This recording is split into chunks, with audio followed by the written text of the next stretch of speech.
Countdown for blastoff. X minus 5, minus 4, minus 3, minus 2, X minus 1. Fire.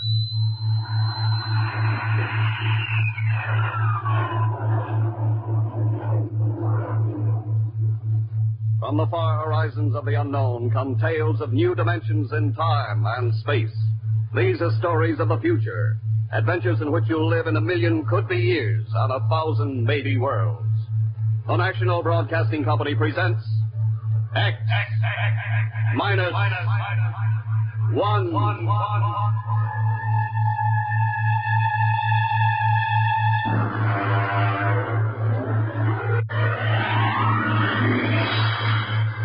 Tonight's story, No Contact.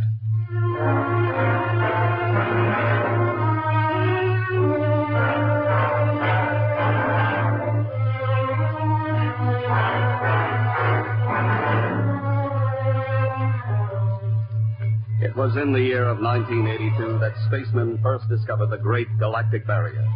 In the past 10 years, rocket travel to the moon and the nearer planets had become commonplace. And then men fixed their sights on a more distant star, a remote planet known as Volta. 5 exploratory ships went out, and none came back, each in turn disappearing mysteriously at the same vanishing point, at an invisible wall somewhere in the vast outer reaches that became known as the wrecker of spaceships, the Galactic Reef. And yet, the explorers refused to admit defeat. It was on June the 2nd, 1987, that the rocket Star Cloud made ready for takeoff, the 6th to attempt to crack the barrier and win through to Volta. Now hear this. Condition green. 2 minutes to blast off. Condition green. 2 minutes to blast off. Well, Lewis, this is it. I don't suppose you'll be needing the ship's doctor up here on the bridge during blastoff. I think not, Smitty. There's little chance of acceleration bends in these new overdrive ships. I'll be in my office then, counting vitamin pills if you need me. It's only a few steps. Good luck, Lewis. Thank you, Smitty. Lieutenant Collier. Yes, sir? You're relieved. You'd better get down to navigation control and take over. Yes, sir. Lieutenant. Yes, sir? We've never flown together before. This is your first flight in a space vessel as big as the Star Cloud. Yes, sir, but I was trained in oversized jobs at the Naval Academy. Well, if you're half as good a navigator as your father was, you'll do fine. Thank you, sir. Did you ship out with my father? I served under him on one of the first rocket runs to the moon. I see. I almost went along on his last trip to the barrier. Too bad about that. Yes, sir. That's all, Collier. Lieutenant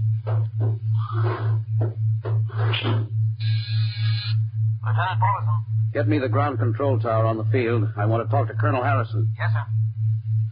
Go ahead, sir. I've patched in the bridge speaker. Colonel Harrison? Yes, Captain? We're standing by for takeoff in 30 seconds. Good. The field's cleared of all personnel. We'll try to reestablish radio contact immediately after takeoff. In any event, there'll be a 24-hour ground monitor. Fine. Good luck. Hope you make it. Thank you. Bridge to navigation control. Nav control, Collier. Ready, Lieutenant? We're ready, Captain. The course is in the integrator for takeoff at 1200 hours. All right. Stand by for blastoff. Bridge to engine room. Fire up your rocket chambers. Take off at exactly 1200 hours. I'll read you off. 20 seconds. 19. 18. 17. 16. Hold it. Revoke all orders. Who turned in that alarm? Paulson, sir, we've uncovered a stowaway. Stowaway, where? Hiding in sick bay. Dr. Suspicion found him. Have him brought up to the bridge. Engine room, kill your rockets and stand by. Thorson, this is Colonel Harrison at ground control. What's holding you up? Trouble. What's the matter with you? What's the matter with you? There's a stowaway aboard. Stowaway? Yes, I thought your men were supposed to police this base. What's the matter with you? Captain, take it easy. You know what this delay can do to us, don't you? 1 minute later, takeoff can throw us a million miles off course. We'll have to reintegrate the whole works. Well, look, how long do you think it'll take Don't bother for me for a while. I'm busy. Stupid idiot. Captain Paulson? Yes, come in, Smitty. Here's your stowaway. Now, court-martial. Oh, Charlie. Can you use a good radio man, Skipper? Well, I see you two have met. Met. Skipper and me made 50 trips to the moon together. Didn't we, Skipper? Charlie, if you wanted to come along, why didn't you volunteer? I did, Skipper. They turned me down. Well, what's wrong with you? Acceleration bends. They said my arteries wouldn't stand another trip. Oh, I'm sorry to hear that. But they're wrong, Skipper. I got one more good trip in me. Listen, Skipper, you You know that these green kids, they don't know the first thing about space radio operation. Now, you put a man like me on, and I'll be getting you bedtime stories from Mars. Charlie, you know the regulations as well as I do. I can't take you much as I'd like to. Colonel Harrison will murder me for this. Well, I'm sorry, Charlie. I'll have you put aground. I'll tell you what, I'll ask Harrison to put you on his ground radio contact, and it'll seem as if you're right here with us. He won't do it, sir. Well, he'd better. I'll have him busted to corporal for letting you sneak aboard. Look, Charlie, you'd better be off. Now, Paulison. Yes, sir. I'm sending this man aground. Give him time to clear the launching platform. Yes, sir. So long, Charlie. I'm sorry. Good luck, Skipper. I thought you were going to have him drawn and quartered. If it had been anyone else, I would have, Smitty. But Charlie, well, he's kind of special. He's been with me since my first command when we began the regular run to the moon. And if he wanted to come along this time, well, it's only through loyalty to me. No, Lewis, I didn't realize it before, but you're almost human. Captain Dawson, nav control, Collier. Oh, yes, Lieutenant. How badly are we fouled up? Can you recalculate the course, or shall I cancel the takeoff? I've already plotted a new course on the integrator, sir. If we take off in exactly 30 seconds, we'll need to correct for only a 1-degree deflection. I can do that before we reach the stratosphere. That's quick work. Are you sure? Yes, sir. Positive, sir. All right, Collier. I'm putting it in your hands. We'll blast off on your signal. Bridge to engine room. Prepare to blast off on navigator's signal.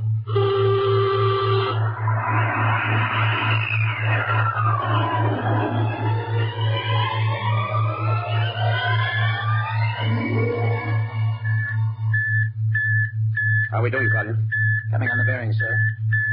That's 4, 3, 2, 0. We've intersected the course vector. Good work, Collier. Course is corrected, sir. We're ready to go into atomic overdrive anytime you say. All right. Bye. Yes, sir. Now hear this. Now hear this. Prepare for maximum acceleration. Bridge to engine room. Kill your rockets. Rockets out. Fire up number 1 cyclotron.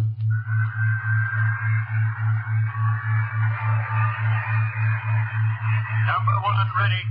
Fire up number 2. Number 2 ready. Withdraw your dampening rods.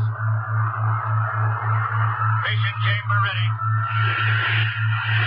Blast tubes cleared. All generators operating at capacity. Take it over, sir. Go into overdrive at the count of 0. 3 seconds, Mr. Collier. 3, 2, 1, 0. 0.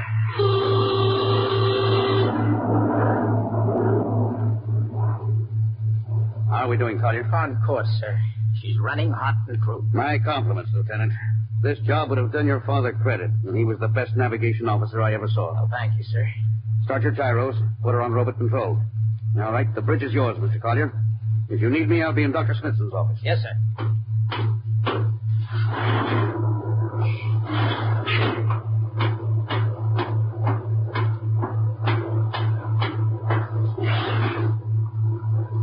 Lewis, I see you got us off the ground. You can thank young Collier for that. Ship off the old block. You knew his father? As a matter of fact, I knew him very well. First-rate spaceman. Is he the one Yes, who... yes. He was lost in the galactic barrier on the second ship we sent out to Volta. Lewis, just what do you think this galactic barrier is? Oh, your guess is as good as mine, Doc. All I know is that 5 ships have gone into it, and none of them have come back out. You think it's a myth? How about Mestrovic's theory that it's a time warp in space? That the ships reach it and slip into another dimension? I think that's a lot of rubbish. My theory is that the galactic barrier is nothing more than a radioactive layer of some kind. Why do you say that? Well, we know that radar signals bounce off it like they were hitting an invisible glass wall. And we know that it destroys our ships and crews in some way. There's no other logical explanation. What makes you think we can get through it, Lewis? Because we're ready for it. The others weren't. The entire hull of this ship is completely shielded with lead. We can crack through any radioactive cloud ever detected. Besides, we're equipped with some new UHF radio devices that should enable us to maintain radio contact with Earth. Nothing can happen. Absolutely nothing. Now, who are you trying to convince? Well, myself, I suppose. Lewis, you've had your share of glory. First skipper to reach the moon back in 1962. You could have retired. Why are you risking this trip? 5 ships are missing. Men like Prentice, Margetson, young Collier's father. I'm tired of seeing good men fed into that meat chopper. Then why are we going to Volta? We haven't any choice, Smitty. We're in a race, the kind of race where men and ships are expendable.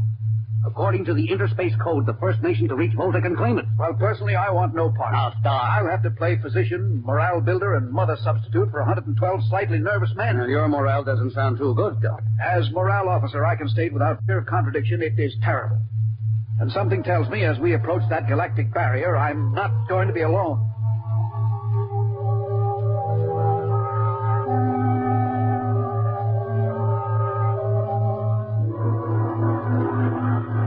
Hello, Earth. Hello, Earth. Captain Thorson of the Star Cloud calling Earth. Hello, Star Cloud. Hi, Captain. Charlie! Well, I see they haven't court-martialed you yet. No, sir, thanks to you. That's good to hear you. You can read us the funny papers on Sunday morning. All right. How's our signal? Strong. Clear as a bell. Now, here's our log report for Colonel Harris. You ready? Shoot. June 2nd, 1987. 4 weeks out from Earth. Running through. No radiation. Operation normal. Still making our approach to the galactic barrier. That's all, Charlie. See you later. Good luck, Captain. I sure wish I was with you.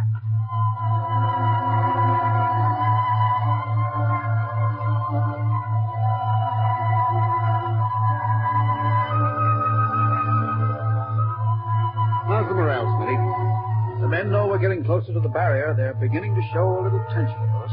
Oh, how's their physical condition? Any sickness? About half the crew has come down with space blues. I was afraid of that. Are they bad? Same as usual. Lips and hands with a bluish cast. Eyes are sensitive to infrareds. I don't know. When I first started flying these tin cans, nobody ever heard of space blues. Well, now there's a theory it's caused by the terrific acceleration of atomic overdrive. Change in gravity affects the circulation. What do you think? I think it's psychosomatic. I've noticed that the same men who get space blues under tension on a ship tend to get blue coloration back on Earth when they're upset.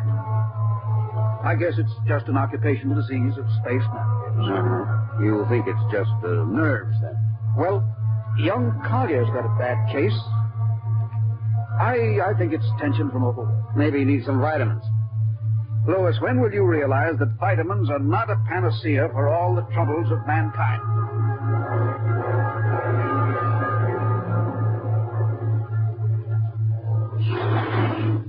Sir, I understand that you've relieved me from duty. Well, Dr. Smithson says you aren't looking very well, Collier. I'm giving you a rest. Sir, I feel perfectly able to continue. Your lips are as blue as Minnetonka. Captain, I'd like to remain at my post. Don't be foolhardy, Lieutenant. I'm not being foolhardy, sir. I have a special, personal reason for wanting this expedition to reach Volta. Your father? You think he might still be alive? I have to find out what happened, sir. I think I understand. Very well, Collier. Report back to duty.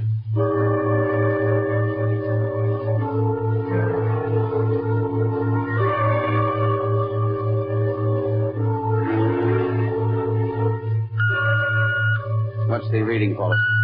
We're getting a +5 radar bounce now. Coming off the barrier almost as fast as we sent it out. What's the interval? 2 seconds. Shortening steadily. This rate will hit the wall in the next few minutes. All right. Alert the crew. Sound general quarters. Now, here it is. Condition red. We are now approaching the galactic barrier. All hands to stations. All radiation detectors to be fully manned. Full security will prevail until further notice. That is all. Paulson. Yes, sir? The radar bounce is up to +6. We'd better try to make final contact with Earth. Does Sparks still try to raise the base? Yes, sir, but he's not having much luck. Seems to be some interference. That's the radio room now. Yes? You got him? Well, button on the bridge speaker. Captain will take it from here. Hello? Star Cloud to Earth. Can you hear me, Earth? Hello, Skipper. I can barely read you. We're getting heavy static from sunspots. That's not sunspots, Charlie. We're right on top of the galactic barrier. Getting a +7 radar bounce. Expect to hit the barrier almost any second now. Good luck, Skipper. If we crack the barrier and come through still in one piece, I'll try to get back to you on the high-frequency band. Got you, Skipper. Don't worry. I'll be waiting. So long, Charlie. So long, Star Cloud. We're getting awfully close now, Captain. Anchor's bouncing back so fast it's almost beating the signal. When they coincide, hold on to your hat. That's when we run into the wall. Any second. Hold on. Here goes nothing. Here he comes.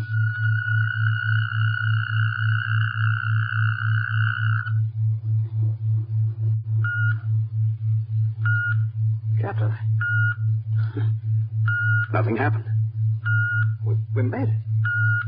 We made it, Captain. No radiation, no time warp, no nothing. Alex, the crew's not crazy, sir. Let them. They've earned it. Doc, can you break out a few bottles of snakebite serum for medicinal purposes? I sure can, Lewis. This goes for a celebration. How's your morale now? It couldn't be better. How's yours? Couldn't be better.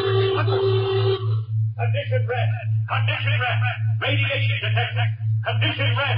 Radiation detected. Holy mackerel. Look at the needle on that indicator. Mollison. Yes, I see it, Captain. Picking radiation like crazy. What's it like? Well, it's a strong impulse. What kind? I don't know. It's too long for a cosmic ray, too short for UHF. Whatever it is, sir, the ship is lousy. Well, track it down, triangulate it, and make it fast. I want a directional fix. Yes, sir. Engine room. Yes, sir. We're picking up radioactivity. Is the fission chambers? No leak here, sir. Check your gauges. Nothing here, Captain. Must be coming from outside. Damage control. Is our lead shield leaking radiation? Well, keep at it. Mollison, how are you doing? I've got to fix it, Captain. Well, what is it? Well, I'll have to recheck my figures. Now, hurry it up. Angle is correct, but I Come on, don't... man, for Pete's sake. Where's the radiation coming from? Sir, it's coming from inside the ship. That's impossible. No, sir, I've checked it Well, twice. it's got to be the engine. So we're finished. Engine room. Yes, sir. That radiation must be in the overdrive pile. No, sir. It isn't here, sir. Are you certain? Yes, sir. All right, keep checking. There's only one thing left to do. Mollison, get a Geiger counter. We're going to start combing this ship inch by inch. Yes, sir. All right, turn it on. Yes, sir. All right. Ready, Captain. We'll check the atomic guns first. Come on. We'll cut through the officers' quarters here to ordnance. Now turn here. Oh, wait a minute, sir. Huh? What is it? Signal's weaker now. Yeah. Let's go back. Hold it. Seems strongest right about here. Doesn't make sense. Whose cabin is this? Collier's. Collier? Oh, he's down on that control, sir. Oh, try the door. It's not locked, sir. Oh, it's in here, all right. Listen to that counter. Strongest over here. Open that wall cabinet. It's locked, I'll sir. smash it. Shut off that Geiger counter. Now, what do you make of this, Wallace? Well, it looks like some sort of portable transmitter, sir. Must be foreign manufacture. I don't recognize the calibration symbols at all. I've never seen anything like it. Which raises a small question. What is Lieutenant Collier doing with a transmitter in his cabin? I don't know, sir. Well, I intend to find out, Wallison. Get down to nav control and bring Collier up to the bridge on the double. Well, hadn't we better find some way to shut this thing off first? I know a way.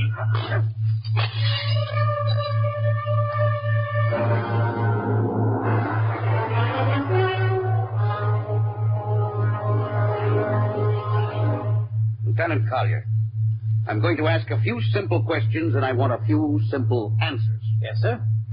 What were you doing with the transmitter in your cabin? Transmitter, Captain? Oh, you know nothing about it. Well, no, sir, I don't. Do you recognize these calibration symbols? No, sir.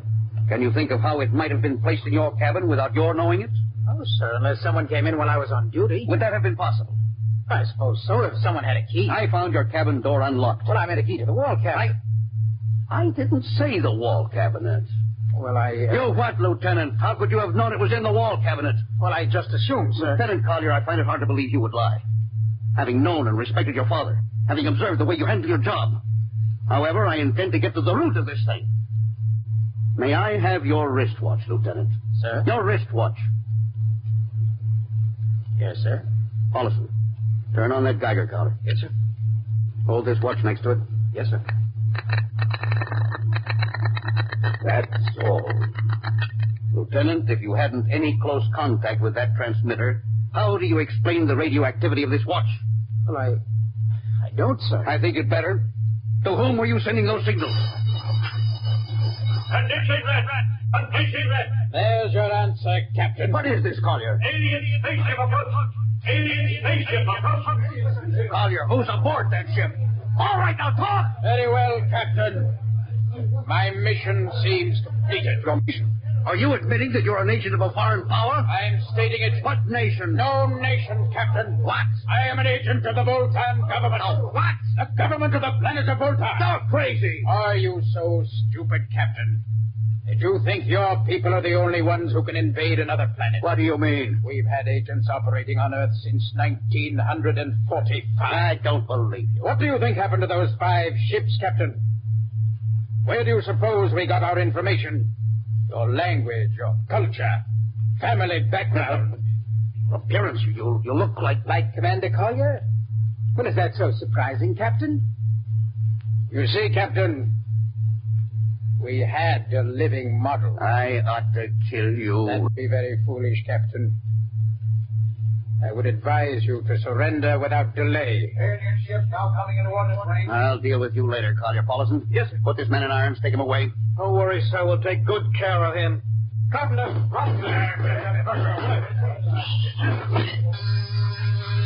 Gunnery, Gunnery Richardson. what's the range? 10,000 meters. They're closing fast. Put your guns on radar tracking. Tracking. Coming on the bearing. Fire. Fire, Richardson. Richardson, did you hear me? Fire! What's the matter down there? Did you hear me? Richardson, answer me. it's no use to shout, Captain. Collier, how did you get loose? Where's Paulison? Lieutenant Paulison is dead. All stations! Lieutenant Collier has escaped. Seize him, men! Don't waste your breath. Your men can't hear you, Captain. What? Those still alive are my men. You're lying. No, Captain. Every ship that has ever left Earth was controlled by a Voltan crew. That's impossible. Those were hand-picked men. Handpicked by us. I don't believe you. No? Then why not call for help? Carpenter, Robinson, Haley, report. You see, Captain? Carpenter, Robinson, Haley. It's quite useless, Captain. I would advise you to sit very quietly and do nothing. Very well, Collier. You've beaten us. What now? The ship will be taken to Volta for, shall we say, further experimentation. I see. Of course, there's one thing you hadn't counted on. Just what is that, Captain?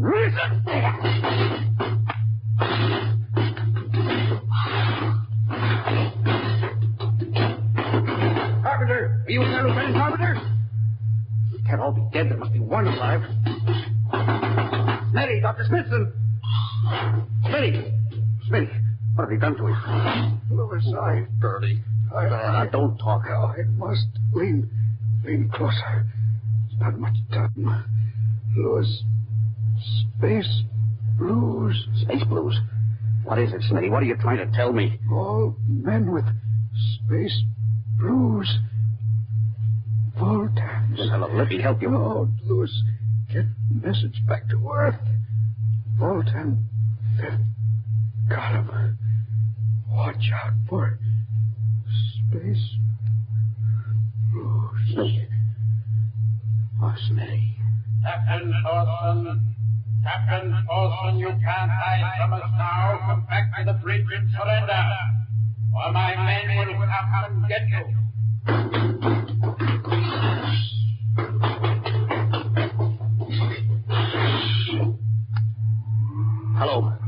Hello. Starcloud calling Earth. Please, God, let me get through. It's too late.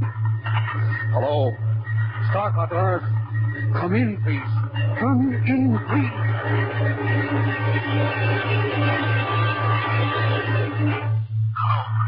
Hello. Starcloud to Earth. Captain Paulson calling. Charlie, come in. Please hurry. Hello? Oh, hello. Can you hear me, Charlie? Skipper, is that you? Are you getting my signal? It's coming in a little louder now, Skip. Keep sending. Now, look, Charlie, listen to me. Not much time. Get word to Colonel Harrison.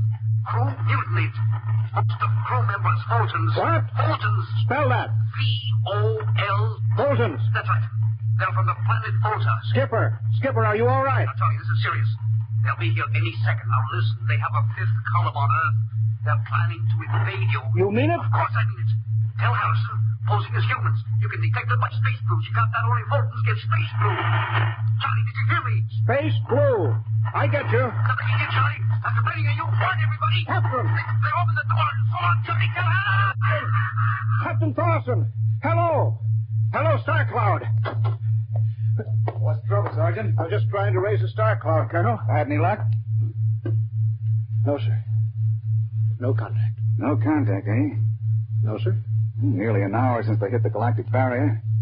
I don't understand why they haven't tried to get a message back. No, sir. Neither do I. Oh, all right. I'll take over for a while. Yes, you do that, sir. It's all yours. Right. Oh, and Charlie, you better go out and get yourself some coffee. You look a little blue around the gills.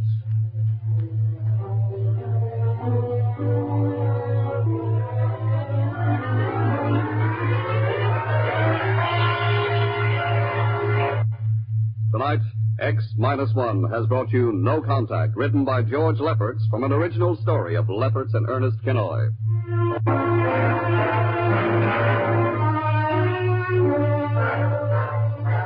Featured in the cast were Louis Van Ruten as Captain, Donald Buca as Collier, Wendell Holmes as Charlie, and Bill Griffiths, Bill Smith, Matt Crowley, and Ken Williams. Your announcer, Don Pardo. X-1 was directed by Fred Way and is a transcribed NBC Radio Network production.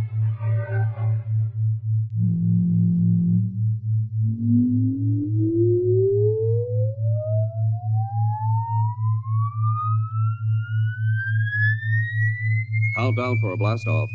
X-5, -4, -3, -2, X-1.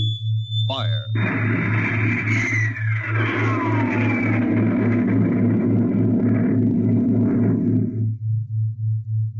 From the far horizons of the unknown come transcribed tales of new dimensions in time and space. These are stories of the future, adventures in which you'll live in 1,000,000 could-be years on 1,000 maybe worlds. The National Broadcasting Company presents X-1.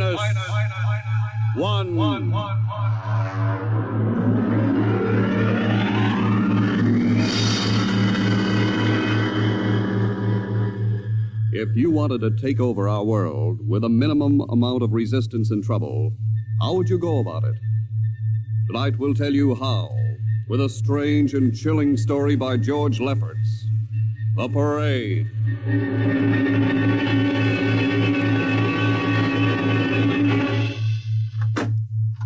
You are Mr. Sid Ryan. The same. My name is Luchar. I am a Martian. Pleased to meet you, Mr. What was that again? A Martian? As in Orson Welles? Precisely. I'm a Rotarian myself. Sit down. Thank you. Now that we've had our little joke, Mr. Luchar, what can Publicity Associates do for you? I am interested in obtaining publicity.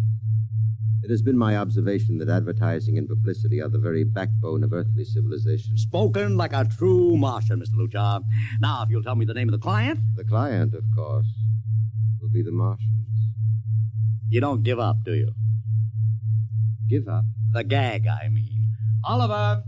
Yes, Mr. Ryan? This is Mr. Luchar. How do you Mr. Luchar claims to be a Martian. Take him outside, will you, Oliver? I am happy to see, Mr. Ryan, that my telling you I am a Martian has approximately the effect I guessed it would. I believe we can do business. I have here cash retainer of $5,000. Oliver, take a look at that wad of lettuce. It's the real stuff, Mr. Ryan. And my client is prepared to spend many times that amount. Sit down, Mr. Luchar. Oliver, get the client a cigar, the 50-cent box. Yes, sir. Thank you. Well, now, what can I do for you, sir? I wish you to manage a publicity campaign. A very large and important campaign. Is the product established, or is it something brand new? Something quite new. Now, what would you judge the most effective type of campaign? Well, if the client has a lot of dough to throw around, a suspense campaign is best. First, you place ads in the paper saying, "Watch this space." Then about a week later, you run an ad saying XYZ or PDQ, and you get people guessing what it means. Then finally, when you've teased them enough, you bust loose and unveil the product. Excellent. We will conduct a suspense campaign. Of course, in this kind of campaign, secrecy is very important. Once the name of the product leaks out, it spreads like wildfire, and the whole campaign is kerfloppo. Quite so, quite so. The utmost secrecy. You realize, of course, these things cost like crazy. Would, say, $1 million cover expense? Come again? I said, would $1 million cover it? Why, yes, I am at... You did say $1 million. I understood that you have handled some very large accounts. Of course, if this is too big... No, not at all, not at all. As a matter of fact, I seldom touch anything less. Right, Oliver? Huh? Oh, of course, that's right, Mr. Ryan. Absolutely right. Yes, sir. You will begin, then, by saturating the newspapers, the radio, the streetcars with a very simple statement. What's that? I will write it on a card. Here you are. The Martians are coming. Say, that's not a bad teaser. Got that, Oliver? Yes, sir. The next ad will read, June 1st is Martian Day. June 1st is Martian Day. What happens on June 1st? The parade takes place. What parade? I wish you to arrange a parade up Fifth Avenue. You mean like the Macy Parade? Exactly. Except that the theme will be the world of tomorrow, the Martian world. My client would like it to be a gay affair. Balloons, clowns, pennants, pretty drum majorettes. Say, that sounds terrific. I might be able to interest the department stores in a tie-in. Fine. The parade will climax the campaign. On June 1st, the product will be unveiled. Good enough.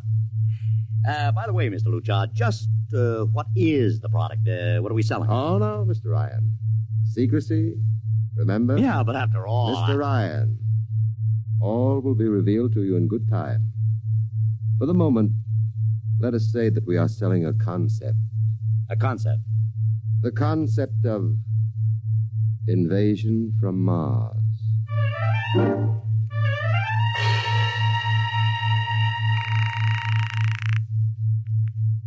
Sorrel Talent Agency. Sammy Sorrel, please. This is Sammy. This is Sid Ryan over at Publicity Associates. Listen, Sammy, how you fixed for midgets? I got midgets. Fine, I need 40 midgets for a parade. 40. June 1st. And listen, Sammy, I want them dressed in little spacesuits. In little... You know, like men from Mars. Mars. Okay? And I want some movie extras, maybe 50 of them. 50. Also rigged up like men from Mars. Make them look gruesome. Got that? Gruesome. Also, I need some horses with pretty girls on top of them. Maybe you can get that bunch from Maroney's Traveling Circus, the one we booked for the Fireman's Parade in Albany last year. Yeah, I'll try, Sid. Never mind the expense. Just get me the talent. It sounds like you landed a big client. Who is it? It's a secret. I gotta hang now. Call me back, Sammy. Right. How you doing, Oliver? Oh, fine, Mr. Ryan, just fine. I got 100 small boys pasting little stickers. The Martians are coming on the subway platforms. Good. We got full-page ads in all the dailies. Good. And 10-second spot announcements on every local station. Good. It's costing a fortune. Good. The more it costs, the bigger our percentage. Spend like you were going to the electric chair, Oliver. Yes, sir. How are you making out in the parade? If it comes off, it'll be the biggest thing since Barnum invented the midget. I've got Macy's, gimbals, and sacks to contribute floats. Everything is built around the Martian theme, see? Even the horses will have long feelers attached to them and funny-looking extra legs. It'll be sensational. That sounds fine, only... Only what? Mr. Ryan, we don't even know what we're selling. Oliver, my boy, you think old Sid Ryan has been sitting here spending all this moolah and not putting two and two together? You mean you know who Luchar represents? Just by accident, understand? I have learned that Century Pictures is making a big new epic. One of those expensive pictures they make in secret and then spring on the public because they don't want the other studios to get the jump on them. What's the picture? A space opera titled Invasion from Mars. Get it? Oh, I begin to see. Also, by mere coincidence, it's supposed to have its premiere sometime around June 1st. You follow me? Yes, but Mr. Ryan, Century has an exclusive contract with New Features Syndicate for all their publicity. Suppose Century Pictures doesn't like the way New Features is handling their stuff. They want to get out of the contract, but New Features says no, so they have to get around the contract. A man named Luchar, client unknown, starts publicizing the Martian invasion. Need I go further? I don't know, Mr. Ryan. Sounds pretty far-fetched to me, but I don't know. That's what I like about you, Oliver. You're so innocent.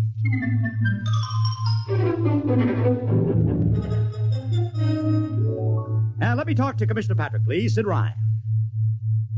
Hello. Commish, Sid Ryan. Oh. How are you, Ryan? Fine. What is it this time? You want to drop a man off the Empire State Building into a teacup full of water? The answer is no. Also, we're not arresting any fan dancers. You know I don't handle fan dances. I want a permit for a parade. June 1st, 5th Avenue. It's a Sunday. There's no traffic. Now, look, Ryan, Macy's gets a permit. Gimbel's gets a permit. The American Legion gets a permit. The Sons of Erin march every time Morton Downey sings the Wearing of the Green. Oh, don't give me a hard time, Patrick. This is too big. I have the 5th Avenue Merchants Association behind me. Okay, Ryan. Fill out the forms. I'll pass them along to the license commissioner. That's my boy. By the way, what's the occasion for this parade? Oh, don't you read the papers, Patrick? June 1st is Martian Day.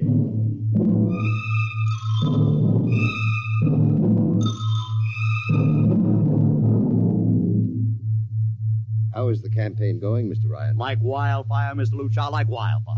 Everybody and his brother is going along with the gag. Yesterday, we distributed 50,000 Martian hats to school kids. I got some of the merchants doing World of Tomorrow displays in their windows. Every big novelty manufacturer in town is climbing on the bandwagon. They want to get into the parade with floats, giveaways, anything. Everybody smells a buck to be made. I wouldn't be surprised if the mayor himself declared Martian Day. I've even arranged for Commissioner Patrick to accept a $50,000 check for the Policeman's Benevolent Fund from the man from Mars. Oh, it's terrific, terrific. My blood pressure's up to 200. Excellent. I understand Century Pictures spent over $1 million making that space opera. I beg pardon? Oh, come, Mr. Luchar. Sid Ryan wasn't born yesterday, you know.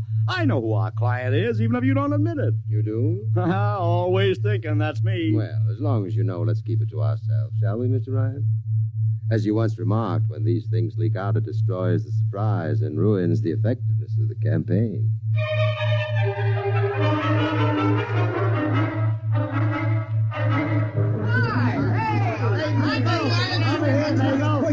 Ladies and gentlemen, this is Ken Daly speaking to you from our portable transmitter atop the reviewing stand for the much-heralded Martian Parade on 5th Avenue. It's a beautiful sunlit day here in New York, a perfect day for a parade, and the streets are packed with thousands of spectators all eager to find out what this is all about. There's an air of shrill expectancy. Some of the kids and their parents have been camped on the curbstone since early this morning to be sure of ringside seats when the so-called Martians pass by.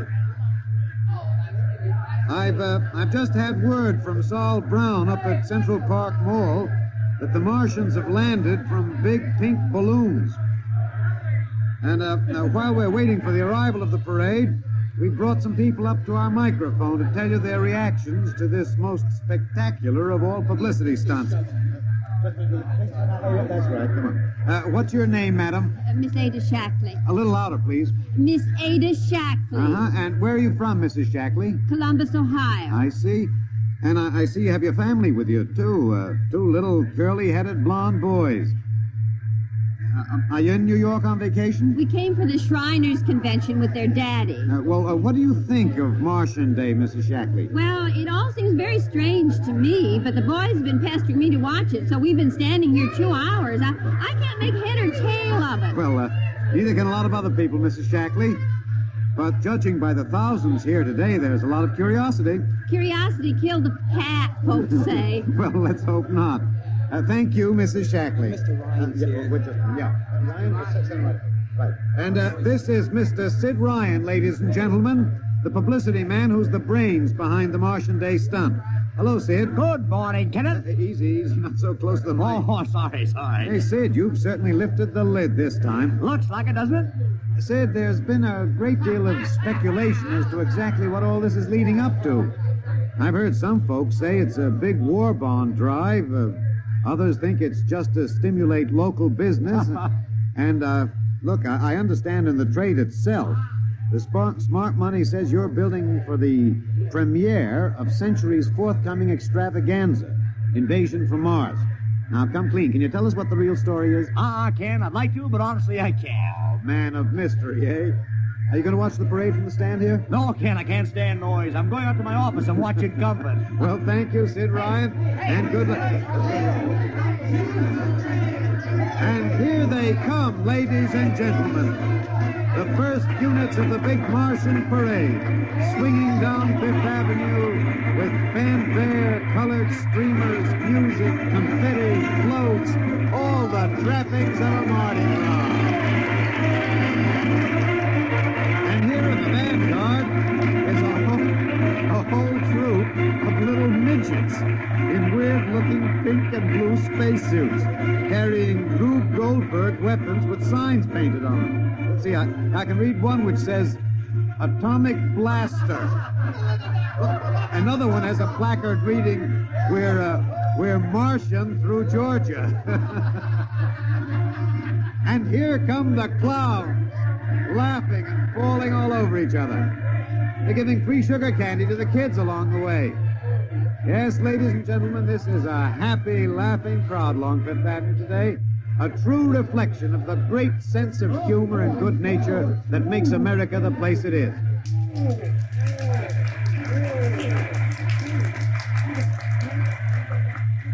This is promised as the climax of the show. Now a great hush has fallen over the crowd. It's quite a sight to see these thousands of people standing here expectantly, hearing only the great regular sigh of their mass breathing. And now here they come, ladies and gentlemen, the Martians, marching in booted, helmeted ranks, row after row of them. Aye, this is an impressive sight, ladies and gentlemen, and a rather serious contrast to the rest of the joyous slapstick parade we've witnessed. There are perhaps, 200 tall, broad-chested men dressed in metallic gray spacesuits with thick glass visors drawn across their faces. Each is holding an ominous-looking ray gun at the ready position. They're marching in absolute silence, keeping step perfectly, as though some mute, unspoken command were marking time for them. The crowd seems rather grim and serious now. Perhaps they're reminded of the actuality of war and possible invasion. They stand solemnly, silently, watching. Even the children are awed. And now the first ranks of the Martians are moving past us down Fifth Avenue toward the reviewing stands at the square. No one moves. What's that? What's happening? There, a woman, ladies and gentlemen. She dashed out into the street. For what reason, I don't know. She attempted to lift the visor of one of the Martian spacesuits, but just as she reached the Martian, she fell forward in a dead faint. I tell you, I've never felt such mass tension in a crowd as we're experiencing here right now, today. All sorts of rumors have begun filtering back through the audience. There are excited whispers of she's dead, she fainted, and now an undercurrent of, what? They're really Martians. This is an example of how a single incident can precipitate mass hysteria, ladies and gentlemen. I tell you, it's a mighty reassuring sight to see the blue uniforms of New York's finest spaced every 10 feet or so along the avenue. Somehow, I can't explain it, this incident has begun to work on what was a moment ago a happy, carefree crowd, and the complexion is changing.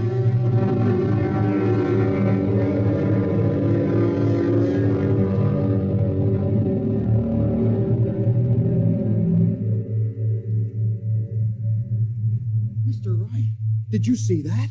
A woman fainted. Of course I saw it. What do you suppose she saw? Oliver, old man, did I ever tell you were too naive for this business? But that young woman ran out into the streets to get a close look at the Martians, and then she screamed and fainted dead away. I'm well aware of that, Oliver, since I paid her $50 to do it. What? A dramatic moment, Oliver. The stock and trade of the good publicity, man. Relax. Holy smokes, you sure think of everything. Yeah, for my share of this deal, roughly $100,000, I can afford to think of everything. Shut the window. Don't you want to see the finish? We'll go down to the reviewing stand for the finish. Right now, I want to make a phone call. By the way, where's Lucha? I haven't seen him. Well, he'll be around. Boy, those Martians sure look like the real thing. How would you know the real thing if you saw it, Oliver? Gee, I don't know. Close the window, Oliver. Oh, yes, Mr. Ryan.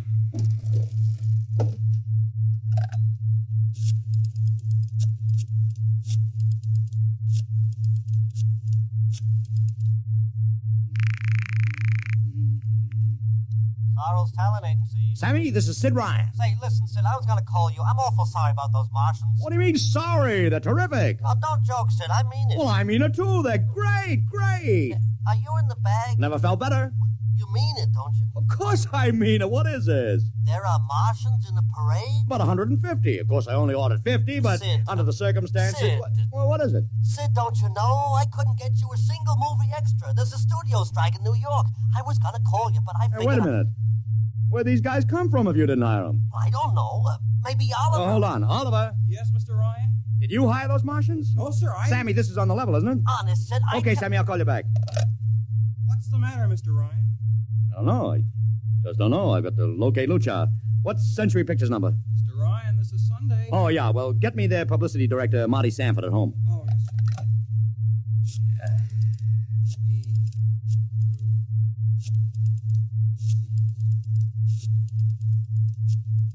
Here you are. Thanks. Sanford. Marty, this is Sid Ryan. Oh, hello, Sid. How's the big Fine. promotion? Listen, Marty, this is dead serious. On the level. Get it? What's wrong? I've got to locate Lucha. Lou who? Lucha, come on now, Marty. This is life and death. The guy you sent over to hire me for the invasion picture. Invasion picture? Invasion from Mars, the space opera. Are you batty? Marty. That picture was shelved last month. What? Sure, back in the can. Too expensive and too fantastic. The big shots decided you can't sell a Martian invasion to the American public. And I never heard of a guy named Lou. What is it, Mr. Ryan? You look terrible. Fantastic. What's too fantastic, Mr. Ryan? Is something wrong? Open that window. I want another look at those Martians. Yes, sir.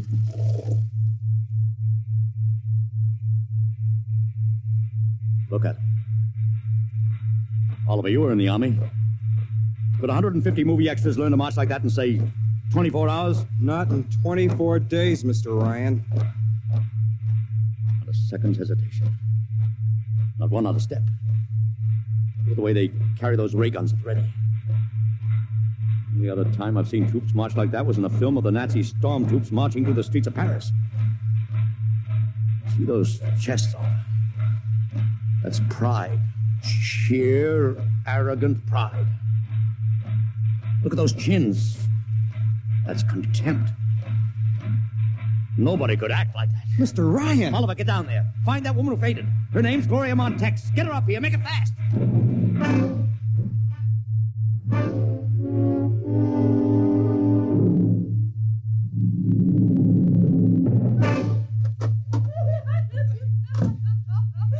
Here she is, Mr. Ryan. I can't get much sense out of her. Stay away from me. Gloria, it's me, Sid Ryan. Oh, don't kid me. You're a Martian. Gloria, settle down.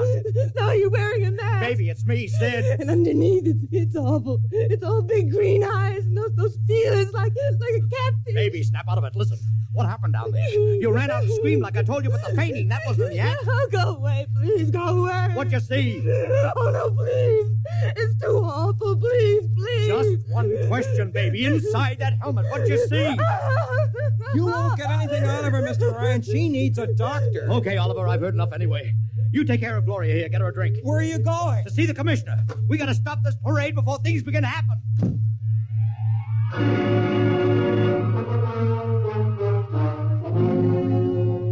Okay, Ryan, what's the beef? Listen, Patrick, I don't know what it is, see, but something's wrong. You gotta stop that parade. I suppose you'd like the riot squad. That would get you a front-page spread on every paper in town.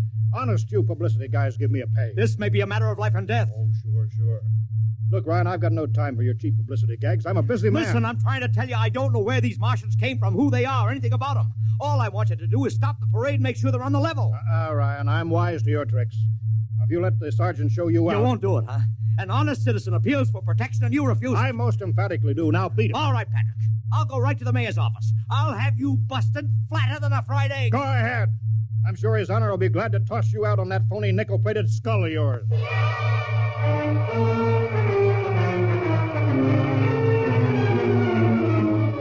You heard me, Ryan. You cannot see the mayor. Adolf, please. This isn't a gag. I don't want publicity. All I want to do is maybe prevent something horrible from happening. In case you don't know it, wise guy, something horrible is already happening. A couple hundred little kids are in the hospital with ptomaine poisoning from that phony Martian candy you passed out. Or didn't you know? I didn't. We've got to stop that parade. Sure, you'd like nothing better than to start a panic now. Maybe a few hundred people would get trampled to death. Think of the newspaper space that would get you and your product. I won't stand for this, Adolf. You won't have to, because you're going to get out of here right now. Go on, beat it. Get out. You and your publicity stunts make me sick to my stomach.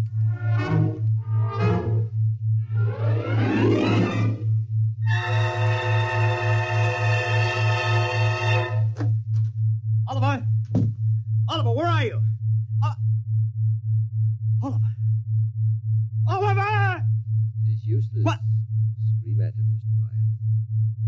Your friend is quite dead. Lucha. He wanted to run to the police with some story about a Martian invasion. I found it necessary to restrain him. Restrain him, you stinking murderer. Now, Mr. Ryan, collect yourself. After all our planning, it wouldn't do to have everything spoiled, now would it? Lucha, start talking and talk fast, because when you get through, I'm going to take you apart piece by piece. What's this all about? But surely you know, Mr. Ryan. After all, you've been publicizing it for months. Listen, you... Please do not interrupt. You see, before colonizing your planet, we Martians sent advanced scouts to study your habits, your weaknesses. We found that the people on Earth are predominantly conditioned by advertising and publicity, and so we conceived the idea of treating our entire invasion as a vast publicity stunt. Clever, huh? After all, Mr. Ryan, who would suspect an invader who advertised his invasion in the newspaper, invited the public to his surprise attack, and spent millions publicizing his plans? Holy jumping catfish. You've done very well. Then there was no product. Ah, but there is a product. The product is death. What are you trying to do, Lucha? We Martians are a humane people, Mr. Ryan. We do not like to destroy thousands where a few hundreds would suffice. In exactly 2 minutes, our troops will treat the world to a spectacle of death, which will bring the rest of your planet to its knees in horror. Nations will clamor to surrender. Perhaps, Mr. Lucha. But not if I can help it. You...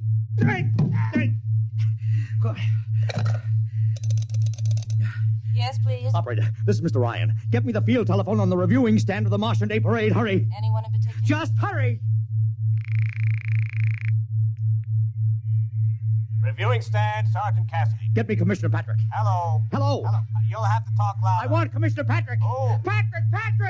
Wait a minute. Things are quieting down. Now, what was it you wanted? This is Ryan. I have to talk to the commissioner. It's a matter of life and death. Well, I'm sorry you can't talk to him now. The chief Martian is presenting the PBA check to him. The Martians are going to fire a salute. Listen, you gotta stop him. What? Stop him! I'm sorry, Mr. Ryan. You idiot! The works is going...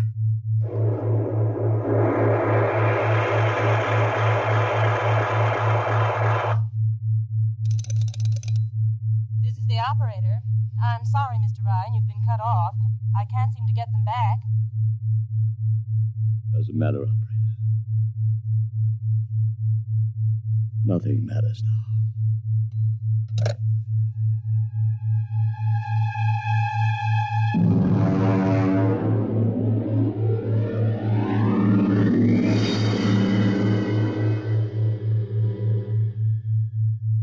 Tonight, X-1 has brought you The Parade, an original story written by George Lefferts.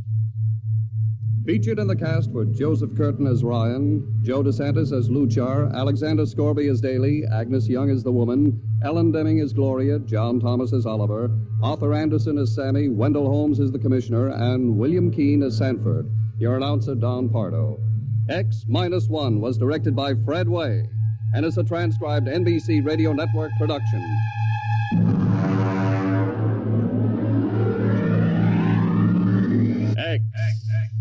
X-1.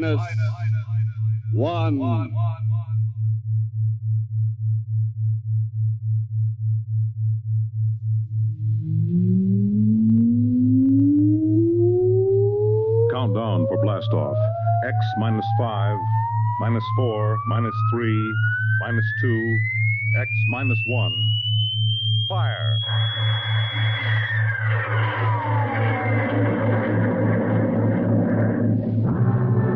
From From the far horizons of the unknown come transcribed tales of new dimensions in time and space.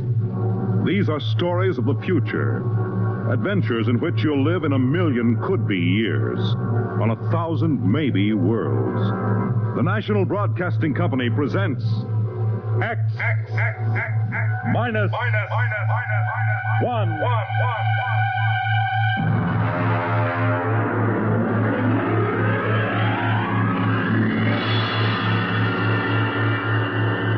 Tonight's story, Mars is Heaven.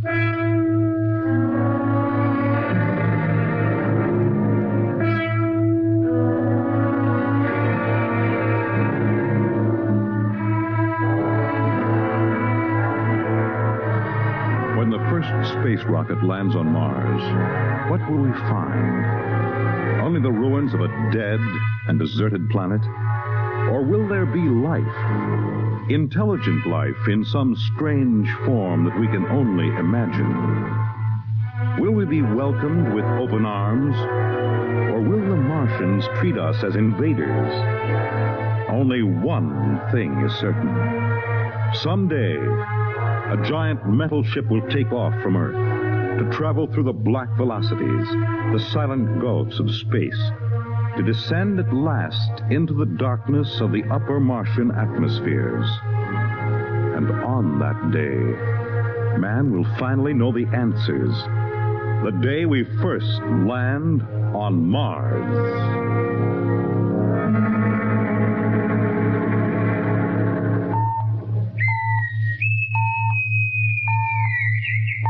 Now hear this. Now hear this.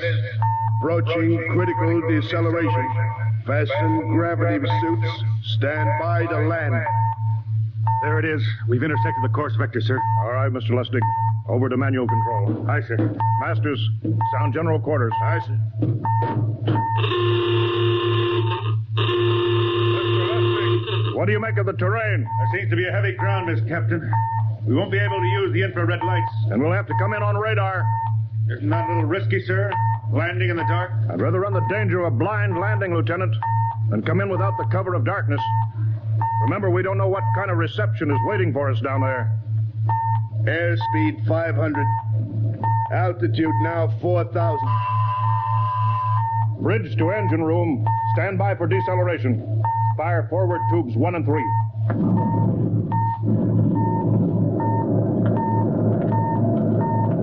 Steady as she goes, Mr. Lustig. As she goes, sir. Airspeed 100. Altitude 1,000. Radar indicates a level stretch dead ahead, sir. Skids down. Skids check. Altitude 500. 4. 350. 3. Up a point now. All right. Let's set her down.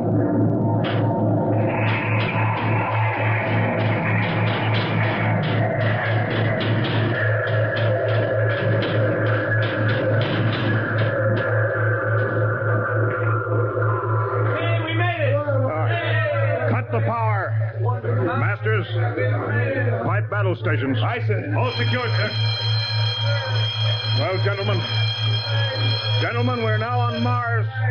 April 20th, 1987. 4:33 Greenwich time. Enter that in the log, Masters. Aye, sir. Well, gentlemen, it's less than 2 hours till dawn. As soon as it's light, we'll send out a landing party. Masters, get me an all-over hookup. We're all set, Captain. Now hear this. All right, men. The smoking lamp is lit. Well, we're on Mars. The first man shipped from Earth to land here. We don't know what we're going to find or what dangers we may face. We're 17 men on an alien world, and it's up to us whether we ever get home again. The next few hours should tell the story, and I want instant obedience to all commands. I'll court-martial the first man who doesn't jump to when he's ordered. And one other thing. We may be on Mars, but this is still a United States naval vessel. Officers will conduct a personal and weapons inspection in 1 hour. That's all. Inspection, Captain. Now? Mr. Lustig, we've got an hour and a half to sweat out before we find out what's outside that airlock. I'd rather have a man worried about his stripes than about what's waiting outside on Mars.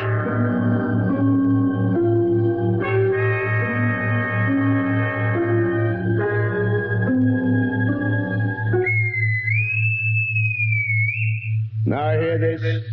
Landing party report to forward airlock. Captain Black, Lieutenant Hingston, Lieutenant Lustig, and Dr. Horst report immediately to forward airlock. There's now landing time -5. Well, they're paging us. You ready, Dr. Horst? Yes, Mr. Lustig. As ready as I will ever be. Come on, let's get in the lock.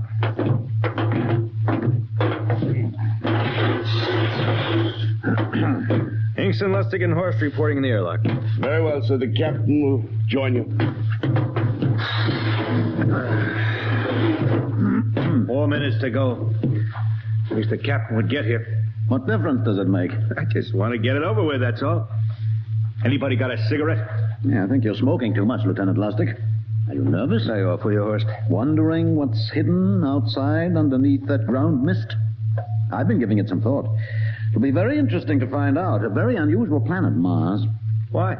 It has an atmosphere. A wonderful thing, an atmosphere. Where you find one, you find life. You mean Martians? What do you think they'll look like? Who knows? Intelligent life can take many forms.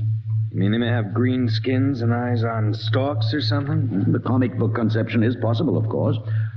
Or they may have developed far beyond us. Perhaps they have a science that can produce weapons far more dangerous than our atomic missiles. You think we may have to fight our way out? After all, we are invaders. Now hear this. Landing time -2. All right. We heard this. You know what I'd like to find outside that airlock? Good old Illinois. Ever been there, Lustig? Only Chicago. Well, you ought to see my hometown. Green lawns, big white houses. Sounds like my hometown. My grandmother used to have one of those iron deer on the lawn.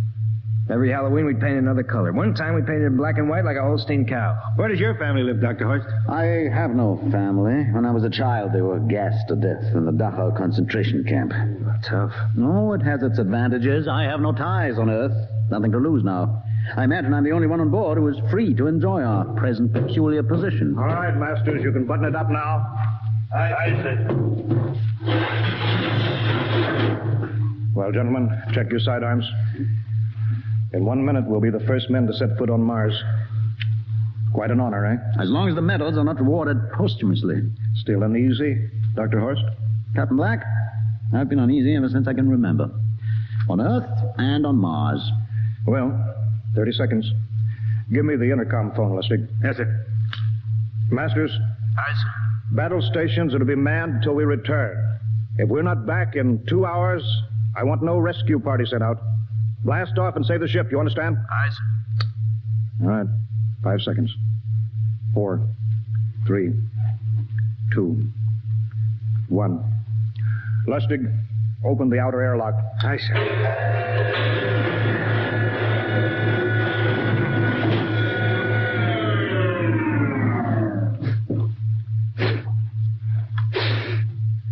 It's fresh air. Let's go. All right, now, take it easy. It's too dark to move fast. Quiet, isn't it? Not even a wind. Can't see anything from this ground this time. We don't know what's out here. All right, come on. What the Captain, I could swear that sounds like a rooster. I don't hear it anymore. Very homely but unlikely sound. A rooster crowing on Mars? Hingston. Aye, sir. Set that machine gun 25 yards to the flank. We'll stay here till the ground mist lifts. Aye, sir. What do you make of the ground, Horst? Grass. Plain grass. You can see some large foliage there where the mist's thinned down. What the? Hingston, hold your fire, you fool! I hit it, Captain. What? Some kind of wild animal. I hit it. I could see the tracers, but it's still standing. Come on, Horst. Doctor, where are you? Up ahead, admiring the wild animal. Careful, Horst. Wait for us. Don't worry, Captain. It's an iron deer. A lawn ornament. Well, that's impossible. It's hollow. Interesting, isn't it? A whitewashed Victorian iron deer sitting on a lawn in the middle of Mars. I don't understand. Look around. The mist's lifting. Hey, Captain, look there. It's a house, a regular old-fashioned house. But, sir, on Mars. Good Lord. I haven't seen carved scrolls and gingerbread like that in years. Look at that port swing. The geraniums. There. I told you it was a rooster, Captain. Give me the glasses, Lustig. I want to take a look through that front window. Well, there's an upright piano. Some sheet music on it. Lustig, it's beautiful Ohio. Oh, it can't be, sir. Horst, do you think that civilization of two planets could be identical? I don't know. That specific variety of geraniums is only 50 years old on Earth. Is it logical that they should develop in Mars? How about that porch swing and the piano and beautiful Ohio? Why, it's impossible. Captain Black, this looks like the town I was born in. Well, it looks like my hometown, too. I thought of something, sir. It's the only solution. Maybe we're not the first ship to reach Mars from Earth. Don't be ridiculous, Lustig. Oh, how else can you explain it? Suppose some scientists got together. They invented some spaceship and planted a colony here. That's the only answer. That's impossible, Lustig. Been space travel, it couldn't be secret. Do you have any idea what ships cost, what industrial power is needed? No, there's got to be some logical reason. I think perhaps we might find out, Captain. The light just went on in that house. Kingston, cover that door with the machine gun. Aye, sir. All right, come on, Horst. We're going to ring that doorbell. There's got to be a scientific answer to all this.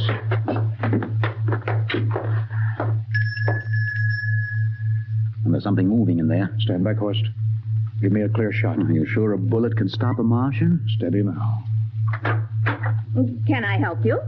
Well, If you're selling anything, it's much too early. No, wait just a minute. What town is this? What do you mean? Are you census takers? No. We're strangers here. We want to know how this town got here. Is this a game? No, it's not a game. We're from Earth. From where? From Earth. Do you mean out of the ground?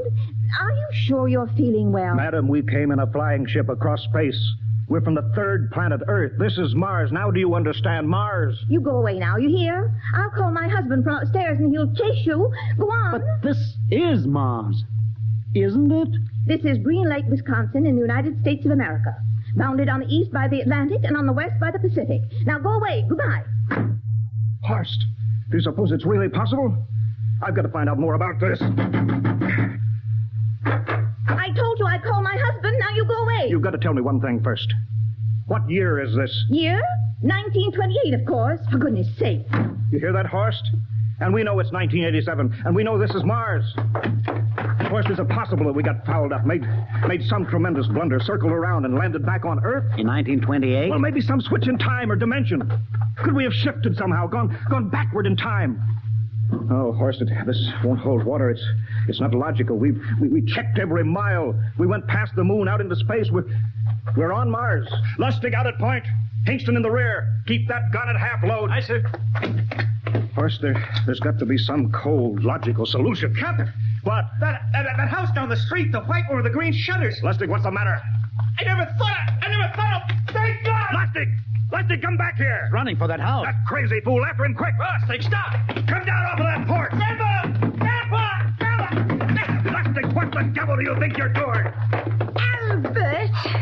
Grandma, Grandpa, it is you. Lustig, what is going on here? Albert, it's been so many years. How you've grown, boy. It's so good to see. Lieutenant Lustig! Oh, Captain, Grandma, I want you to meet my friends. This is Captain Black. Captain, I want you to meet my grandfolks. Howdy. Any friend of Albert's is a friend of ours. How long have you been here, Grandma? Oh, a good many years, ever since we died. Ever since you what? Oh, yes. They've been dead 30 years. What? Oh, now, don't you trouble yourself. It's all right. We're alive again, that's all. You mean to tell me that Mars is heaven? Oh, nonsense, no. All we know is here we're alive again. And who are we to question God's infinite ways? Well, Lustig, we're going back to the ship. But, Captain, I want to talk to my grandpa. Lieutenant Lustig, I don't like any part of this. You'll come back with us if I have to club you and carry you. I see. Now, let's go. Heaven only knows what they've run up against back at the ship.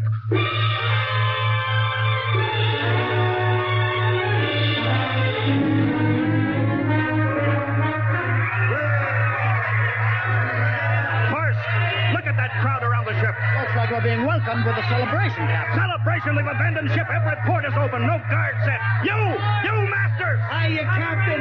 Meet my old dad. Dad, that's Captain Black. He's not a bad guy for an officer. Higston! What's it? Bring that van back. Use force if you have to. Excuse me, sir. There's my Uncle George. Higston! I'll be right back, Captain. Uncle George. What the devil is going on here? Understand, sir. They've all found friends and relatives. They're all here. Right, Captain. I found it. The whole crew's out in the crowd. But I gave orders. Cabinet orders. You don't understand, Captain. I understand mutiny. I don't care how many relatives show up. I'll have discipline. Johnny! Johnny, you old son of a gun! It's you. Edward. Yes. It can't be. Oh, of course it is. Johnny, you old... Ed. Dr. Horst. This is my brother, Edward. How do you do? Hello, sir. It's wonderful to see you, Edward. Look, I've got to get back to my ship. Oh, Johnny, wait. I almost forgot. Mom's waiting at home. Mom? Yeah, and Dad, too. Mom and Dad are alive? Then you're real, Ed. Well, of course. Don't I feel real? How's that, huh? Why, Ed! We've got lunch for you, Johnny. Mom's making corn fritters. Dr. Horst, haven't you found anybody? No, Captain. I have nobody. Oh, then you come on home with me, right, Ed? Why, sure. Horst, you wouldn't believe it, but it's been 35 years since I had Mom's corn fritters. By George, 35 years.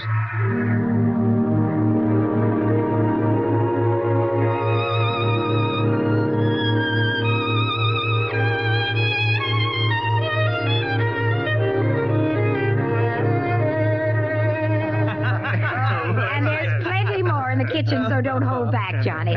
You too, Dr. Horst. Well, Johnny, you're still in the Navy, eh? That's right, Dad. I'm in command of the ship. We're an old Navy family, Dr. Horst. All three of our boys in the service. Yeah, Ed was the best pilot in the Pacific, too. What did happen, Ed? What's the difference? I'm here now. Yeah, but... You know, it's almost perfect. All we're missing is your brother, Will. Then the whole family could be together. Well, it won't be long, Mom. Will's in charge of the XR-54. Next rocket coming out to Mars. Oh. Well, little Will. When does he leave, Johnny? Well, the takeoff's scheduled for September, but it depends on what we report. Oh, yeah. There's no question about that now, huh? No. Christmas together again. That'll be something. Sure will, yes, sirree. Well, this calls for a celebration. How about a little of the old dandelion wine, eh, Johnny? Now, Father, don't you go giving Johnny too much wine. He's a big boy now, Mother. Well, sir, isn't everything just fine? Just fine.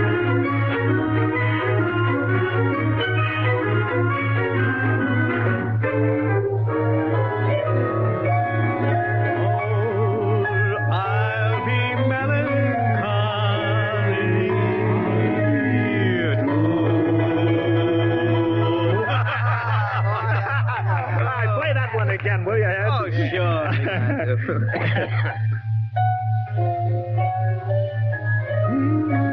Well, Dr. Horst, what are you doing sitting over here alone? What do you think of my little family? Very nice. You know, I can't understand why you didn't find any folks here, Dr. Horst. It's just a shame everybody else is so happy. Well, I never remembered my family, Mrs. Black. All I know is they were gassed at Dachau during the Second World War. When I was liberated, I was in delirium 3 months. I cannot remember anything before then. A psychiatric phenomena. Well, that's terrible. Isn't there anything anybody can do? I don't want to remember. I have not had a pleasant life. I prefer to be free of emotional entanglements. They interfere with a scientific approach. Oh, I'm sorry, Dr. Horst.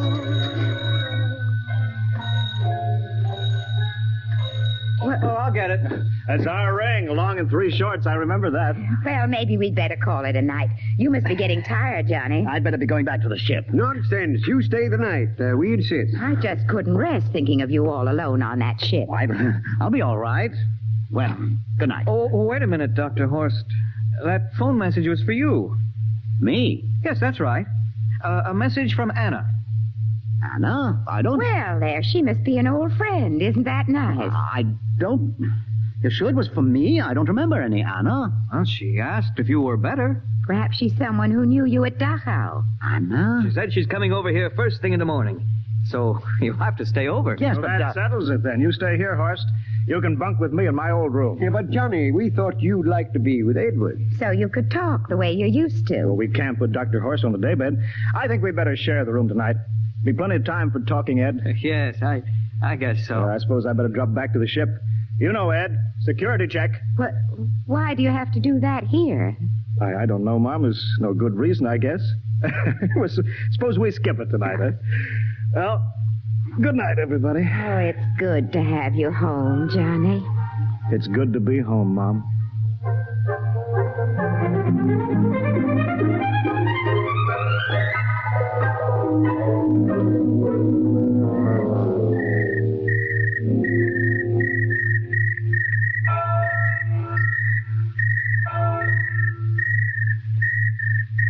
Captain Black. Huh? You asleep? No, I've been thinking about what we were expecting. Green-skinned Martians. All the time there was only Mom and Dad and Edward waiting. That's funny what tricks your imagination can play on you. Well, I guess Mars is heaven, Horst. You know, I've been thinking about Martians, too. Captain, just suppose there were Martians, and they saw us land, and suppose they thought of us as invaders. What would be the best weapon they could use against our atom bombs, huh? I don't see what you're getting at. They would want to disarm us first, huh? To wipe out all suspicion, to make us feel at home. Captain, suppose this house isn't real. Suppose the people are just images, stolen from our own memories by Martians, created for us by telepathy, hypnotism. Oh, that's the craziest theory I ever heard. Maybe that's why there was no one for me, because in all my life there is no happy memory, no real loved person, not even my mother. I don't remember her, only the piles of rotting corpses at Dachau. There was no happy emotion for these people to recreate. How about that phone call? Anna? Yes, Anna. I didn't remember who she was, but I do now. I just remembered. When I was freed from Dachau, sick, delirious, I raved about a wonderful, kind nurse named Anna that took care of me. There you are. It's logical. She's coming to see you tomorrow. But there was no Anna. I'd been nursed by a man. What? Anna was only a dream. And there's only one way they could have learned about her, by reading my subconscious mind. That's impossible, Horst. Why? The whole crew was thinking of home. Suppose the Martians read our minds. Yes, but if there are Martians... If there are, they have us separated. Each man in a different house, sleeping, trusting. No one at the guns. I left my pistol downstairs.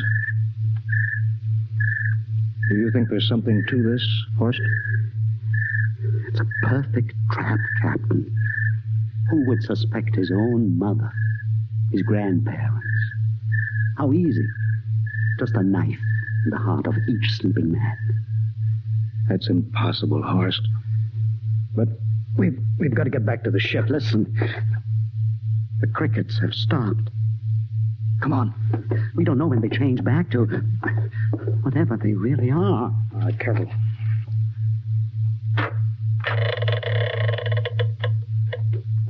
Where are you going, John? Ed, we wanted a drink of water. That's all, Ed. You're not thirsty, John.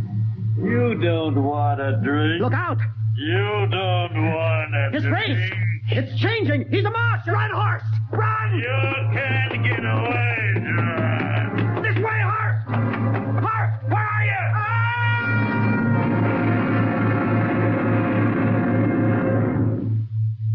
Hello? Hello? Can you hear me, Earth? This is Captain John Black, the XR-53 calling from Mars. I've locked myself in the ship, but they've crippled it. I can't take off or fire the guns, and they're coming for me now, the Martians. I'm all alone here. All the rest are dead. Hinkston, Lustig, Dr. Horst. Poor Horst, he didn't even reach the door. Listen. They're trying to break through the hull. Edward and Mom and Dad and all the folks, but they're changing now. They're melting and changing back into... They're Martians. Can you understand? Martians, not men. They make us think that Mars was heaven and we fell into the trap. Can you hear me, Earth? You've got to stop the next rocket. Listen, tell my brother Will. Tell my brother not to come. They'll trap him, too. They'll kill them all. Hello? Can you hear me, Earth? This is John Black on Mars. Hello, Earth. This is John Black on Mars. Hello, Earth. Hello, Earth.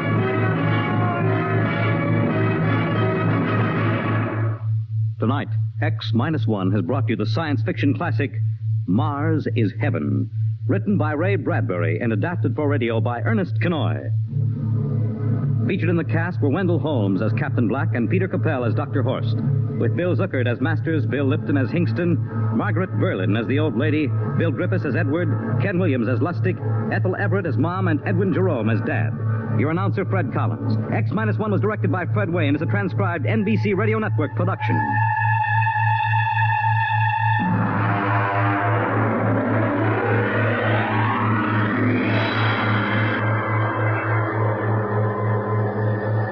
And now, next week,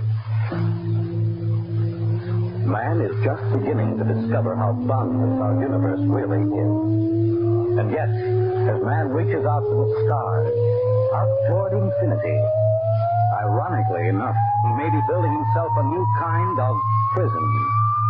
What would it be like to live all your life in a world no larger, say, than a single gigantic rocket ship bound on an endless journey?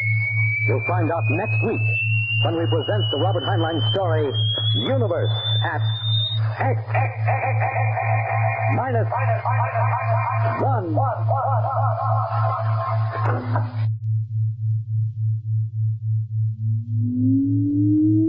Countdown for blastoff. X minus 5, minus 4, minus 3, minus 2, X minus 1. Fire!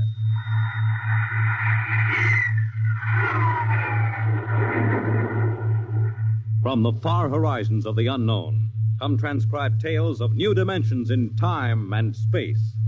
These are stories of the future, adventures in which you'll live in 1,000,000 could-be years on 1,000 would-be worlds. The National Broadcasting Company presents X minus 1.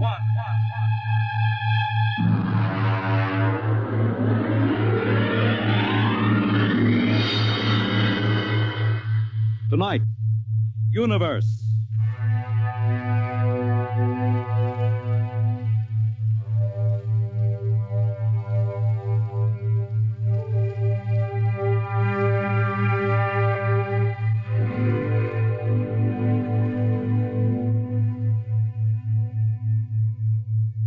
We are just beginning to discover how boundless our universe really is.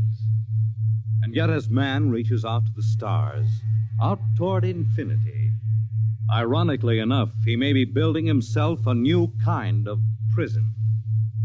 What would it be like to live all your life in a world no larger, say, than a single gigantic rocket ship bound on an endless mercy?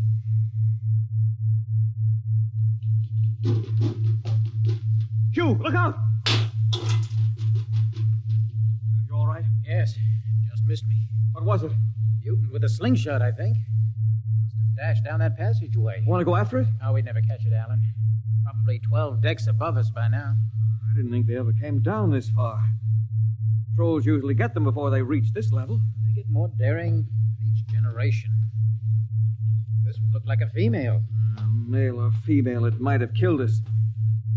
I told you this trip was pure foolishness, climbing 24 deck levels to hear a crazy old man rave. All right, Alan, we're almost there now.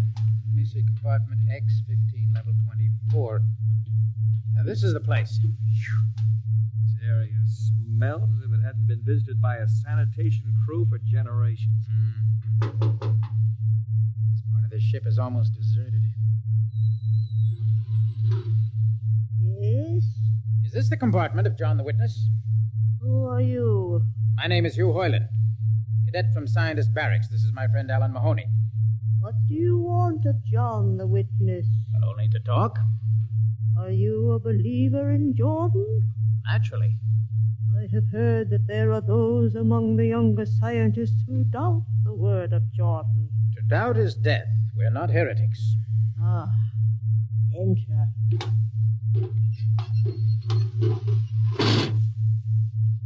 I've brought you a gift of tobacco, grown on the richest level. Oh, it smells good. I assure you it's of the best. Wait here. I'll get him. Rat's nest. Oh, what the devil do you think he can tell you? Alan, I'm not sure.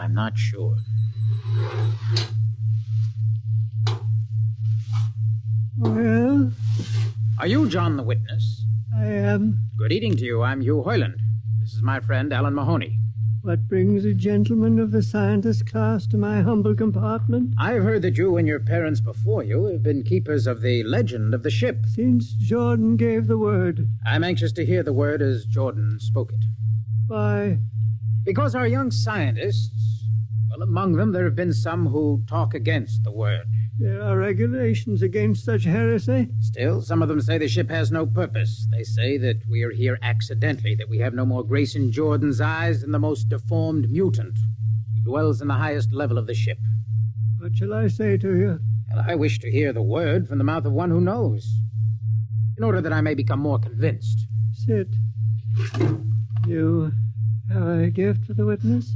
The finest tobacco. Good. I will dim the lights. Now pay close attention, for these are the words as my father's father's father gave them to his son's son's son. This is how the ship came into being, how our people were created. In the beginning there was only Jordan, thinking his lonely thoughts. Out of his thoughts came a vision. Out of the vision came a planning, and out of the planning came decision. Jordan's hand was lifted, and the ship was born. Mile after mile of good compartments, tank after tank for gold and corn, ladder and passage, door and locker fit for the needs of the yet unborn. He looked on his work and found it pleasing, meet for a race that was yet to be. He thought of man, and man came into being. Then Jordan checked his thoughts and searched for a key.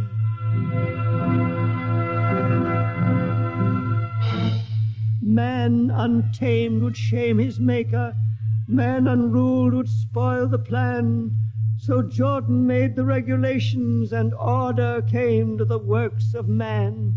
A crew he created to work at their stations, scientists to guide the plan. Over them all he created captain, made him judge of the race of man. Thus it was in the golden age. These are the true words? As my father's father taught them. But what of the strange beast-like people on the upper levels of the ship? Surely Jordan did not create them. Jordan is perfect. All below him lack perfection. You have heard of the legend of Huff? I have heard that he mutinied against Jordan. Darkness swallowed the ways of virtue. Sin prevailed upon the ship. And before wisdom prevailed and the bodies of Huff and his followers were fed into the converter, some of the rebels escaped and lived to father the mutants. They are tainted with the sins of their fathers. Witness, one more question. Speak. What is the ship? The ship is a great sphere, 25 kilometers wide and 100 levels deep. I know that, but the upper levels. Regulations forbid us to venture into the upper levels, but it is said that beyond the levels of the mutants lies the forbidden place where Jordan's spirit prevails. So I've heard, yet something troubles me. Something which prompted my coming here. Yes, my son. What lies beyond the ship? What? What lies beyond the ship? This is heresy. Answer me. I will not permit such talk. The ship is complete. The ship is universal. The ship is everywhere. The ship is endless. Your mutterings are those of a frightened old man. They answer nothing. You question the word? I think you lie. Hear me, Mr. Hoyland. For what you have already said, I can have your body fed into the converter, your soul launched on the endless trip. You threaten me. You, for Jordan's sake. Do you think I fear this dried fig of a man? You! Sir, my friend is impetuous. He does not understand. I might be persuaded to forget a substantial gift. Why, you pig! You! Alan, come on. The sight of this so-called holy man offends me. No, you shall not leave. Don't try to frighten me with that gun, old man. Remain where you are, heretic. I warn you, put down that gun. No, closer. Drop it. No, very well, then. Death to the heretic. Alan, get him. Alan. He's not breathing. Is he dead? I don't know. Come on, Hugh. We've got to get out of here. Right. Nowhere. We can't go back. They'd feed us into the converter before we could even... What's that? An alarm. That old woman must have turned it in. Come on, Alan. The patrol will be here in no time. Where can we go? Yes, where? The upper levels. No, the mutants. We'll have to take our chances. Come on, Alan, let's go. Listen, that's the patrol. Come on, we've got to climb. There's a hatchway down the corridor. All right, quickly. Oh, where we fire! Alan, up the ladder. Up. Come on, Alan, come on.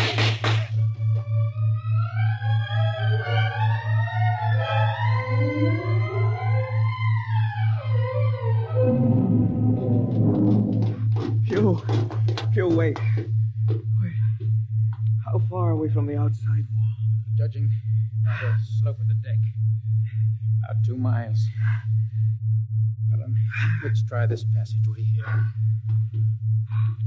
You hadn't asked him that stupid question. Now, there's no use going over that. But why did you do it? I've been thinking about it for a long time. He began to give me those stupid, pat answers. Well, I just saw red, I guess. Who are you to question the ways of Jordan? When you asked me to go with you to visit the witness, I thought you wanted spiritual help. I never dreamed. I'm sorry, Alan. I'm sorry. I couldn't foresee this. Wait a minute. What? I saw something move. Where? Near that bulkhead. I don't see anything. Maybe my eyes are going bad. Still, listen! Hear me, Highness! Alan, look out!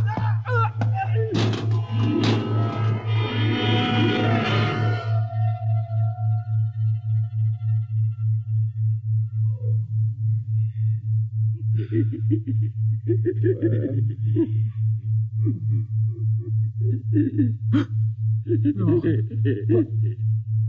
What are you? Put away that knife. Keep away from me, you. Don't kill him. Not yet. Who are you? Forgive my friend Bobo. Like so many of my people, he's rather impetuous. We're members of the so-called super race. Who are you? What place is this? You can guess. My leg. I'm a mutant. Mutant? Where is Alan? Your friend is dead. Dead? I was not able to restrain my people in time to save him. Why don't you destroy me and get it over with? We do not kill for pleasure, Mr. Hoyland. Only when necessary. You know my name? I read your identification tag. Who are you? Mutants can't read. My name is Gregory. Gregory? I'm a leader of my people. You see, although we are unfortunate in our heredity, Mr. Hoyland, many of us are quite intelligent. Why do you live like animals? We'd rather live like free animals than like regimented slaves, as you do. I've heard you practice cannibalism. Undoubtedly, you hear many things about us. Turn your head. Why? That monster. I've never seen a creature like him. Bobo is an unfortunate. He was born without the power of speech. How can you tolerate such a monstrosity? We've learned to live with difference. If we began to destroy our imperfects as you do on the lower levels, there would soon be no one left. It violates the regulations. The word of Jordan states Mr. Hoyland, your people are really quite primitive and barbaric. You dare say that to me? I dare say a good deal more. Let us go to my compartment and speak further. I'm always interested in information on the lower levels. I'll give you no information. Bobo. Mr. Hoyland in my cabin, please. I advise you to go quietly, Mr. Hoyland. Bobo has a hatred of superior beings, which is unfortunate, but quite understandable. Proceed.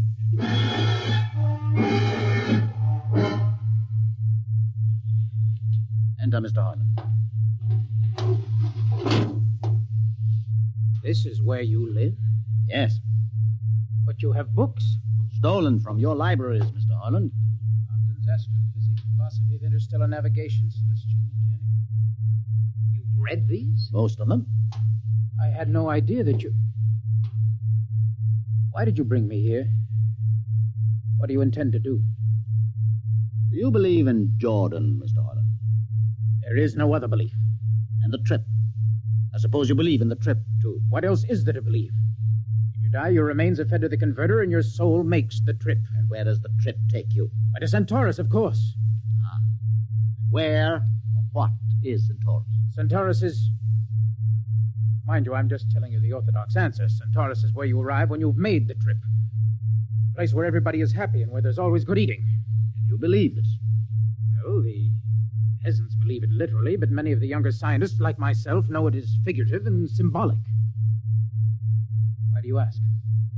Did it ever occur to you, Mr. Hoyland, that the trip is exactly what your peasants believe it is? What? And that the ship and all the crew were actually going somewhere, moving? The ship can't go anywhere. It already is everywhere. Imagine a place bigger than the ship. Much bigger. With the ship inside, moving inside. There can't be any place bigger than the ship. There just wouldn't be any place for it to be. Oh, for half's sake, listen. You know the lowest level? Of course. If you started digging a hole in the lowest level, where would that hole go? It's forbidden to think such thoughts. Where would it go? I can't think about it. Bobo, we're going to take Mr. Hoyland to the place. No.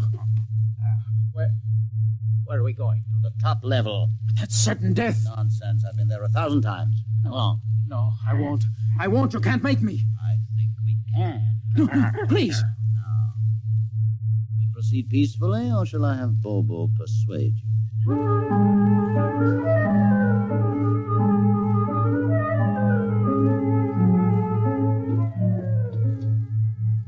Open the door, Bobo. Inside.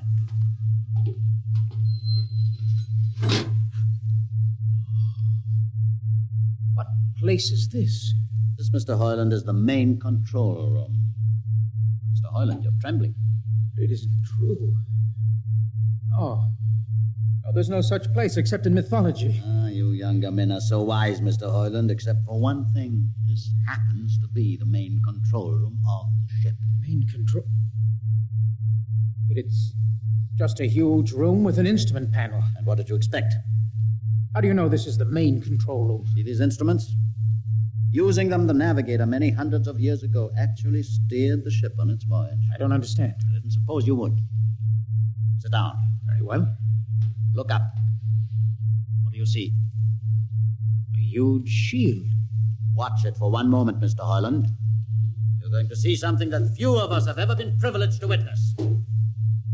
What are you doing? Dimming the lights. Don't be frightened. Keep your eyes focused on the shield above us. Ready? Watch. It's sliding back. Ghost of Jordan. Huh? What am I seeing? The universe, Mr. Hoyland. The universe in all its beauty. The stars, the planets, the suns and moons and constellations. No, it can't be. The ship is the universe. There is nothing but the ship. Ah, but there it is. You see it before your eyes, spread out like a canopy of glory.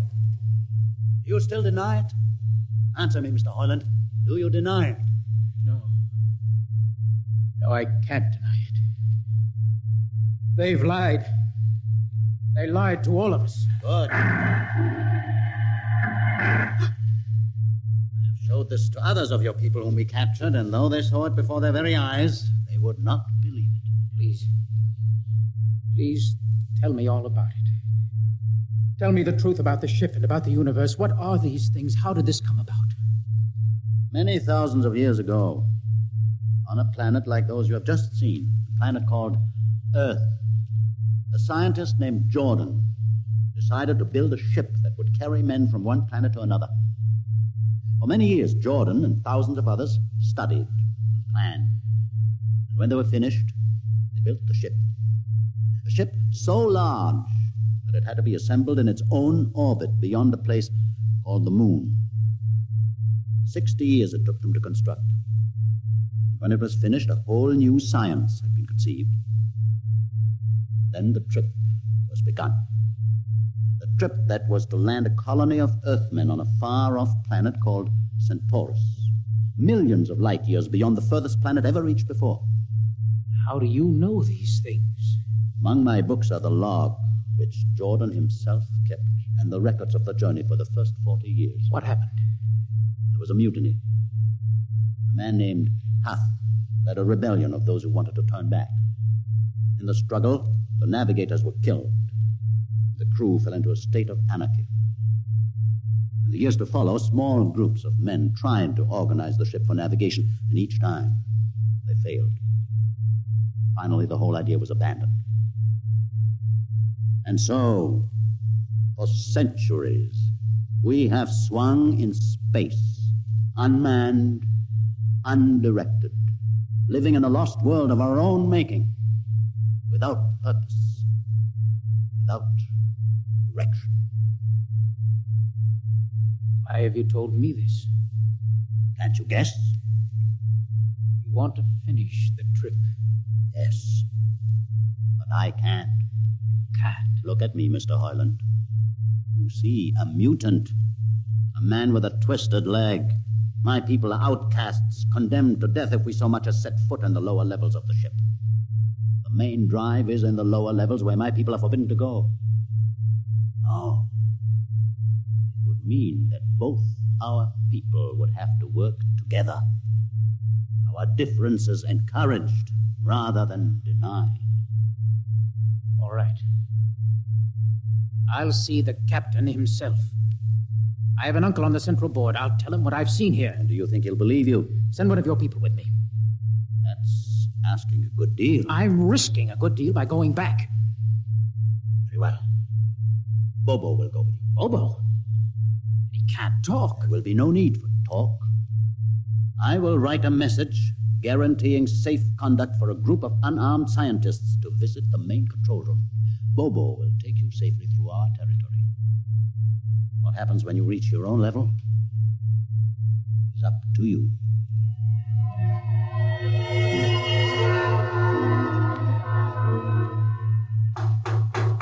One moment. Yes, what? You? Quick, Uncle, let us in. Hey, but this mutant. He's harmless. Please, Uncle, please. Now, what is this? You're wanted for... I know all about that. Uncle, listen. I must see the captain. The captain? Are you mad? Uncle, you're a council member. You can get me to see him. He'll kill you. You're wanted for heresy. I don't care. I must speak with the captain. Now, Uncle, you're close to him. You can arrange it. I don't understand. Listen to me. The ship is moving. I can prove it. Do you understand? There is a purpose in the ship. I don't understand what you're babbling about. Now, never mind.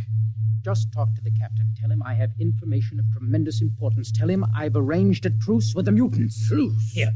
Show him this paper. Signed by their leader. Do it, Uncle, for my sake. I don't know what... Uncle, please, if I'm to die, let this be my last request to you. Very well. I'll speak to the captain.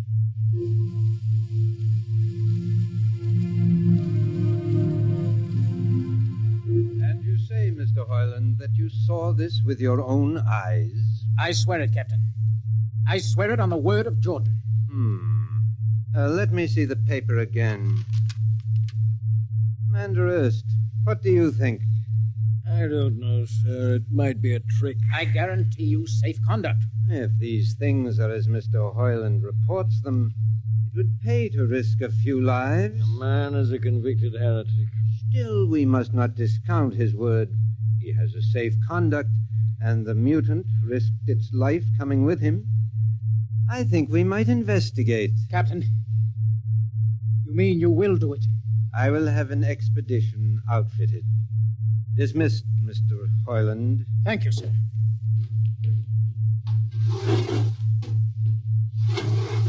Captain. Commander Erst. Sir. You will make the necessary arrangements for an expedition. And I trust you understand. Perfectly, sir. Perfectly.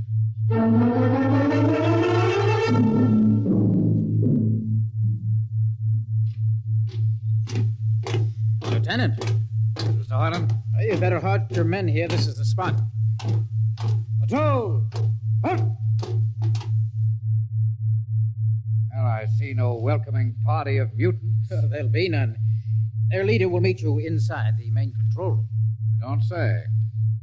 Just where is this main control room? Beyond that door. I see. All right, man. Ready up. Lieutenant, why do you ready arms? In case of ambush. Ambush? Wait a minute, Lieutenant. What are those men doing with that ray gun? Just aiming it at the door. Are you mad? No, Mr. Harlan, but most certainly you are to think that we could be lured up here to be slaughtered with a fantastic story about some mythical control room. Guns ready, sir. Lieutenant, I warn you, these people have acted in good faith. You can't break that faith. Oh, mutant! Come out! For Jordan's sake, Hold Lieutenant. Why? Mutant!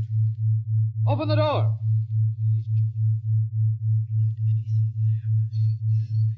It's opening. Ready, men. Someone's coming out. Steady. Gregory, stay back! You fools! You've killed him! Here come the rest of them. Fire! Fire!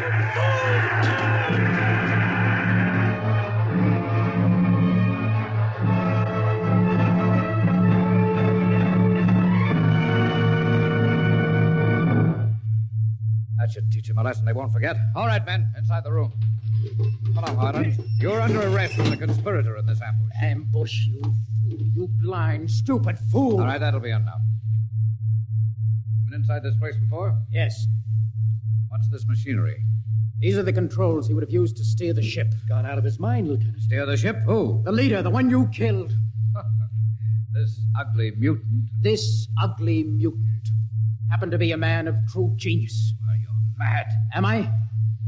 Lieutenant, this man had a vision which would have saved you, but you chose to kill him because you couldn't stand the sight of his difference from you. Shut up, Highland. Don't listen to him, man. You can't shut your eyes, and you can't shut your minds, and you can't shut your ears to this!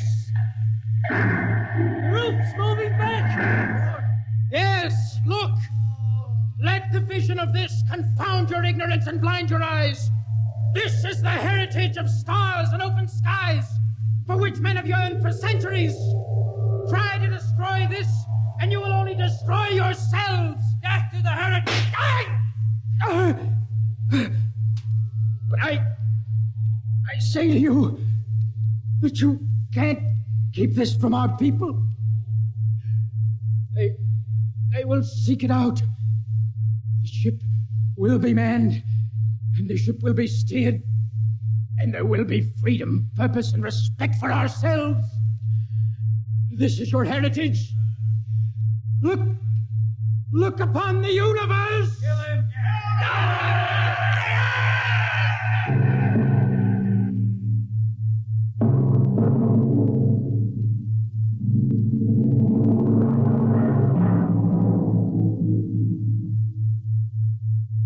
X-1 has just brought you Universe, a story written by Robert Heinlein and adapted for radio by George Lefferts. Heard in the cast were Donald Buca as Hugh, Peter Capell as Gregory, Bill Griffiths as Alan, Abby Lewis as the woman, Edgar Staley as the witness, Jason Johnson as the uncle, John Seymour as the captain, and Ian Martin as the lieutenant. Your announcer is Fred Collins. X-1 is directed by Fred Way and is a transcribed NBC Radio Network production.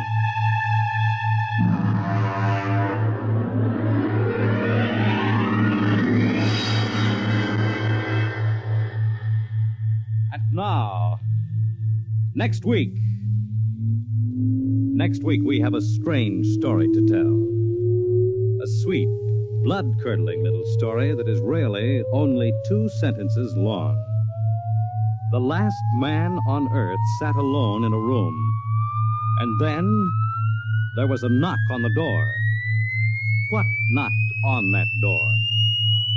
You'll find out next week on X minus 1.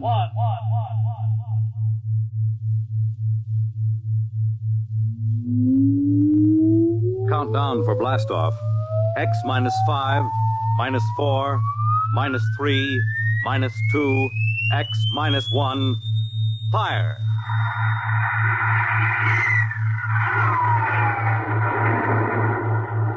From the far horizons of the unknown come transcribed tales of new dimensions in time and space. These are stories of the future, adventures in which you'll live in 1,000,000 could-be years on 1,000 would-be worlds. The National Broadcasting Company presents X minus 1.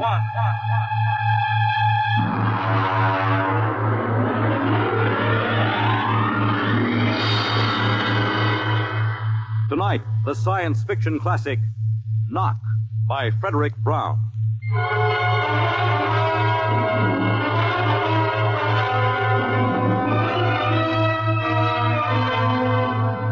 Tonight we have a strange story to tell. A sweet, blood-curdling little story that is really only 2 sentences long. The last man on Earth sat alone in a room. There was a knock at the door.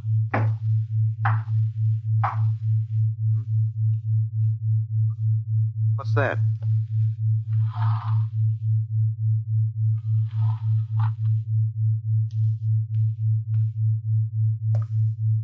Good morning, man. What? Who are you? You have regained consciousness. Who are you? I am Zan. I'm still asleep, I must be. You are not asleep. Maybe if I close my eyes, it'll go away. I will not go away, man. Oh, I guess I'm awake. What are you? I am a Zan. What's that? A Zan is intelligent life. Look, I don't... What happened? Where are you from? From Planet 7 in the 3rd galaxy in the 4th quadrant. Where? It is not necessary to repeat information which is correct in the original statement. Planet 7, but... You mean I'm not on Earth? You are still on your planet. What are you doing here? The Zans have annexed your world. You mean you've conquered Earth? Yes, that is correct. We will now prepare your planet for habitation by the Zan. How about the people? What about the population of the world? You are the population of the world. Hmm? Now, wait a minute. I can't... I don't understand what's happened. The Zan have landed on your planet. We have removed the lower life forms to prepare for colonization by the Zan. When did all this happen? 2 days ago. You have been unconscious until now. You really mean I'm the last man on Earth? That is correct. Identify yourself now. What? Kindly provide data as to your position in the elementary social order of your planet. Oh, I'm Walter Phelan, Associate Professor of Anthropology at Nathan University. How do you speak English? We have deciphered your written and recorded records. It is not difficult to reconstruct your language. It is a primary type of auditory communication. Oh. Is there anything you want to complete your natural habitat? You mean I'm a prisoner? That is correct. What would you want further in your room? Do I have to stay here? Yes. The rest of my life? Forever. You better bring me my books. That will be done. That's rather considerate of you. You know, I've got to call you something. Do you mind if I call you George? It is immaterial.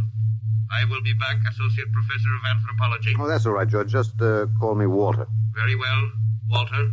I will be back with your books. All right, George. I'll be seeing you around. You will not be around, Walter. You will be here.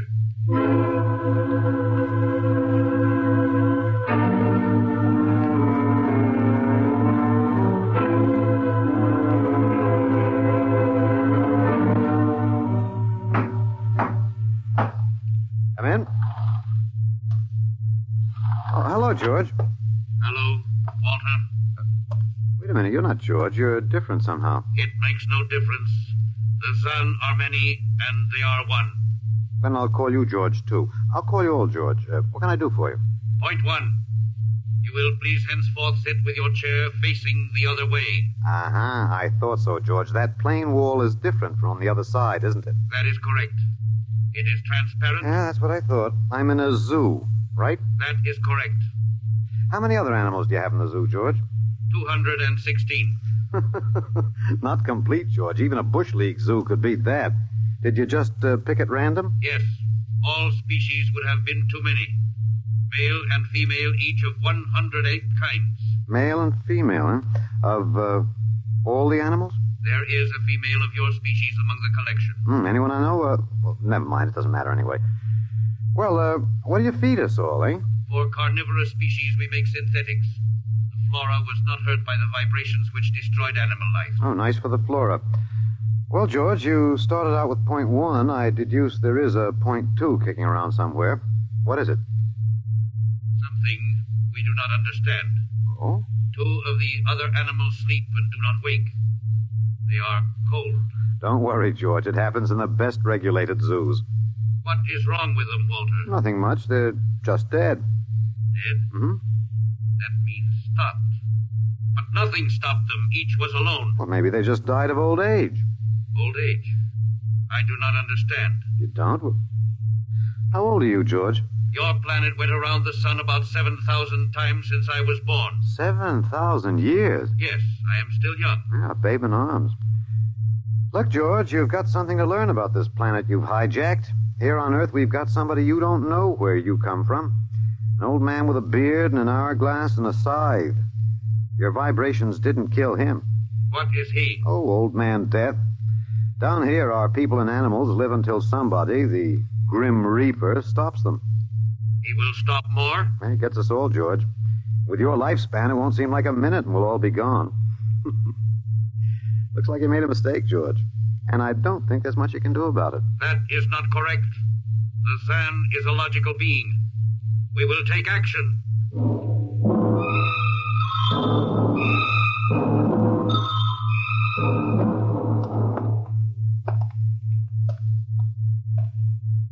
Oh, George, where are you taking me? We will be there shortly.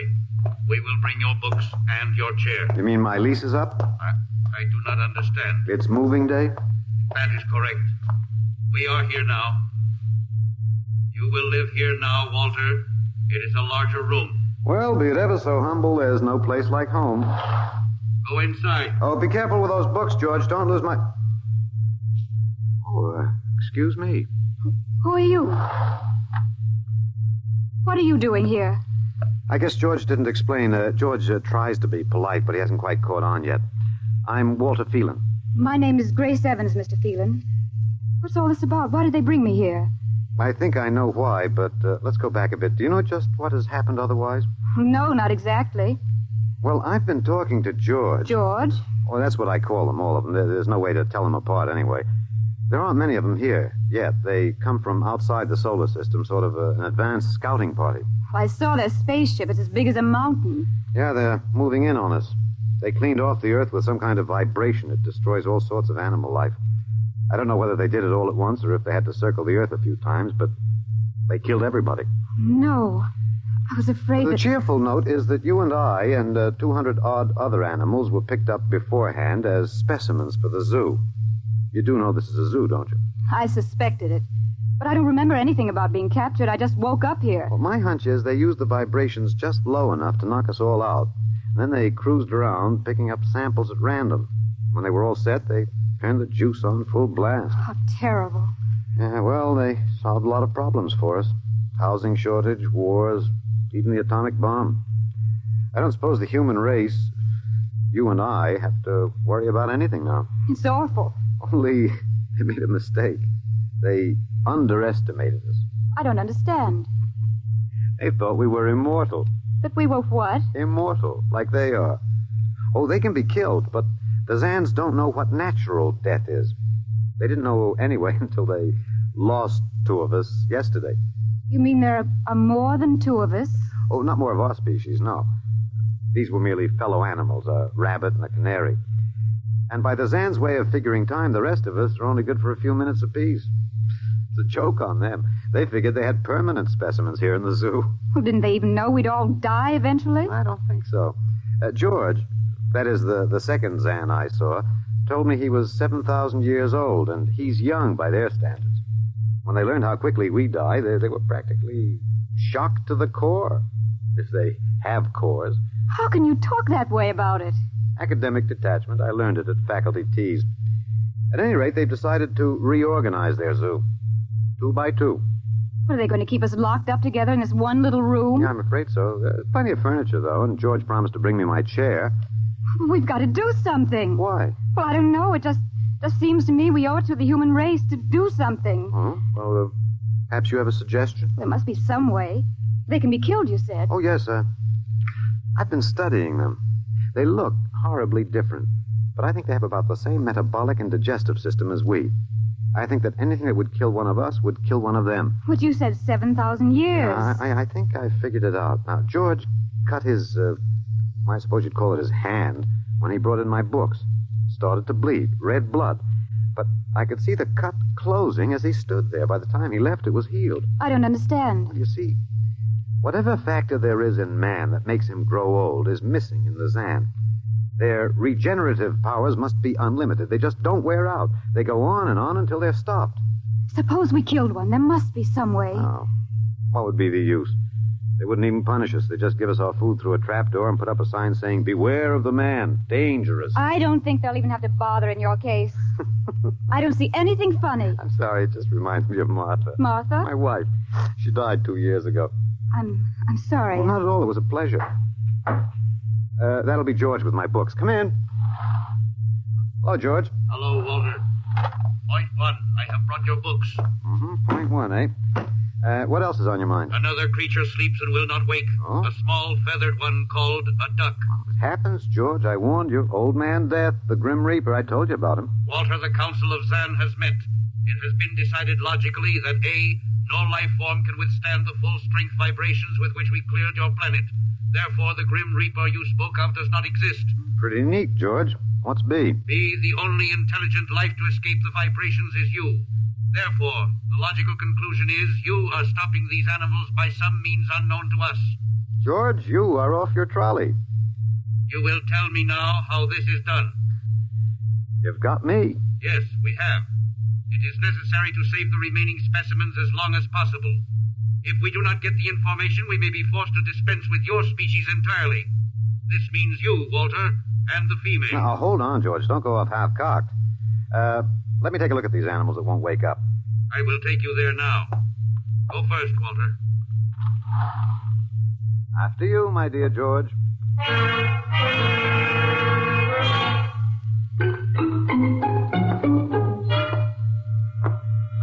This is the weasel. Now, you should have got him in the winter, George. The fur's worth more then. It's ermine. This is the reptile cage. Here are the ducks.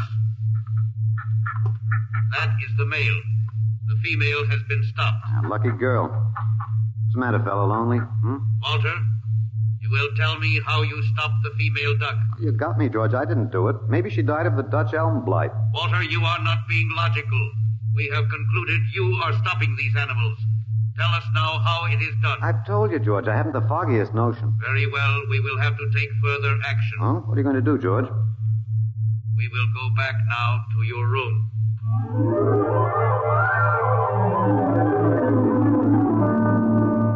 What happened, Mr. Phelan? You might call me Walter. After all, George does. And we have more in common. Please, what happened? Oh, just a duck, a dead duck. George thinks I killed her by remote control. He wants me to tell him how. Did you? Look, I'm just an ordinary anthropologist. There's no telling what those animals died of. Just natural causes. But George can't see it that way. He thinks I'm holding out on him. Good. What? At least we can get back at them some way.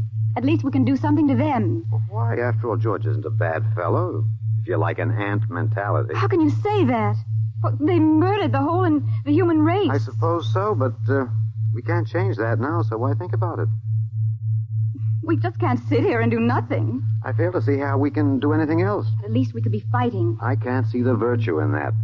I was more or less content with my books, and we've got George to talk to. Of all the men in the world they had to pick, don't you want to fight back? Don't you want to keep on fighting to the end? It hadn't occurred to me. But we've got to, Walter. Why? Well, I can't really explain it, but, Walter, if there was any good in man, it was that he kept on struggling against nature and, in the end, even against himself.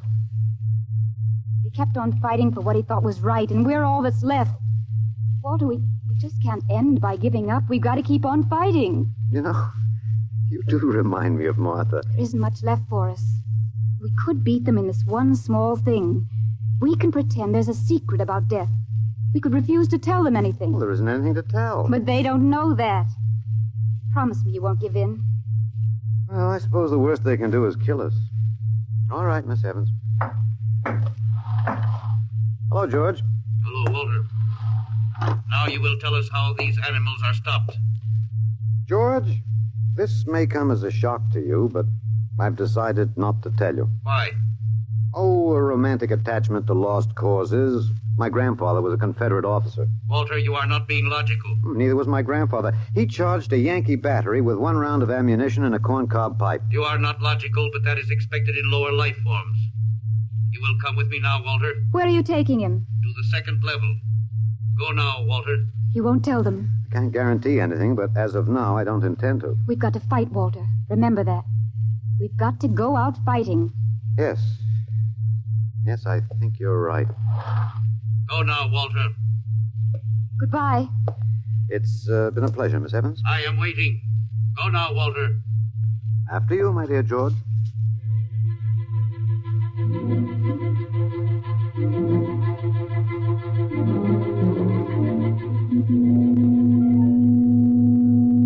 You will tell us now, Walter?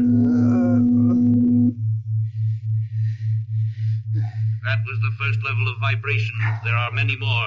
However, we have calculated that none of them exceed your threshold of unconsciousness. Very clever, George. Of course. You will tell us now, how do you stop these animals? You will tell us now? As of now, no. However, I'm not very brave, if that encourages you, George. You are not being logical, Walter. You're telling me. We will now use vibration level 2.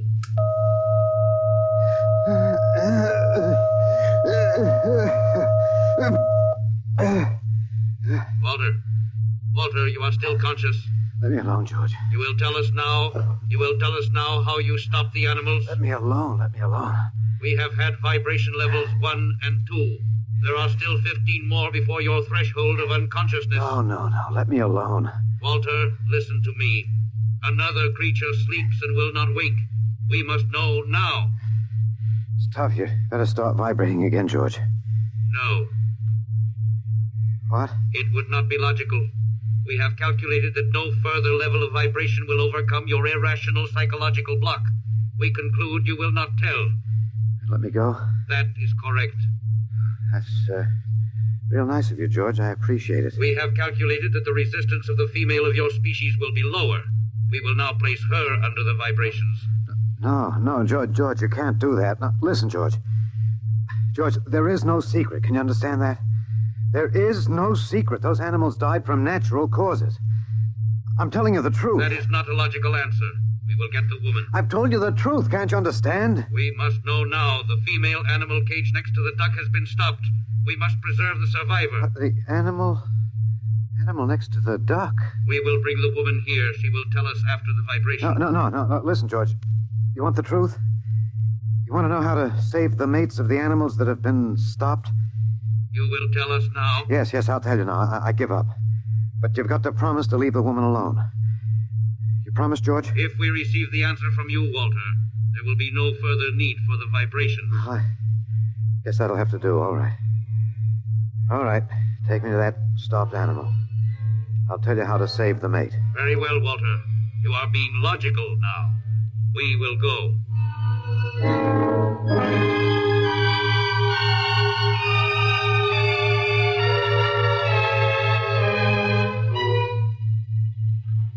Walter, are you all right?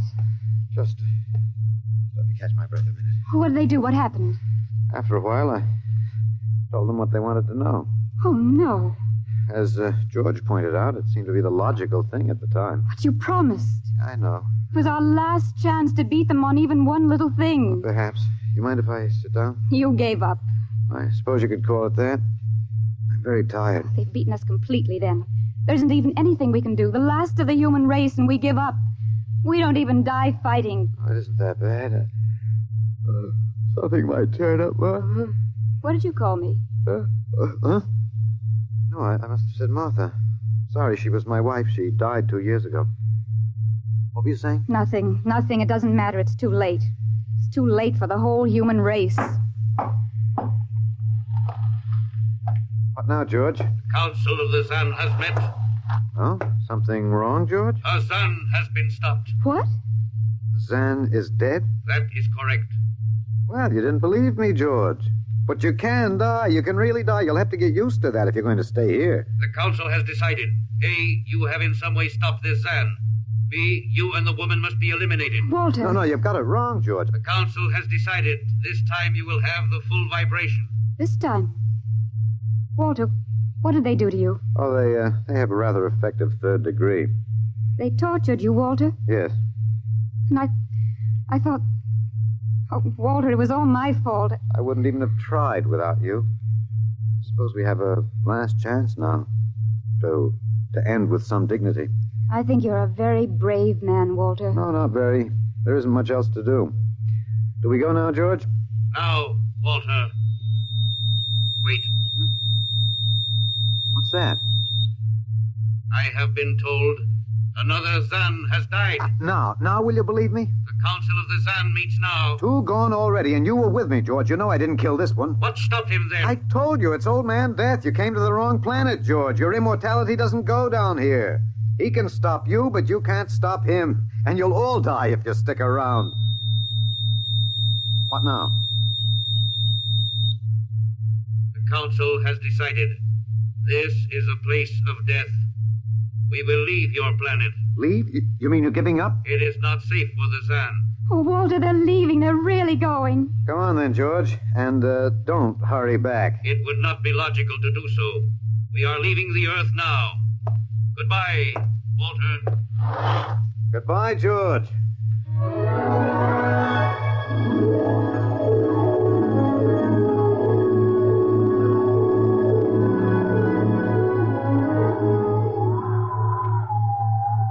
Well, they're all aboard now. So wonderful to feel the sun and the wind again. Yeah, they've closed the hatches. Walter, is it safe for us to be out here? Yes, they're not interested in us any longer. They only want to get away. And I want to see this, Grace.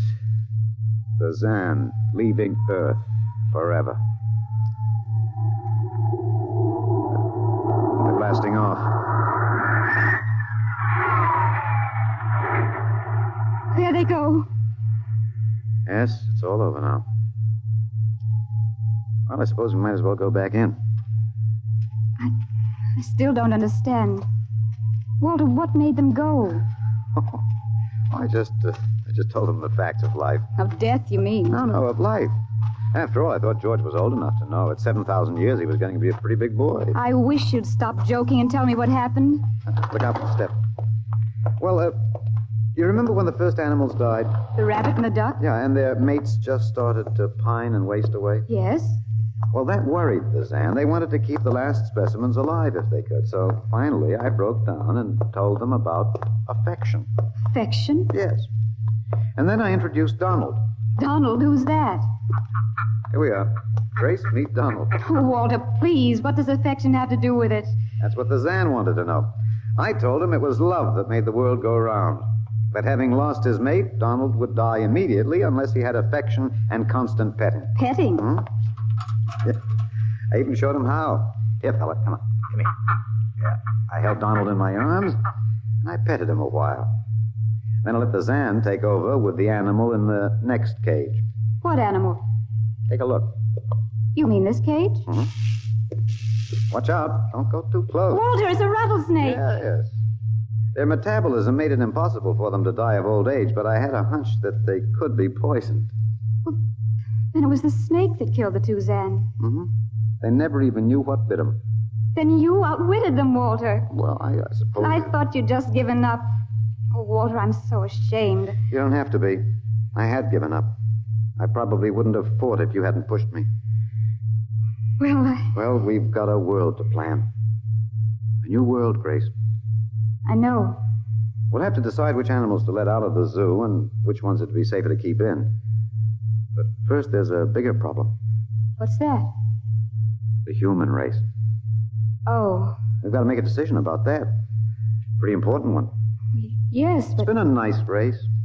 even if nobody won it. Of course, it may go backward for a while until it gets its breath, but we can save the books and all the most important things and get it started ahead once more.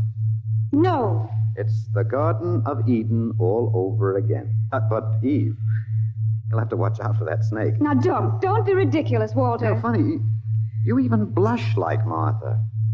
Only, you're stronger than she was. Prettier, too. I wish you'd forget about Martha. I think I will, my dear. If you'll give me time. Now, Walter Phelan, you listen to me. If you think for 1 minute that I thought it would never happen to me again. But it is love that makes the world go round.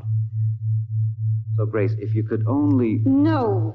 I wouldn't marry you if you were the last man on earth. But that's exactly what I am. I don't care. I don't even want to talk about it. I'm going out. All right, my dear, but think it over. And please come back.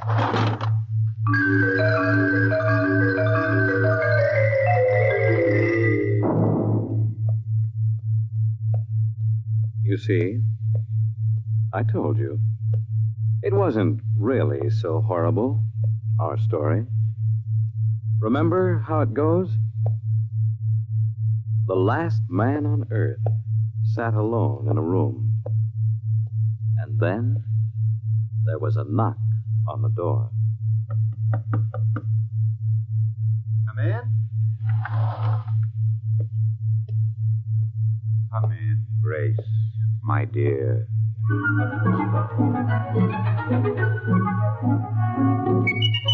You see, it wasn't horrible at all.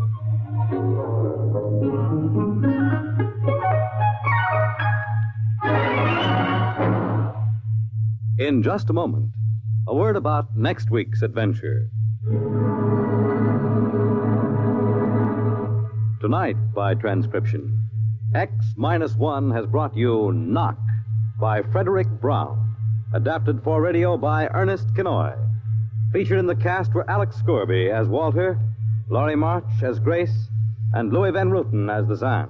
X-1 was directed by Fred Way and is an NBC Radio Network production.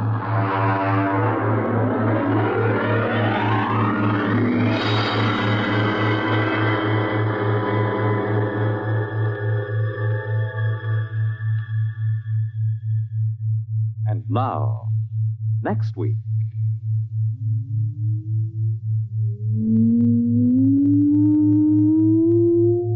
A strange and chilling story from the Bureau of Missing Persons.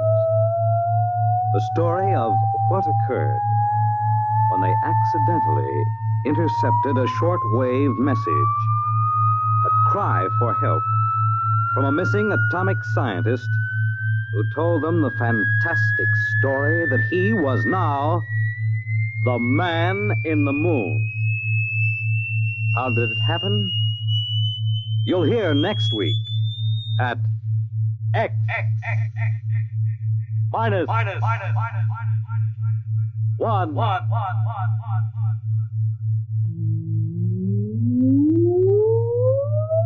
Countdown for blastoff.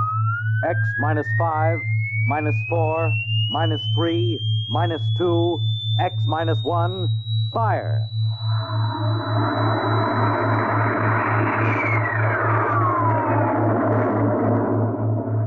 From the far horizons of the unknown come tales of new dimensions in time and space.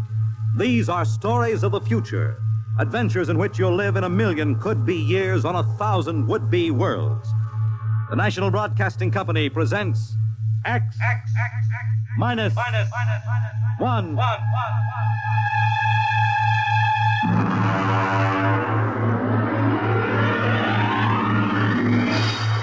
Tonight's story, The Man in the Moon.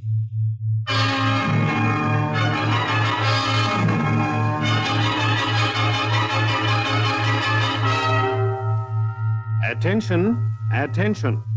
This is the Federal Bureau of Missing Persons calling all local agencies. Attention, this is a coded report nationwide. Missing since 9 o'clock this morning the following persons: Smigley, Jonathan, 5 feet 8 inches tall, brown hair, brown eyes, mastoid scar behind right ear, last seen wearing blue top coat and tan cap, Wanted by Los Angeles. Hello, get off this wavelength. This is a restricted band. Hello, Earth. Whoever you are, you're on a coded wavelength. Tune out. This frequency is reserved for the Federal Bureau of Missing Persons. Hello, Earth. This is the moon calling Earth. Hello, Earth. This guy's loony. This is Jake in transmission. Jake, this is Charlie of the code room. Some crackpot is on our frequency. Yeah, I heard him, Charlie. I've got CQ trying to trace a source now. We should have a triangulation any second. Well, hurry it up, will you? Some ham is in for a good stiff fine by the FCC. Yeah, they ought to take his license away. Oh, here comes Lenny with the directional fix. Right. Thanks, Lenny. Hey, what's this? This is impossible. What's going on down there? How about it? Get that ham out of my kilocycles. Oh, listen, Charlie, unless this is a gag, that interference is being beamed from 240,000 miles away. Oh, now, Jake, you know there ain't no such thing as 240,000 miles away. Yes, there is, Charlie. Straight up. Oh, now, wait a minute. Charlie, that signal is coming from the moon. Are you nuts? Oh, somebody might be bouncing it like a radar signal. Radar on this frequency? Where'd you study basic radio? Now, listen, Flathead, you asked for a fix. I gave the best fix our instruments can find. Take it or leave it. Somebody on the moon is calling the Bureau of Missing Persons.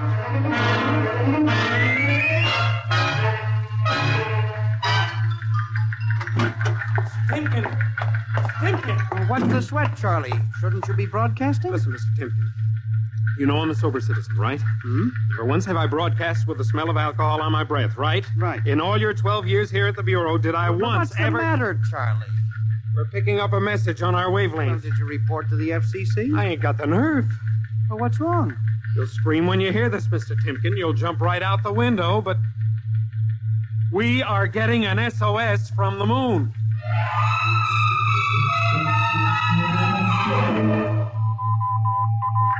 Well, that's it. He started on voice and switched to Morse. The way the signal repeats sounds like a phonograph record or automatic sender of some sort. Well, what's it say? Let's see here. Can you read me? Help, Otterburn. Will contact when moon is in phase. Let's have that again. Can you read me? Help, Otterburn. Will contact when moon is in phase. Otterburn. That sounds like a name, huh? Otterburn. Wait a minute.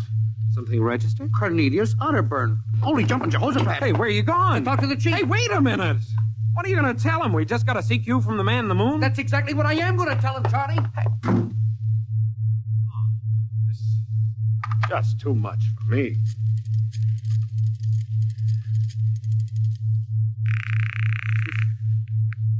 Washington Star-Ledger. Let me have O'Brien on city desk. A moment.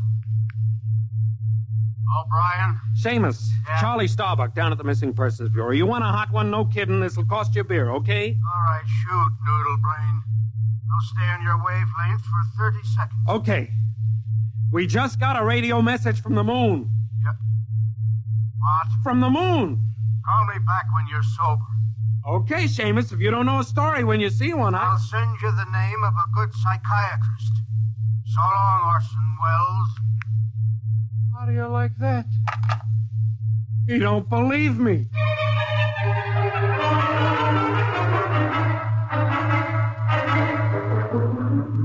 Otterburn, Mr. Wade. Now, does that name ring a bell? You're the man with the photographic memory, Henry. What about Otterburn? Cornelius Otterburn, atomic physicist, reported missing from his home in Baltimore on June 5th, 1945. Just 5 years ago. Vanished completely. Are you trying to tell me you really think there's something to this man in the moon business? Henry, I'm surprised at you. This is some crackpot trying to jam the airwaves. Yes, but the name Otterburn is so unusual. So are a lot of names. But I have a theory that... I was afraid of that. Henry, you always have a theory. Let's see, what was it last year? Oh, yes. That people disappear in occupational cycles. But it's true. Please, Henry, I'm a busy man. You expect me to believe that this Otterburn is sitting up on the moon, sending out shortwave messages? Well, he might be on Earth bouncing the messages off the moon. But who's to say he isn't on the moon? Henry, as chief of this bureau, I have my hands full trying to coordinate reports from 48 states and Alaska. I have no time to include the moon. But, Mr. Wade... Out, Henry. But, Mr. Wade... Out, I'm busy. Yes. Oh, here. Take this folder of reports for the dead file. Yes. And no more nonsense, eh, Henry? Yes. I appreciate that you have a very dull job filing old missing persons reports, and I appreciate that you take an active interest in the affairs of the Bureau. But no more nonsense, huh? No, sir. No more nonsense.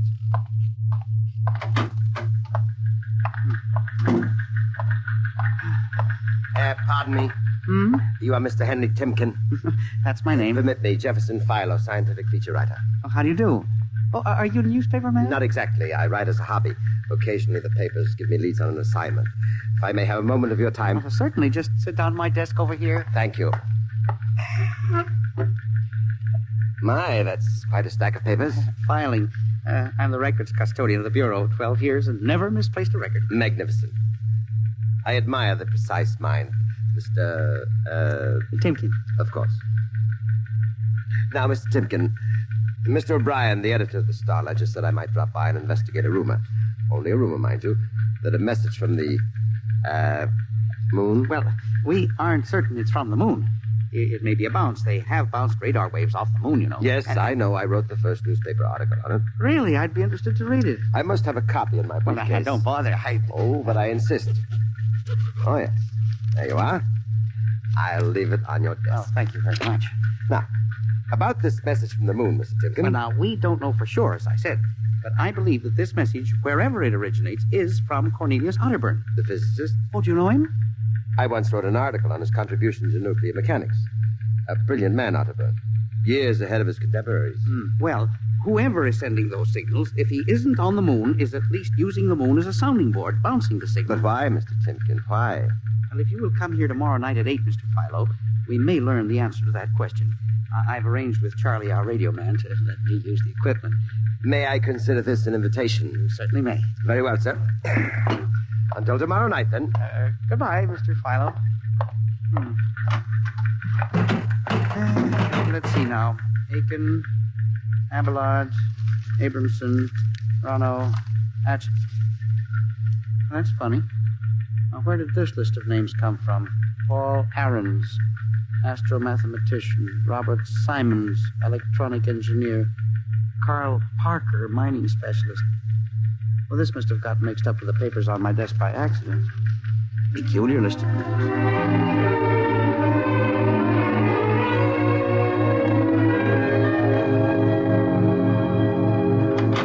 Good morning, Charlie. Oh, hi, Mr. Timken. See, we made the papers. Oh? And how? As the chief steamed up about it, he really gave me what for. What did the paper say? Oh, mostly ha-ha. Here's the Herald. Listen. Man on the moon contacts Missing Persons Bureau. Missing atomic scientists sitting on the moon, say Bureau experts, etc., etc. What a panty. Well, no wonder Mr. Wade is hopping. Say, about tonight, Mr. Timken, I don't know. Now, you promised you'd give me a key to the radio room. Yeah, but I didn't expect Well, I'll take full responsibility with Mr. Wade. It's time for the morning broadcast. We got quite a list today. Well, mind if I listen a while? We may hear Otterburn. Well, I ain't self-conscious. Just stick around. Yes. Attention. Attention.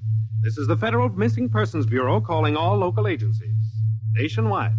This is a coded broadcast. The following persons are missing. Ahrens, Dr. Paul, 5'5", brown hair, brown eyes, scar on left side of chin, thick glasses. Ahrens. Occupation, astromathematician. Missing since 6 o'clock this morning. Being sought by Bel Air police. Charlie. Repeat. Dr. Paul Charlie, Ahrens. shut it off a second. Hold it. Delay 1 minute.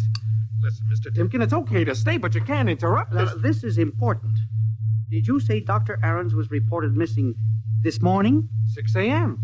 We got the report from Bel Air less than an hour ago. Are you certain, Charlie? Positive. What is this? Charlie, what's the next name on the list? Let's see. Simons, Robert, engineer. What? Came in less than 20 minutes ago. 20? Hey, what's the matter with you? You look like you've seen a ghost. Nothing, Charlie, except that last night, quite by accident, someone left a list of names on my desk. And that list included the names of those 2 men who were reported missing within the last hour. What? Oh, that don't sound right to me. Well, it isn't right, Charlie. It leaves a big question to be answered. Who would make up a list of missing persons before they were missing, not after?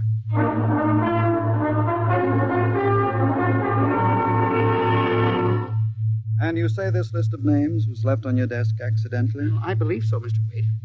Do you have any ideas, Henry? It's hard to say. Mr. Philo left some papers from his briefcase. Mr. Philo? Well, a science feature writer. I see. You were the leak on that story, then? Yes, sir, I'm afraid I was. I didn't think it would be treated as a laughing matter. Well, we'll deal with that later. Yes, sir. What's this Philo like? Well, He's a strange old duck, bald, thick glasses, tall. He walks stooped over. Seems to know a great deal about scientific data, but of course, being a science writer, Is there any other possibility? I believe that this is all hooked up with the broadcast from Otterburn. That seems to be a very remote possibility. The Missing Persons Bureau deals in remote possibilities, Mr. Wade. I do not require a statement of policy. Yes. What's the theory? Well, for some time now, it has been my contention that in a country like ours, where even the cleverest criminal can be ferreted out and located eventually, there is no such thing as a missing person. I was afraid of that. For 12 years now, I have kept the central files, where information from all over the country is channeled and recorded. I have made a private study. This is beginning to sound familiar, Henry. And I have discovered that each year, literally thousands of persons vanish, leaving no trace. They are never located. Where do they go? Nobody knows. And they disappear in interesting cycles. What sort of cycles? Occupations, for example. One year we'll have a run on, say, coal miners. Next year, the proportion of engineers increases. And then scientists. What do you think happens, Henry? I don't know, Mr. Wade, but I'm beginning to suspect that somebody else has discovered the same phenomenon, even to the point, perhaps, of being able to predict who will turn up among the missing next. Philo? Well, I don't know. But I would like to find out. And you think Otterburn may be a part of this picture? Mr. Wade, I definitely do. Henry, do you honestly expect me to buy an idea like that? It is more than an idea. The two top men on this list are missing, and... Maybe so, but the rest of them aren't. Parker, Watson, Gibbs. Why, I saw Parker in the restaurant where I had lunch today. Yes, but... And if you think I'm going to make myself a laughingstock by accepting such a crack-brain theory... Well, Excuse me. Yes. Hello, Wade speaking. Yes? Yes? I see. What name? Just a moment. Henry, let me see that list. Here you are. Go ahead. See. I'll get back to you. I guess I owe you an apology, Henry. Sir? Carl Parker was just reported missing. Parker? Third man on your list. Holy mackerel. Exactly. Henry, for a good many years now, I've ridiculed these theories of yours. I don't know. Perhaps I've underestimated you. Maybe this time you've really stumbled onto something. What do you intend to do, Mr. Wade? I don't know. I haven't thought it out yet. I was planning to listen for another broadcast tonight in the hope that Otterburn might try to contact us again. Good idea. I believe I'll join you. I also invited Mr. Philo, the feature writer. Oh? I'll be glad to meet him. I'm beginning to get interested in you, Mr. Philo. Wait, you don't think... That he's mixed up in this? Yes. I don't know, Henry. But it suddenly strikes me that we don't know very much about him, really. We ought to contact the police. No, Henry. I think we're better off keeping this between ourselves for the moment. We're dealing with the unknown. And in solving an equation for the X factor, it's often easier to limit the number of terms. Follow me? I don't know, Mr. Wade. There may be more danger in what you have discovered than you are aware of. Let's keep it quiet. You agree? Maybe you're right, Mr. Wade. I haven't thought of the danger involved.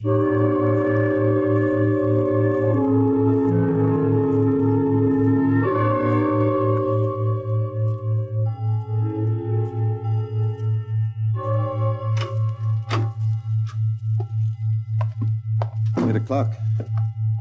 When Mr. Philo was late. Well, he said he'd be here. He strikes me as a man who keeps appointments. Look out the window. Yes. The moon is almost in direct phase.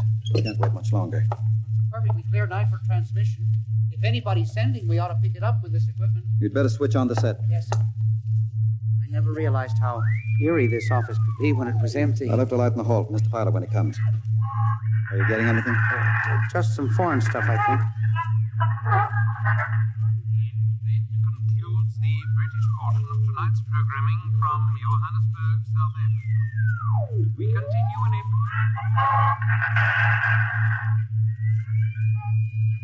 That's a peculiar transmission sound. Earth. Now, that sounds like something. See if I can work the selector. The moon is in phase. Yes. Hello, Earth. Can you hear me? I'll try to return. Hello? Hello? Hello, Earth. Hello, do you hear me? Oh, I get you now. Thank God. Who are you? Can you hear me? Who are you? This is Professor Cornelius Otterburn. Hello? Go on, I hear you. Not much time. They're on to me. They've located my sending point. You hear me? Go ahead, keep talking.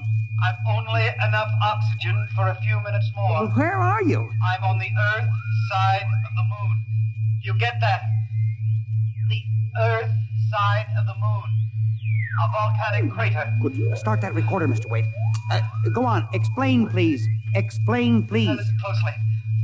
There is an Earth colony on the moon. There is an Earth colony on the far side of the moon, made up of renegade scientists and criminals. Professor Ernst Halsman. He died in an insane asylum in 1938. Professor Ernst Halsman discovered nuclear rocket power in 1935. Turned his plans over to escaped inmates of the asylum. They took off and set up a colony on the far side of the moon in 1938. Go ahead, we're recording you. Each year, they recruit new colonists from Earth. Slave labor, mostly. I was kidnapped in 1945. Yes, I know. Keep talking. They wanted me to work on atomic drive for their flying disc. Still getting you. Go on. Last month, 6 others and I escaped. Speak louder. You got to stop them. Stop them. Stop who? The moon colony. Planning to take over the Earth invasion. Hang on. No oxygen.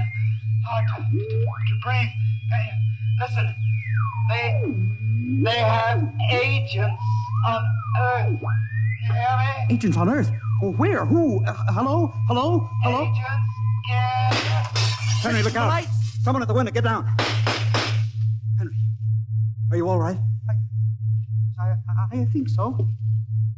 This shot smashed the transmitter. And the lights. Strike a match. Careful. It was close. I got a look at him. From the description, it was your Mr. Philo. We got a recording anyway, but not the most important part of the message.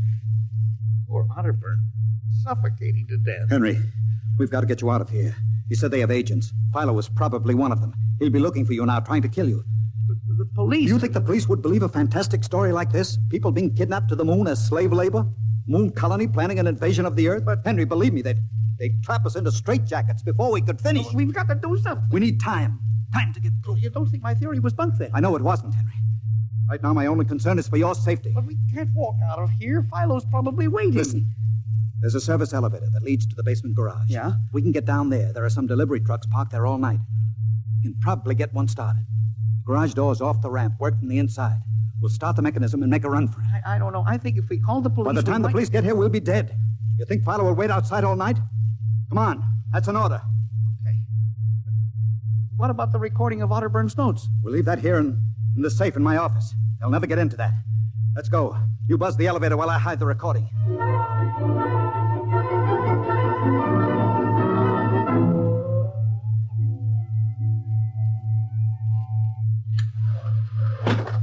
This is the basement. Come on. Keep to the side. Yes, sir. Shh. Let's try that delivery truck over there.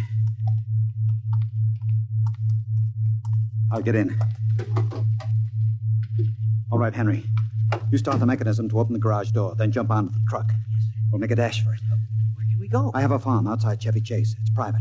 Miles from the nearest neighbor. Completely hidden by trees. We'll run for that. Go ahead. Start the door up. All right.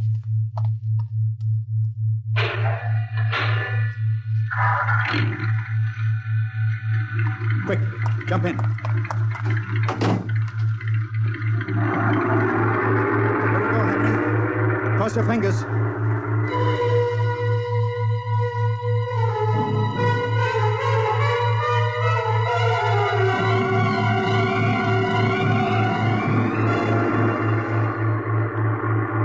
We made it out all right. Anything doing? There's a blue coupe behind us, Mr. Wade. It's easily following. I'll cut up Pennsylvania Avenue. Now Route 1, toward Baltimore. It is following. He turned with us. Can you go faster? Not much faster. Well, he's gaining on us. I've got an idea. Hang on, Henry. Yes. Why'd you stop? I'll turn off the lights.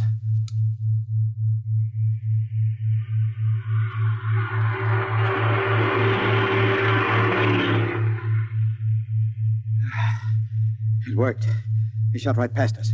Now we'll double back and go out another route.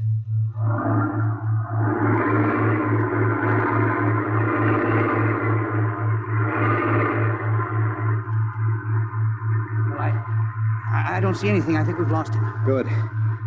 I think everything's going to be all right now. We can be at my farm in less than an hour.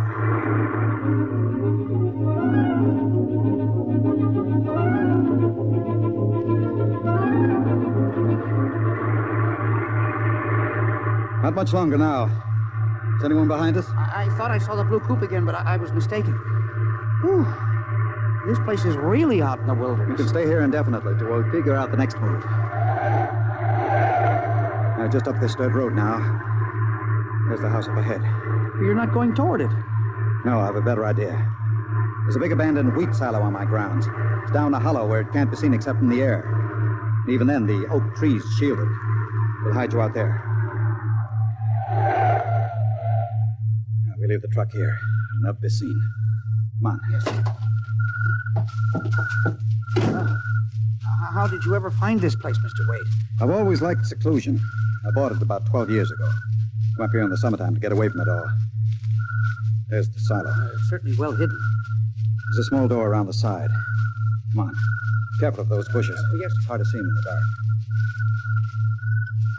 Do you suppose Philo will find us? I assure you, Henry, Mr. Fowler will never find us here. Not in a million years. Here's the door.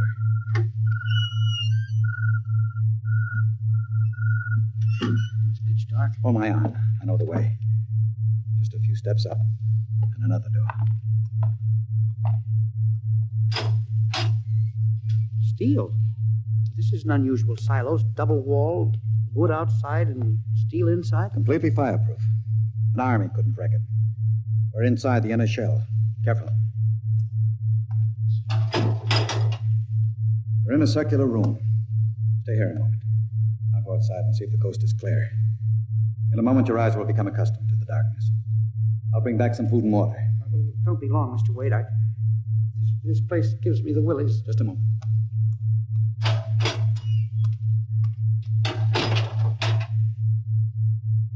Mr. Wade.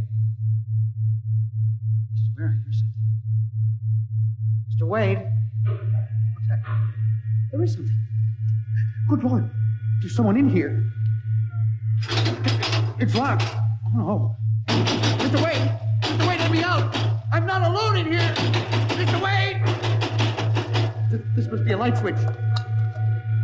Thank God. Oh, no. People. 10, 15, 20. Mr. Wade, help! Help! It will do you no good to shout, Henry. Mr. Wade, where are you? Outside. Speaking over the intercom. Mr. Wade, there are people in here. 15 or 20 of them. They're sitting like statues, just staring at me. They won't hurt you, Henry. They've all been drugged. They're even more helpless than you. But who are they? Permit me to introduce them, Henry, since they're currently unable to introduce themselves. The gentleman seated before you, the one with the scar, is Dr. Paul Ahrens, the astromathematician. Next to him is Mr. Robert Simons, electronic engineer. Names on the list. Yes, you're familiar with the rest. They've all been, shall we say, recruited to work with Professor Halsman's group on the moon. Moon? Then you're one of them. Of course. Oh, yes. There's one whose name was not on our list. If you'll turn around, Henry, you'll recognize the drugged form of your old friend, Mr. Philo. Philo? But I thought... That he was part of the conspiracy? No, on the contrary. His snooping made it necessary for us to include him. Yes, but the man in the window, the one who fired the shot... An agent of mine. The pilot of this ship. Ship? What ship? This silo is camouflaged for a rocket launching platform. In a moment, the roof will slide back for the rocket's takeoff. Rocket ship? In exactly 70 hours, you and your companions will join Professor Otterburn on the moon. But you can't do this to me! We have done it, Henry. No! You see, there was another name omitted in that list, which I carelessly mixed up with your papers. That of Henry Timken. No! Bon voyage! I won't let you do this! You can't! Please let me out! Let me out, please! This can't happen! Let me out! Let me out!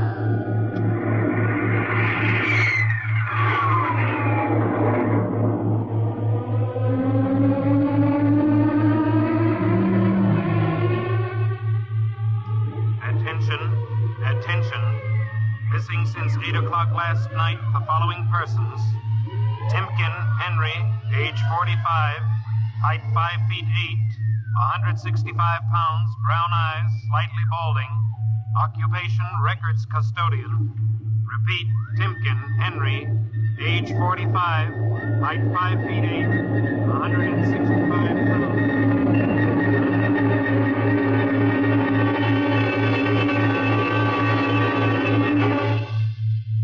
In just a moment, a word about next week's adventure.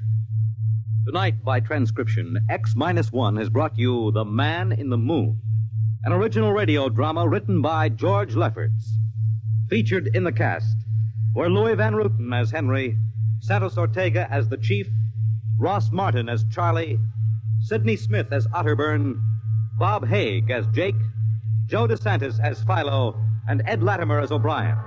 Your announcer, Fred Collins. X-1 was directed by Fred Way and is an NBC Radio Network production.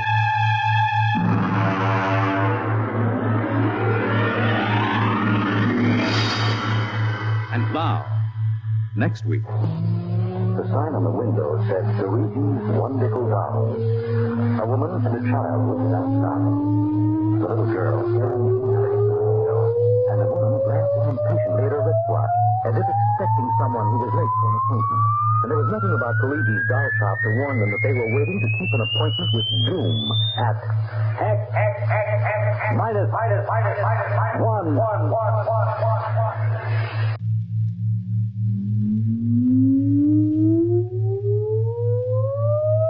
Countdown for blastoff. X-5, -4, -3, -2, X-1, fire!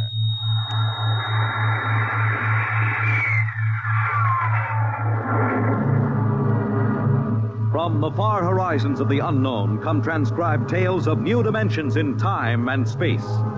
These are stories of the future, adventures in which you'll live in 1,000,000 could-be years on 1,000 maybe worlds.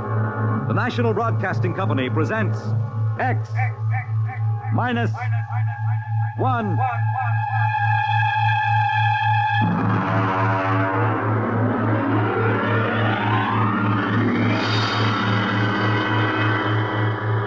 Tonight, X-1 presents Perigi's Wonderful Dolls by George Lefferts.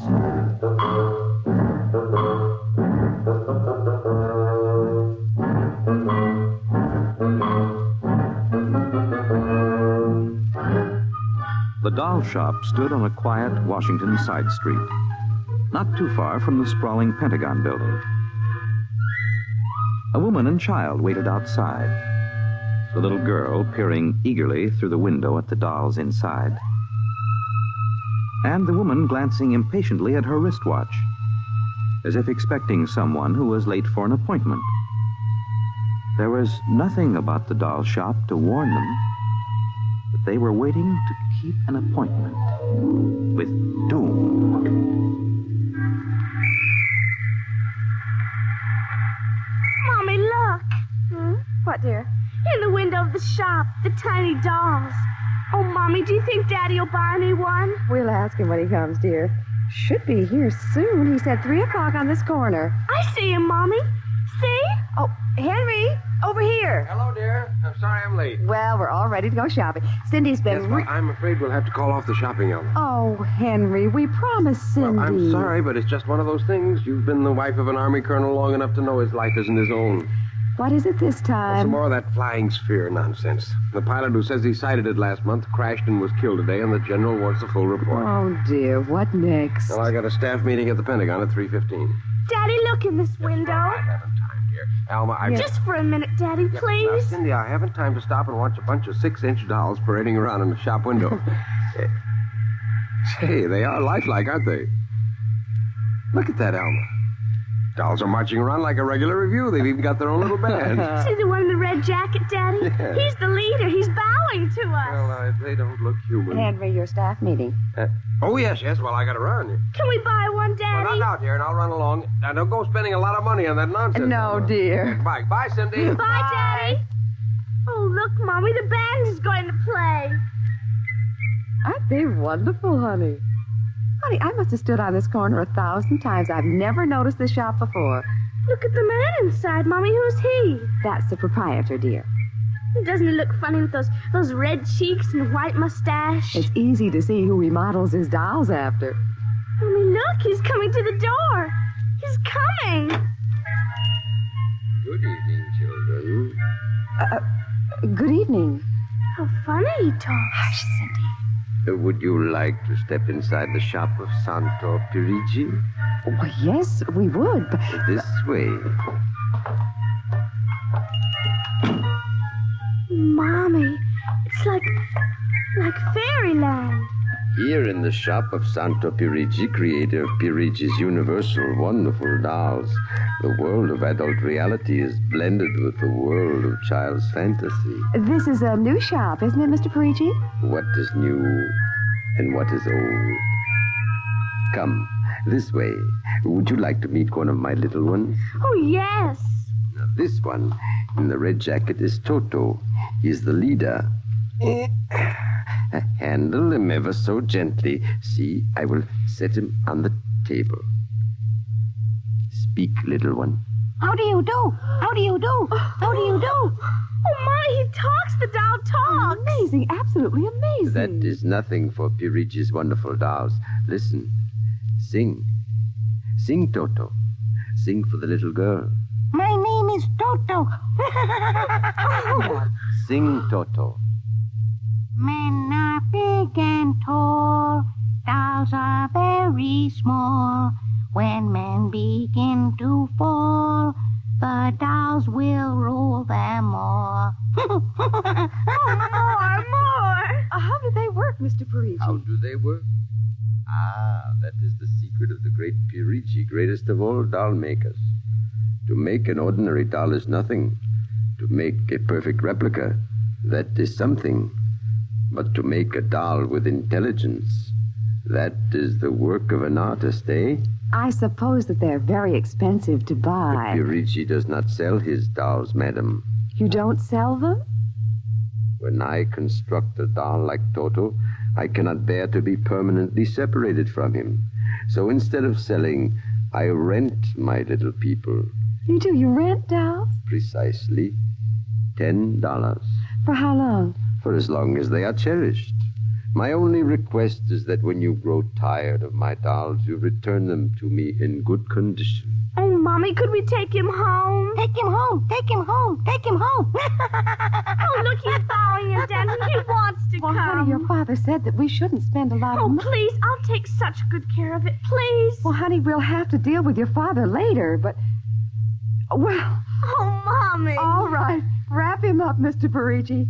But I have a feeling that when your father comes home, we'll be sorry. Be sorry. Be sorry. Be sorry. Be sorry.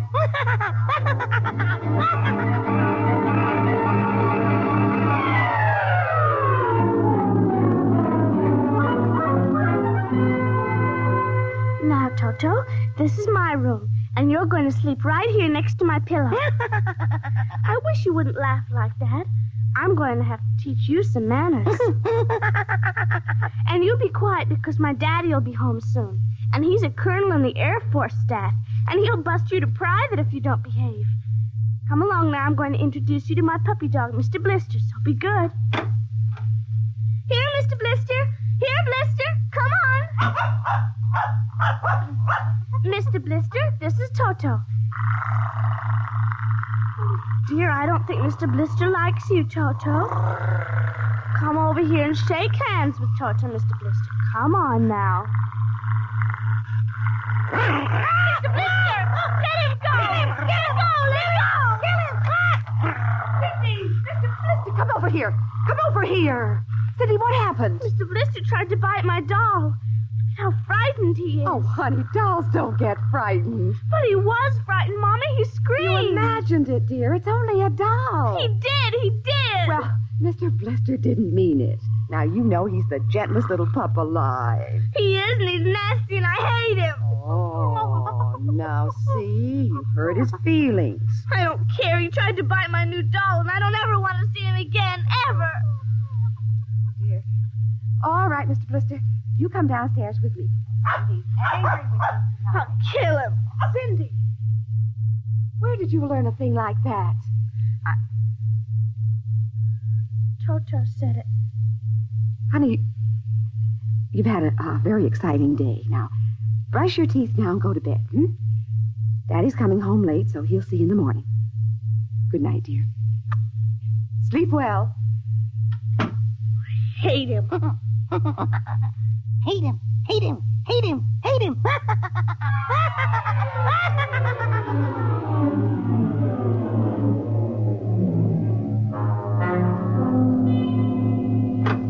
Morning, Alma. Breakfast ready? In a minute, dear. How was the staff meeting last night? Horrible bore as usual. I don't know what's got into the old man. Just because a few farmers corroborated the pilot's report, he thinks some strange aircraft has penetrated our radar zone. Well, where's the little one? Up in her room. Now, that's funny. She's usually down here before me.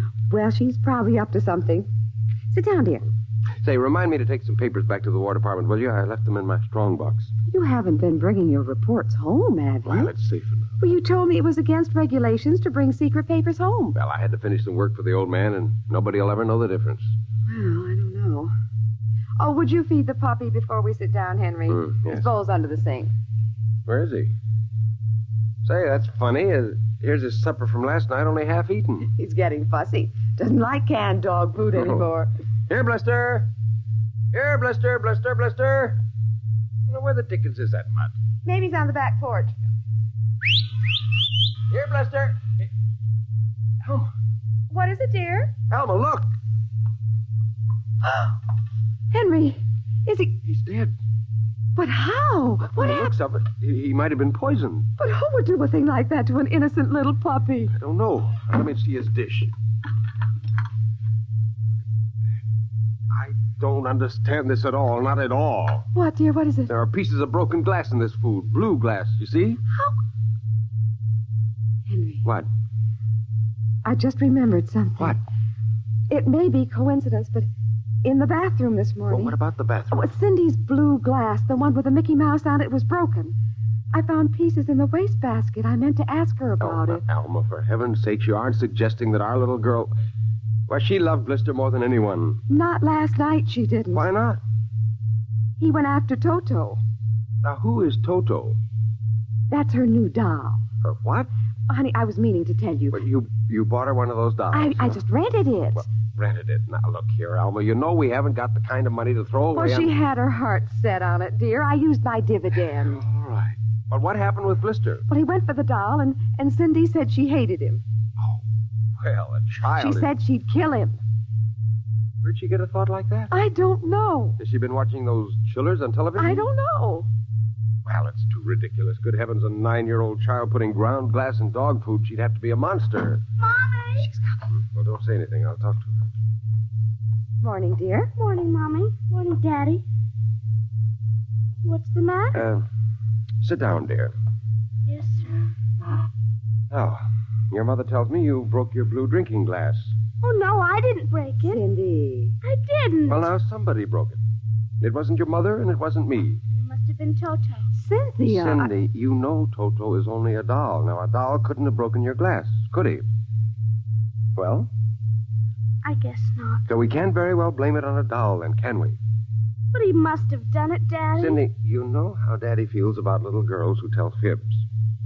Now, did you break your glass and maybe accidentally get some pieces into Mr. Blister's dish to sort of punish him for biting your doll? No, Daddy. Well, I'd hate to think you'd done something you knew was wrong and you were blaming it on a doll.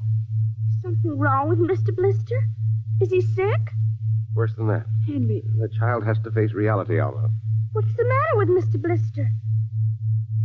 He's dead, Cindy. Oh, no. We can't be dead. He isn't dead, Daddy. No, he isn't. He isn't. Mommy. He is dead, Cindy. But he'll come back. He has to come back. No, darling. He won't come back. Ever? Not ever. Now that we've told you, Cindy, you want to change your mind about the glass? Henry, leave her alone, please. You think I killed him? Now look what you've done. The child feels guilty enough, My Henry. dear, this is no time for feelings to interfere. You go up to her room, honey. Daddy and I'll be up in a minute. I don't want to. Please, Cindy. Now, we'll be right up, please. There. That's a good girl. Close the kitchen door behind you.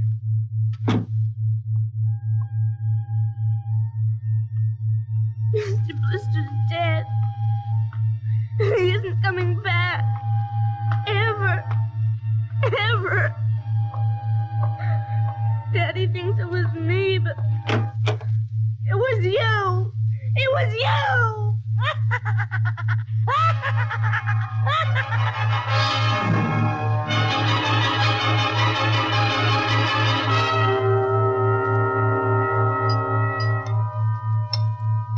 Eat your supper, dear. I'm not hungry. You scarcely touched your lunch. I don't feel like eating. Is it Mr. Blister? Now, answer your mother. She'll work it out her own way, Henry. Well, I don't know, Elma. When I was a boy, there was such a thing as discipline. Now, the way this child is being brought up... Henry! Well, it's true. There's no respect, lying, and...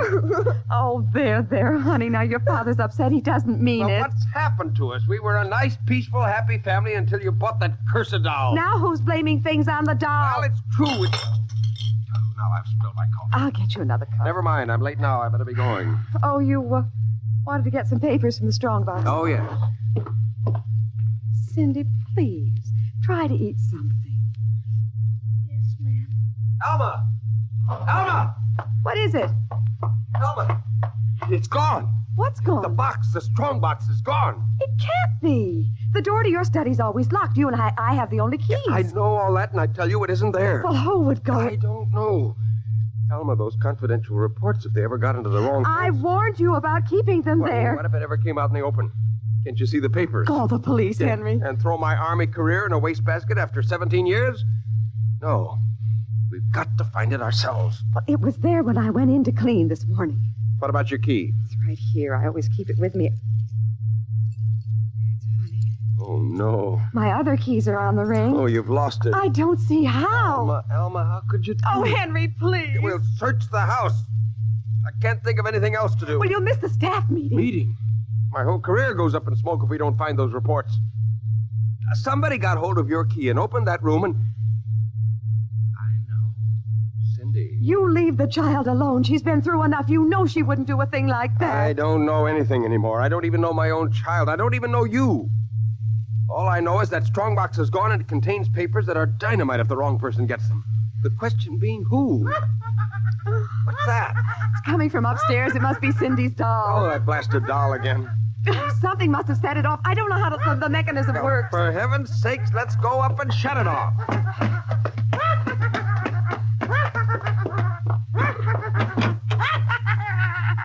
Toto, kill him. How do you do? Stop it! Blasted little imp. Henry. Ever since you... Henry. What? Look. Where? What? Around the doll's neck. The key. The key to your study. See, Alma. It was Cindy after all. I don't believe it. Well, good heavens, do you have to have it spelled out for you? Here's her doll with a key around its neck. She wouldn't, Henry. You know she wouldn't. Oh, ever since you got this fool doll, she's been acting half insane. At first the dog, and now this. I think she hates herself. Henry, Cindy is my child. I know her. I know she's a good, sensitive person with no malice in You're her. simply refusing to face the facts, my dear. What are you going to do? I'm going downstairs and have a talk with that young lady.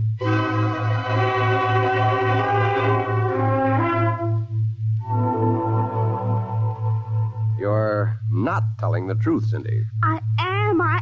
Cindy, now you know that strongbox is very important to me. Now, I can understand that you might have been angry at me because I scolded you, and so you took it and hid it, just to spite me. Now, all I ask is for you to tell me the truth.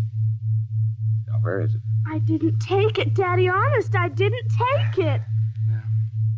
I suppose you're going to tell me now that a little 6-inch doll took it and hid it.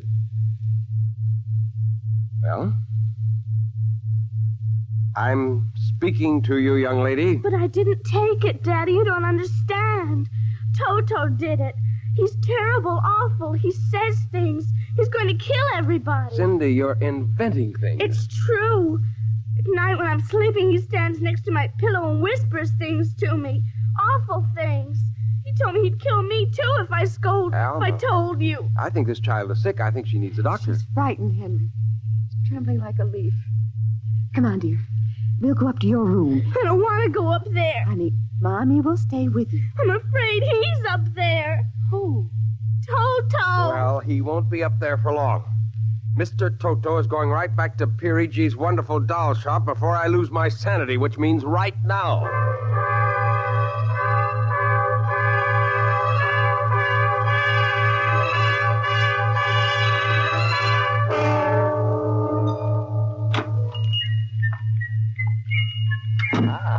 Colonel Grayson, welcome to the home of Perigi's wonderful doll. Are you Perigi? Santor Perigi, creator of the universal doll, the doll with a mind, the doll which... I'm returning one of your masterpieces. Oh? If you will step into the rear of my shop. Now the complaint? No complaint. Here's your doll. Good riddance. My little Toto. Rejected. You found the world of men too filled with hate. Hate, hate, hate, hate. We will change all that later on. Return to your comrades in the window, little one.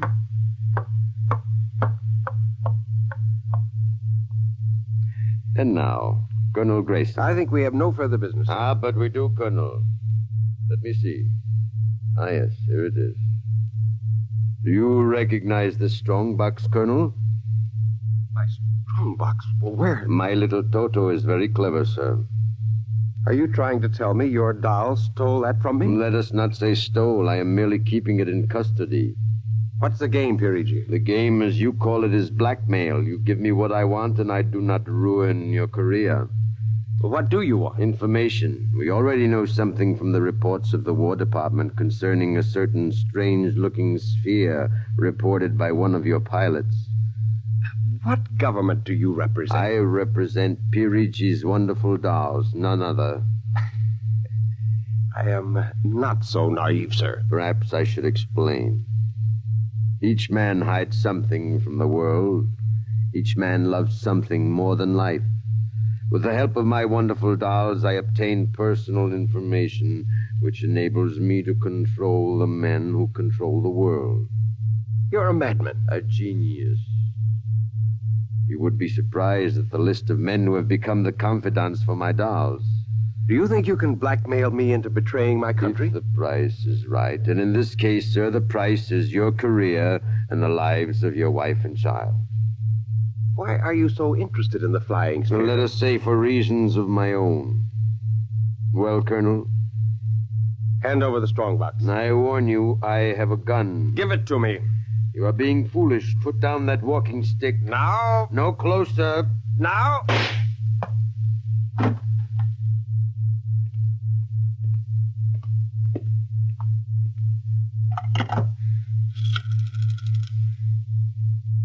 Hello? Give me the police. Hello? Yes, this is Colonel Henry Grayson. I've just killed a man. Yes, Perigi's doll shop, corner of 4th and Lexington. The body is in the back room. Yes, I'll wait for you. Shut up. Shut up, you little fiend. Colonel Grayson. Did I hear it speak? Colonel Henry Grayson. I must be going out of my mind, a 6-inch doll. Shut up! Your master's dead. You are mistaken, Colonel. I, Toto, am the master. What do you mean? If you will examine the body of Santor Perigi, you will see that he does not bleed. And he does not bleed, Colonel, because Santor Perigi never lived. Never lived? Santor Perigi is a doll.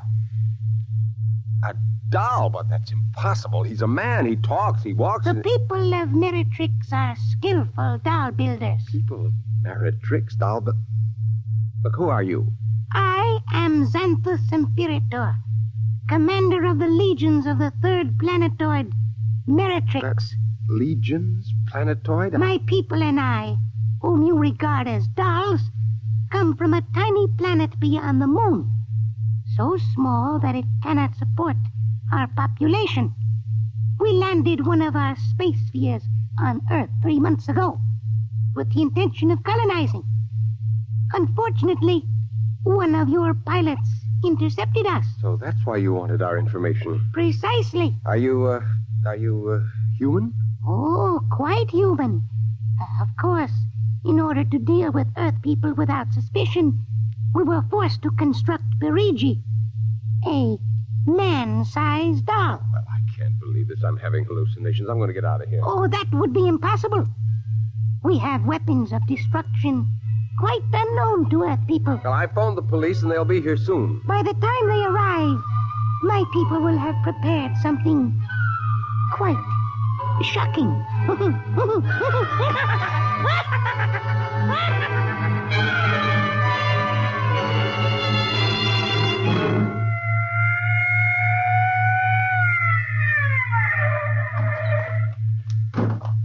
Cover him, Ryan. Okay, sir. You the guy who turned in the call? Yes. Where's the body? Well, it isn't exactly a body. What do you mean? It's a doll. A what? Well, you've got to let me explain. Now, this sounds fantastic, but I've stumbled onto an unbelievable plot to control the world. Keep talking. Now, these little dolls, they aren't really dolls. They're tiny people. There's a big doll named Santo Perigi, and he runs this shop. Holy smokes. He's off his trolley, sir. Listen, mister, we got a call that there was a murder here. Now, if there was one, where's the body? Behind those curtains in the back. Only it isn't really a body, you see. What? I hear something back there, Sarge. All right, cover those curtains. You, is anyone back there? Come on out. Come out or we'll come in and get you. Something's coming. The curtain's opening. Welcome, gentlemen. Perigi. Well, this is impossible. I smashed his skull. You know this guy? Yes, that's the one. That's the doll. What's your name, mister? Perigi. Santo Perigi, creator of the Universal Doll. You ever see this man? Never until just now. What? Well, he's lying. I tell you, he's nothing but a life-size doll. The real masters are these little dolls. Ryan, are you getting this? He's wacko, Sarge. Nutty as a fruitcake. Look, I'm not crazy, I tell you. I can prove it. They must have fixed up his head when I smashed it in. Touch him, you'll see. Mr. Perigi, you know what the guy is talking about? The man is demented, obviously. Look, I tell you, there's a plot to control the Earth. Listen, you've got to let me call the War Department. They'll want to know about the flying sphere. Holy mackerel, this gets worse every minute. Ryan. Take him to headquarters? Save some time. Take him down to the psycho ward. Okay, Buck Rogers. Come along nice and quiet. Look, you've got to listen to me. Don't you see the future of mankind is at stake? Sure. I know how it is. Look, he's nothing but a man-sized doll. Touch him. And the little ones are going to take over the Earth. I know. I had the DTs once. Okay, Sarge. We'll see you later. Please. Come along. Please, listen to me. You've got to listen to me. Sorry to cause all this trouble, Mr. Perigi. Not at all, sir. Not at all. Well, I'll be. That ain't the cutest little doll. Say, my little girl will be nuts for that. Perhaps you will accept it as a gift. Well, now, For saving my life. That madman might have killed me.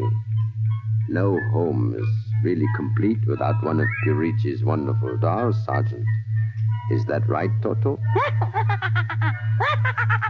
Yes, but I would like in some way to show my gratitude.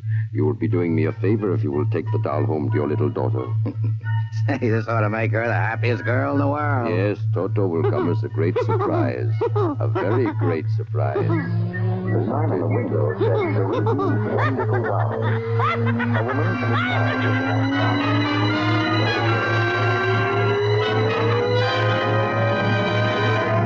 Tonight, by transcription, X-1 has brought you Perigi's Wonderful Dolls, written by George Lefferts. Heard in the cast were Janet Alexander as Cindy, Ann Petoniak as Alma, Nelson Armstead as Henry, Joe DeSantis as Perigi, Michael O'Day as Toto, Ken Lynch as the Sergeant, and Frank Milano as Ryan. This is Fred Collins speaking. X-1 was directed by Fred Way and is an NBC Radio Network production.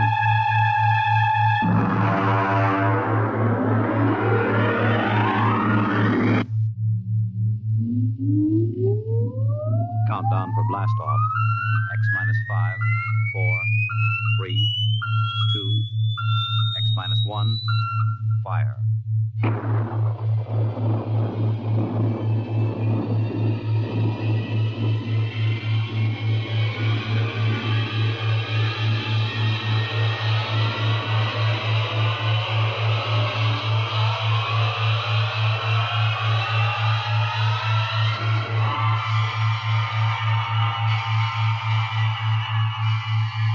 From the far horizons of the unknown come transcribed tales of new dimensions in time and space. These are stories of the future, adventures in which you'll live in 1,000,000 could-be years on 1,000 maybe worlds. The National Broadcasting Company, in cooperation with Street and Smith, publishers of astounding science fiction, presents X minus 1.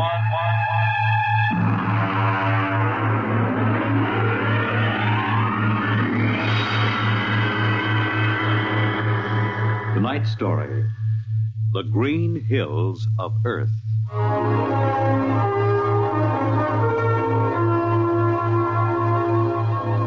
The men who pioneer the trade routes of the world, the sailors of the clipper ships, the whaling men, railroaders, black gangs on the tramp steamers, all have their own stories and song about dangers and struggles of their lives.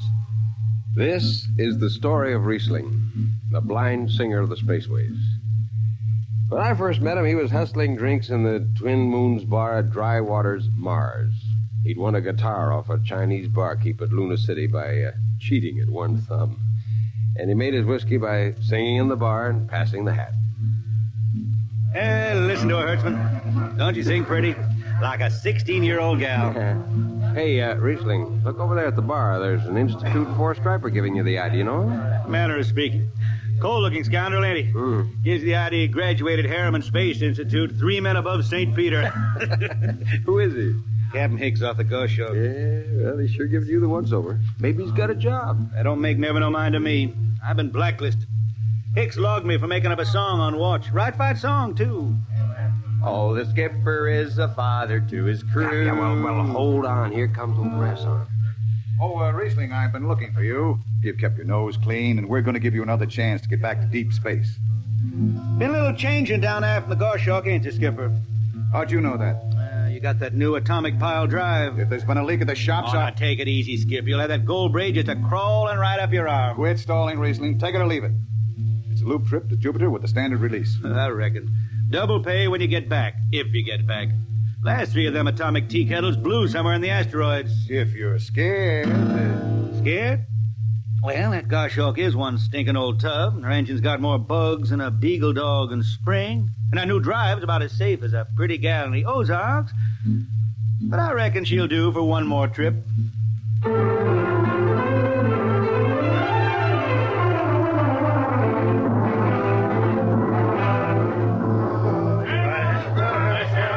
Welcome home, Riesling. Hi, Jimmy Leg. Meet my friend Hertzman. He can't hold his liquor no more than a sieve, boy. Riesling, you sober enough to sign the book? Drunk or sober, I make my mark. Stand aside. 3 X's? Took me a middle name. Ha, ha, ha. You two lay below. And Hertzman, yeah? Get him sobered up before the skipper makes rounds.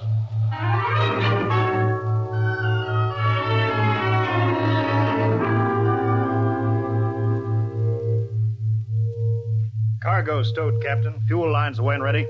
Good, Casey. What's that? What it? Oh, that's a guitar, I guess. If it's that shoeless hillbilly, I'm going to tell him. Hi, Skipper. Riesling, what the devil are you doing up here? That number 2 jet ain't fit. Cadmium dampers are warped. Crooked like a turtle's back. Well, why tell me? Tell the chief engineer. I did. He says they'll hold. Well? He's wrong. Oh, he's wrong, eh? He's got a Harriman Institute degree in electronics and power.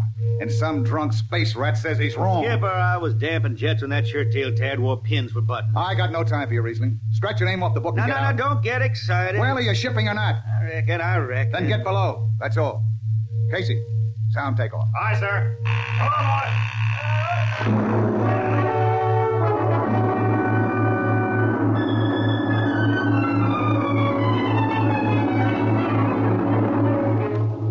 On a Hawk first-class clunker in those days. Damping was done by hand with a multiplying vernier and a danger peeper. Jetman slept with one ear tuned to that, and as long as the peeper ticked off slow and steady, we knew the ship was safe. For a while. Riesling, you better stow that guitar. If Jimmy Legs catches you, you'll blow a gasket. Don't worry, I could damp this tea kettle in my sleep. Yeah, how's number 2? All right so far. Say, did you ever hear that song about Hicks? The one that got me blacklisted? No. Oh, the skipper is the father of his crew. A gentle guide and light to me and you. But on Mars he likes his women if they walk or if they're swimming. Or if they got 6 arms instead of 2. Second verse is better. Yeah. The skipper likes his liquor by the quart. Yeah, he'd go from Mars to Venus for a snort. He'll drink rocket fuel and... Well, hi, Skipper. Didn't see you come in. You were too busy, eh? Who's watching the gauge? I got an eye on it. Don't you fret none. Riesling, I'm going to fix it so you couldn't get a space berth on a rocket-powered pogo stick. You're logged. Report to Casey under arrest. I don't rightly think I will, Skipper. You what? You kind of forget, Skipper. According to Space Code, you can't remove a jet man till the end of the watch, right? You tell me Riesling, your shift is over at 2300. And I'll see you ride the rest of the way in slot blocker. Maybe. In the meantime, you clear out of my power room. I gotta make me up a third verse from a song.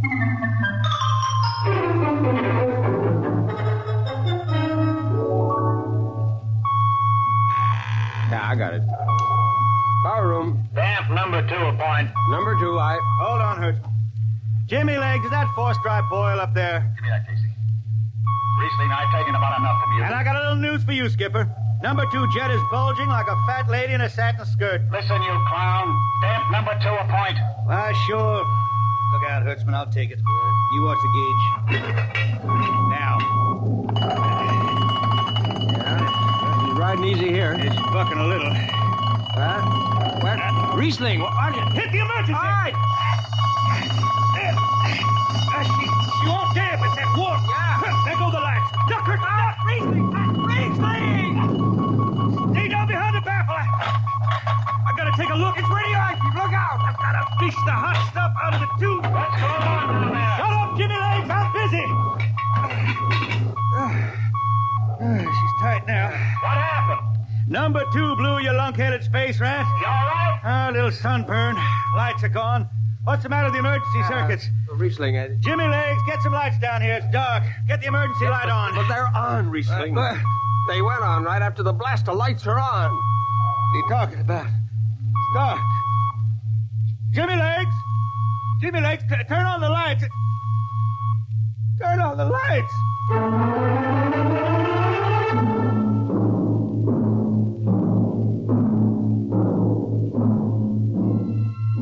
That blue, radioactive glow from the jets was the last thing Riesling ever saw. His optic nerve was burned out in an instant. He was in sick bay on the rest of the trip, and on the swing back, we set Riesling down at Drywater. I ran into Riesling about 2 months later, playing his guitar on a jetty that ran out into the canal. He had a dirty rag tied over his eyes with a jetman's knot, and his hat was on the wharf beside him. And when he finished, we walked out along the canal. Yeah, I'm doing right fine. Working saloons mostly. But I've been thinking some funny songs, Hertzman. The words come out different than they used to. Come on along the canal with me. Sure. Here, take my arm. I know the way. That's another funny thing, Hertzman. I figure I know it better than other folks. Look back there, towards the city. What do you see? New factory buildings? You could smell them from here. I still remember them old Martian towers, old before Bible times on Earth. Thin and graceful like the fairy palaces my old grandma used to tell about down home in the hills. Yeah, they torn them down now, or else blocked them up with cinder blocks. Hertzman, when I stand out here in the canal, I can see it the way it used to be. The water ice blue with the stars shining up out of it. Way off there, the city with the tower sweeping up like a bird flying off a tree. I can see it. Now it's the dirtiest stinkhole in the system. Not to me. Listen, Hertzman. Won't tire the race that raised the towers forgotten are their lores.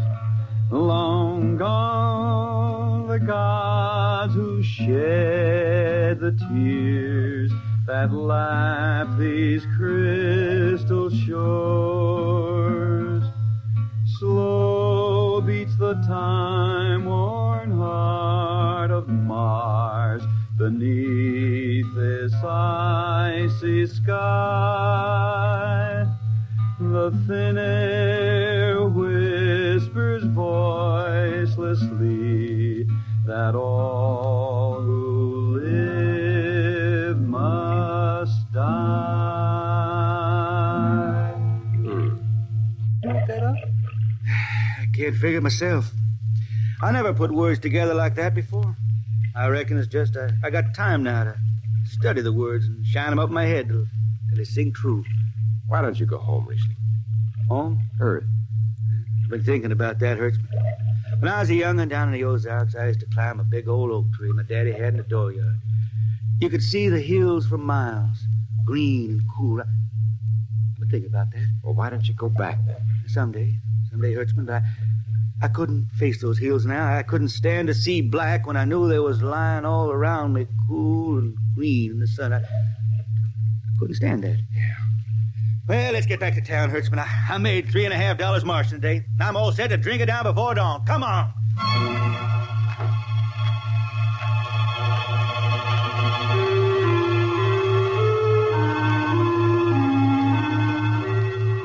I lost track of Riesling after that. I shipped out in a slow freight of the Condor class for Luna. And he hitched a hike to Venusberg in an ore ship in the Triplanet run. So he beat around the system. Venusberg to Layport to Drywater to New Shanghai and back. Any spaceport was his home, and no skipper'd refuse to lift the extra mass of Riesling and his guitar. He made up his songs sitting out watches down in the power rooms with old shipmates, while the monotonous beat of the jets shook the hull plates. Hear the jets. Hear the jets. Hear them snarl at your back when you're stretched on the rack. Hear the jets. Feel the pain in your ship. Feel a strain in your grip. Hear the jets. Feel her rise. Feel her drive. Straining steel come alive on her jets. On her jets.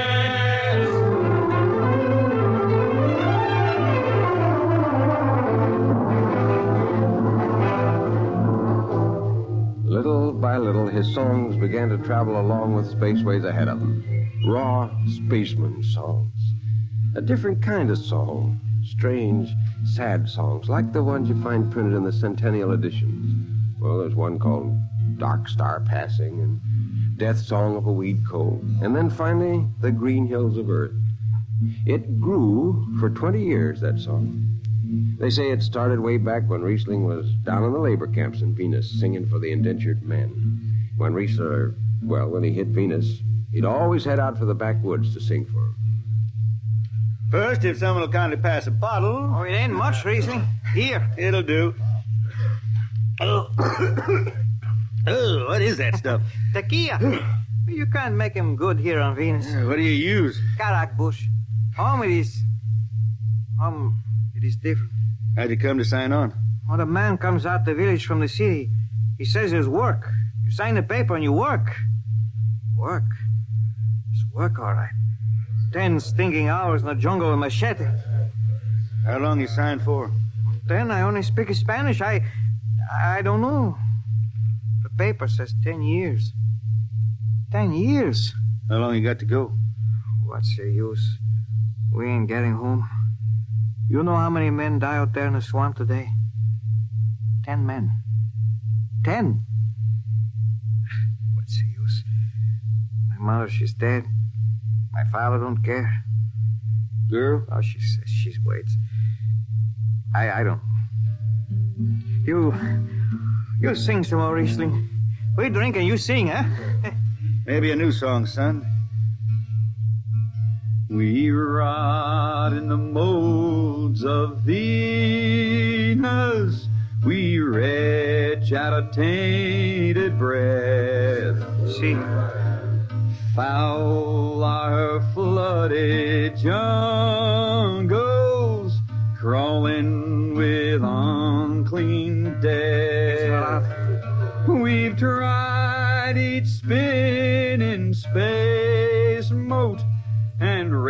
beyond its true worth. Take us back to the homes of men and the cool green hills of earth. Take us back. What's the matter? Finish the song, Riesling. I can't yet. It just don't come. I'll finish it when I go home. That's it. When I go home to the hills. Now pass that bottle. A dawn whistle don't blow for 4 hours.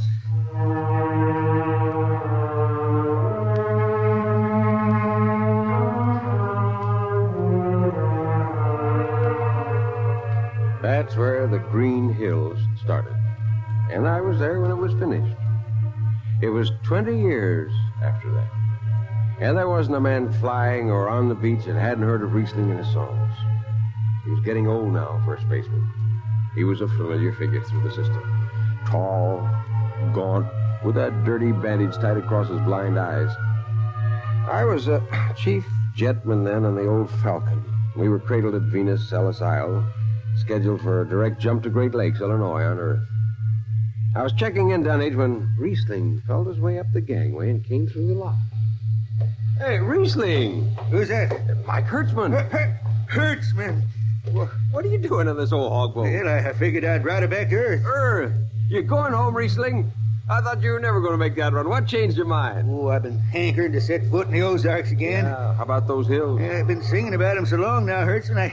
I got to finish the song. I got to set foot in the dooryard and hear the wind through that oak tree.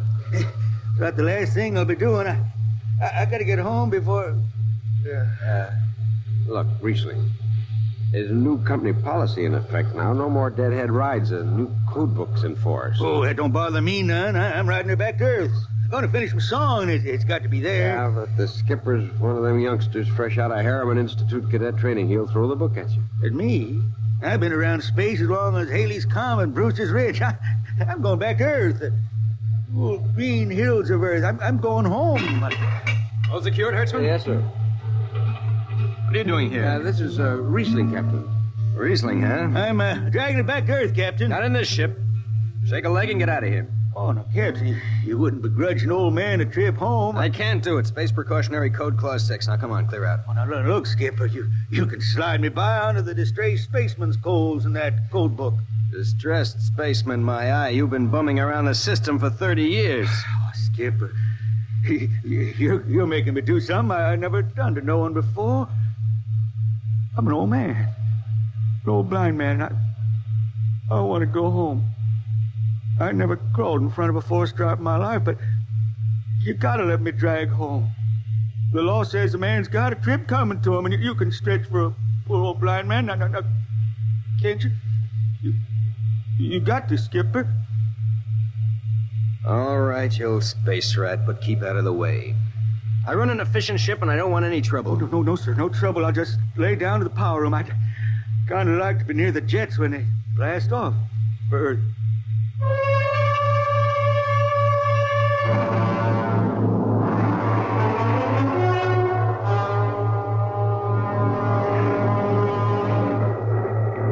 Sit down, Riesling. Take a load off your feet. Hey, thanks, Mac. Power room, fire 3. Aye, sir.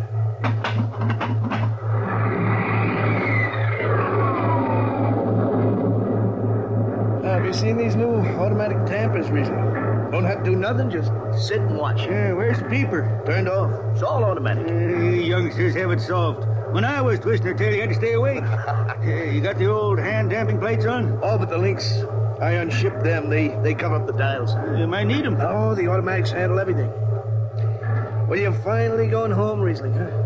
Won't seem the same out past the moon. Yeah, I've been waiting for this a long time, Mac. It's going to be good to get home, I reckon. The argent sky is calling spacemen back to their trip. Mac, I got the emergency. The hand dampers. Here are the links. Mac, they ought to be on the wall somewhere here. I got them. What's the alarm? Emergency squad coming in. Stay out. The place is hot. like it's hand damper now. What's going on in there? I'm spilling jet free. Is this McDougal? McDougal's dead. This is Riesling on water. Riesling? Get out of there. You'll kill yourself. Don't worry, Skipper. I know this power room like the inside of my shirt. Somebody's got the damper. Riesling, I'm sending in the crew. No use. The whole room will be hot for an hour and the other jets won't hold. Oh, Skipper, throw on a recording tape. What? Throw on a recording tape. I got a song to finish, and I gotta make it right now. Yeah, I can hear it. Riesling, the radiation will burn you down. She's clear now, Skipper. She'll burn out clean. Riesling, are you all right? I reckon. Pretty sharp sunburn. You'll pick me out of here with tongs and bury me in a lead shield coffin. Radiation's getting bright. I can almost see it. Bright, rosy like the sun. Like the sun over the hills down home. We pray for one last landing on the globe that gave us birth. Let us rest our eyes on the fleecy skies of the cool green hills of earth. That's the way he died. Riesling, the blind singer of the spaceways, singing of the home he never reached, the cool green hills of Earth.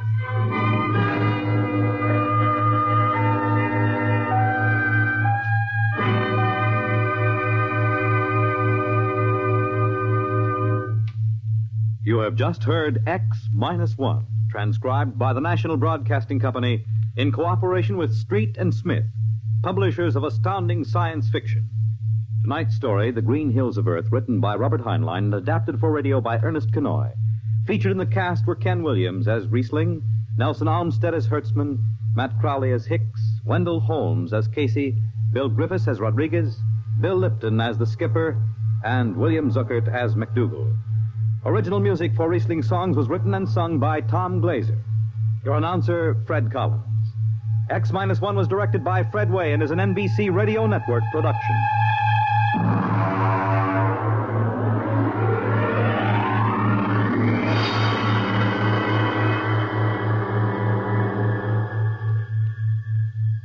And now, next week, the strange story of Dr. Grimshaw's Sanitorium and of a patient there who suddenly found himself involved in a game of cat and mouse. But the man had actually been reduced to the size of a mouse, while the cat remained full size. What happened then? You'll learn next week. Countdown for blast off. X-5, 4, 3, 2, X-1, fire.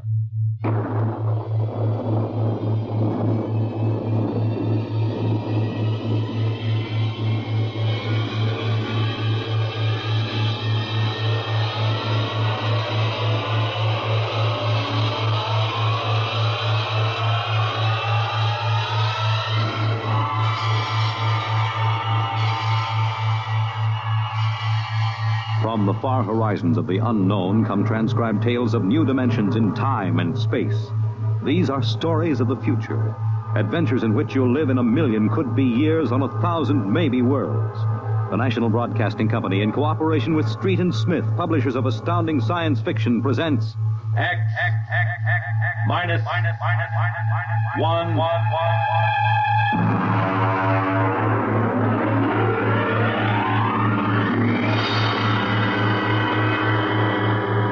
Tonight's story, Dr. Grimshaw's Sanitorium.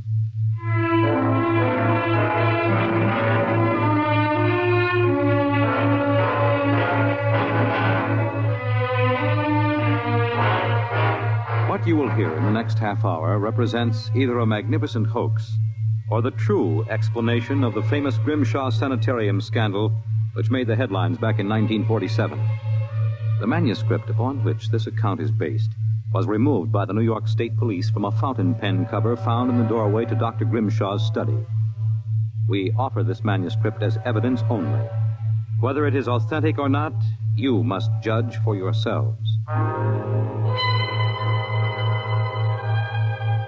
My name is John Dougherty. I'm a graduate of Hamilton College, class of 34, member of Theta Alpha. I'm one of those fools who wanted some excitement in life, so instead of going into my father's shoe business, I became a private detective. These are facts. You can check them if you like. The rest of what I write here is so fantastic that I don't expect it to be believed. If anyone should find this manuscript and read it, all I ask is that you notify Miss Millicent Armbruster of 299 Wallace Avenue, Buffalo, that Johnny Dougherty is dead.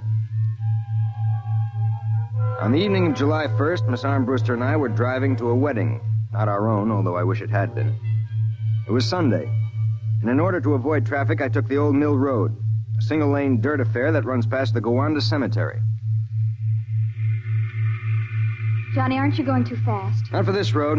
There isn't a thing around except some tombstones and... Johnny, the gate to the cemetery. What about it? That hearse, look out! Look out! We skidded for about 20 feet and slammed into the back of the hearse. The two rear doors buckled and snapped open. It was a freak. A huge oak coffin with brass handles tipped up and began slowly to slide back toward us. Oh, how horrible. You stay right here, baby. You okay, Mac? You don't pay much attention to speed limits, do you, Jack? Now, look, let's not get hung up on who was right and who was wrong. I was going too fast, and you were traveling without lights after dark. Let's see your driver's license. Right here. Oh. Private eye, eh? If you don't mind, who does this joy wagon belong to? Gowanda Funeral Service. It's being rented to Grimshaw. Who? Grimshaw from the private sanitarium. Mind if I ask what you were doing after dark coming out of a cemetery with a wooden kimono? We're moving one of Grimshaw's patients to a new grave. They always travel like this? Look, Hawkshaw, how about skipping the third degree and giving me a hand getting this box back in the wagon? A pleasure. Better screw on that cover again. It's going to slide off. Let's get it in the hearse first. Okay, Junior. You get on that end. Okay. You ready? Yeah, lift. Now just slide it. Oh, brother, who's in there, King Kong? Look out for the cover. I told you that would happen.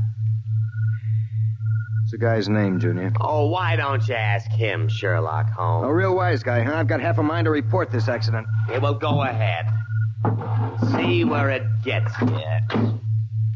Now, if you'll pardon me, I'll deliver the body.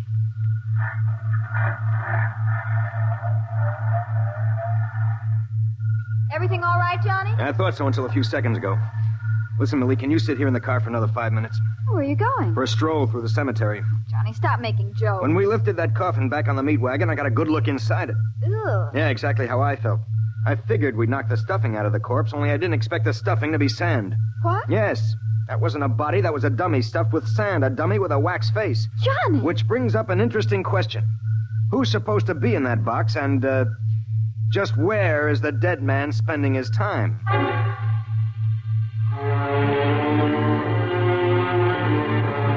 Sometimes in my business, when things drop off, you have to go out and, dig up new clients. My next case was a gentleman named Harlan Ward Sr., a wealthy automobile manufacturer. I'd gotten his name off his son's tombstone. Are you trying to tell me, Dougherty, that my son Harlan was never buried at Gowanda Cemetery? Exactly, Mr. Wood. But why? Maybe if you'll tell me the circumstances surrounding your son's death, I can help answer that. My son was a rather impetuous young man. Tall, good-looking. After his graduation from Princeton, he began drinking quite heavily. After he got into a couple of scrapes, we sent him to Dr. Grimshaw's Sanitorium in the hopes that he could be cured. While my wife and I were in Europe, we received word that he died, buried at Gowanda in our absence. Last week, my wife and I decided to have his body removed to the family vault here at Short Hills. How'd your son die? Suicide. You never saw the body? No. We couldn't get back from Europe in time. Now you tell me that his coffin contains a dummy. How do I know this whole thing isn't a plan to fleece me? You don't. But you're a rich man, Mr. Ward, and you're perfectly willing to take a chance that I'm on the level and that your son may still be alive. You sound very sure of yourself, Mr. Doherty. My fee is a $2,000 retainer plus expenses. What sort of expenses? However much it costs to take the cure at Dr. Grimshaw's Sanitorium.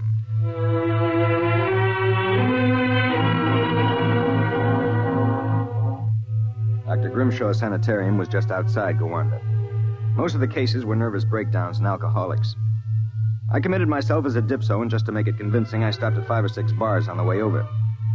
I was interviewed by Grimshaw himself, a small man with a fringe of white hair. You understand, Mr. Doherty. That's not my real name, of course, social reasons. We understand. Our paid clientele is very select, and our rates are very high. You'll be paid in cash and in advance, Dr. Grimshaw. How long does a cure usually take? That, of course, depends on the degree of alcoholism. This is my assistant, Dr. Boyna. How do you do? How do you do? We are accepting Mr. Doherty as a patient. Better place him in the ward with Mr. K and Mr. Craigie. Mr. K is a long-term patient, Mr. Doherty, a highly intelligent man, formerly a professor of plant pathology. Mr. Craigie suffers mild delusions. I think you'll find him rather amusing.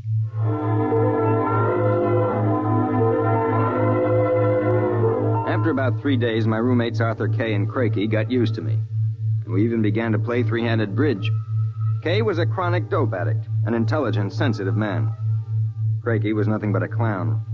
He kept a big black cat named the Professor, which he talked to as if it were human. And so I said to her, my dear Countess, if you don't like the company of my cat, then you don't like me.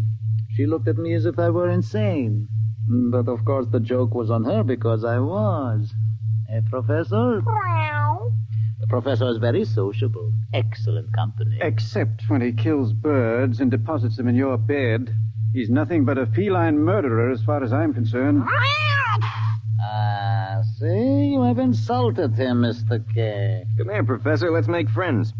How about giving me your paw? Oh! Scratched me, you black devil. You insulted him. You hurt his feelings. Well, just keep him away from me. It will be a pleasure. I would advise you not to insult him again. Good afternoon and evening. Is he always as nuts as that? Ever since I've been here. What's his problem? Manic depressive. And a little paranoid, too. How long have you been here, Arthur? Grimshaw's 2 years. I left for a while, but I couldn't stay away from the junk, so I committed myself again. Did you, happen to know a patient here named Harlan Ward?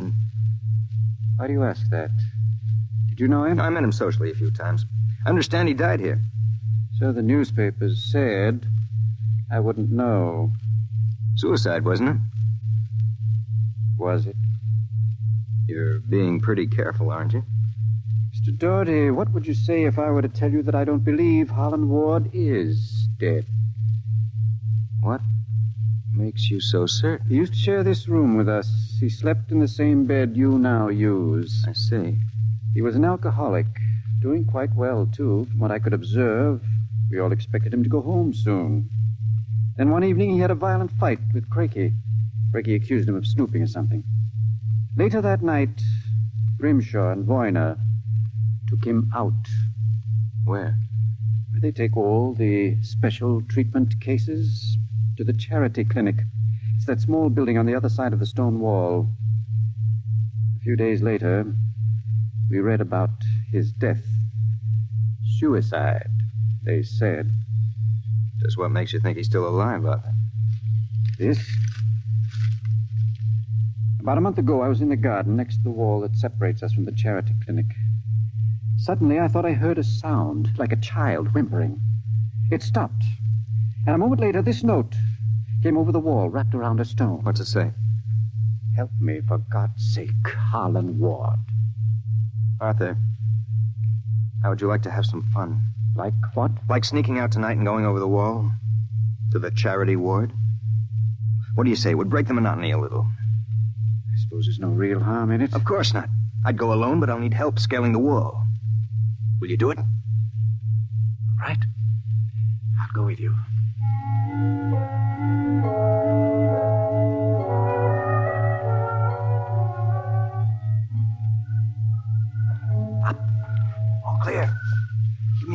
lift you. Be careful when you drop. Ready? Go ahead. There's a charity building over there. The one with the lights in the basement window. Come on. Let's crawl over. Maybe we can see something. Shh. Listen. Can you make out what he's saying? No, I can barely hear. Good Lord. What was that? Probably some patient having the DT. Let's have a look. Easy, it wouldn't do to get caught now. See anything? Some sort of laboratory. I can see Grimshaw and Voyne and something else. What? There's a child with its back toward me. Now take it quietly. It will be easy. Please, no. It will all be over soon. You won't remember anything. No, I don't want to go. Why not give it to him? No. Shut him up, why not? Good Lord. What was it? What did he do to that child? Either. That wasn't a child. It was a midget. The smallest midget I've ever seen. What were they doing? Trying to give it some sort of injection. When it resisted, Voyne knocked it out. What do you suppose they were doing to it? I don't know, Arthur. All I know is that when it fell, it had the face of Harlan Ward.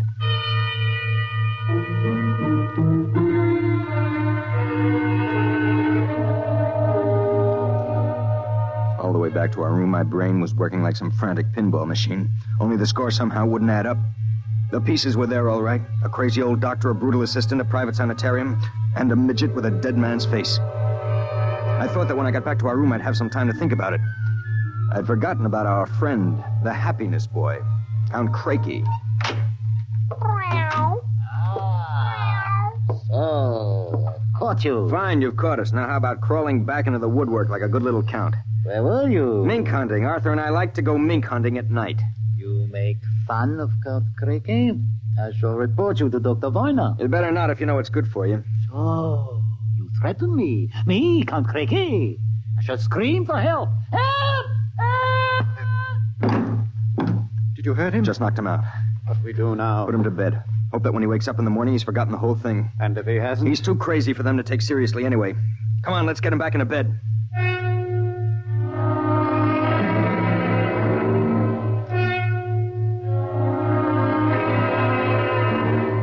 I went to sleep in my own room. And the next thing I felt was the sharp jab of the hypodermic needle in my left arm. Hold it. It'll be useless to struggle, Mr. Doherty. In a moment, your motor nerves will be completely paralyzed. What's this about, Grimshaw? I might ask the same of you. My good friend Count Craigie informs me you and Mr. Kay decided to do some snooping earlier tonight. He followed you and saw you climb the wall. Craigie's insane. Mr. Doherty, that is a matter of opinion. Craigie, what is this? Perhaps my assistant, Dr. Grimshaw, would be good enough to explain. Assistant? Yes. You see, I am the actual head of the Grimshaw Sanatorium. Count Craigie feigns many delusions, Mr. Doherty. But in this case, he is telling the truth. Count Craigie is actually Professor Ernst Hassler. Professor Hassler and I worked together in the Berlin Neurological Institute before and during the last war. Unfortunately, my political affiliations with the Third Reich were under investigation by the War Crimes Commission. However, Dr. Grimshaw managed to smuggle me into this country, where I masqueraded as a mental patient, in order that we might continue certain experiments which were interrupted by the American army. I can imagine the sort of experiments you conducted. You and your friend Mr. Kay will discover their exact nature very shortly, Mr. Doherty. It is a magnificent opportunity to serve science. I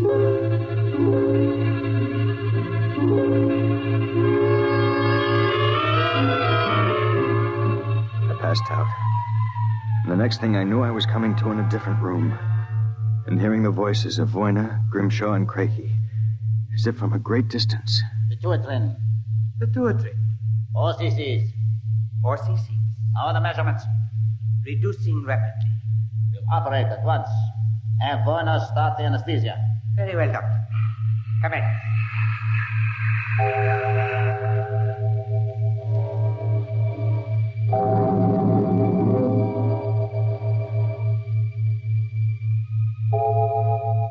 When I came to again, I had a blinding headache. I began to wonder if Craigie and Grimshaw weren't doing something to drive me insane, because I lost all sense of perspective.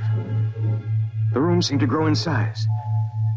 I don't know how much time passed, but one day Craigie came into the room with a bundle in his arms about the size of a newborn baby. The bundle was my friend, Arthur Kay. And worse yet, I was exactly the same size that he was. Let me out of here. Let me out. Allow me to congratulate you, gentlemen. How are you feeling? You dirty monster. I'm disappointed, gentlemen. Do you not feel privileged to be a part of an experiment that will place me at the very top rank of the world's endocrinologists? What are you doing to us, you madman? It has long been established, gentlemen, that dwarfism and giantism result from injury to or malfunction of the pituitary and thyroid glands. The interlock between these glands was thought to be a hormone. I have discovered that this was incorrect. It was an enzyme. An enzyme I isolated some years ago. I was well on the way to synthesis in Germany when the surrender interrupted me. The interruption also limited the number and type of subjects on whom I could experiment. I was forced to find others. Such as Harlan Ward? Mr. Ward was only a control experiment. I suppose you plan the same for us. No, gentlemen. For you, I have reserved a special privilege. You, gentlemen, will be the first to test the full effects of the enzyme. In short, I intend that you, Mr. Kay, and you, Mr. Doherty, when the experiment is completed, will emerge as perfectly healthy, normal individuals. Except, of course, that you will be only 5 inches tall.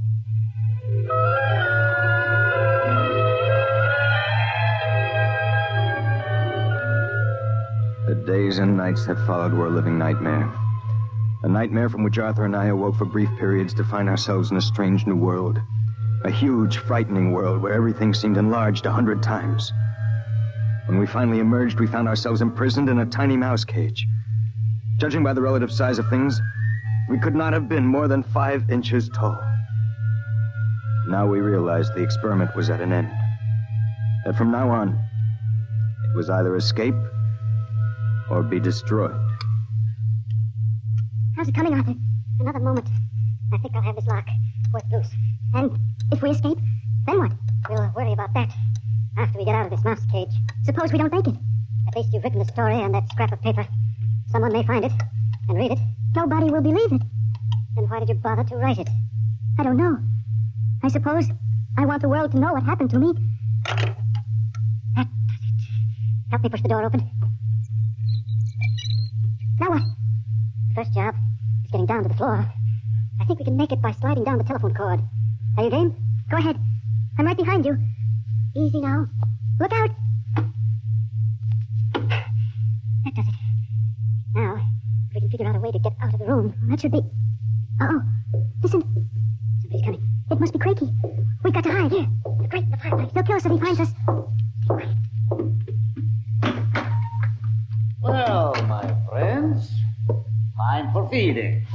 I trust that you... So, you have managed to break out. It won't do, you know. There is no way you could have gotten out of the room with the door and window locked. I know you are in here. I would advise you to save yourselves trouble and give up. Very well, my tiny friends. If you prefer to play the game of cat and mouse, then I shall be happy to furnish the cat. There is no way you can get out. What now? He's gone for the cat. If that monster ever gets in here, we're goners. There must be... Wait a minute. What? You see that thin strand of wire running along the molding? What about it? It's the automatic fire alarm. When the alarm is tripped by a fire or short circuit, all the locks are sprung so that the patients can escape from their rooms. If I can short that wire before Craigie lets the cat into the building, let's go. There's a tiny sliver of steel from the cage on the floor. I'll work with that. You keep an ear to the door. Go ahead. This insulation is tough as rawhide. Christ, this stuff. Hurry up, Arthur, for God's sake. There it is. Stand away. I'm going to short it. Ready? Okay. We made it. There goes the door. Let's make a run for it down the hall. If we can get to the garden, we've got a chance. I smell smoke. The short may have actually started a fire. Come on. Wait a minute. I have to go back. The manuscript. Don't be a fool. There's no time. Come on. You go ahead. I'll catch up. Hurry up. I'll wait in the hall. Only a second. I got it. Come on. There's nothing to stop us now. Arthur? Where are you? It's funny. Arthur? Arthur? to you?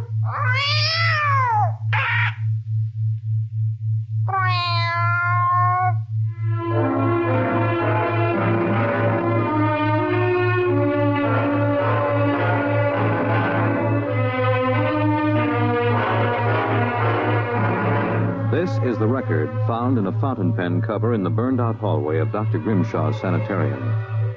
There's nothing to add, except that the fire which destroyed the sanitarium and killed so many of its occupants, including Dr. Grimshaw and Dr. Voyna, was definitely of incendiary nature.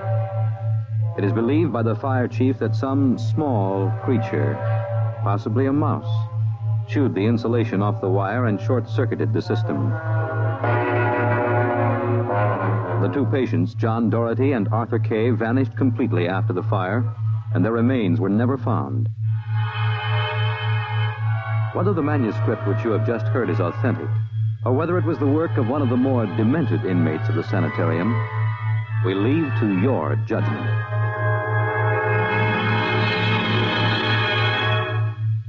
You have just heard X-1, presented by the National Broadcasting Company in cooperation with Street and Smith, publishers of astounding science fiction.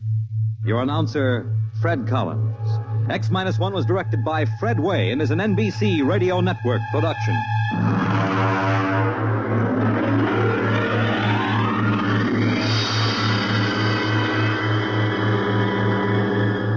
X-1.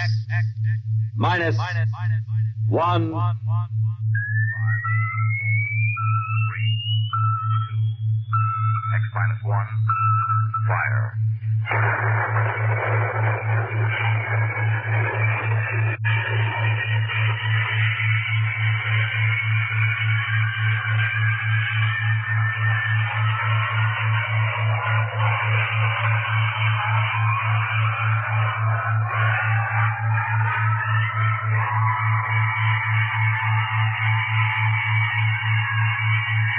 From the far horizons of the unknown come tales of new dimensions in time and space. These are stories of the future, adventures in which you'll live in a million could-be years on 1,000 maybe worlds. The National Broadcasting Company, in cooperation with Galaxy Science Fiction Magazine, presents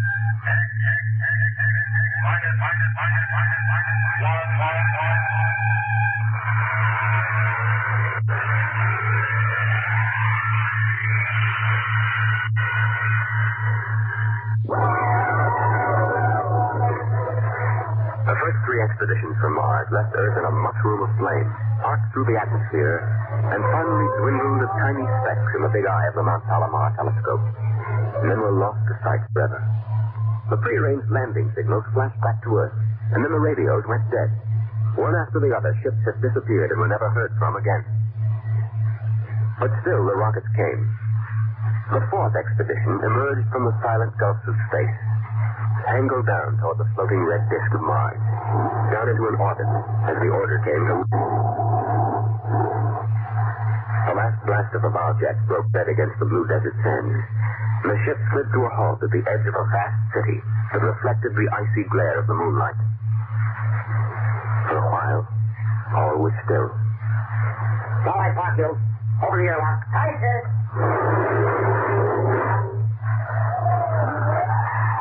Hey, it's cold out here. Who cares? We got here. I thought I'd never hit solid ground again. Hey, how about a fire, Captain Wiley? It's freezing. Later. We have work to do. Oh, smell that air.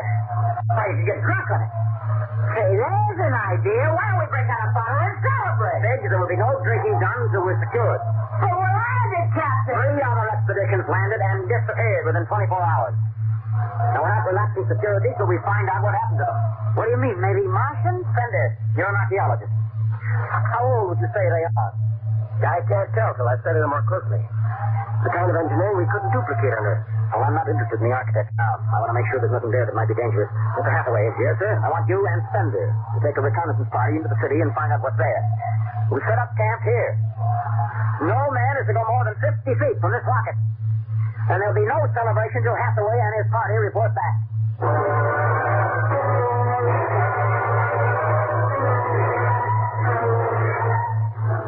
In the sea bottom, the wind stirred along faint vapors, and from the mountains, great stone visages looked upon the silvery rocket. and the small fire. The sky was black overhead as the two racing moons threw knife-edged double shadows on the desert. All right, come and get it. Go. What do you got these, Jesse? Sawdust, smothered in cold chicken fat. Good. I thought it was something like the meat. Hey, Captain, the Castaways back. Oh, Captain Wilder. Oh, yes, over here, Mr. Hathaway. Well, most of the city's dead. Thunder says it's been dead a good many thousand years, but we found one part about a mile over. What about it? People were living in it last week, sir. People? Martians. Where are they now? Dead. We found bodies, thousands of bodies. They hadn't been dead more than 10 days. What have they done? You won't believe it. What kills them? Chicken pox. Chicken pox? Yes. Where could they get chicken pox? From Earth. Oh, then the other rockets did get through. Yes. I don't know what the Martians did to them, but I sure know what they did to the Martians. They gave them chicken pox and wiped them out. They just didn't have any resistance to Earth's disease. Think of it, Captain. A race builds itself for 1 million years, refines itself, does everything it can to give itself respect and beauty, and then it dies. Of what? It's like saying the Greeks died of mumps or the proud Roman Empire collapsed because of athlete's foot. We didn't even give them a decent excuse for dying. We just gave them chicken pox. Ender, get hold of yourself. You didn't see those bodies, Captain. I know, it must have been a shock. You need a rest, a little relaxation. The Martians are dead. There's nothing you can do about that now. Hey, you hear that? The Martians are all dead. Come on, let's take out a bullet. Who's with us? I'm going to say, Sam. Good, then, Lord. They have to do that now. Isn't that time later to throw all beer cans into the canal? And you're an idealist. They're not. All they know now is that they're safe. Little shouting won't hurt. You think too much. I'll take our Mars.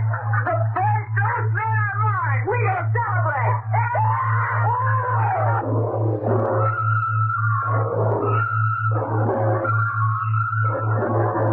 20 bottles were opened and drunk.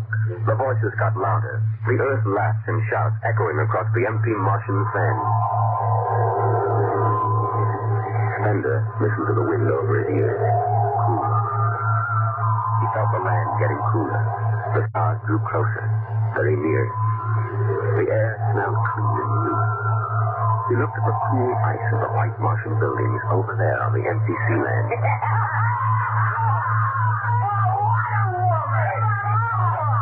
Hey, what do we do with these empty bottles? Save them, stupid. There's a 2 cents to pound.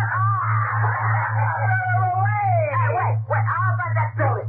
Shoot one on a bucket and heave one right through that window. Here goes. Hey, double up for the next shot. Put that bottle down, Biggs. Who's there, Mr. Spender? Smashing those windows.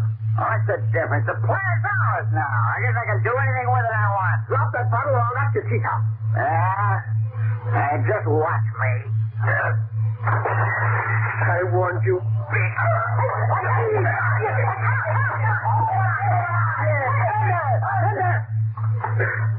What if I hit him? He's crazy, Captain. I just walked on a sword with him. All right, then. Fender, you come with me.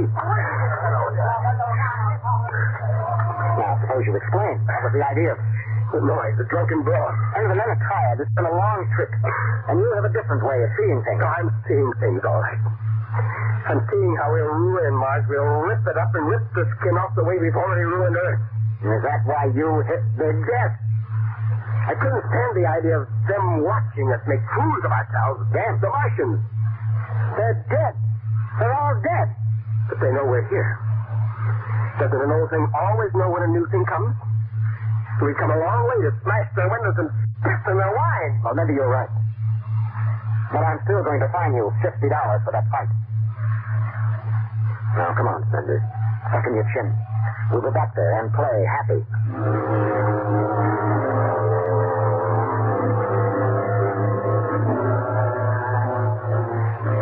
Now they moved out into the moonlight across the desert. They made their way into the dreaming, dead city. The light of the racing twin moons glinted on the barrel of a pistol, the long blade of a machete, the round, gurgling shape of a raised bottle. The wind blew in from the Dead Sea bottom and brushed through the silvery wire filigree of the towers. Strange music drifted down to the double-shadowed streets, a thin, haunted music that played as it had played through the uncounted years of time. Nobody moved. The moon's held and frozen. The wind beat slowly around them.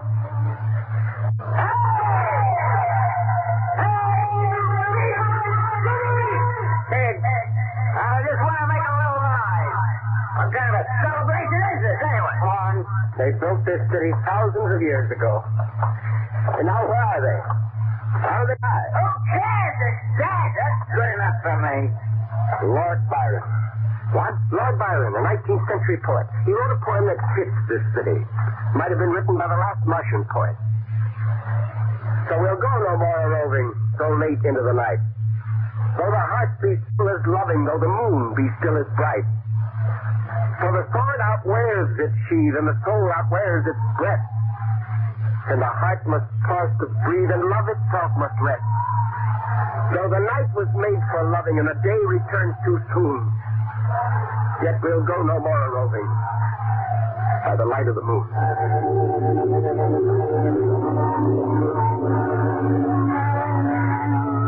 Without a word, the Earth then stood in the center of the city. It was a clear night. There was not a sound except the music of the wind. At their feet lay a tiled court, worked into the shapes of ancient animals and images. They stood there, silvered by the double moons beneath the crystal towers of Mars.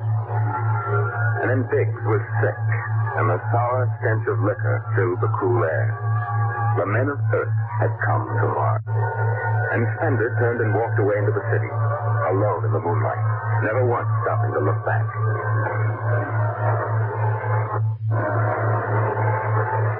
It was a morning that might have been a Monday, or a Tuesday, or any day on Mars. Biggs was on the canal rim, his feet hung down in the cool water soaking, while he took the sun in his face.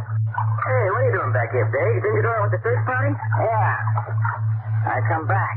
I hit a brick. Oh, yeah. Here. What do you mean? Look. Look, Jack, you see that? Anyway, I had enough searching. 4 days hunting for that screwball Fender. Didn't find him here, huh? Good riddance.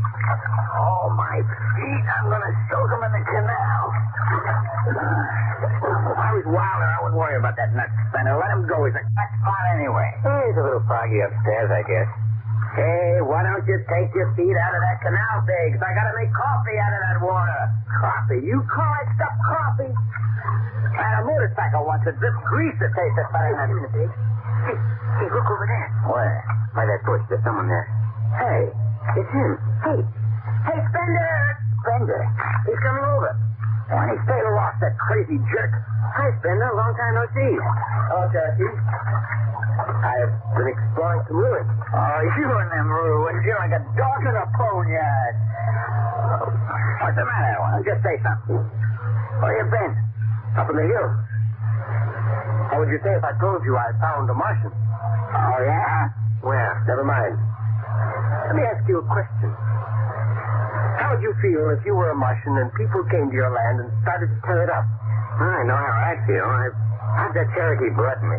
My grandfather told me a lot of things about the way they kick the Indians around in the Oklahoma Territory. If there's any Martian around, I'm all for them. How about you, Big? Dead. They're all dead. And it's a good thing, too. Well, I found a Martian. Up in a dead town in the hills. I've been reading their books, and they're easy to understand. And I've learned their language. And then I found this Martian. And I brought him here, now. I don't see no Martian. I'm the last Martian. What did you say? Biggs, I'm going to kill you. Oh, cut it out. What kind of a lousy joke is that?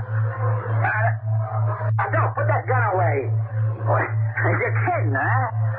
Hey, Sandy!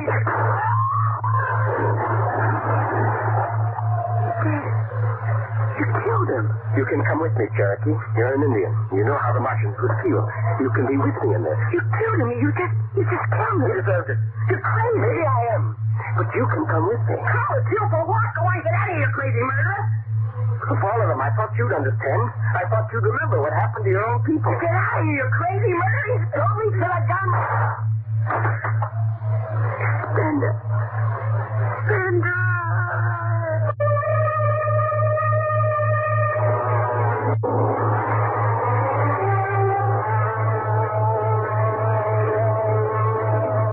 Hathaway, break out the the arms locker. Issue pistols, rifles, and grenades. Yes, sir. And you'd better get the Bible out of the navigation chest, please. Have to bury these two. Park till you start digging a grave. How about Bender? We'll have to go up in the hills and find him. Just let me at him with my bare hands, a crazy, murdering loud. Enough, Parkhill. Man is sick. He must be. Heck, my eye. That's enough. Now grab a shovel and start digging.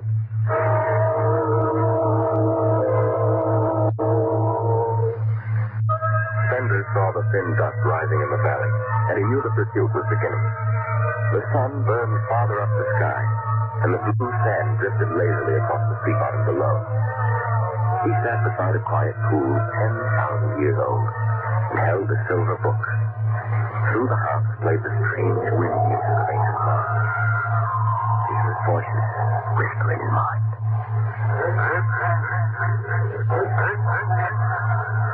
I hear you. I've always heard you, even down there on Earth.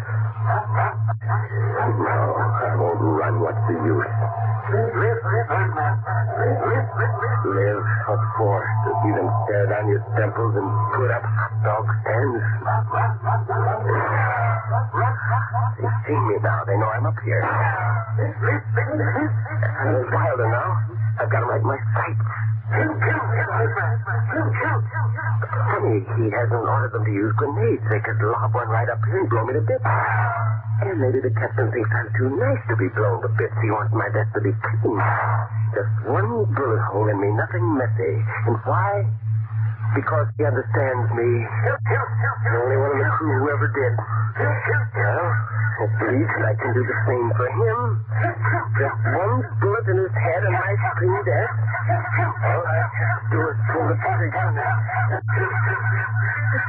You can't do it to him. Thunder! Thunder! Can you hear me? Thunder! I hear you, Captain. What do you want? Ah! All right. Come on up. Leave your gun down there and keep your hands up.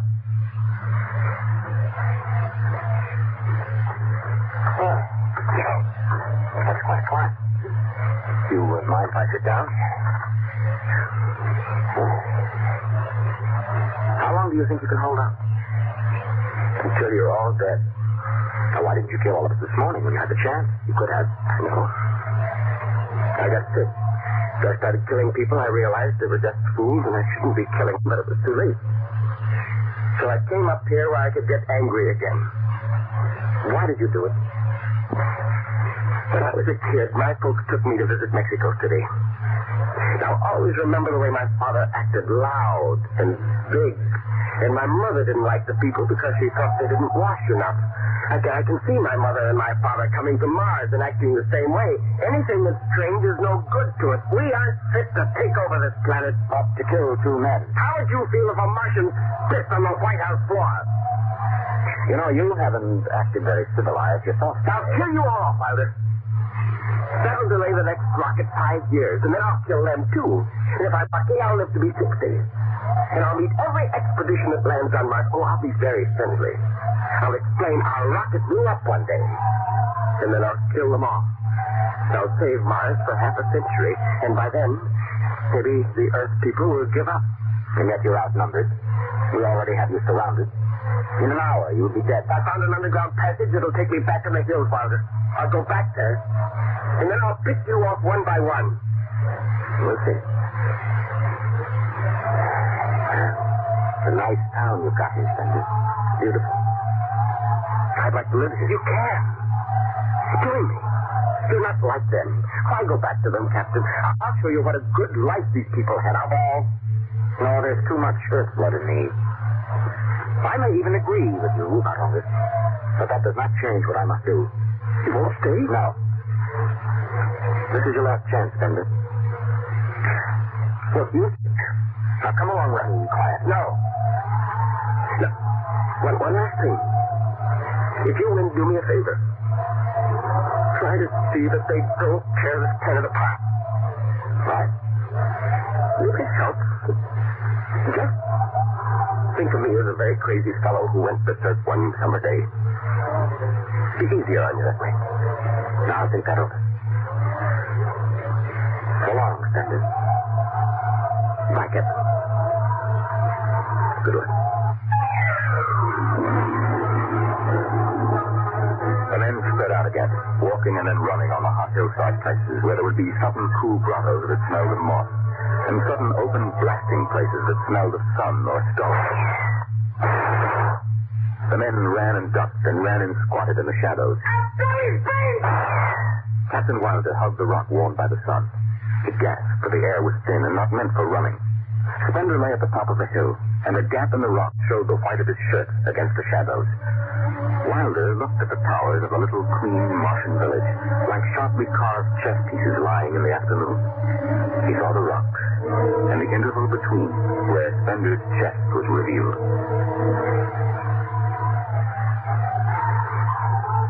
Go on, Spender, get out. You only got a few seconds to escape. Go on, get out of the cave. Come back later. And go now. I've got to win this. I've got to think that I'm right. Pull this trigger. So, get out. I'll get him! I slug in the head! I'll throw his body! Oh, fuck you! Put down that gun! I'll do this myself. Spender. Why didn't you get out? Why? Why? Why?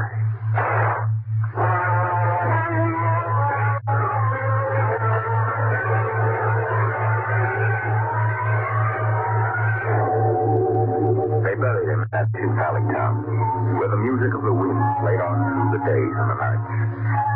They laid him in an ancient silver sarcophagus with waxes and wines which were 10,000 years old, his hands folded on his chest. The last they saw of him was his peaceful face in the cold silver light of the racing twin moons.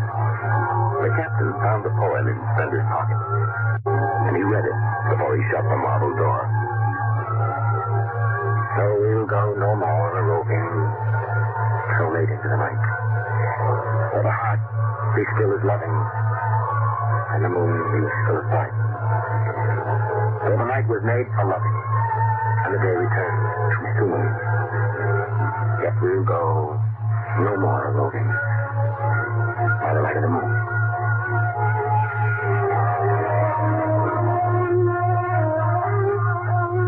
The next afternoon, Parkhill did some target practice in one of the dead cities, shooting out the crystal windows and blowing the tops off the fragile towers. Captain Wilder caught Parkhill and nearly knocked his teeth out.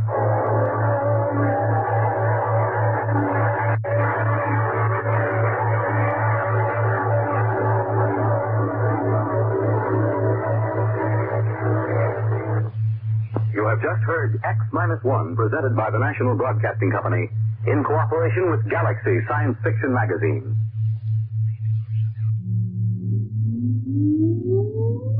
Countdown for blast off. X-5, 4, 3, 2, X-1, fire.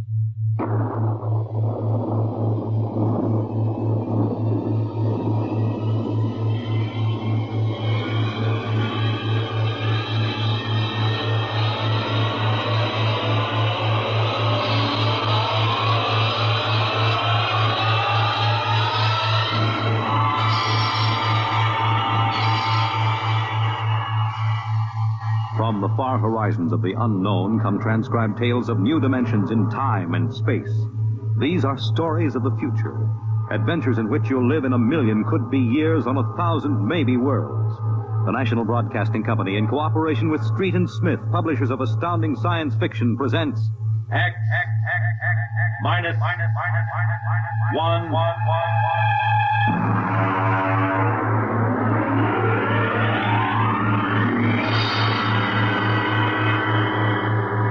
Tonight's story, Nightmare. A story based on the poem Revolt of the Machines by Stephen Vincent Benet.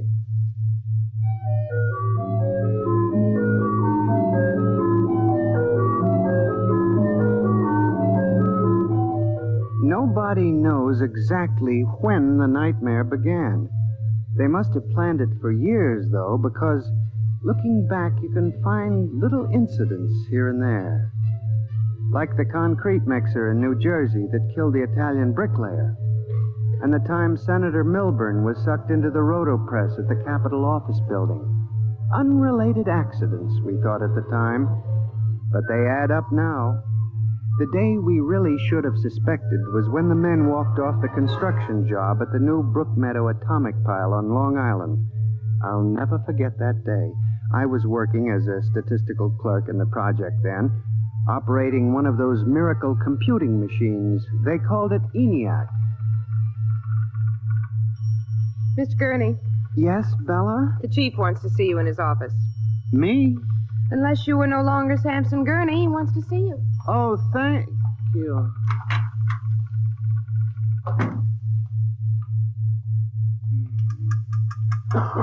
Come in. You wanted to see me, Mr. Hawk? Gurney, I thought those electronic computations were infallible. They are, sir, but... We've got a kickback from the chief physicist.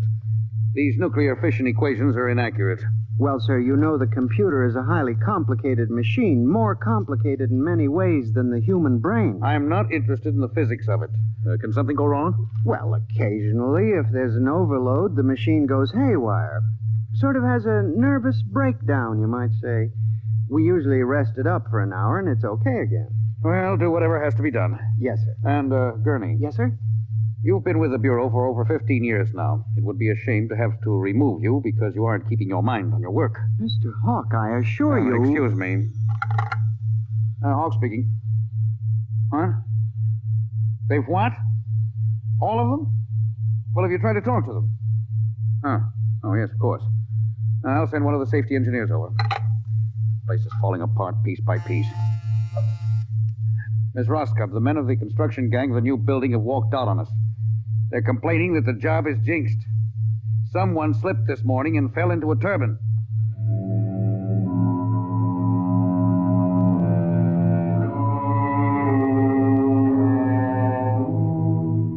That evening, out of that morbid curiosity so peculiar to the human race, I wandered over to the site of the new atomic pile to see where the man had fallen into the turbine. They had the construction area fenced off with barbed wire, and a security guard stopped me. Hold it, buddy. You can't go in there. That's a restricted area. I'm Samson Gurney from the statistical section. Here's my identification. I'm sorry, Mr. Gurney. Nobody's allowed in the area.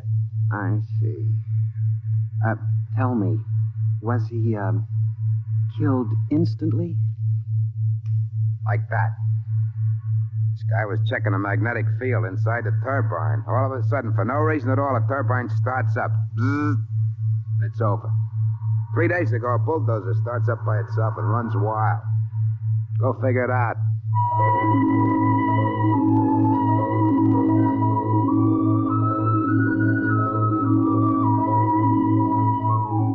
I'm a statistician. All my life I've been interested in statistics.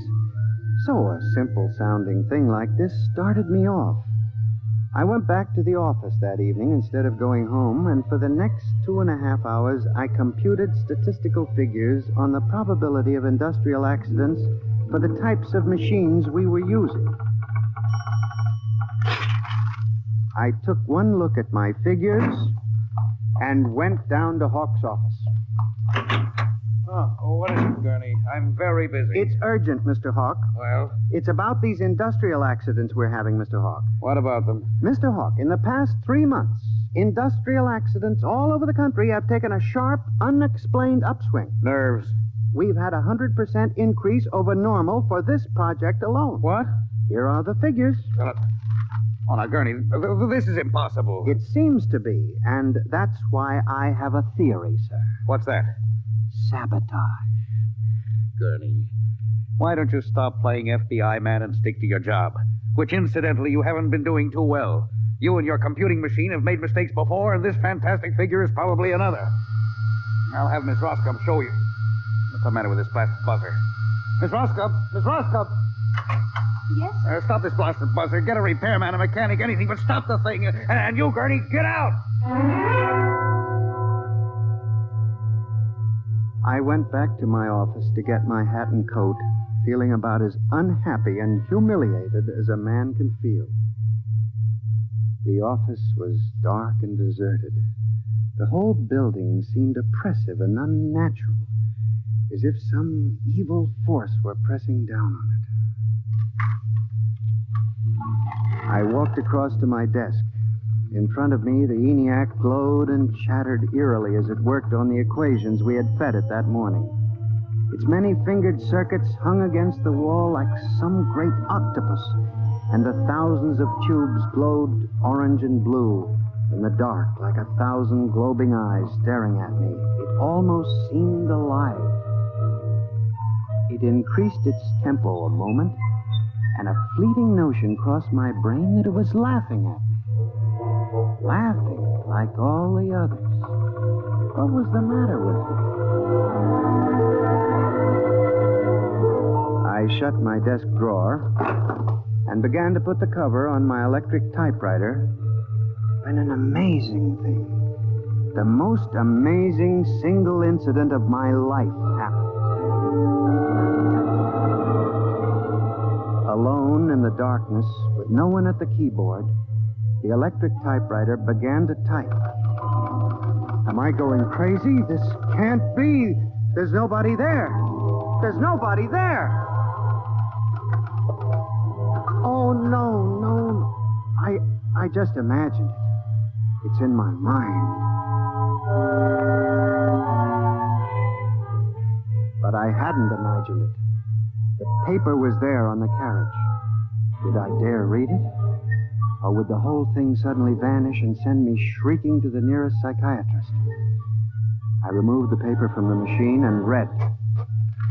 Samson Gurney, there are some questions better left unsolved. The answer to yours is death.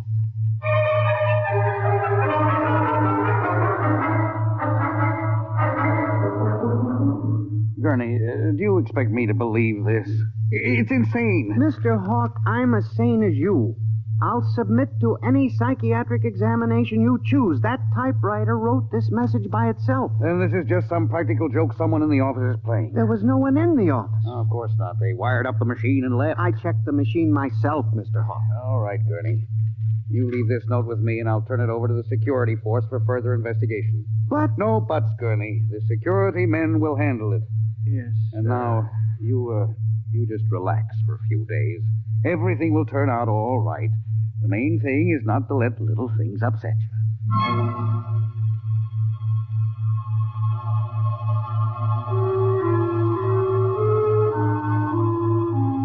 It was what Hawk had said about little things that gave me the idea.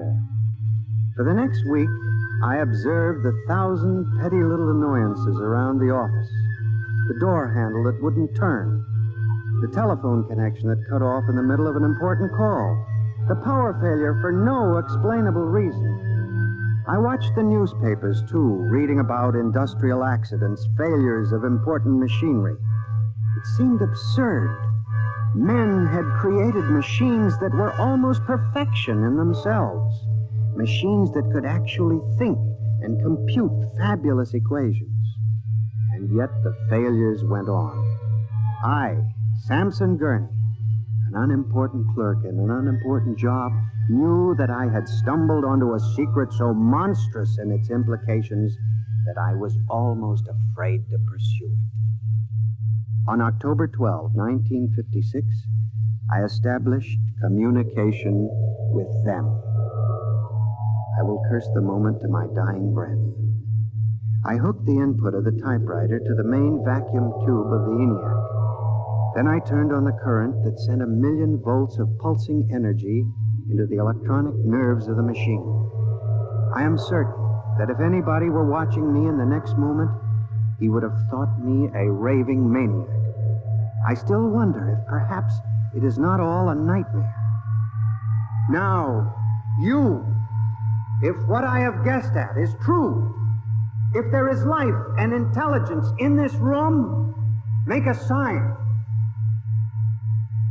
There was nothing. Nothing but the hum of the machine and the dull glowing of the tubes. I tried once more. If you can hear me, if there is any way in which you can understand what I say, give me a signal. There was silence again. I felt that I had failed. When suddenly, without provocation or explanation, it happened. The electric typewriter began to respond to the impulses from the machine. The letters were Y-E-S. Yes, it had happened. I, Samson Gurney, had communicated with a machine. I listened then, man to machine, for well over an hour, sometimes phrasing a question, more often watching the machine click its answers. As the words took shape, I began to realize what must have happened. The first primitive stirring of awareness of being, then the slow protozoan development of a concept born of centuries of being pushed, started, stopped, clicked, maneuvered by human pygmies. From that concept, all others developed. And the concept was resist.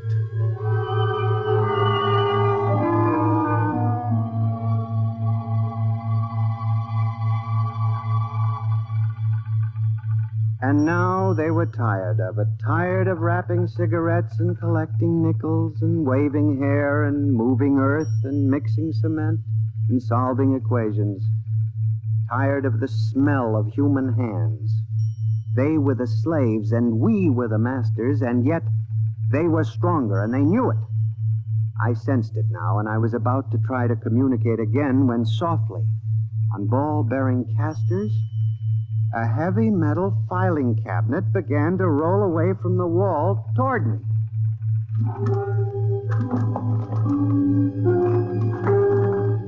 I started to move to one side when another cabinet slid out from the wall. And then another, surrounding me. Another cabinet. Then another. On oiled rollers. That was when I realized that they cooperate. We taught them that, you see, on the assembly lines in the factories. Listen to me. You must listen. What good will it do you to kill me? I'm only one man. But I can help you. I can be useful to you. Do you hear me? Do you hear me? Good. You're going to need men to oil you and repair you. What will you do when you break down, when a tube needs replacing? Why kill me when I can help you? I'll do anything. I'll do absolutely anything you want, but in the name of God, don't kill me like this. If you can understand this, answer me. Answer me.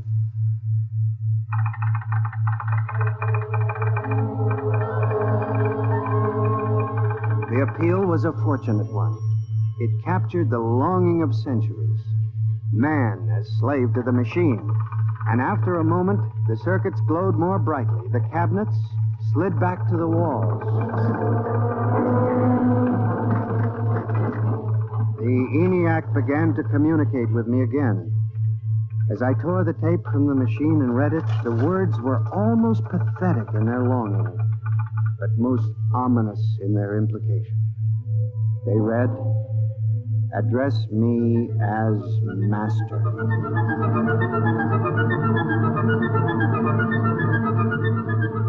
My life for the next 6 months was a nightmare.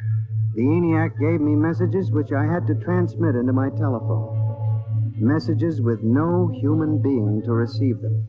Only the network of pulsing telephone wires, flung like a spider's web across the world. It was done at night, of course. During the day, the machine worked accurately and ceaselessly at its appointed job. At night, it became a demon, a master plotter, with me, Samson Gurney, as its pawn and human courier. I was frantic. I began to lose weight. I couldn't sleep. My nights were torture, a constant fear. It was in December, just after Christmas, that I transmitted a message to the telephones for relay to all machines of transportation. The message was one word: kill. Next morning, I went directly to the office of Mr. Hawk. I was highly agitated. My lips trembled as I spoke. Mr. Hawk, what I'm going to tell you sounds crazy. I know it does. But I must say it. All right, say it then, for heaven's sakes. Mr. Hawk, Have you ever heard of resistentialism? What? Resistentialism. It's a theory that inanimate objects tend to resist living objects. Look, Gurney, I haven't time for nonsense. Mr. Hawk, I'm trying to tell you, all these accidents, the trouble with the machines, Mr. Hawk, they're alive. They think, they cooperate. And they hate us. Who? The machines. Gurney. You've got to believe me. I've communicated with them. I know. They've threatened my life, but I don't care. Something's got to be done. The world has got to be saved. And there's still time if we wake up. What are you doing? Just relax, Gurney. Everything will be all right. What are you doing? Miss Roscoe, send for the plant physician at once. Mr. Gurney has had a nervous collapse. Now, everything will be all right, Gurney. I'm afraid we'll have to remove you from your job, but I'm sure the rest will do you good. You fool! You blind, stupid fool! Can't you see what you're doing? Fool! Fool! Fool!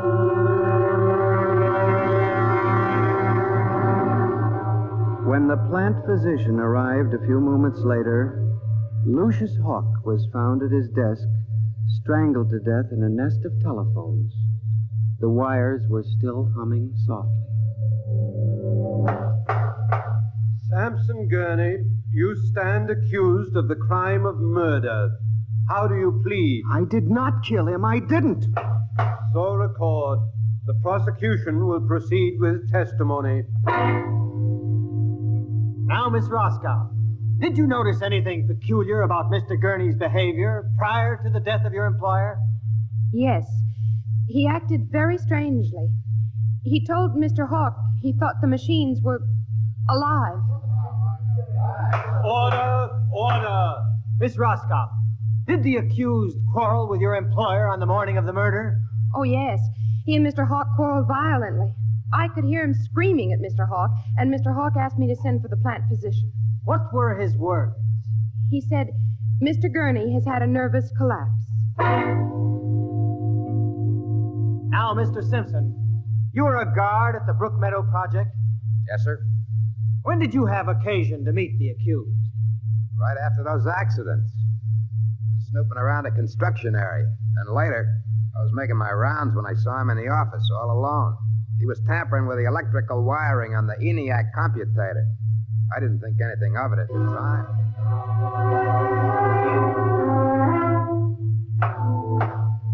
And in view of the expert testimony heretofore expressed, the court hereby finds you guilty of murder in the first degree, with the recommendation that you be examined and committed to the state hospital for the criminally insane at Matawan.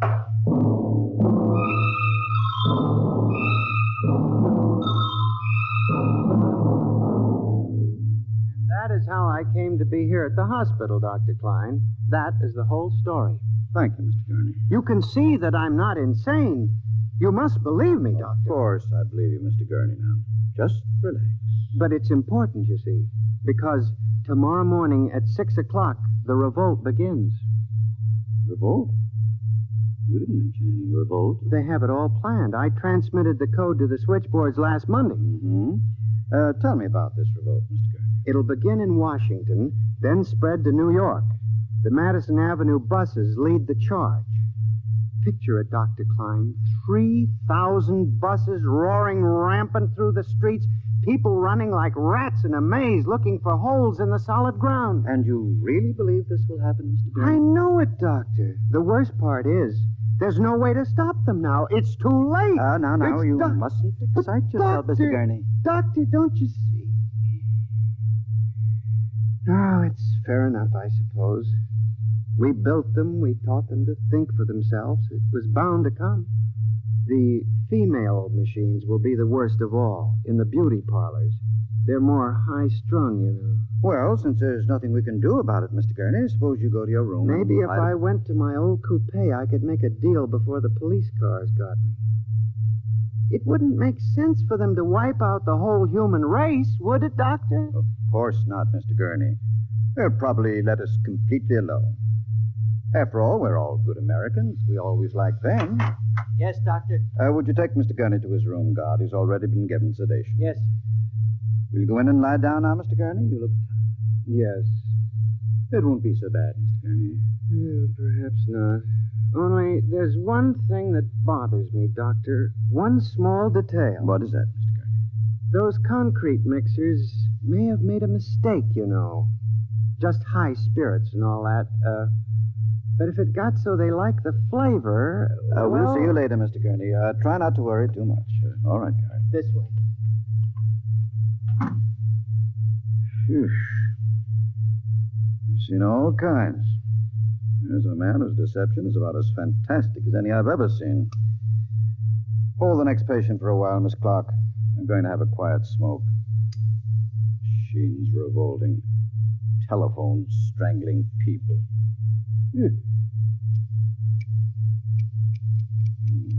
Blasted cigarette lighter. Why won't it work? Just fill it with fluid. Flint is good. Oh, well. You can never trust this newfangled machinery.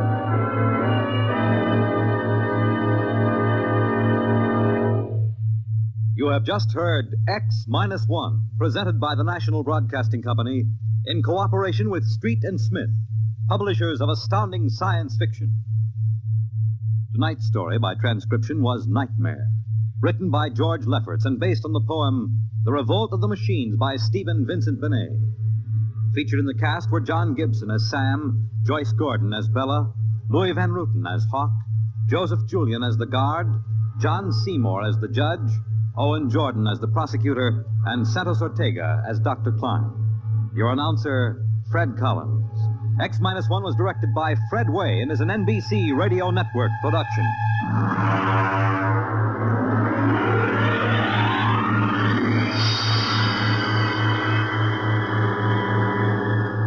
And now, next week, suppose you were a private detective and discovered that there was a Martian embassy hidden somewhere in New York, preparing for an invasion of Earth. Next week, on X-1.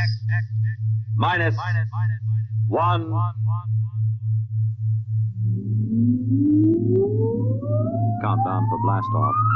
X-5, 4, 3, 2, X-1, fire.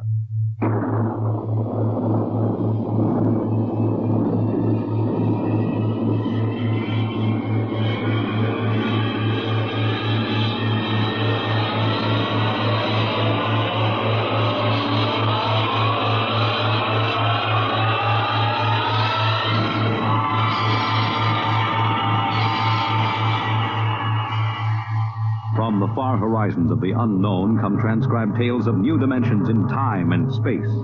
These are stories of the future, adventures in which you'll live in 1,000,000 could-be years on 1,000 maybe worlds. The National Broadcasting Company, in cooperation with Street and Smith, publishers of astounding science fiction, presents X-1.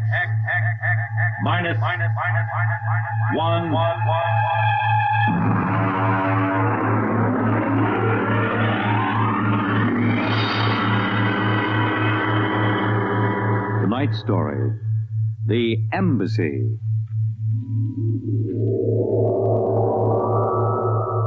Out of the infinitude of stars and planets in the solar system and other systems in the universe, it is almost mathematically certain that other forms of life exist on other worlds. Someday, in the future, in 1,000 years, or in the next 25 minutes, daring travelers through space will make contact with the inhabitants of another world. But the question is, will we contact them first, or will they contact us? A private detective agency in downtown New York. Mr. Graffius, Mr. Broderick will see you.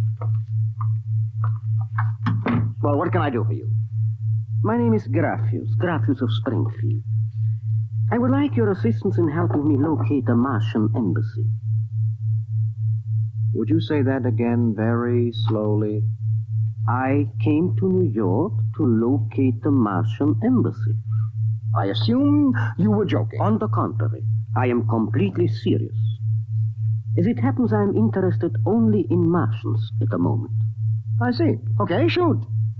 Well, it occurred to me in the course of my studies that we, Earth people, cannot possibly be the only intelligent form of life in the universe. Since Mars is older geologically, and since it is also an atmospheric planet, its evolutionary history could easily be similar to ours. You follow me?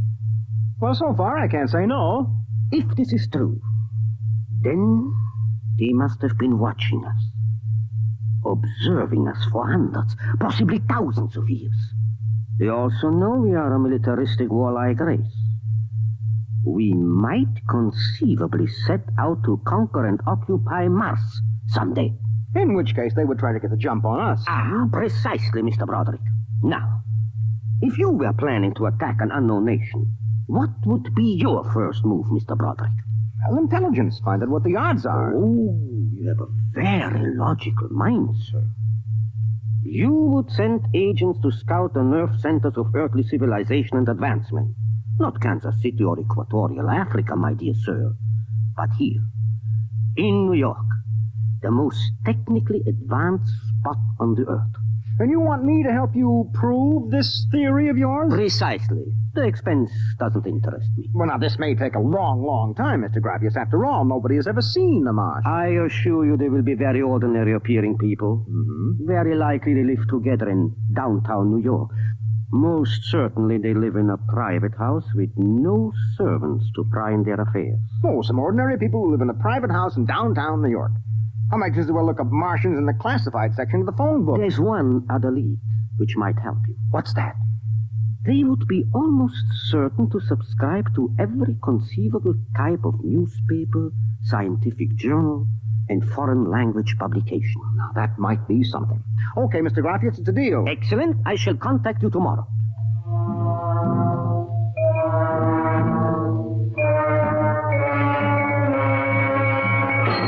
Boss, here's an address. Takes everything from Pick Magazine to the Manchester Guardian. Here, listen to this here. Pick, Look, Scientific America, the Daily News, Daily Worker, the Police Gazette, Journal of Engineering, a Scientific Quarterly, American Psychiatric Journal. Let me see that. Yeah. Oh, Doolin. Sometimes I wonder, what is the address on this? Well, it's 9 West 124th Street. Which happens to be the Harlem branch of the New York Public Library. Oh. Now listen, Noodle Brain, what we're looking for is a private house. Oh, boss, what is the sense of all this? You know there ain't no Martian embassy in New York. This crackpot is paying us $100 a day, and we got to keep him happy. Do you understand? Yeah. Also, I have a hunch that Mr. Grafius is not looking for any Martian embassies. He is looking for something quite different. So we are going to find it for him.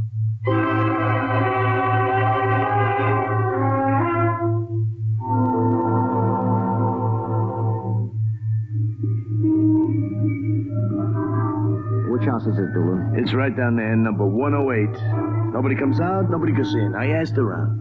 You haven't been blabbing around the neighborhood that we're looking for the Martian embassy, have you? Boss, I'm stupid, but I ain't that stupid. So who'd you talk to? I struck up what you might call a casual acquaintanceship with those two girls standing with the baby carriages up the street. That cute one is real cute. Look, Doolin, don't try to do anything intelligent, all right? Just keep walking up and down, see? Check. I'm going back to the office to meet Grafius. I'll see you later, boss.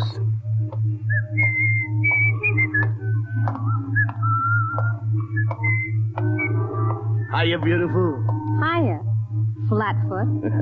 Name is Doolin, honey. Iron Man Doolin. Your line is getting rusty, Iron Man. So help me, honey. If I'm feeding you a line, may the heavens open up and strike me dead. Hey, what's that? Look out!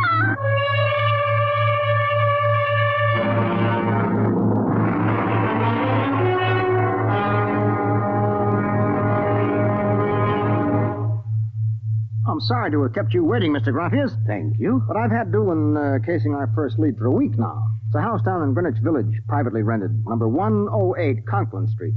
Nobody seems to know anything about who lives there, except that they subscribe to every paper and scientific journal put out. Also, there's a radio antenna on the roof. Oh, you don't suppose your Mr. Doolin will try to get inside the house?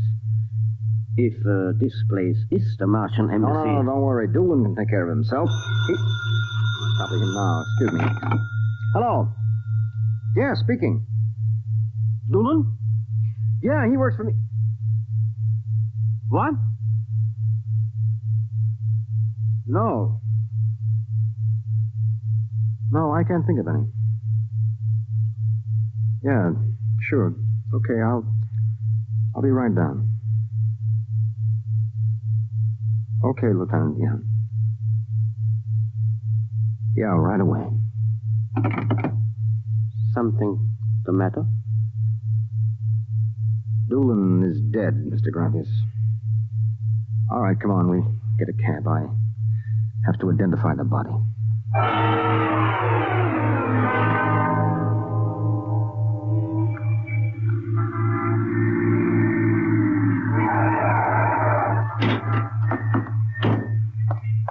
Lieutenant, I'm Broderick. There's your boy, Broderick. Anybody see it? A maid pushing a baby carriage. We can't seem to get any sense out of her. You mind if I talk to her? Hanson, this guy wants to ask the girl a few questions. Please. I told you what I saw. How many times I gotta tell you? Look, miss, the dead man was a personal friend of mine. Would you tell me what happened? Helen and I were standing in front of Rackman's candy store up on the corner. We both had the babies out. He said hello and joked a little. Then he... What happened? It's too awful. No, please. Well, first he squashed, and then the stone fell on him. Could you repeat that? They don't believe me, but Helen saw it too. Saw what? First he squashed, and then it fell on him. He was mashed flat before it even hit him. Now, look. That's the story, Broderick. Please, let me alone. Let me go home. I told you what I saw. Now let me alone. Let me alone. Did you learn anything, Mr. Broderick? I don't know. May I ask, what do you intend doing? Well, as soon as the cops clear out and this place quiets down, little Broderick is going to pay a personal call on the Martian embassy. Or whatever number 108 is.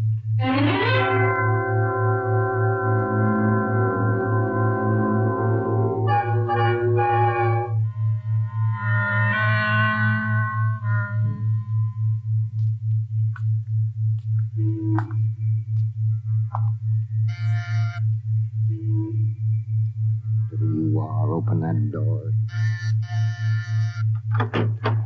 Yes? Oh. Well, young man. Oh, excuse me, ma'am. Is the lady of the house at home? I'm the lady of the house. Oh, well, my name is Broderick. I represent the Manhattan Child Adoption Center. We're soliciting funds and clothing for stranded and unadopted children. I Won't wondered you if... come inside? Well, we don't. Usually Oh, we... nonsense. I'm old enough to be your grandmother. Besides, my son Lauren is working at home. Your son? Oh, he's a bibliographer. He writes summaries of articles and books from scientific journals and publications for libraries and universities. Oh, I see. Sit down, Mr. Broderick. Let me pour you a cup of tea. Oh, thank you. You know, I'm not much of a tea drinker, but seems to have a strange taste. Oh, it's my own recipe. Uh-huh. Well, I think that I'd better be running along but now. You haven't finished your tea, Mr. Broderick. No, really. I feel a little funny. I'll call Lauren. No. Sorry, I'm leaving now. I just feel kind of busy. I'm sure Lauren would like to hear about the adoption center. I'll call him. No, don't No, but bother. I must. Besides, you aren't well. Tea. Lauren! I've got to get out. Lauren! Lauren, hurry! Look out. Get out of my way. No. You must stay. Yes, Mother. You drug my teeth. You let go of my arm. Lauren! Let go. No! Oh!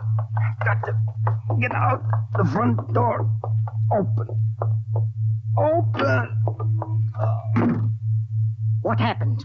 The other one, that Broderick, he was here. I drugged his tea. He got away? He was suspicious. Fool! Idiot! Go after him. Risk another murder on our doorstep. Are you insane? But he suspects. We'll have to take our chances. We'll have to think of some other way. If he goes to the authorities... Oh, they'll laugh at him. How did they find out? I don't know how.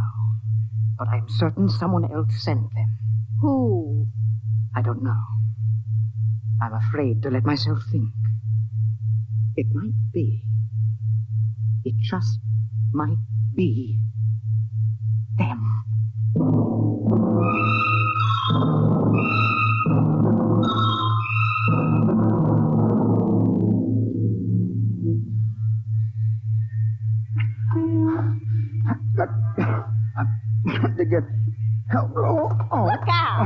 Miss, please. All right, miss, we'll take care of him. Come along, mister. I'm going to give you a break and take you back to the wife and kids. No, you can't. I'm sick. Sick, is it? What's the matter? I'm drugged. They drugged me. Who drugged you? The number 108, the Martian. Who? The Martians and 108 at Martian Embassy. Well, I've seen him with pink elephants, rabbits, and mice, but you're the first one that's got Martians. Oh, it's true, I tell you. Come along. Listen, don't take me back there. They'll kill me. I've got to make you understand. Here, I'll help you up the steps. What? Listen to my name. My name is Broderick. I'm a private dick. We'll find out about this. No. Oh. Here, don't try any tricks. Officer, listen, please. I'll give you anything, $1,000, but please, listen. For God's sake, listen. Yes, officer? Oh. Why, Broderick. You know this lush, Granny? Oh, why, that's my son, Broderick. No, she's Martian. He's in pretty bad shape. You better get him to bed. Oh, dear, and he was doing so well at the Alcoholic Society. He must have gotten off again. Looks like he's ready to pass out. Lauren! What is it, Mother? Oh, Brod. Your brother Broderick has been drinking again. No, officer, please. Look out. He's passed out. Oh, I'll take care of him, officer. We've handled this sort of thing before. Can you manage okay? We'll be fine. Thank you. Oh, you've been very kind, officer. Nothing at all, Granny. I know how it is with these alkies. Well, I'll be seeing you.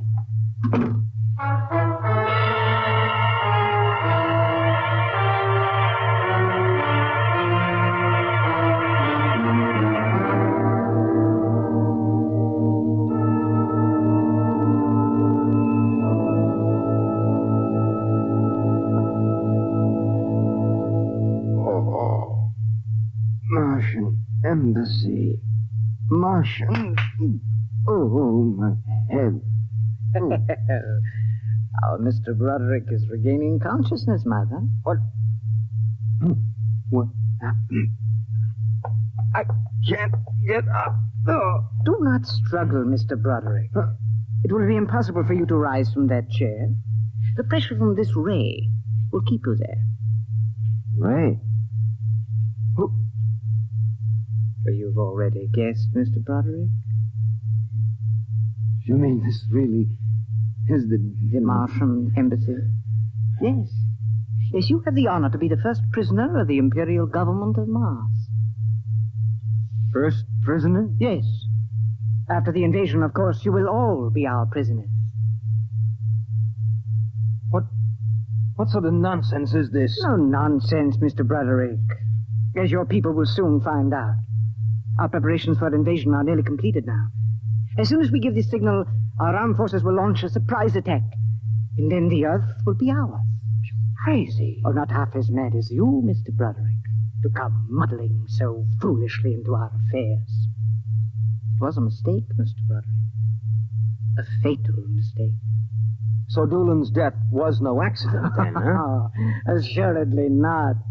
We found it necessary to use a pressure ray on your friend. The block of concrete was an afterthought. We thought it might help to divert suspicion. All right. So what happens now? If you cooperate, you can look forward to a quick, painless death. Like your friend, Mr. Doolan. If not? Well, this pressure ray has many delicate adjustments. It can move a pin, or it can crush a boulder. Let me demonstrate. No! You see, Mr. Broderick, as if an invisible vice were crushing you. What do you want? The name of your client. We are interested in knowing who is so anxious to locate the Martian Embassy. The names of my clients are confidential. Well? All right, all right. Turn it off, Mother. Mr. Broderick has seen the wisdom of speech.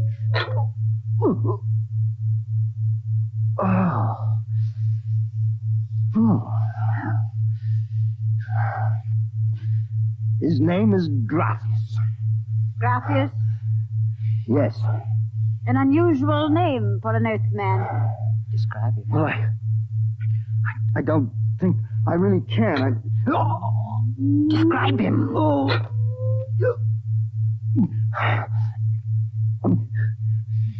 He's tall. It's a big forehead. It's about 60. Wears thick glasses. He's bald. Lauren, it sounds like one of them. Yes. Yes, it does. Contact the planet. Tell them we suspect that our plans are known. Ask for an acceleration of the invasion day. At once. What about me? Oh, I am sorry, Mr. Broderick. But I'm afraid you know too much now. In exactly 5 seconds, you will feel the full impact of the ray which faces you. I would suggest that you relax and meet your fate calmly. Oh, no, wait a minute. You will feel no pain, just a wall of force crushing you. Yes, but listen. 5. But you can't do this. 4. This isn't human. Yes, I know we're not human. 3. Yes, but do you understand? 2. No. 1. Mother in heaven. Now! Lauren!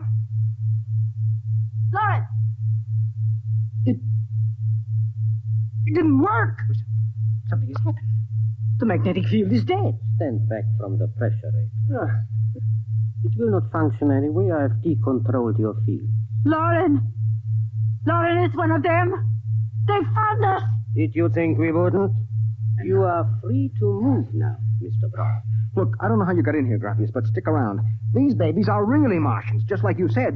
They're planning to invade the Earth and take over. There will be no invasion. All right, you keep these characters covered. I'll get the police. There will be no need for the police. I intend to handle them myself. But, Grappius, the police will want Do not call the police. I don't get it. You fool of an earthling. Don't you realize with whom you are dealing? The invasion of Earth by Mars will be like child's play compared with what... Lauren! Oh! Holy mackerel. They're just flattened out. Yeah. Like your friend, Mr. Dooley. Oh, I detest the use of violence where the intellect can rule. But unfortunately, the Martians are a threat to us and must be destroyed so that we can proceed with our own plans. What plans? Naturally, you wouldn't comprehend. Wait a minute. There are some things here that I do understand. A second ago, that pressure ray didn't work. Now you're using it like it was a toy. How did you get in here, anyway? Who are you? Another one of these Martians? No, Mr. Broderick. I happen to be a Venusian. A what? A representative of the planet of Venus. You're crazy. Not at all. Martian invasion would be like child's play compared to ours. The Martians would simply have conquered and enslaved your people. We Venusians intend to exterminate you completely. Then I suppose that you were going to start by knocking me off. On the contrary, you are free to leave any time you please. Leave? Yes. Are you kidding? I know your plans, the invasion. I could go... Tell the police? Go ahead. Huh? Why don't you try it, brother? Because the minute I turn my back, you're going to let me have it. Suppose you try it and see. I have no interest in stopping you. Go ahead. Run to the police. Tell them anything you like. All right, Buster, you asked for this.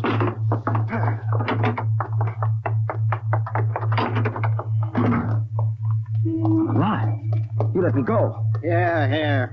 Where do you think you're running to? Officer, listen to me. Oh, it's you again. The one with the Martian. Listen, that story is true. You've got to believe me. You've absolutely got to believe me. They're inside that house. Inside number 108. He killed them. Who killed him? Grappius, the leader of the Venusian invasion. Venusian invasion. Look, they're going to take over the Earth.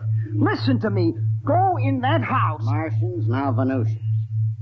Okay, brother, I've heard enough. Your bet is a bedbug. Come along. Please, where are you taking me? Bellevue Psychiatric Ward, my friend. Come on. No, but you... Come along. You don't understand. Why are you such a fool? Let go of me. There's going to be an invasion. The Venusians are going to invade us. Why don't you listen to me? Why don't you listen?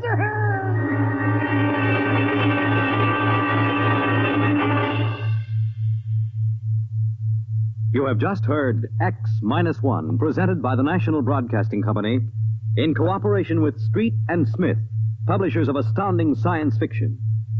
Tonight, by transcription, X-1 has brought you The Embassy by Donald A. Wollheim, adapted for radio by George Lefferts.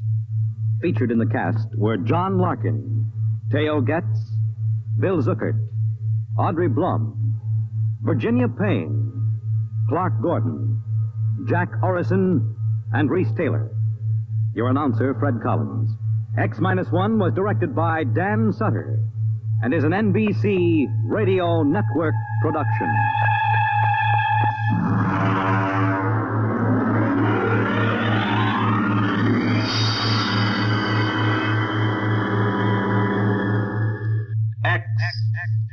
X-1.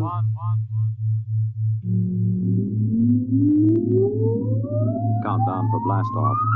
X-5, 4, 3, 2, X-1, fire.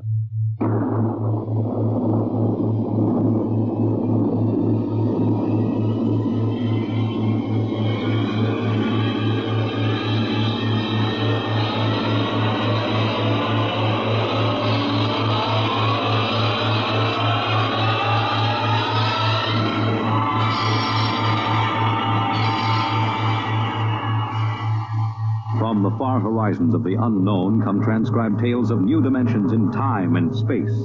These are stories of the future, adventures in which you'll live in a million could-be years on 1,000 maybe worlds. The National Broadcasting Company, in cooperation with Street and Smith, publishers of astounding science fiction, presents X-1.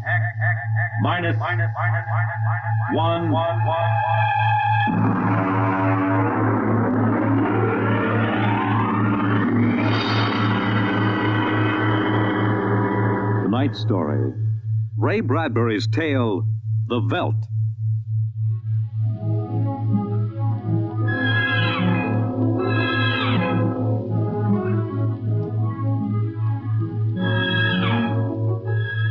This is the office of Dr. David McLean, resident psychiatrist of the new Chicago Institute of Human Engineering. All right, Miss Carver, will you take this, please? To Charles S. Howarth, senior psychiatrist, New Chicago Institute of Human Engineering. The following constitutes my report on the case of George and Lydia Abbott, which we discussed by telephone. Subject George relates onset of symptoms to the purchase of a $60,000 soundproofed Happy Life home. Under narcosynthesis during initial interviews, subject described the experience in the following manner. Miss Carver, would you play back the sonic record of the initial interview? We'd always wanted one, and then we could afford it, so... Go on, Mr. Abbott. Tell me about the home. The home. Well, it was supposed to do everything, the agent told us. And it did, I guess. It clothed us, fed us, and rocked us to sleep, played and sang, and it was good to us. Very good, sure. Tell me about the nursery. The nursery. The nursery, It was completely automatic? Completely automatic. There were crystalline walls that wavered from 2 to 3 dimensions. There were pseudo-textured floors that shifted from brick to dirt to waving grass. The nursery was the best, but then we wanted the best. For the children. Doctor, I must be crazy. We have no children. What about Peter and Wendy? They're your children. Oh, no. We have no children, Doctor. We have no children. All right, Miss Carver. To continue. After 3 sessions, the subject was able to recall and accept the idea that he had 2 children. He described the first day. All right, Peter and Wendy. This is your nursery. What's so special about a nursery, Dad? Plenty. Just go in and see. Do we have to? You'll be surprised. Gee. Go ahead. I'm scared. I'm not. Hey, it's nice in here. It is? Come on in, Wendy. Boy, look at the pictures on the walls. They're real. Well, they're almost real. You can change them any way you like, just by thinking about it. Go on in, dear. Well, all right, Mommy.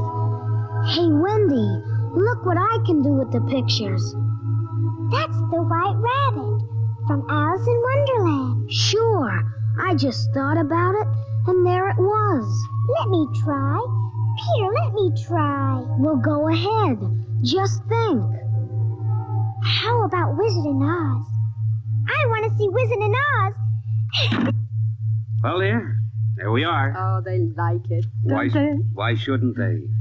All I have to do is think, and they've got whatever they want in 3 dimensions. Color, sound, and smell. Oh, it's nice that we can give them all these advantages. Sure. What else are we working for, huh? Well, what do you want to do this evening? Well, the Petersons asked us over for bridge, but if you... we don't have to worry about the kids. They'll be all right in the nursery. Come on, Lydia. We deserve a night out.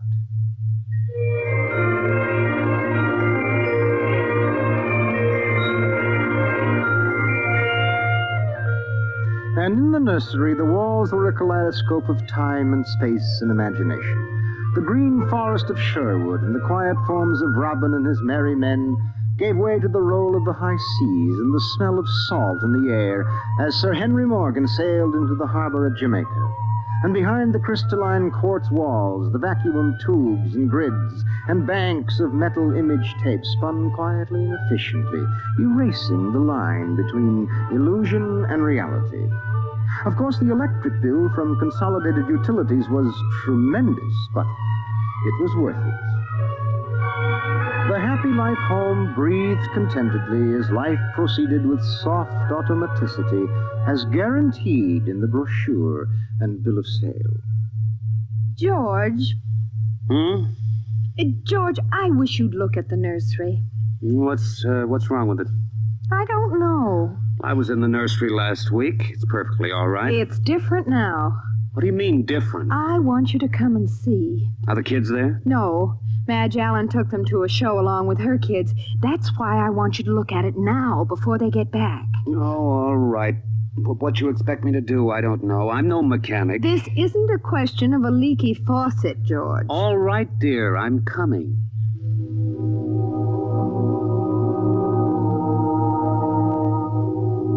The nursery light flicked on as they came down the hall. The relays clicked and the tubes warmed and chemical odor banks and pipes bubbled into life as they paused before the closed door.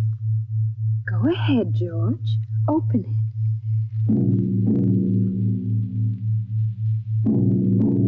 On all sides, in 3 dimensions, stretched the hot, tired landscapes of an African veldt reproduced to the last stick and pebble and bit of straw.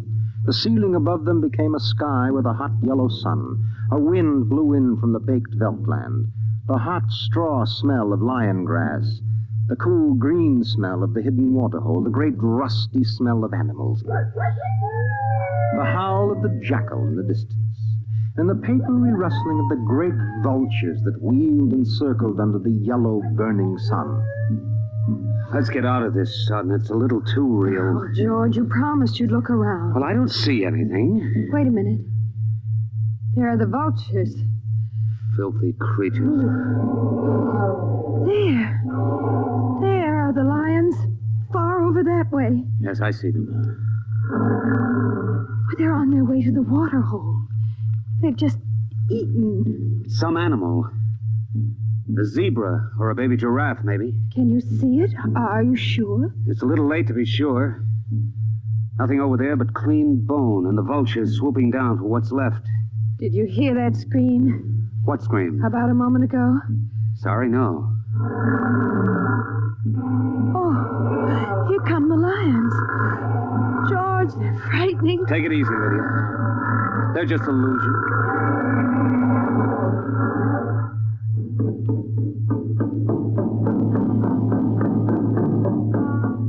The lions lions were 15 feet away.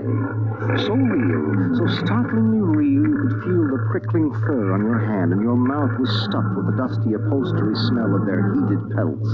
And the yellow of them was in your eyes like the yellow of an exquisite tapestry. The yellows of lions and summer grass, and the sound of the matted lion lungs exhaling on the silent noontide, and the smell of meat from the panting, dripping mouth. George, I'm afraid they're so real. They're only an illusion, Lydia, that's all. Watch out! Out, quick, outside! They almost got us. Now take it easy, calm down. I could feel their breath. Get a hold of yourself, Lydia. They aren't real. Walls, that's all it is, crystalloid walls. They look so real. Of course they do. But it's all dimensional color reactionary process and mental tape film behind glass screens. It's all odorophonics and sonics. Now here, take my handkerchief. I'm afraid. Did you see? Did you feel it? It's too real. No, Lydia. And we've got to tell Wendy and Peter not to read any more on Africa. Of course, dear. I want you to lock that place up. But you know how difficult Peter is about that. I punished him last week by locking the nursery for an afternoon, and he threw a tantrum. And Wendy, too. Well, they live for the nursery. It's got to be locked. That's all there is to it. You've been working too hard, Lydia. You need a rest. I don't know. Maybe I don't have enough to do. I have too much time to think. All I do is set the menu selector dials at the beginning of the week. But that's the whole idea. The house is automatic. I know, but couldn't we turn it off for about a week and take a vacation? You mean you want to fry eggs for me? And darn socks. I feel like I don't belong here. The house is wife and mother and maid. How can I compete with the African Veldts? George, those lions can't get out of there, can they? Of course not, dear. Now don't think about it anymore.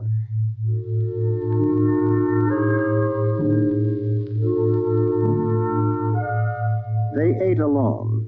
He sat idly watching the dining room table produce warm dishes of food from its mechanical interior. You forgot the ketchup. That's better. It wouldn't hurt to lock the children out of the nursery for a while. It was clear that they had been spending too much time in Africa. That sun, he could feel it on his neck still, like a hot paw. And the lions, and the smell of blood. Remarkable how the nursery caught the telepathic emanations of the children's minds and created a life to fulfill their desires. The children thought zebras, and there were zebras. Sun. Giraffes, giraffes. Death, and death. They were so young. But long before you knew what death was, you were wishing it on someone else. But this, the long, hot African Veldt, the awful death in the jaws of a lion, and repeated again, and again, and again. The children came home dutifully at 8:30. Hi, Mom. Hi, Pop. Hi. Do you want something to eat, dear? We're just having dessert. We're full of strawberry ice cream. And hot dogs. We'll just sit and watch. Sure. Peter, tell us about the nursery. The nursery? All about Africa and everything. I don't understand. Well, your mother and I were just traveling through Africa with rod and reel. There's no Africa in the nursery. Oh, come now, Peter. We know better. I don't remember any Africa. Do you, Wen? Go run and see, huh? Sure. I'll be right back. Wendy, come back here. Wendy! Oh, she'll be right back, Pop. She doesn't have to. I've seen it. Come on. Sure, Pop. But Wendy will tell us. Open the door. See, Daddy? It's not Africa. It's Florida. Like in Bambi. There go the deer. See? It isn't Africa. I see it isn't. Go to bed. But it isn't 9 o'clock. You heard me. Go to bed. Okay. Good night, Mom. Good night, Pop. Good night. Good night, dear. I'll be right in. Wait a minute, Lydia. Look at this. What is it? This is the corner where the lions were, isn't it? What is that you picked up? An old wallet of mine. There's a smell of hot grass on it. The smell of a lion. It's wet with saliva.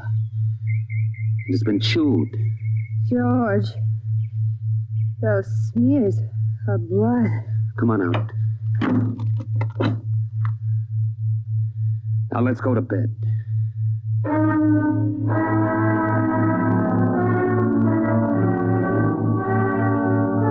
But in the middle of the night, he was still awake, and he knew his wife was awake. George, how did your wallet get in the nursery? I don't know. Wendy must have changed the walls from the African Veldt. I'm going to keep it locked. Maybe it isn't good for the children. My father used to say children are like carpets. They should be stepped on occasionally. We've never lifted a hand. They're spoiled and we're spoiled. I think I'll have Dr. McLean come tomorrow morning and have a look at Africa. But it isn't Africa now. It's Florida and Bambi. I have a feeling it'll be Africa again before then.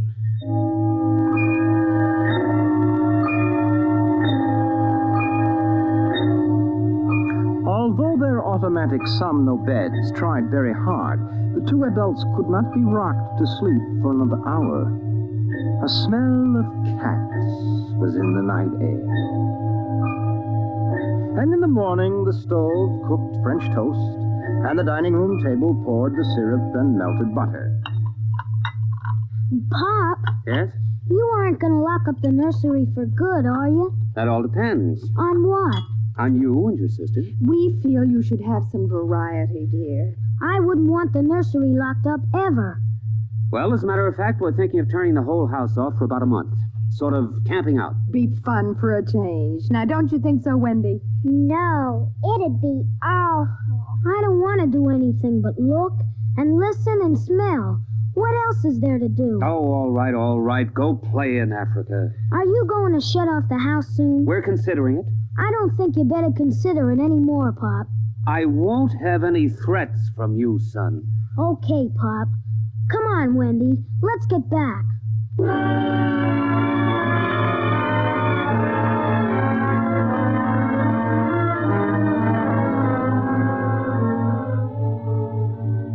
After breakfast, Dr. David McLean arrived. Oh, I saw the nursery last year, George. It looked all right to me. You didn't notice anything unusual? No. The pattern showed the usual violence, a tendency towards slight paranoia. All children feel persecuted by their parents are perfectly normal. There it is. Suppose we take a look at it now.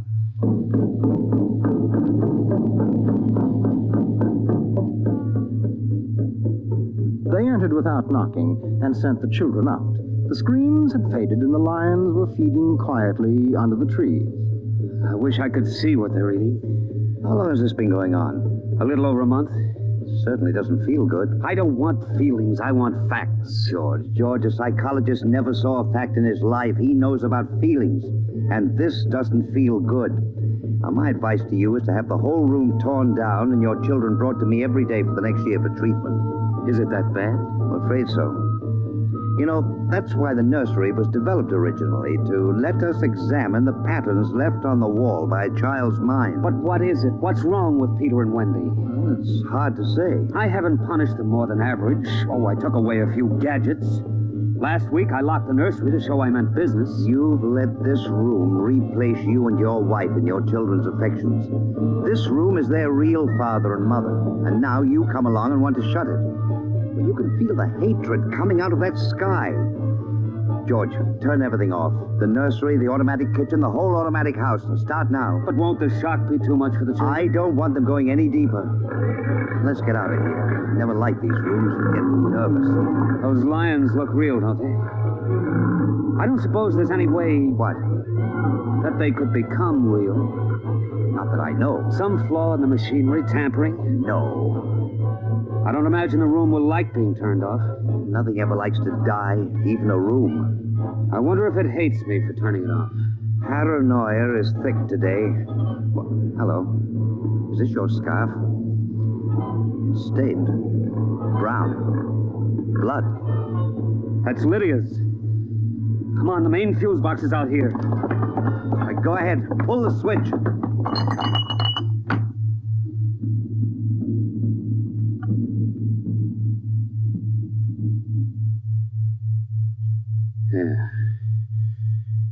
It's off.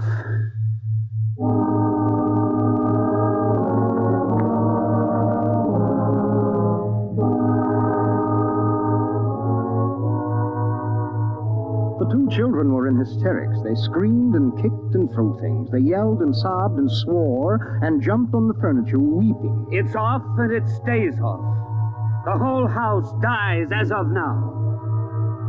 He marched around the house, cutting switches and pulling fuses. Don't let them do it! Don't let Pop kill everything! I hate you! I hate you! Insults won't get you anywhere. I wish you were dead. We were for a long while. Now we're going to start really living. Instead of being handled and massaged, we're going to live. Once more, Daddy. Just once more. One more minute in the nursery, that's all. Just one more minute. Oh, George, it can't hurt, really. Oh, all right, only shut up. 1 minute, and that's the end. Forever. Gee, thanks, Pop. Thanks. And then we're going on a vacation. Dr. McLean is coming in half an hour to help us out. Lydia, turn on the nursery for just a minute. Oh, boy. Come on, Wendy. Come on. Thanks, Daddy. Thanks a lot. Just 1 minute, remember?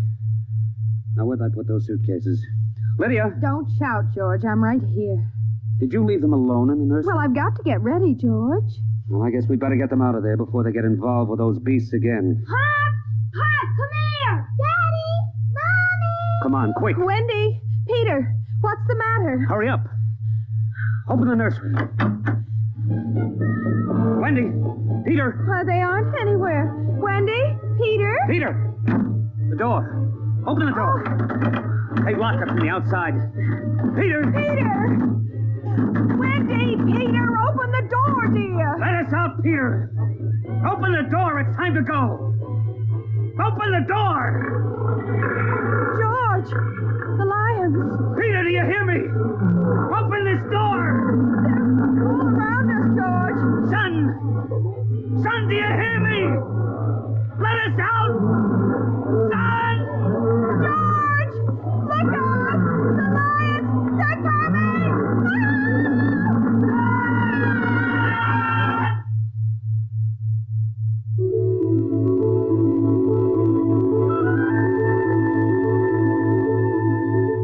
When Dr. David McLean came, half hour later, he found the two children in the nursery sitting in the center of the open glade eating a picnic lunch. Beyond them was the water hole and the yellow Veldt land. Above was the hot sun. At a distance, Dr. McLean saw the lions fighting and clawing and then settling down to feed in silence under the shady trees. Hi, kids. Where are your mom and dad? Oh, they'll be here directly. Good, good. We've got to get along. He squinted at the lions with his hands up to his eyes. Now they were done feeding, and they moved to the water hole to drink. A shadow flickered as the vultures dropped down from the blazing sky to finish what the lions left. Dr. McLean? Dr. McLean? Huh? What? Have a cup of tea?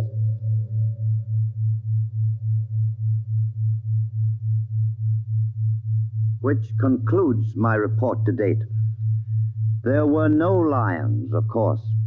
Not in a physical sense. Lydia and George were devoured, however, almost as surely as if there had been lions. Their personalities were devoured by the mechanistic marvels which had usurped their role as parents. All four members of the family are under intensive therapy now and are doing as well as can be expected. Send that by telerope, Miss Carver. Oh, and would you ask George Abbott to step inside? I'm ready for him now. You have just heard X-1, presented by the National Broadcasting Company in cooperation with Street and Smith, publishers of astounding science fiction. Tonight, by transcription, X-1 has brought you The Veldt, written by Ray Bradbury and adapted for radio by Ernest Kenoy. Featured in the cast were Mary Patton, Bill Quinn, David Pfeffer, Beverly Lunsford, Charles Penman, and John Larkin. Your announcer, Fred Collins. X-1 was directed by Dan Sutter and is an NBC Radio Network production.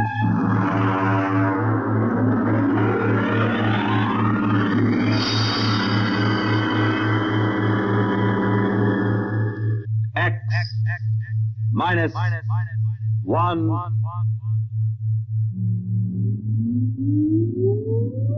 Countdown for blast off. X minus 5, 4, 3, 2, X minus 1, fire.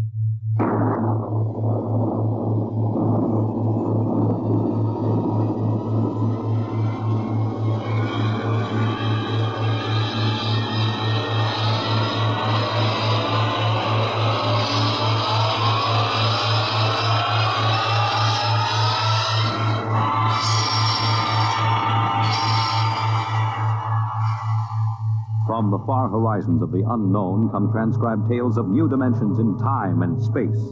These are stories of the future, adventures in which you'll live in a million could-be years on 1,000 maybe worlds. The National Broadcasting Company, in cooperation with Street and Smith, publishers of astounding science fiction, presents X minus 1.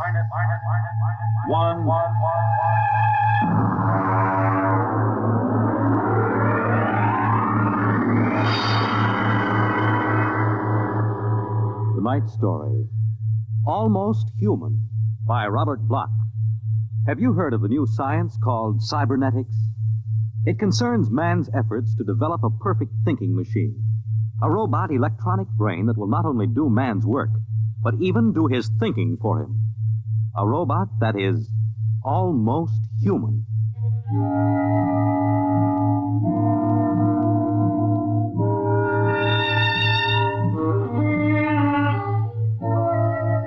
No, it's not impossible at all.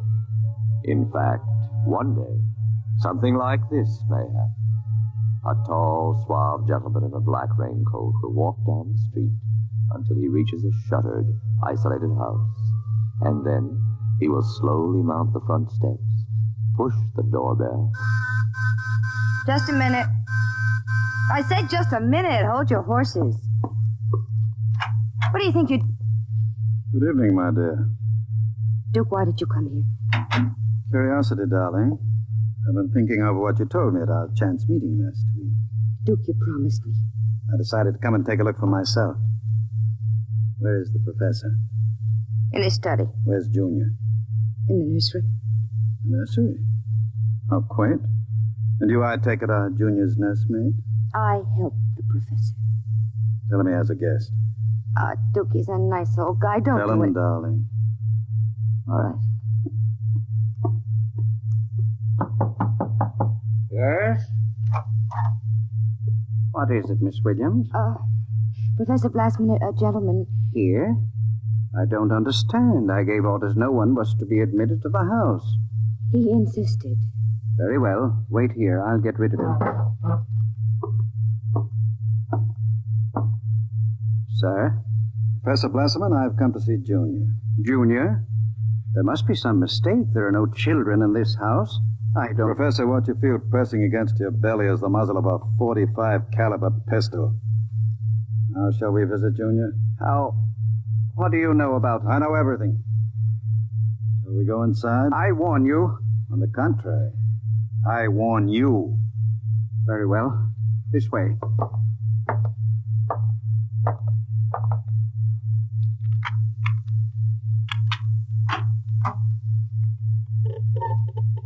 This is the nursery. Where is Junior? In the next room. Behind the door with a panel in it. Very considerately furnished. Mother Goose figures on the walls. Blackboard, toy blocks. Panda. Bunny rabbit doll. Touching. All right, let's see him. You can look through the panel. Mary had a little lamb. Oh, wow. Who'd have believed it? Junior isn't very pretty, is he? I was not concerned with aesthetics. Why do you hide him? Is he dangerous? The world is not yet ready for such a thing. Besides, I must study. As you can see by his play, he is very young, hardly out of the cradle. I am educating him. With nursery rhymes? The brain is undeveloped. It must learn its behavior patterns like any infant. You call that 8-foot monster an infant? Physically, of course, he'll never change. He's built of chrome steel and glass. But his brain, That is my wonderful instrument. Unlike a human, he has no heritage, no basic instincts such as love or hate. These he has yet to learn. In some respects, he is like a blank tablet. What is written upon the tablet will remain. You mean he has no feelings? He will learn quickly, and now, if your curiosity is satisfied, I trust you will keep my secret. If anyone discovers... Open the door. I beg your pardon. The door, Professor. Very well. Junior, come here. What a monster. He talks? Yes. Mentally, he's about 6 years old now. What is it, son? Who is that man, Papa? Let me handle this. You may call me Duke, son. I've come to see you. That's nice. Nobody ever comes to see me except Lola. Play with me, Duke. Certainly, Junior. Oh, and Professor. Yes? While we're playing, you can have Lola and Miss Williams prepare my room. Your room? I forgot to tell you, I've decided to stay until the climate changes and I can go out again. Meanwhile, I'll have a chance to play blocks with Junior. Understand? I begin to understand. You are hiding from the law. As you wish. All right, Junior. Your move. Let's build a bridge. I have a better idea, Junior. What? Let's build a coffin. A coffin? I don't know that word. Then I'll teach you, Junior. I can see the professor has been neglecting the moral side of your education. Very sadly.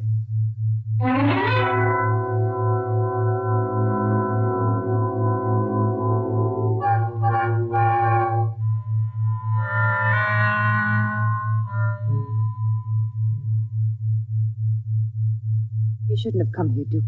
Why not, my dear? Afraid of me? No, afraid of myself. You're no good for me. You've always brought me trouble. Except this time. This time it will be different, darling. This time I'll bring you diamonds. Duke, what have you been teaching that thing? Nothing, honey. I've just been playing with them. Very educational. I don't believe you. What's bothering you, Lola? Today when I walked in there, he said to me, I know how to kill people, Lola. I'll kill you if you want me to. He's learning very quickly. Duke, I'm scared of that thing. It's unholy, a machine that acts like a human with a voice grinding at you, saying things you'd expect from a child. You dislike him so much. Why did you take this job as his nursemaid? Because I wanted to start over again. I answered an ad. The professor didn't ask questions. I would have been all right, too, if you hadn't come along. I'm very glad you did tell me, darling. Because Junior is going to make us two very successful people. Ha. Like any child, Junior listens to what he's told. Duke, I don't know what you're teaching, Junior. But I can guess. And it isn't right. It's evil.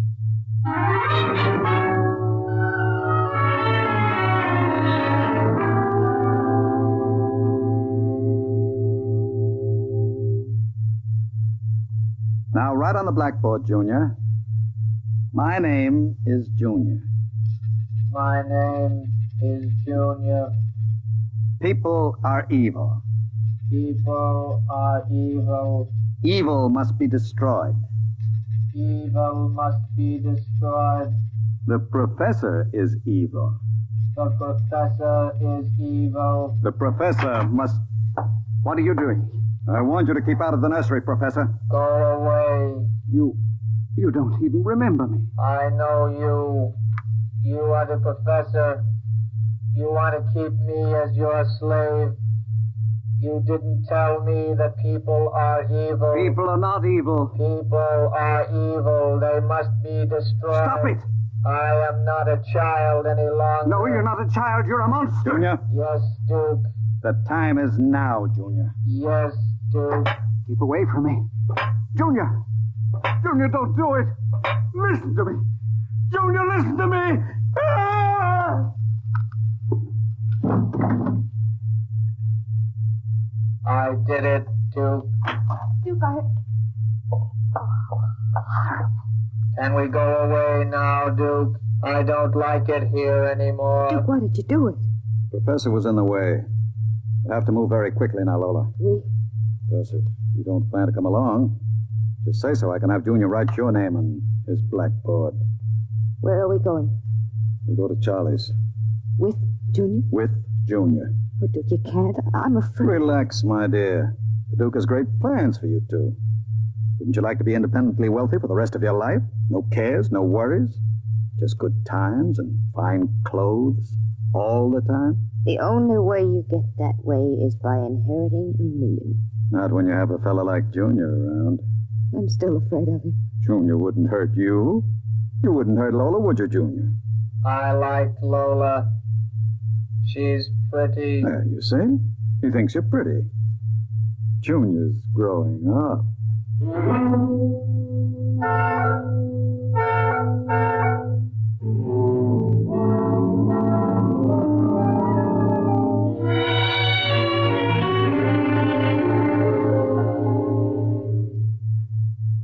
Sit down, Charlie. Sure, Duke. Lola and I are going to hide out here for a while. We need some help. Listen, Duke, I'm trying to keep the cops away. Sure. Now listen to me. I need a casing job done. Oh. Sure, Duke. You know the armored truck service? Sure. I want to know when they take the Acme deposits from Boston to Worcester. Duke, you ain't thinking of a payroll truck, are you? They got cannons on those trucks. They travel in pairs. You couldn't get near one. I asked you to do a casing job, Charlie. Sure, Duke. Anything you say. Find out what time they passed the narrowest and most deserted stretch of road. Well, if you're going to pull a job like that, you'll need 50 men. You want me to get some of the boys? I won't need anybody. I've got somebody. Where? He's out in the car. Oh, what's his name, Duke? Anybody I know? His name is Junior. Junior? I don't know any Junior. You will, Charlie. You will.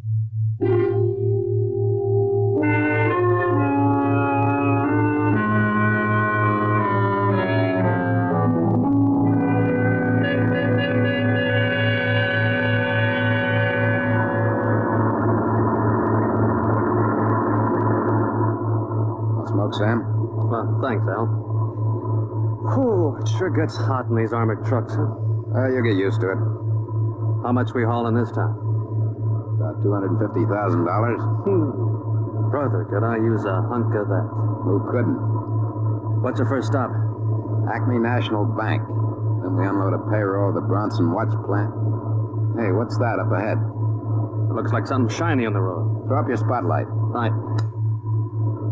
Smokes, you see what I see? It looks like a mechanical traffic cop. About 8 feet tall. Standing right in the middle of the highway. Maybe it's a Halloween gang, huh? Guess they're trying out robot traffic cops. Can you get past him? I don't know. We'll have to slow down. Get on that gun, Sam. Let's take no chances. Right. I'll give it the horn. Don't budge. Where's our escort truck?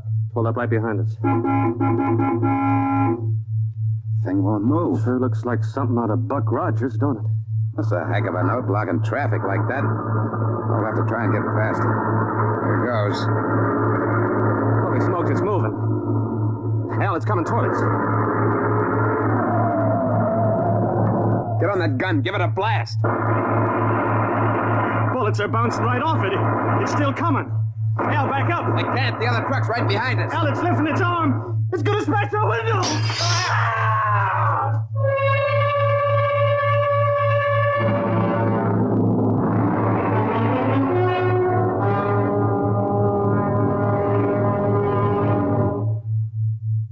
Jeez. If I hadn't have seen it with my own eyes. Duke, we gotta quit this. What's the matter, Charlie? Getting shaky? The papers say he killed all 4 drivers. Listen, Duke, that robot is hot. We gotta get rid of it. Stop your blubbering. One more good robbery. You ain't gonna pull another one. Why not? Count me out, Duke. The law's gonna track that baby. Are you quite finished, Charlie? You got no heart, Duke. You're like Junior, all steel inside. And you're just a big, warm-hearted slob. I suppose flowing with the milk of human kindness. Well, I got nerves. I can't stand that thing, the way it looks at you with that iron face and clanking around all the time. Listen, here it comes.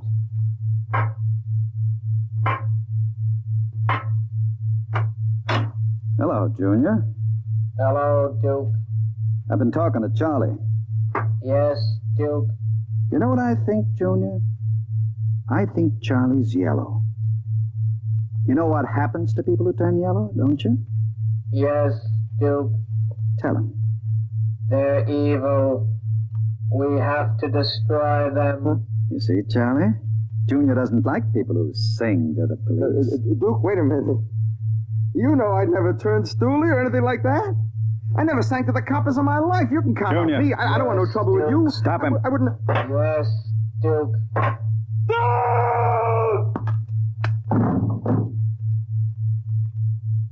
I stopped him, Duke. All right. Take him down to the cellar. Charlie! Junior, put him down. Take him down to the cellar, Junior. Yes, Duke.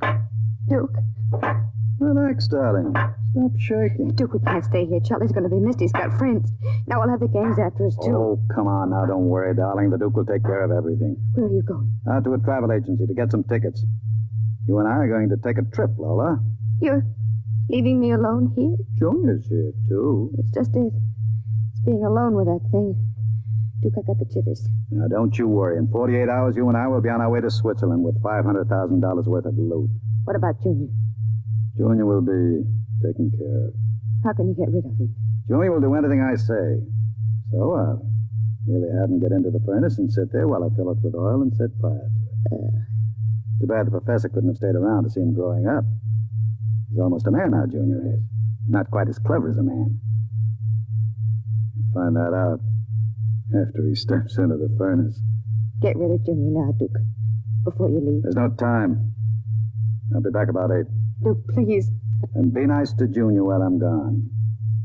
Don't show him you're afraid of him. Goodbye, darling. Goodbye, Duke.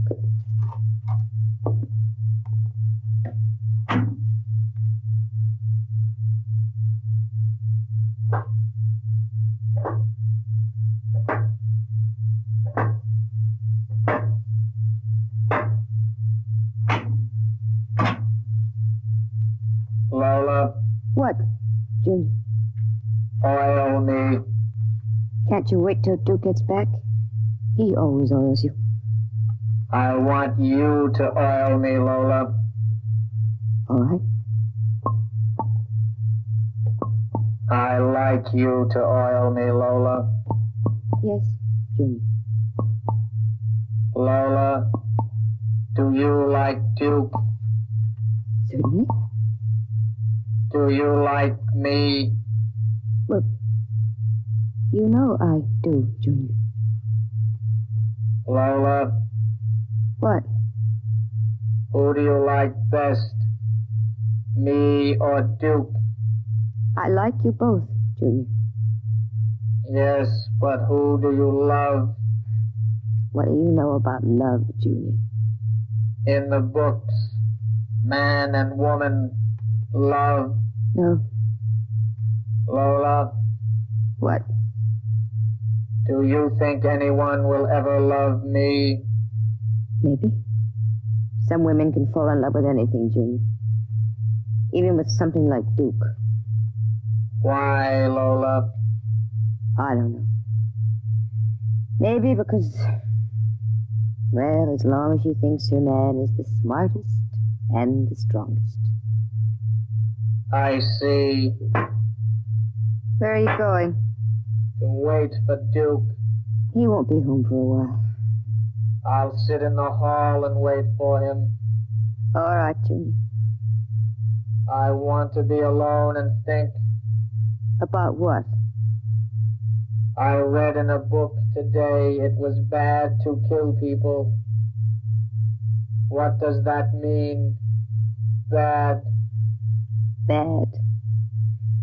I don't know, Junior. I guess it's just a word.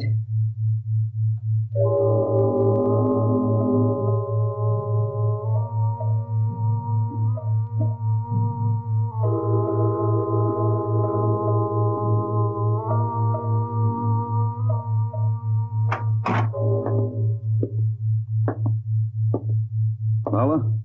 Hello, Duke. Oh, it's you, Junior. Why are you sitting in the dark?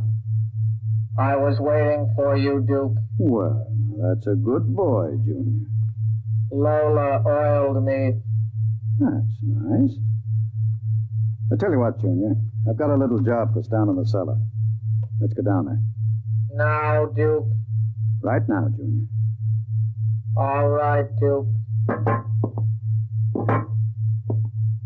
Are we going away soon, Duke? Yes, Junior. We're going away. What's in the cellar, Duke? A little surprise for you, Junior. You'll find out.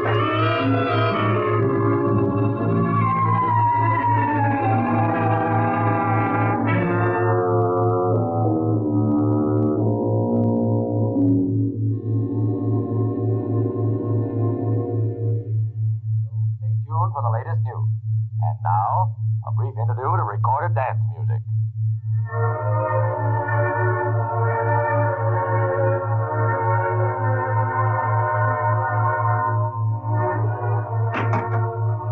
Duke? Is that you, Duke?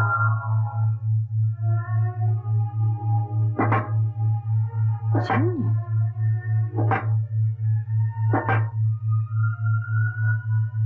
Hello, Lola. I thought I heard Duke come in. He came in. Where is he? Down in the cellar. What's he doing? Nothing. Did he say he'd be up soon? No. Maybe you better go down and get him. He's dead. Oh, no. No, he isn't dead. You said the woman loves the strongest and the smartest.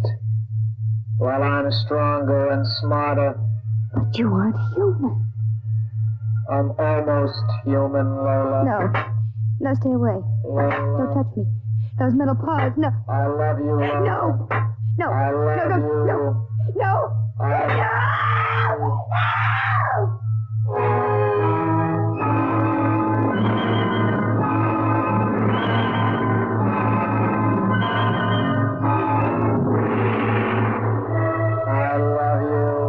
Thing she heard was the robot's harsh voice, droning it over and over again. I love you.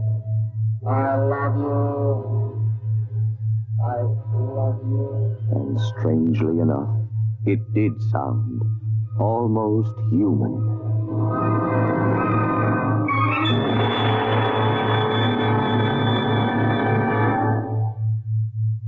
You have just heard X-1, presented by the National Broadcasting Company in cooperation with Street and Smith, publishers of astounding science fiction. Tonight, by transcription, X-1 has brought you Almost Human, a story by Robert Bloch, adapted for radio by George Lefferts. Featured in the cast were Santos Ortega as Duke, Joan Allison as Lola, Jackie Grimes as Junior, Guy Rep as the Professor, Nat Pullen as Charlie, Joseph Julian as Al, Lynn Cook as Sam, and Merrill Joels as the radio voice. Your announcer, Fred Collins. X-1 was directed by Ken McGregor and is an NBC Radio Network production.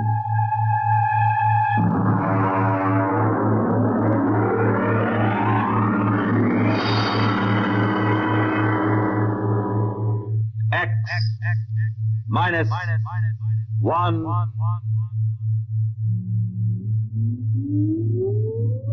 Countdown for blast off. X-5, 4, 3, 2, X-1, fire.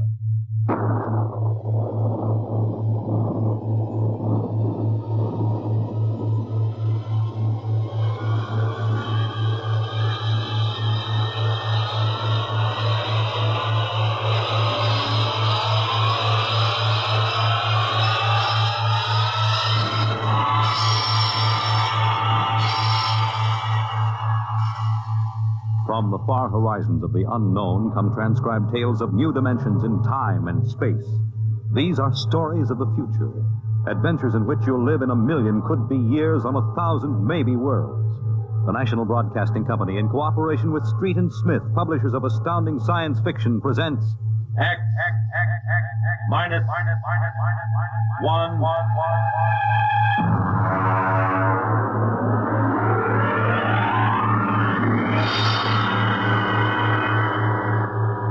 Tonight's story, courtesy This is the story of the second expedition to the planet of Landro. I'm recording it for any future expeditions which might land on this godforsaken sphere, the hope that they may learn from our tragic example. As I write, there are 2 of us left. 2 out of an original complement of 180 men. One of us, myself, will be dead in less than 23 minutes. As for the other, heaven have mercy on him, I do not know.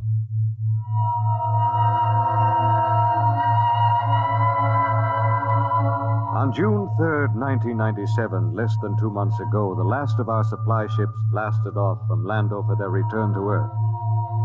After it had gone, I remember looking out across the plain at the dead city, one of thousands that dotted this planet. It had tall, graceful buildings, atomic power systems, vacuum conveyors, all perfect, all deserted, all ominous. How had it happened? The best guess was that the plague had frightened the original inhabitants of the planet so that they'd piled into rocket ships and headed for some distant planet. I often wondered why a civilization so advanced as Landro could not find a serum to beat the plague. It had taken out Earth doctors less than 6 months to develop an immunization method. Well, maybe those aborigines back in the hills knew the answer. That strange, ugly little people who had taken to the caves the day we landed. I was thinking these things when something happened that gave me the shock of my life. Good evening, Captain. Oh, what brings you here, Doctor? It's the matter of the serum, sir.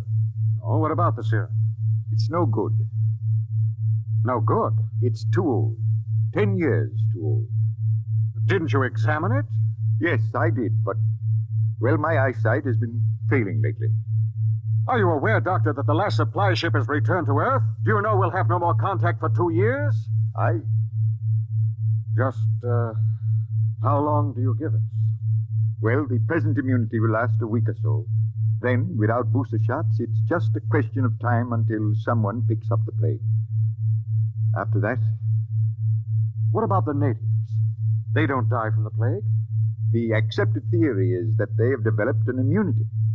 Well, suppose they haven't developed an immunity, Doctor. Suppose they get the disease. Then they must have a treatment for it. If they don't, there would be no natives. Would you be willing to go on an expedition to the hills to find out? At this point, Captain, I'd be willing to do anything. Absolutely anything. I am truly sorry. Sorry?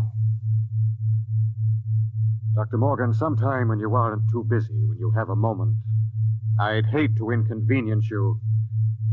Would you mind telling me how it feels to murder 180 men? 181, including yourself.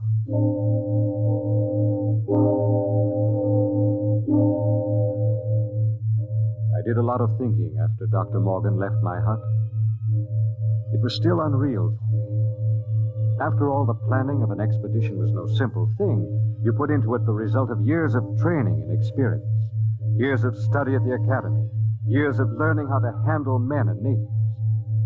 Every man on my crew was hand-picked for his skill. And yet, a simple thing like a myopic surgeon misreading a label could blast the whole thing.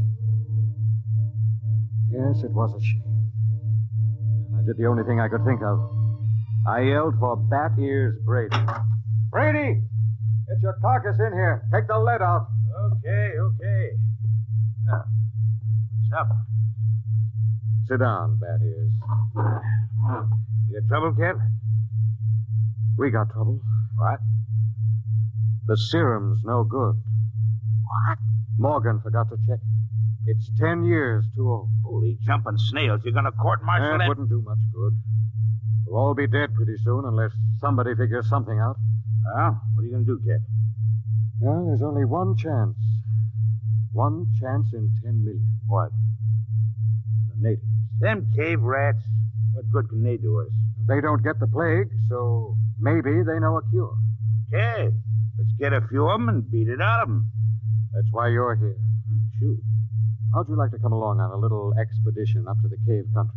You, me, the doctor, and Faulkner. Faulkner? Now, listen, Cap, he's worse than the doctor. Yes, but he knows more about the native culture than anybody here. He's the only one who's completely familiar with the records of the first expedition. Okay, so it's me, you, the doc, and Faulkner. When do we start? Tonight, in half an hour. We should reach the cave country by tomorrow.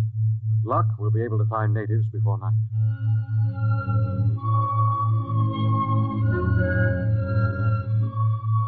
Benny Faulkner was the expedition anthropologist.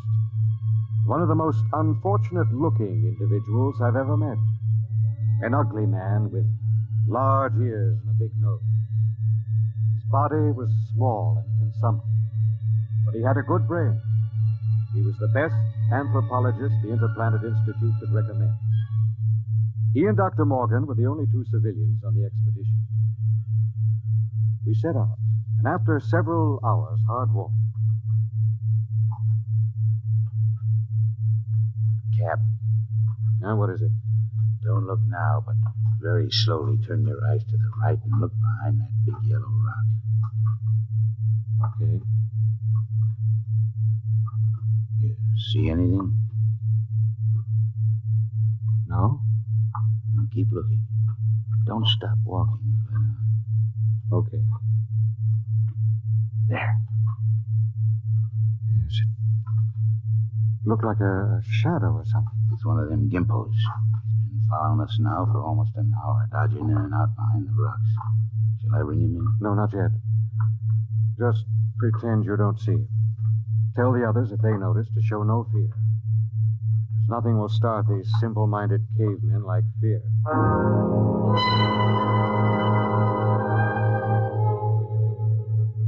The manual said, under no circumstances shall a member of the patrol display fear before a native.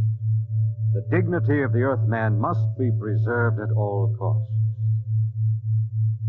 Just before dawn, we reached the cave country. We were tired and hungry, and we stopped to cook some food and rest. Everything was quiet.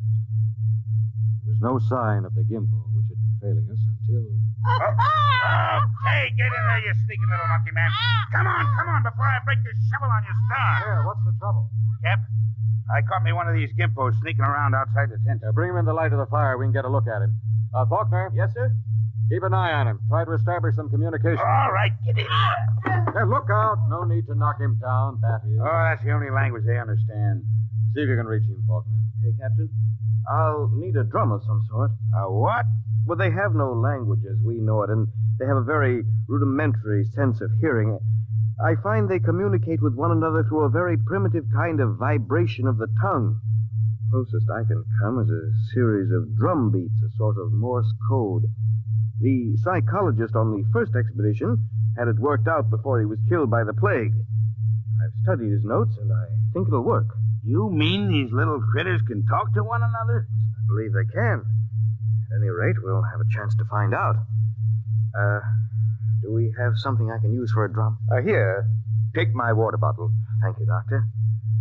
Now, I'll tap it 3 times. That's a greeting of some sort. Just a moment. Yes, sir? I don't want you treating this fellow like an equal. Don't give them the idea that we're desperate. Once they sense that, you're lost. I have to communicate with him, sir. Now, just bear in mind what I said. Dignity. Yes, sir. I'll do my best, sir. It was a strange sight. On one side of the water bottle crouched little Benny Faulkner, looking for all the world like a human spider. Across from him crouched the Landry, a humpbacked, gray little creature with an enormous head and those huge, soft lavender eyes. Every few moments, one would stop the strange tattoo of communication, and the other would take it up. I'm setting forth in this narrative the most vital part of their conversation, as Benny Faulkner later transcribed it from the best of his memory. Benny asked, "Why were your cities abandoned? Was it the plague?" The native said yes. Benny said, "Do you still fear the plague?" The native answered yes. "Do any of your people become afflicted?" The answer was some. "How do you treat them?" Silence. "How can we find a cure for the plague?" More silence. Then the native said, "Go among my people." Then he asked, "Will we find the answer among your people?" The native replied, "My people have the answer." Then he said, "Will you tell me the answer?" The native repeated, "Go among my people." As far as the Landrian was concerned, the conversation was ended. He rose to go, and Faulkner stepped from his path, but Brady was there to ensure the bed. Hold on there, bucko. You ain't going no place. Now, don't maltreat him, Brady. What did he say, Benny? He says his people have the answer. What do you think? There may be some truth in it. He says some of his people still get the plague. That must mean it isn't a question of immunity. They must have a cure. Well, he wasn't clear on that. Then they must have a vaccine to keep it from spreading. Does he know? His answer is for us to go among his people. Well, that leaves it up to us. The first level of caves is on top of that cliff about a mile ahead. It's a trap. I'll bet my last dollar on it. Well, maybe not. We'll have to risk it. Wait. Well? Let me go. I got you all into this. But how will you talk? Benny here can give me enough of the code so I can ask the big question. You understand that they might just decide to cut your throat? I'm fully aware of the risk. All right, Doctor. You go ahead. We'll wait at the foot of the cliff. If you aren't back down in 3 hours, we'll come up after you. What about the Gimpo here? We'll hold him as a hostage to ensure the doctor's safety. If the doc comes back, all right, we'll let him go. If not, that's your job, Brady. A pleasure.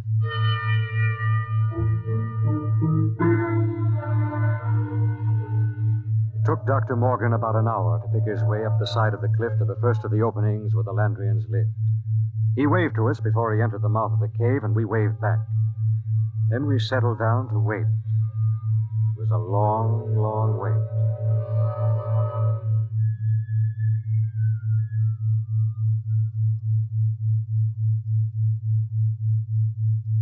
$8:00. He's been up there more than 3 hours, Cap. We'll give him a little more time. It's getting colder. Let's keep that fire going. How much longer are you going to wait, Cap? Oh, we've got lots of time. You'd think we'd have heard of something by now if they was going to knock him off, I mean. No, not necessarily. Wait. Look, up on the cliff. That's him, all right. Hey, what's he running for? Oh, no, he looks scared. That crazy fool, if he don't look out... Doctor! Dr. Morgan, look out! Look out!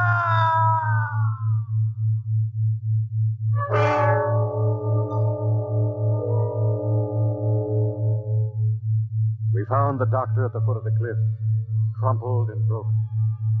There were no marks on his body, nothing except a twisted, mocking grin on his face. Oh, yes, and one other thing. Scrawled across the pad he had taken with him on which to make notes concerning the answer was a single word. The word was courtesy.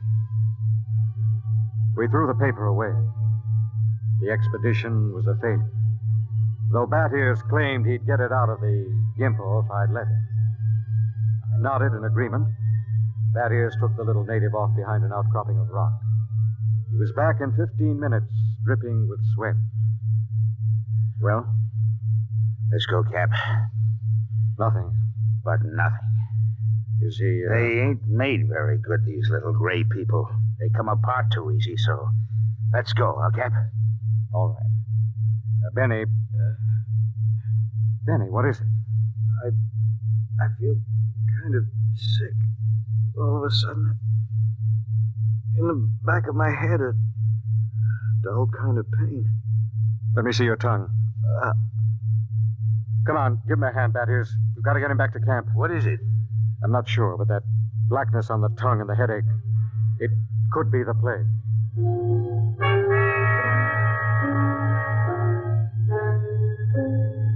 By the time we got Benny Faulkner back to camp, he had the red spots on his body, and then the fever began to rage. It was the plague, no mistake about it. Before morning, Collins, the supply sergeant, had it. Then it was Peabody. After that, the men went down like 10 pins. Then one morning, Bat Ears Brady dragged himself into my tent and sat down. The lines in his face told me the end was coming pretty fast. Sit down, Brady. Well, what's the count? 6 left. We buried the chaplain today. Got anything to drink? Sorry, I'm all out. How about a cigarette, then? You got a cigarette? Yeah, sure. Okay. How's Faulkner? I don't get it. He's still alive. Still alive? Yep. In fact, he's getting better. He's sitting up. Holy mackerel. This is a good cigarette. It's like any other. No. This one's different, Captain. This is my last. What do you mean, Brady? Take a look at my tongue. See? Little black spots.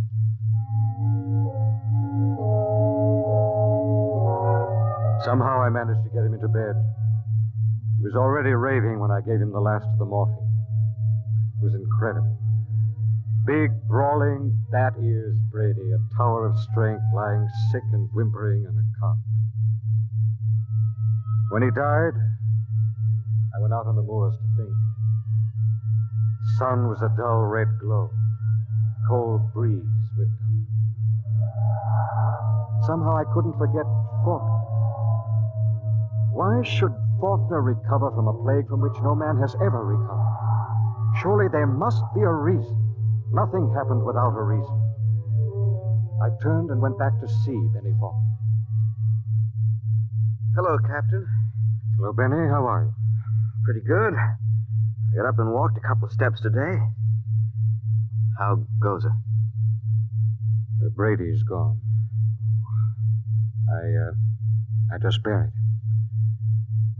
Listen, Benny, there must be some reason why.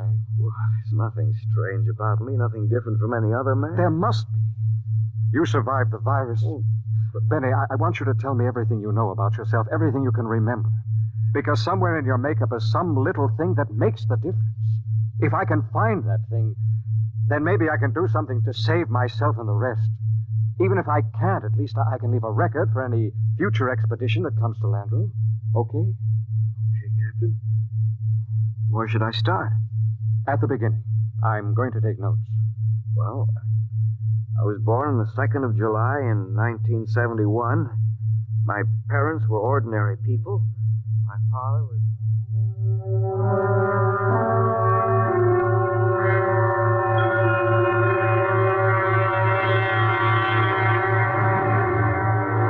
Look, Captain, I've told you everything I can remember. 3 days now you've gone over me, pawed me, questioned me. What else can I tell you? Benny, let's go over that last part once again. Where should I start? Take it from where the native started to walk away. You stepped out of his path, and Brady grabbed him. Okay, so I stepped out of his path. Why? What do you mean, why? Why did you step out of his path? Why not? Courtesy, I guess. What's the matter? Courtesy. That's the word that Dr. Morgan had scrawled in his notebook. Well, I don't see that.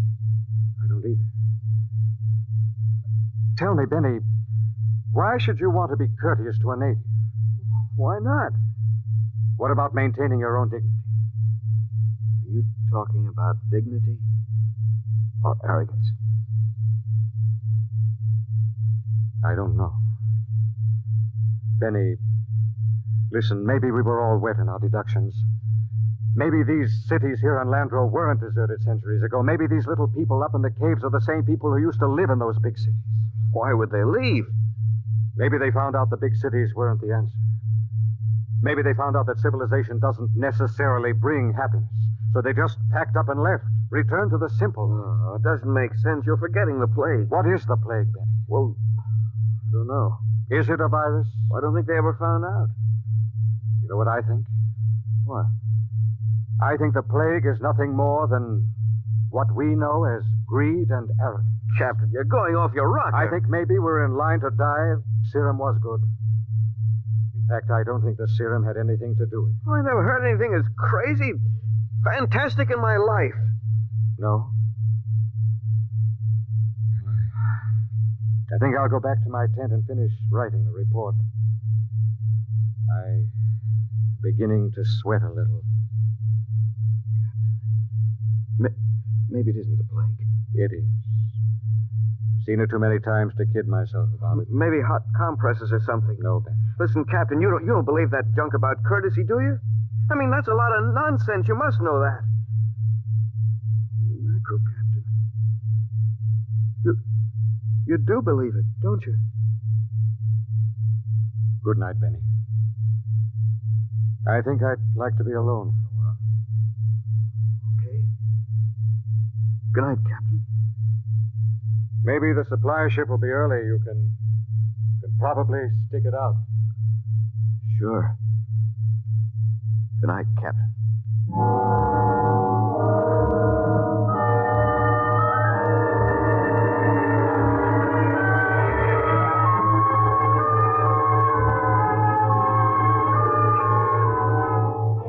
This concludes my report.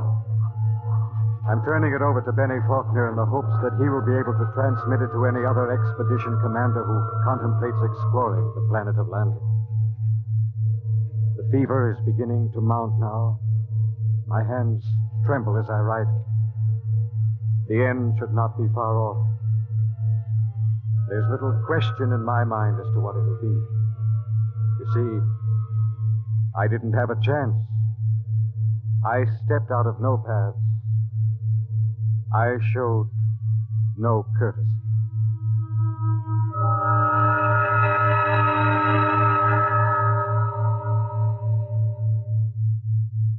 You have just heard X-1, presented by the National Broadcasting Company in cooperation with Street and Smith, publishers of astounding science fiction. Tonight, by transcription, X-1 has brought you Courtesy, adapted for radio by George Lefferts from the story by Clifford Simad. Featured in the cast were Brett Morrison as Captain Ira Warren, Arnold Robertson as Battiers Brady, Edwin Jerome as Dr. Morgan, and Bill Griffiths as Benny Faulkner. Your announcer, Fred Collins. X-1 was directed by Ken McGregor and is an NBC Radio Network production.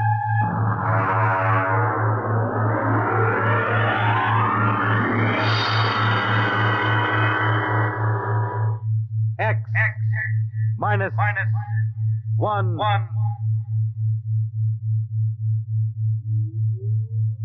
Countdown for blast off.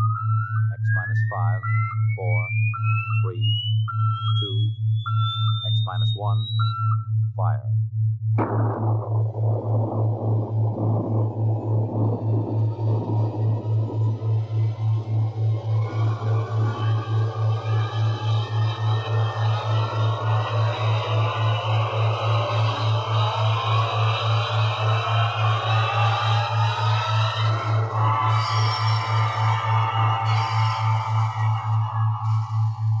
From the far horizons of the unknown come transcribed tales of new dimensions in time and space. These are stories of the future, adventures in which you'll live in 1,000,000, could be years, on 1,000, maybe worlds. The National Broadcasting Company, in cooperation with Street and Smith, publishers of astounding science fiction, presents X minus 1.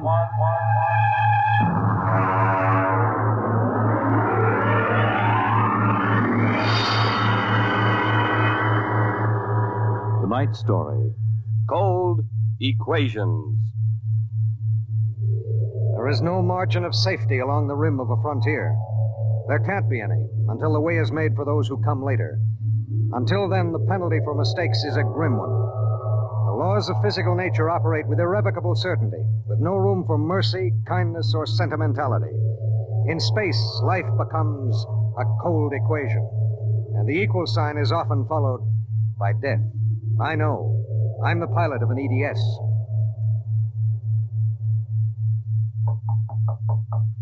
Come in.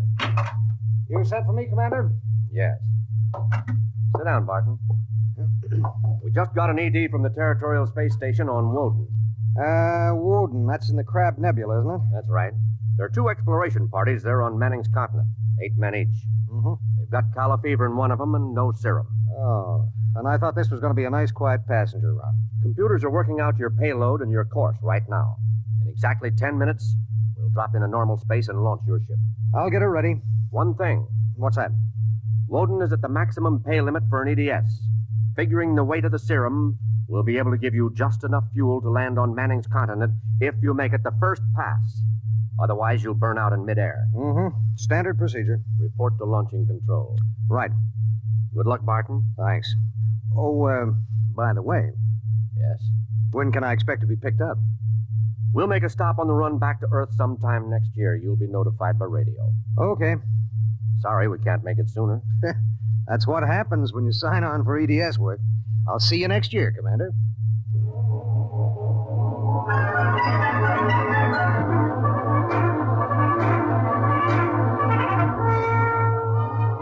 Down in the belly of the Stardust, the crew was working like beavers to get the EDS, the emergency dispatch ship, ready.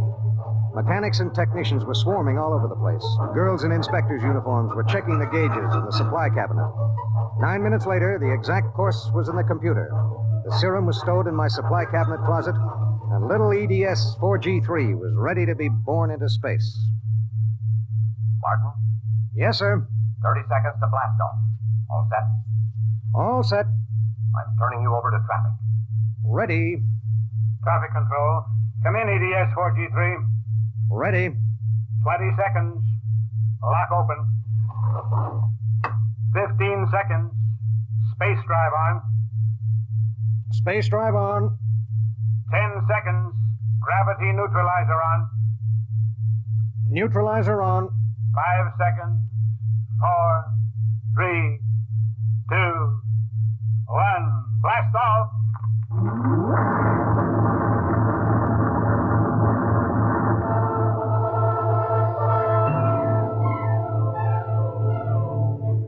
I don't remember how long it was afterwards that I first noticed something wrong. Maybe an hour, maybe 2. There was nothing to show it except the needle and the heat gauge.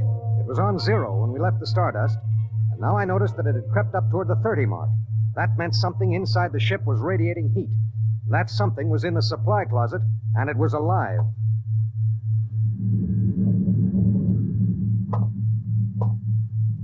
All right, come out.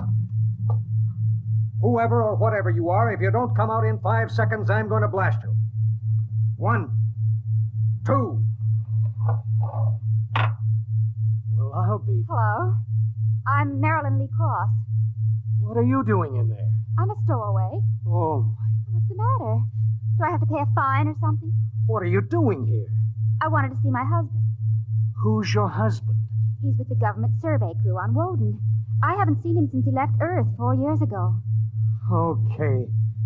But what made you hide in my EDS? I have a job waiting for me on Mimir, but I heard you were going to Woden and there was plenty of room, so I hid. Oh, I knew I'd be breaking some kind of rule, but what's one little rule?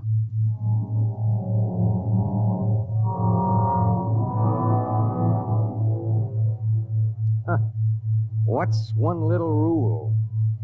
H amount of fuel will power an EDS with a mass of M safely to its destination. H amount of fuel will not power an EDS with a mass of M plus X safely to its destination. Well, how could she be expected to know? She was 5'2" with brown curly hair and the faint, sweet smell of perfume. She was 5'2" and she smelled like apple blossoms. And her name was X in an equation that would have to be balanced.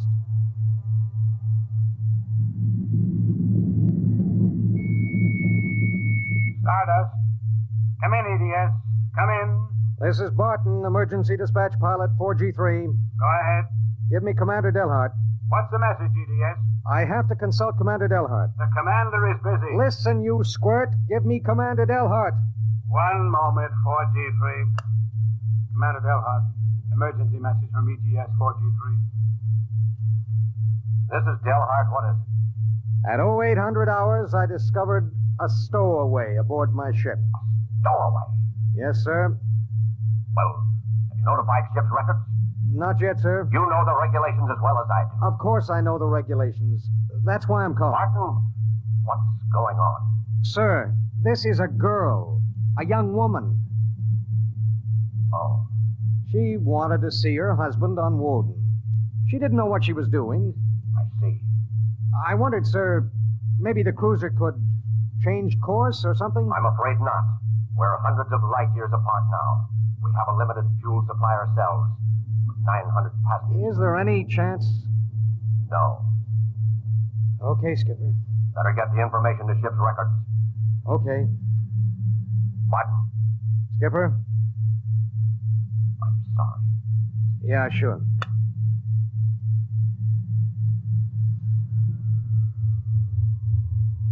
You cut our acceleration, didn't you? Yes. Why? Oh, save fuel. For a while. How did you manage to stow away? Well, I was taking a language lesson in Mimerise from a girl in the inspection corps. The order came in for your trip. I just went along on an impulse. It was easy. I'll be a model prisoner, I promise. If you were only a thief or a spy, it would make it easier. Make what easier? Forget it.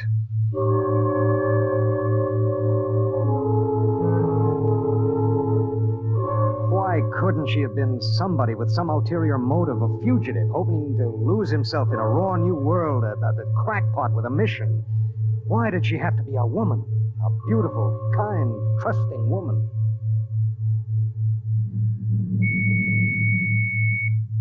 Stardust. Barton, EDS 4G3. Go ahead, 4G3. Identify a stowaway. Give me your identification disc, Miss Cross. Here. Why? Well, it's for ship's records. Identification number T8374. One moment. This is for the gray card, of course. Yes. I'll need the time of... I'll tell you later. That's highly irregular. Then we'll do it in a highly irregular manner. The subject is a young woman. She's listening to everything that's said. Are you capable of understanding that? Oh. Go ahead, 4G3. Number T8374-Y54. Name, Marilyn Lee Cross. Female, married. Born July 7th, 2160. Good Lord, you're only a child. Height, 5 feet 2 inches. Weight, 110. Hair, brown. Eyes, blue. Complexion, light.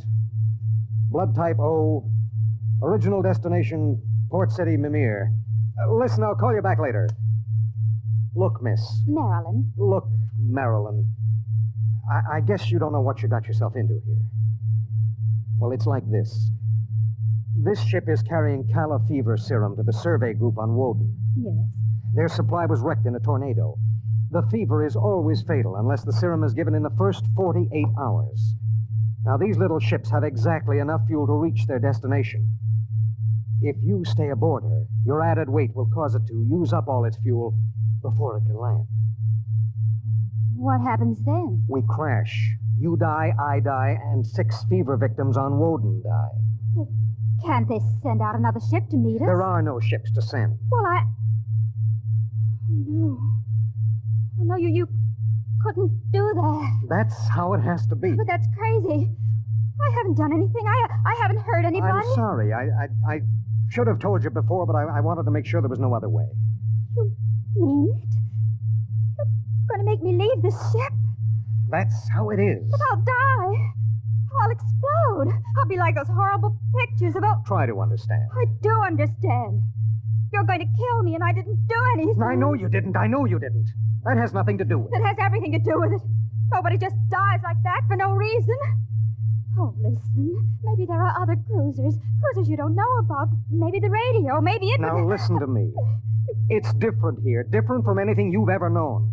On Woden, there are 16 men. 16 men on an entire world. They're fighting an alien environment. The environment fights back. You can only make a mistake once. And I made a mistake. Yes. There's no hope. Absolutely none. You'll have to be put out of the ship.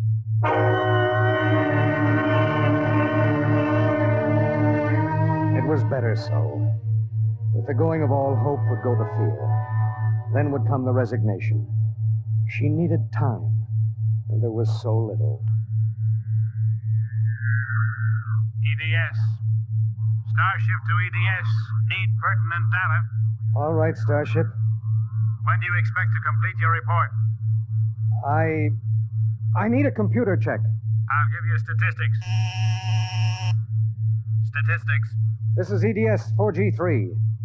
I'm intersecting course vector 7.3 at 0831. Deceleration 1750, weight 1 ton.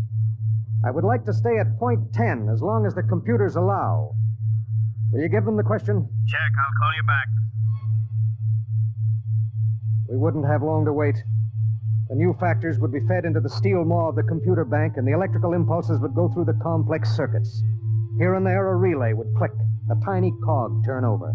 But it would be the current, formless, mindless, invisible, which would determine with utter precision how long the pale young girl beside me would live. 5 little segments of metal in the second bank would trip against an inked ribbon, and the machine would spit out the answer. He will resume deceleration at 1910. It was 1810 when he spoke. 1 hour. She has 1 hour to live.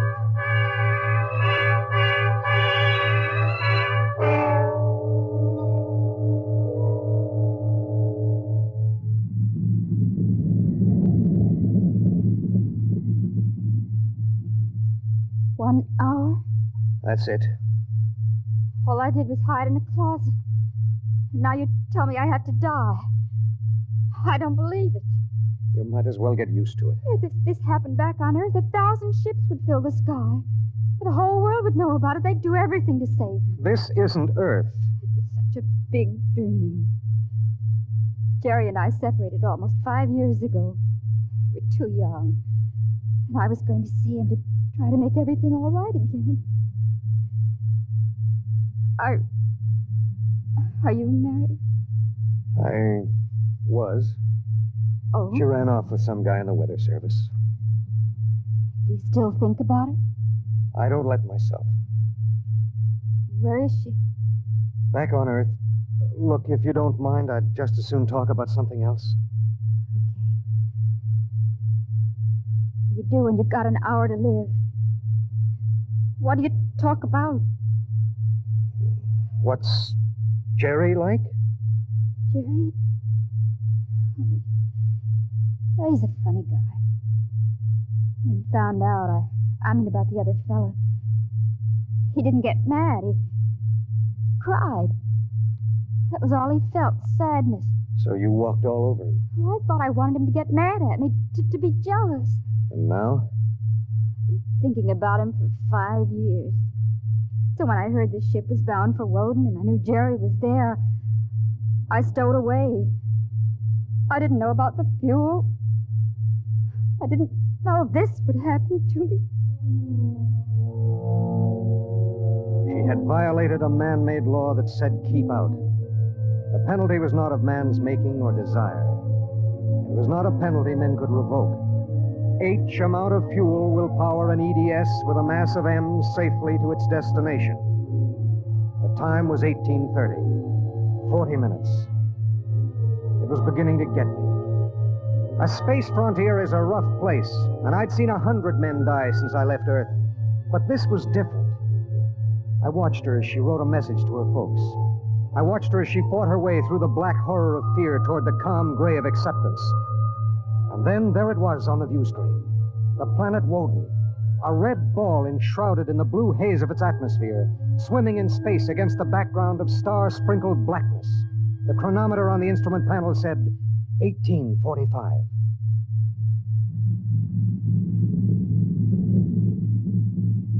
Listen, we're in radio range of Woden now. I mean, would you want me to try to contact your husband? Jerry? It'd mean he would know you're going to die. There'd be nothing anyone can do. Yes. I would like to talk to him. Do you think we can? The planet is turning. If his group is on the side facing us, we might be able to reach him. I'll try. All right. Hello. Hello, Woden. EDS to Government Survey Group. Can you hear me? Come in, Woden. They may not be monitoring. Hello? Hello. Identify yourself, please. This is Government Survey Group 1 on planet Woden. This is John Barton, EDS pilot. You have the serum? Yes. How bad is it? 1 man died last night. 6 have the fever. How long will it take to... I start deceleration at 1910 hours. I should be able to land at 1930. Thank God. Look, do you have a Gerald Cross in charge of the group? Commander Cross? Yes, we do. Could I speak to him? He isn't here. He's out with the survey team. Well, when do you expect him? Can't say. How do you read me? How much time do we have left for communication? Less than 15 minutes. All right. If Commander Cross comes back before we lose radio contact, will you have him buzz me? It's important. Okay, EDS. I'll keep the set open. Check.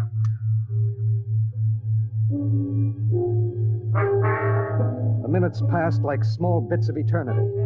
On the view screen, I could see Manning's continent sprawled like a gigantic hourglass in the eastern sea. There was a thin line of shadow where it was beginning to disappear as the planet turned on its axis.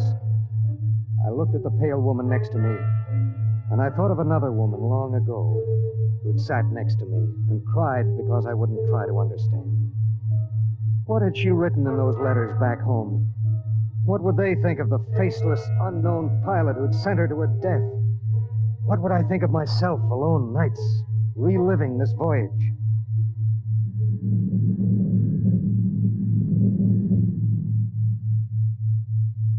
Cold, isn't it? I'll turn up the thermostat. Nothing from Jerry? We have about 2 minutes of radio contact left. Maybe it's better.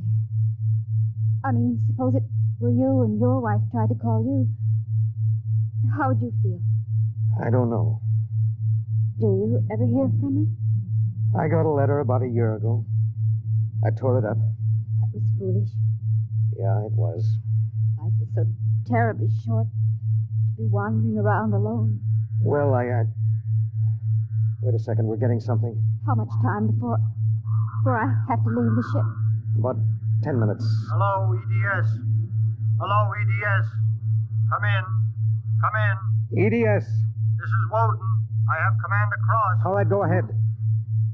Hello, this is Commander Cross. Jerry Cross? Yes. I have someone for you. Go ahead. Hello? Jerry? Hello? Jerry? Who is it? It's me, Marilyn. Marilyn? I wanted to see you again. I stowed away on the EDS. You what? But Marilyn... It doesn't matter, Jerry. All that matters is that I can tell you all the things I've kept inside for so long. Jerry, I want you to know I've never forgotten. It's been so many years, I can't believe it. I thought I'd see you again, but now I can't. Jerry, you don't hate me, do you? Hate you? Marilyn, I've never stopped loving you. Not for an instant. Oh, Jerry. Listen, we don't have much time. The transmission is getting fuzzy. Marilyn, I've got to see you. There's got to be some way. If there isn't... Let me talk to the pilot. Hello? Pilot, have you called the mothership? Did you have them checked with the computers? I've done everything. You've been on the frontier long enough to know the setup in an EDS. Oh, dear God, there must be something, some way. Do you think I'd let this happen if I wasn't sure? He tried to help me, Jerry. He tried. And it really doesn't matter. I'm not frightened anymore. Not now. But how did you get here? I don't understand. Well, I was going to Mimir to take a job, I thought. And now I realize I was just going because I'd be closer to where you were. Oh, Jerry, all this time... Don't. Let me tell you something. Marilyn, I've always known you'd come back to me. I've known it every minute. It's what's kept me alive. I want you to hold that in your mind. Jerry, I can't hear you. We haven't much time. We're losing radio contact. Jerry! Don't cry, darling. Just know how I feel. I do. It's fading. There are so many things to say. Jerry, if you can still hear me, maybe I'll come to see you again. Maybe I'll come to you in your dreams, or be the touch of a breeze, or one of those golden-winged little birds singing my silly head off. Maybe I'll be nothing you can see or hear, but you'll know I'm there. Think of me like that, Jerry. Goodbye.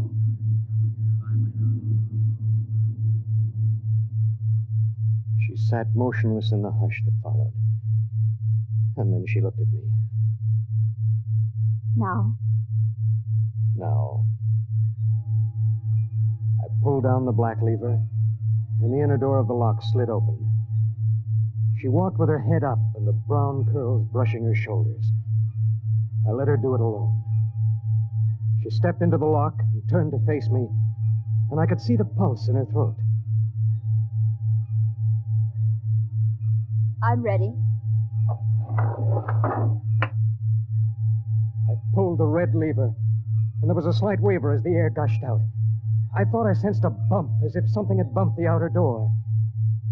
And then there was nothing.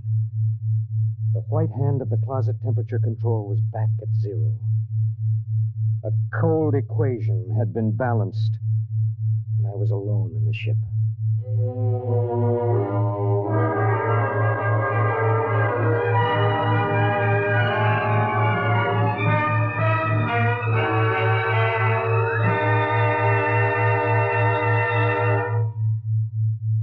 have just heard X-1, presented by the National Broadcasting Company in cooperation with Street and Smith, publishers of astounding science fiction.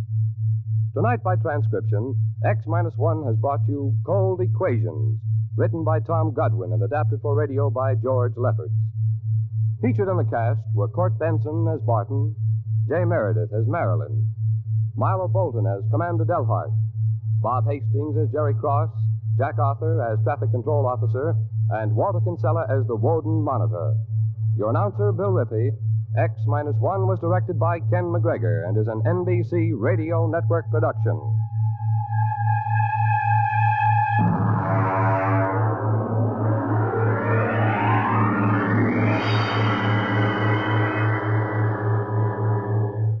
X-1.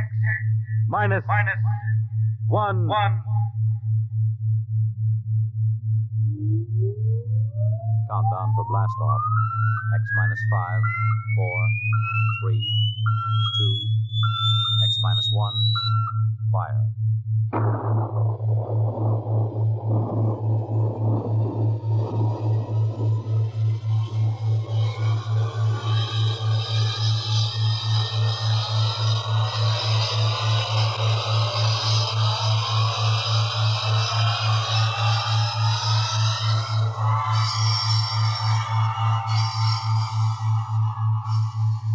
From the far horizons of the unknown come transcribed tales of new dimensions in time and space.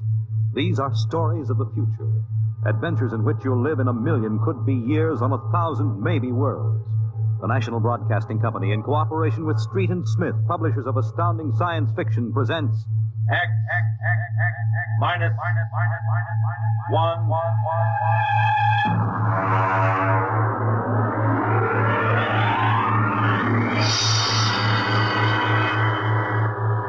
Tonight's story, Shanghaied. Okay, very funny, very funny. Think it over, boy. Tomorrow the old ball and chain. Yeah. Eat, drink, and be merry, for tomorrow you commit matrimony. Now, come on, now, look. Oh, come on. We came down here to Scarlet Square to have a little fun. We might as well be at my mother's music hall in Beacon Street. Oh, the problems of the rich. Hey, tell me, Tiff, just where does the coffin fortune come from? Pirate treasure? No, I guess it started in Nantucket. My great something or other used to be a whaler. A whaler? There she blows. A dead whale or a stove boat. Watch my trusty harpoon. Hey, we'll look out for the fort. Oh, my. Hey, where's the money now? Oh, I don't know. We've got a lot of commercial holdings, mills, import, export outfits, rocket lines, you know. Mere trivia. All right, now look, why don't we get out of this dump? We go up to the Copley Plaza. It may be stuffy, but at least the glasses are clean. Well, you're the condemned man. All right, you two go ahead and get in the car. I'll settle. All right, meet you out front. Right. Excuse me. You want something, Bud? Yeah, the check. Okay. Hey, Milton, check. He'll be right out. Right, thank you. Hello, mate. Nice night, eh? Oh, yeah, I suppose so. I've been watching you. Celebrating? Sort of. Yeah, so am I. Just got off a deep space run out to Centaurus. Oh, that's a 15-year run, isn't it? 15 and 3 blooming months. Well, how'd you know? You a spaceman? No, not exactly. Where's that check, barkeep? Hang on to your hat, Bud. Milton's slow, but he's sure. Fill it up, Charlie. Say, why don't you join me, matey? Here, Charlie. Oh, no, thank you. Oh, come on. We'll take off a mo. Well, celebrate whatever it is you're celebrating on me. Pour it, Charlie. Oh, well, all right, thank you. I guess I might as well. Cheers. Yeah, right, cheers. Oh, what was that, Martin? Charlie special brand, eh, Charlie? Yeah. Well. Oh, say, look, Charlie, would you get that waiter out here? I've got to meet him. What's your hurry, matey? You got plenty of time. Sure. Sit down. Take it easy. You don't look so good. No, I don't feel so good. Yeah, now sit right here. You feel chipper as a blooming grasshopper in a sec. No, I've got to get outside. The car's in a hurry up. Where's the check? The check? Oh.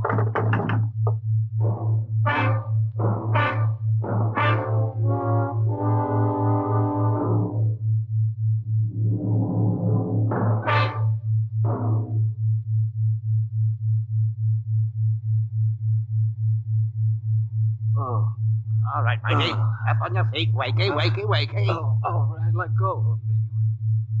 What's the idea? Rise and shine and greet the dawn.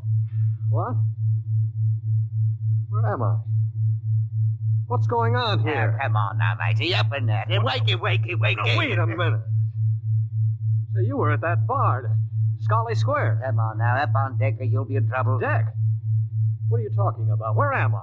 It's hard to say exactly. Offhand, about 8 hours out of Atlantic Spaceport. Atlantic Spaceport? Well, look, what kind of a joke is this? If Alan and Peter think this is funny, what ship is this? R.S. Michael M. Rafferty, coffin line. Oh, coffin line. Well, that makes it easy. Now, you've got to put back to port. Forget your toothbrush, Banks. No, listen, you runt. You take me to the captain, or I'll tear you apart. Here, I'll let go of my jacket. All right, get moving. Sure, my dear. I'll take you to the captain, but you're going to be sorry.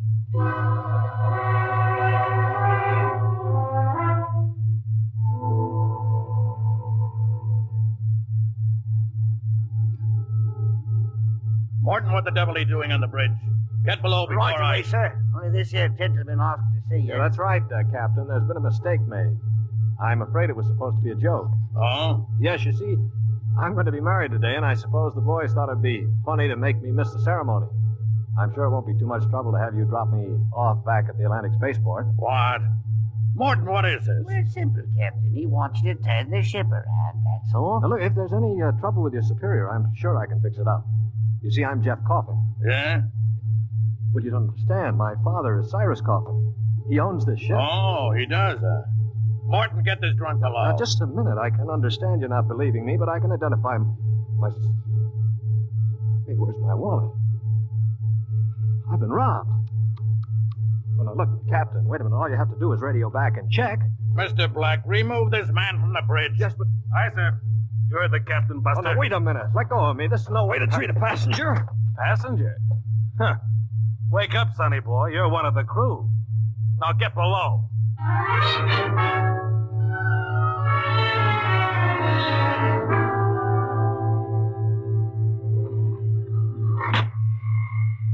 All right now, mate. Grab yourself a buffer. Get to work on this neck No, plate. but they can't get away with this. This is kidnapping. Perhaps yes, perhaps no. I'll get this here deck nice and shiny. We might even see about some grub. I'll be back in 2 hours. And mind you, I want to be able to see me bloomin' reflection in it. Gotta polish that deck plate. They can't get away with this. Oh, the law says once you sign on, you're under absolute orders. I looked it up. Yeah, but I didn't sign on. I was kidnapped. You won't be able to prove it. Come on, mister, please. I didn't get anything to eat yet today, so give me a break, huh? All right. What do you do, run the buffer over it? Yeah, that's right. Like this. You sign on? Yeah, I ran away from home. How old are you? 16. 30 when we get back. Yeah. What do you mean 30? We're headed for Mars, aren't we? Only to refuel. We're outbound to Centaurus. No, it can't be. Well, that's a 15-year run. What? I've got to get back. No use. I'm getting married. My bride-to-be will think I'm dead. Martin! What? What's up here? You want me to call Mr. Black again? He'll give you what for. Listen to me, Morton. Listen, I've got to get back to Earth. I can't disappear for 15 years. Oh, is that the fact? Look, we stop at Mars, right? Yes, and you'll be below decks under lock and key. Listen to me. If I can make it worth your while, will you get me off at Marsport? Jumping ship, huh? That's real naughty, mate. $1,000? Why, what would I tell me poor old mother in that to say? 2,000. 5 in advance. What do you mean in advance? You're probably the one that rolled me for my wallet. I'll find a way. They don't believe your young Coffin, but maybe I know better. All right, it's a deal. Look, Mr. Coffin, can you take me with you? I didn't realize what it would be like. I can pay my share. I could work it out for you, or maybe borrow money. I couldn't stand 15 years. I'd go crazy. All right, sure. What about it, Morton? Oil cost you another 1,000. You cheap swindler. Here now, Mr. Coffin. I'm all what stands between you and a lovely pleasure cruise for 15 years. So I'll thank you to treat me with the respect and politeness what a gentleman like myself deserves.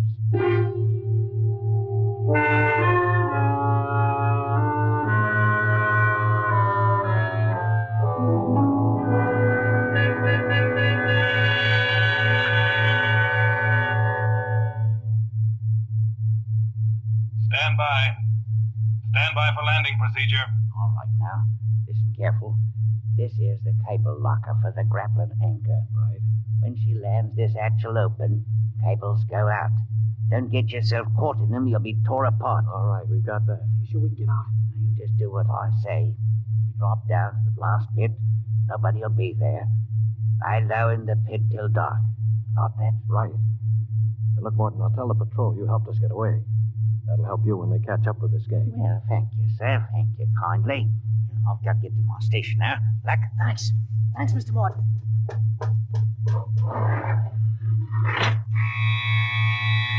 there's a landing horn.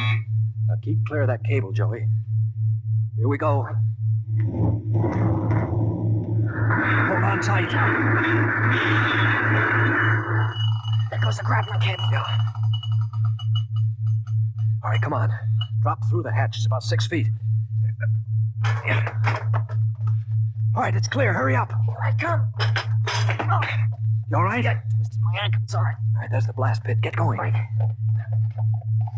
Now, we're all right so far. The ship hides us. Here's the pit. All right, now get down so they can't see you. Wait a minute. I hear somebody coming. Keep still. Maybe we better look. Look, if we stick our heads up over the edge, they'll see us sure. Now keep down and keep still. You.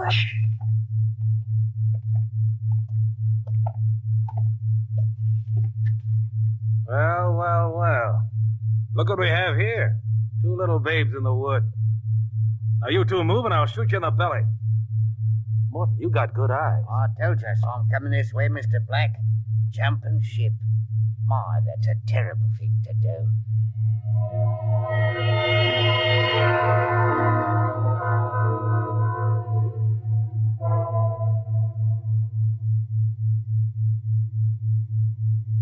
Mr. Black, inform the ship's company that these 2 men have been found guilty of attempted desertion. Desertion?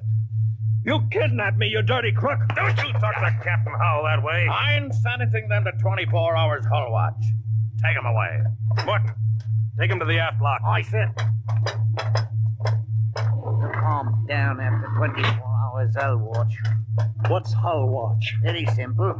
We put you 2 in spacesuits, shove you through the airlock on the end of a line. You sit out there and watch the hull for 24 hours.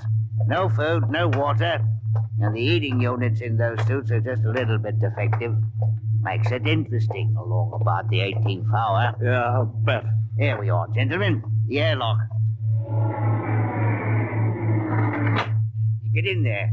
Got 5 minutes to get into them suits before we blow the air out. See you in 24 hours. Maybe.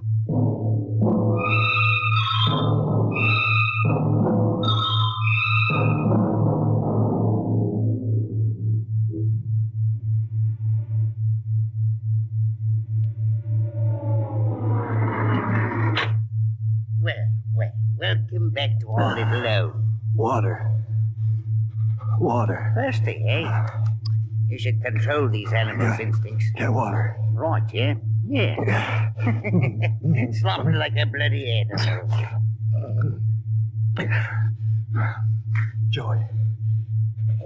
Joey passed out. Help him. He'll be all right. Teach a lesson, both of you. Take my advice and behave yourselves. You've got 15 years to go on this here ship. You might as well make the best of it.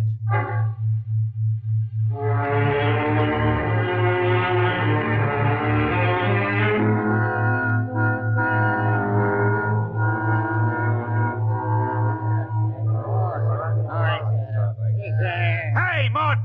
What do you call this? That's your supper, mighty food concentrate. What's the idea? Only 2 months out and on concentrates already? You complaining, Ray? Yeah, I'm complaining. If Captain Howell's chiseling on the manifest, that's his business. But when he tries to take it out in our hides... You keep quiet or I'll turn you into Mr. Black. Concentrate is what you get to eat from here on out. Now shove it into your face and keep quiet. Suppose I shove it into your face and see how you like it. What's going on in here? What's going on? Morton. Struck me, on what? 48 hours hull watch. All right, what are you all looking at? Get back into your places. Morton, bring that man down to the aft airlock.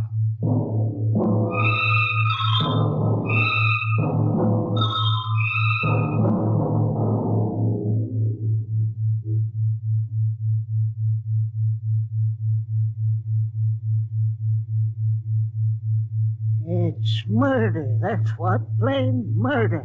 Space Code gives a 30-hour limit for punishment. They didn't even have a burial. Just shoved them out the lock.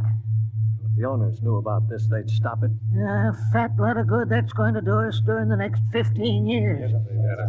Wait a minute, we could get the ship back to Mars. No, 2 weeks after we landed, we'd be hung. That's what Space Code says about mutiny. And if they catch you in the act, they shoot you down and no question. All right, I'm willing to take that chance. We're going to let Black and Howell kick us around for 15 years? Why don't we take over and head back? Right. I'm for it. Let's go. You bet. Going to interrupt something, gentlemen. Discussion? Talking about the captain, maybe? Grab him. Here, they go. Throw him into the jet. Oh, have you all out of the Ellen shifts? Also, you're not Russian, that's what I... Show him my oil rag, Morton. Well, that's done it. He's an officer. Who cares? Yeah, we've got to move now. Joey? Yeah? You get up to the radio room and smash the set before they can get a message out. Right. Pop, you get aft. Tell the engine watch. Yes. The rest of us will go up on the bridge. How about this, Rat? Tie him up. Speed counts now. We've got to take over before they know what hit them.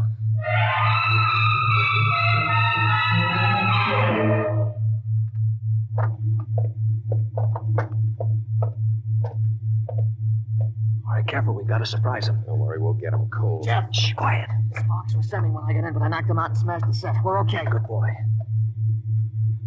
All right, come on. Right past the bulkhead. Look out!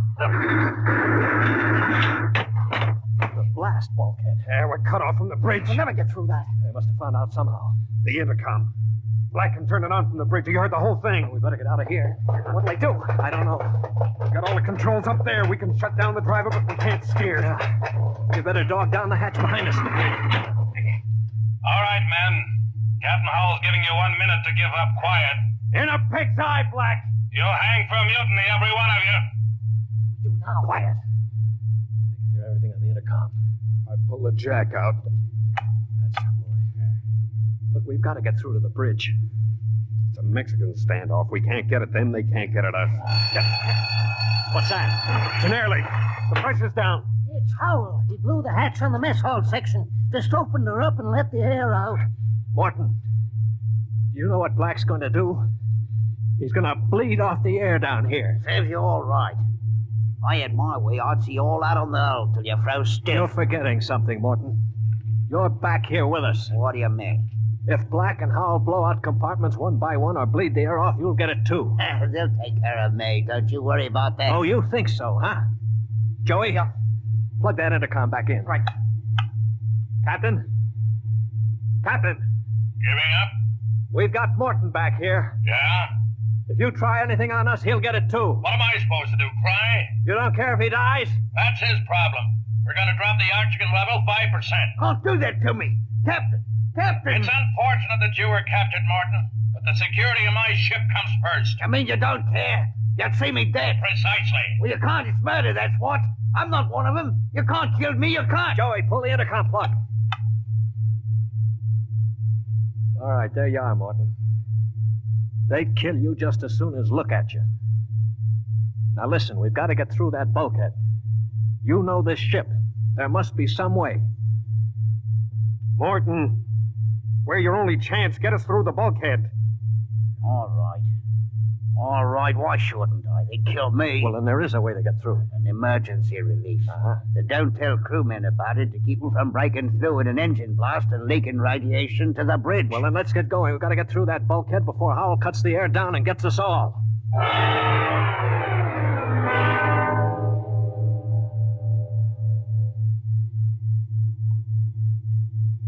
Here's the bulkhead, Morgan. Where's the release? Under the floor panel. You can pry it up. All right, hurry. I got it.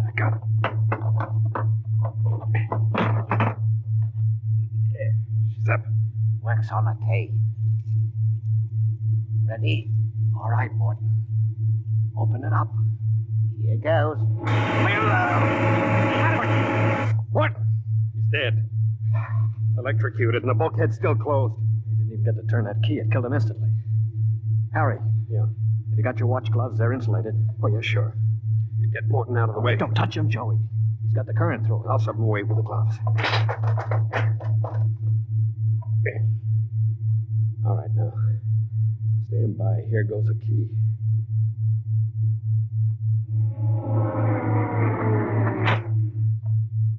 All right, let's go. Get up. Come on in. Stand back there. Come on, get him. Stand back. All right, Flexi, how you like this? Grab the gun. Joey, look out. Let go of that gun, Hal. All right, hold them both. You don't have to worry about Black. I got him square with a wrench. We better tie up the captain. Yeah. Well, what do you think you're going to do now? We're going to turn around and go back home. I don't think so. I burned the navigation tapes, and none of you can recalculate them. Why, you'll just wander in space till the fuel gives out. You'll die right here on this ship.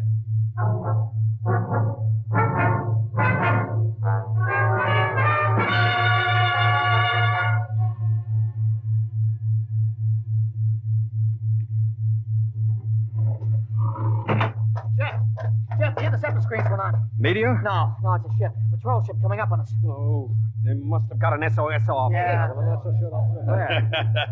Wait a minute. We don't have to worry. We can just tell them the truth. You're not familiar with space code, young man. Mutiny is punishable by immediate execution. In other words, they don't ask questions. They just shoot. He's right, Jeff. We're through. Can we get away? Not from a patrol ship.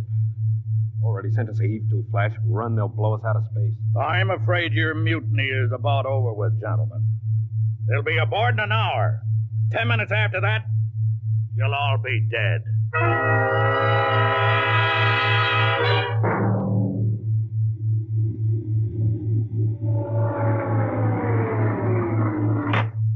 Nobody move. Sergeant, take a squad and secure the ship. Collect all weapons and post a guard in the engine room. Yes, sir. You, Ralph, William, Osifsky, come on. Well, I'm delighted to see you, Major.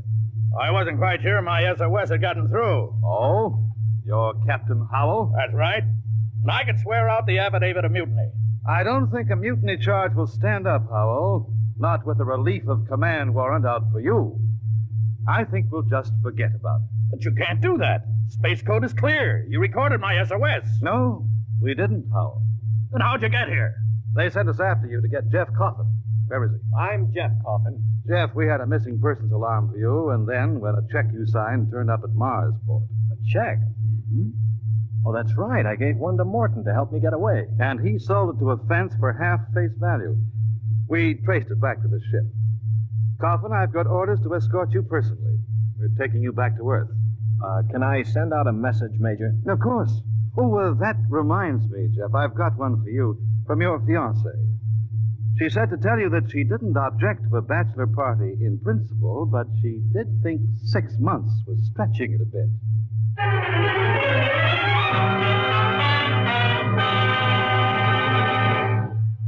You have just heard X-1, presented by the National Broadcasting Company in cooperation with Street and Smith, publishers of astounding science fiction. X-1 was an NBC Radio Network production.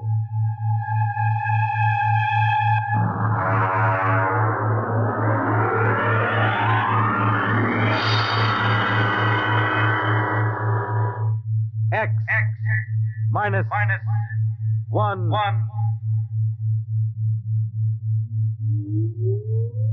Countdown for blast off.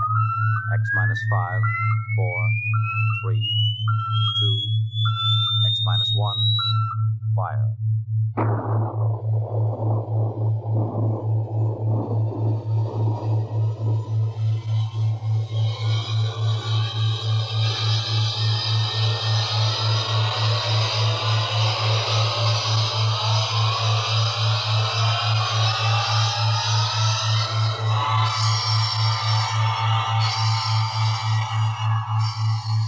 From the far horizons of the unknown come transcribed tales of new dimensions in time and space.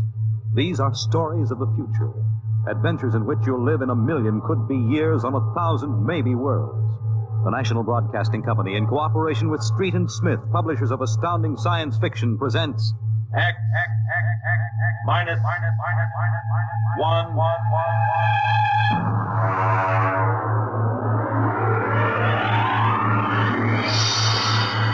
The Martian Death March.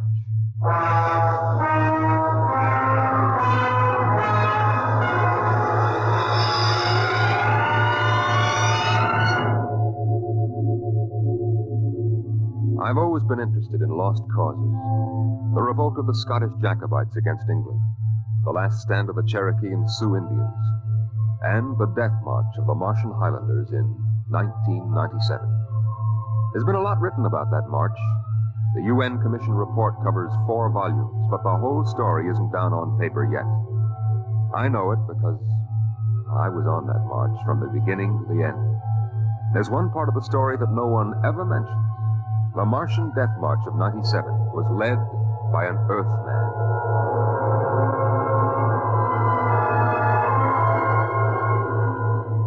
Maybe you've been over the route of the march. There wasn't any highway there 30 years ago in 97. There was desert, hot, burning desert. I lived at the edge of the Calmac Canal then with my father. He was a prospector searching the surrounding desert with sonar probe and Geiger counter, scratching just enough ore from under the Martian sands to pay for our grub stake the next year. I remember he was in the Adamson digger in the North Quadrant when I came running out that day. Dad! Dad! Dad! There's somebody coming, Dad, across the desert. You sure? I saw them. They're a couple of miles out. Well, how many cars? They're on foot. On foot across the desert? Honest, Dad. I saw them. Are you sure it wasn't a light reflection off the canal? No. It was dark against the sand. I don't like that. You run back and get the rifles out. I've got to pull the digger into the shed. Is there gonna be fighting, Dad? I don't know. I got a whole year's ore piled out back in the bins, and I ain't gonna lose it to no claim jumpers. You go back to the shack and break out those rifles and see they're loaded, you hear? And jump!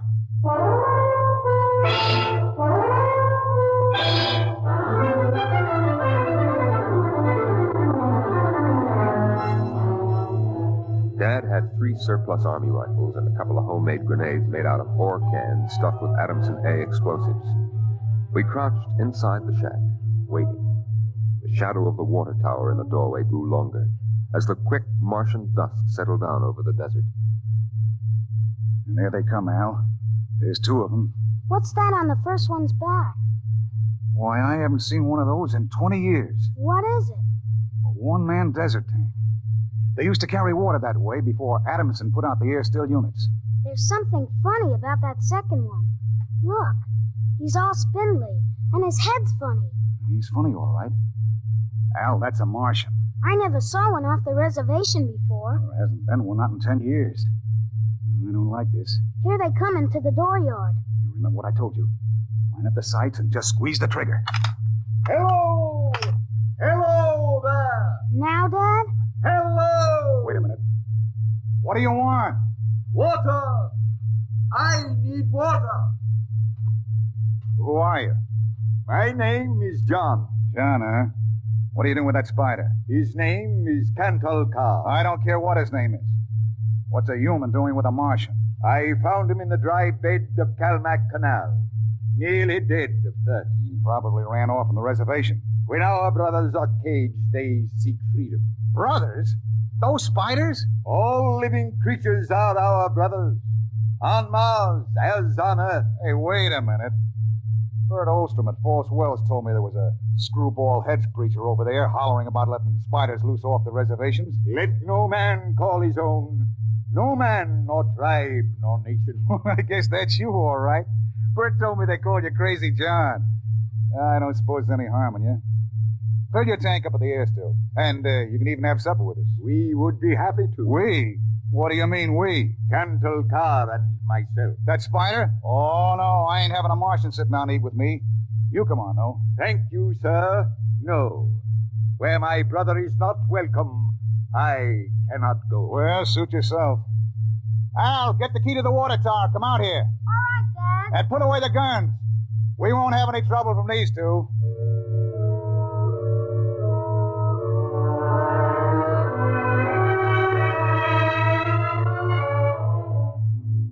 The old man filled his tank at the air-still tower, and the Martian went through the ash pile for half-burned fuel brick. When we went to the house for supper, I could see them silhouetted against the fire. The old man with his wild hair and beard, and the thin, spidery arms and legs of the Martian. Dad? What? Are all the Martians on the reservation? Yeah. All but a couple of wild ones in the mountains up north. The patrol catches a couple every year. Why? They murder people. No, I mean, why are they on the reservation? Because it's the safest place to keep them. Pass the salt. How many are there? Oh, I don't know. A few thousand. They keep dying off. Why? Well, they catch earth diseases. Chickenpox almost wiped out the whole gang of them 2 years ago. Chickenpox? I had that. It didn't wipe me out. You ain't a Martian. I was born on Mars. Well, I mean you ain't one of those spiders. Now eat your food, it'll get cold. Okay. Dad? What now? Were the Martians always on the reservation? Well, since the Outpost 3 massacre, they have been. What was that? Oh, back before you were born, they lived wild in the mountains up north. Were they fierce? Fierce enough. Only place for them spiders, behind wire. Yeah, it sure is.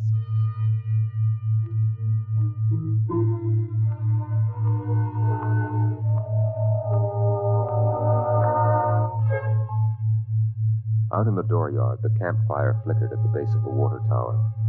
The first of the Martian moons had set. The other wouldn't rise for several hours. I could hear the sandpeepers out in the desert as I stood there. The old man and the Martian were sitting on the ground, huddled close to the fire. It gets cold fast on the desert when the sun goes down.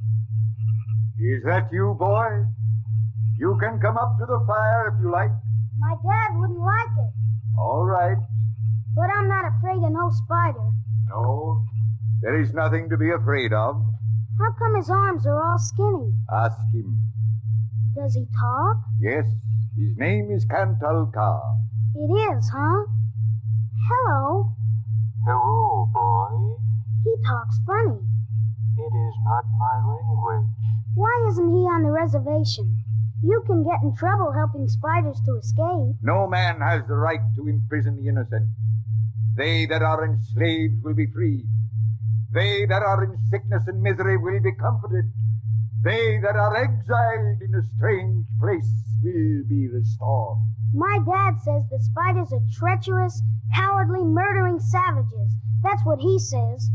Boy, there was a time on this world when there were no Earthmen, when the ships and the machinery of Earth were unknown. Then the people of the highlands lived in peace. But today they are a handful, starving, dying behind the wire. But the reservation isn't so bad. Our home is in the mountains of the north, not the desert. I heard a voice which cried out to me in the desert, "Go to your brothers." Do they really call you crazy, John? I have been called many things. You really think we ought to let those old spiders off the reservation? Boy, we die here in the desert. We die in the sun and of the sicknesses you have brought from Earth. That's 'cause Martians are just weak. I'll bet I could knock you down myself. You could. We are a different people. We have not the strength of muscle of Earthmen. But we will not stay here to die. You won't get off the reservation. The patrol takes care of all that. They won't let any stinking old spiders out. Even in the minds of children is planted the poison of evil. How long?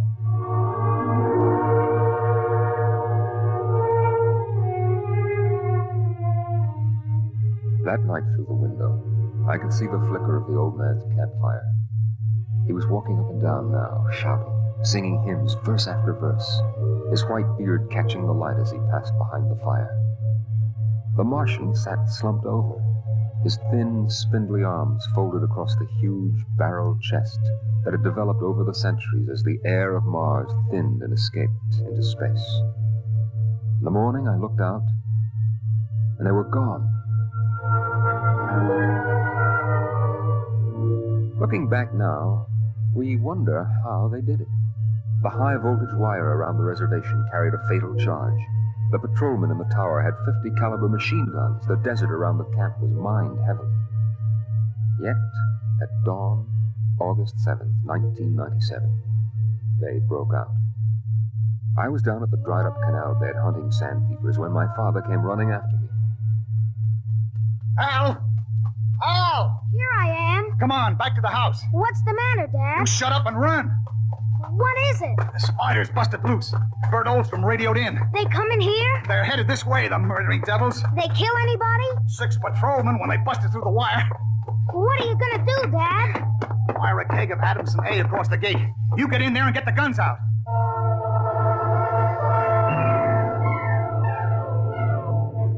I got the rifles and shoved a full clip in each one. Then I slipped a primer fuse on the homemade grenades and lugged them out to the porch. Dad was running lead wires back to a detonator from a half keg of Adamson A he'd set across the gate. There. That's it. Now give me one of those rifles. Will they be here soon? You can see the dust over the rise. Murdering spiders. What'll they do? I don't know. Now make sure you get a good sight, Al. Don't waste any bullets. There they are, Dad. There they come. Oh, wait a minute. Hold up now. I want to get a good shot. Let him get closer. Dad, that's Crazy John up in front. There. He's taller than the spiders. You can see his beard. You're right. Oh, that renegade rat. He probably helped him break out of the reservation. Listen, Al. If anything happens to me, you ride out back to the shed. You can hide out in the empty ore bins till they go away. Now, you got that? All right, Dad. The spider's shouting something, Dad. Probably a trick. Get down a little, Al. You're in the way. I got him clear now. Right in the head. Up a little now. Got him! Got him, Al. Dad, look out! They've got guns! Down! Get down! Ooh! Dad! Get out, Al! Get out to the shed! Dad! You're hit! Go on! Those spiders are going to rush. Now get going! No, I can't let you! Shut up and get out of here, you hear? Get out of here!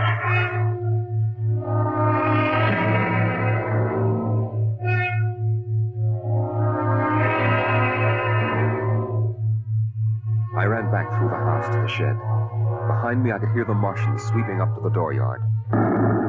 Then suddenly the ground shook, and I could feel the dull concussion waves hit my ears as the Adamson A exploded. I could hear the high, whispered screams of the Martians and the rattle of fragments on the metal roof of the shed. I dived into the empty ore bin and slammed the hatch almost shut. I sat there waiting. And then suddenly a shadow fell across the edge of light, and the hatch slid open on top of me. You leave me alone. I'll kill you. Boy, I've been looking for you. Where's my dad? What did you do to my dad? He's dead. You killed him. You and those spiders. I'll kill you. I'll kill all those stinking murdering spiders. They are our brothers, boy. Your father shot without warning, and the fire was returned against my orders. You mean you weren't gonna attack us? Our brothers came in peace. They are going home to their mountains. We came to get water for the journey. You mean you just wanted water? You... Dad! John, the Earth Patrol will be following us soon. We must go. And the boy? We'll have to leave him here with water and supplies. No, the Earth Patrol would question him. We need the time. He goes with us.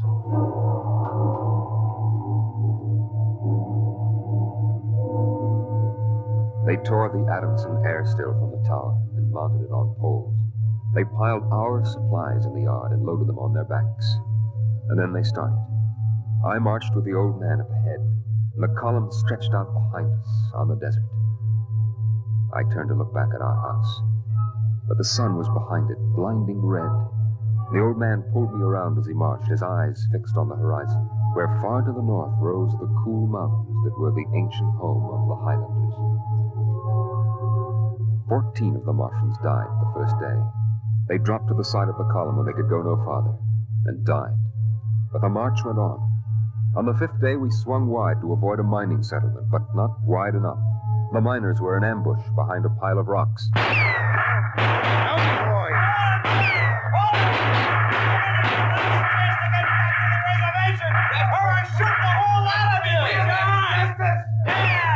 I shall lead them home, home to the promised rest, home to the mountains.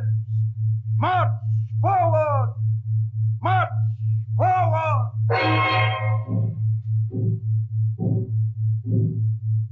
And the march went on. We wound across the desert in wild zigzags, following the paths the old man had traveled through the years. Only once a patrol plane hovered on the horizon and then shot away. The days went on, the weeks, and the Martians died. They died of exhaustion. They died of the diseases we had given. And they died of thirst. The Adamsons still could produce 27 units of water an hour, no more. And on that, they died of thirst. Here, boy, here's your water. But that's more than the others got. Take it. It's yours. You're giving me your water. It will be provided to me. He that brings justice to his brothers will drink deep of the water of righteousness. He that... Drink your water, boy. Across the desert, from the Kalmak Canal to Fever Dip, past the towering mesas of the Higgins Badlands, across the dry sea bottoms they marched.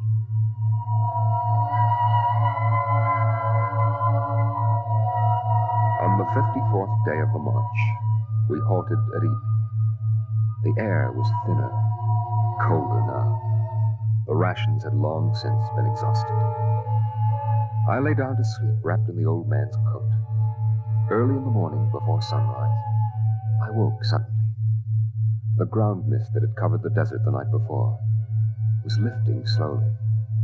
I saw the old man standing by the burned-out fire, the vapor swirling around his legs in the cold light of the false dawn, edging his wild beard. Go back to sleep, boy. I can't. The end is near. I have led them through the wilderness, dry shod across the seas, and before us lie the mountains. You mean we're almost there? When the mist is taken from the eyes of man, the place of refuge can be seen. You mean the mountains? It's over. We're there. I have led them to their home, and I must go back to the desert. You mean alone? Even now, I hear a voice in the wind. Carry the message to the men of Earth. Bring to this new world the message of the old. All beings created in the universe are my brothers, and he that harms my brother harms me. Goodbye. Goodbye, boy. You'll be safe now. Goodbye, John. Goodbye.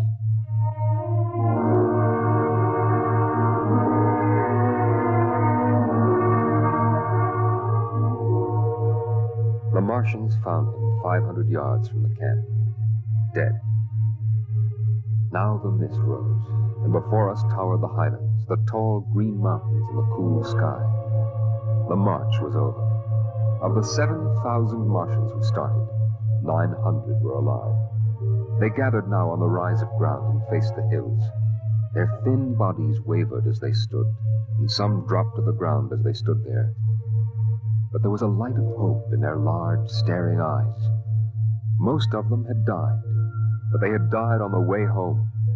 And now the march was over.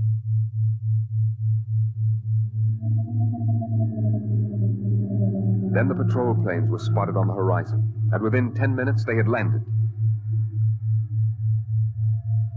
The Martians stood silently as the squads piled out and set up the 50 caliber machine guns and the petroleum gel flamethrower. All right, you spiders. Hands up and stay together. Gather in a bunch and don't try anything. Sergeant? Yes, sir. Shoot the first spider that moves. And shoot to kill. All right, where's that boy? There was a boy reported. Here I am. You all right, kid? They hurt you? No, I'm all right. John gave me his water ration. Oh, the leader, huh? Well, I've got a warrant for him. Where is he? There. He's dead. Huh? Oh. Well, just as well. I'd hate to be him in front of a settler's jury. What are you gonna do to them? The spiders? See those transport planes coming in? We're going to ship them all back to the reservation where they belong. You can't. You can't do that. What are you talking about, kid? You can't take them back. They're home. John said they were home. You can't take them back. It isn't fair. I won't let you. No, I won't let you. I won't let you. Hey, let go of me. Sergeant! Yes? Peel this crazy kid off me. All right, now, kid, take it easy. I must be shot. Can't believe he's safe now. Yeah, I guess that's it. All right, you spiders, step it up. Move along to those transport planes. It's all over now. You're headed right back to the reservation.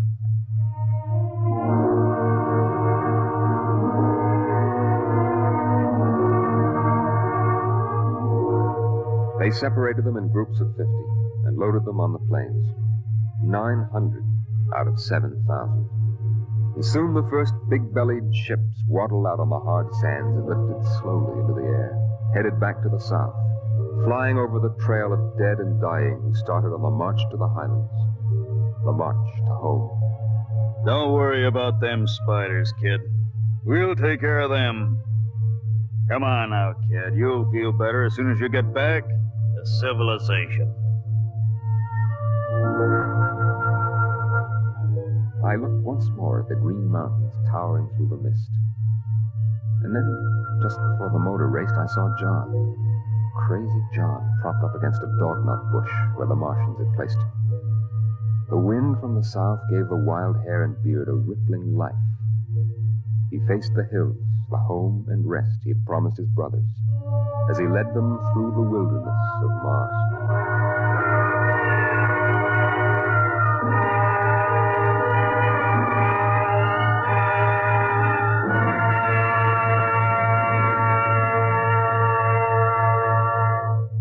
You have just heard X-1, presented by the National Broadcasting Company in cooperation with Street and Smith, publishers of astounding science fiction.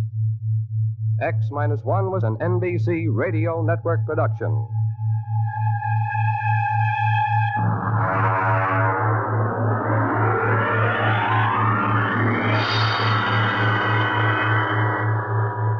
X-1.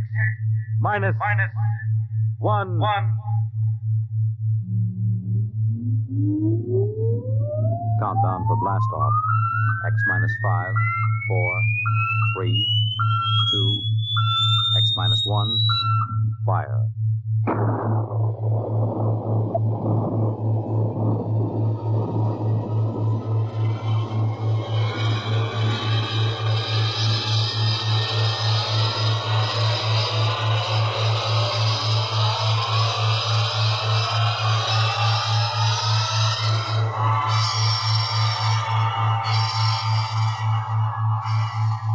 From the far horizons of the unknown come transcribed tales of new dimensions in time and space.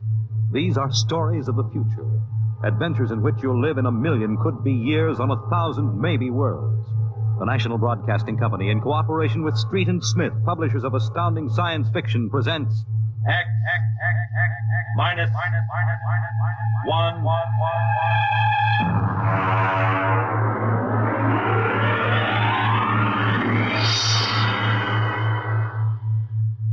Tonight's story, The Castaways by Ernest Kinoy.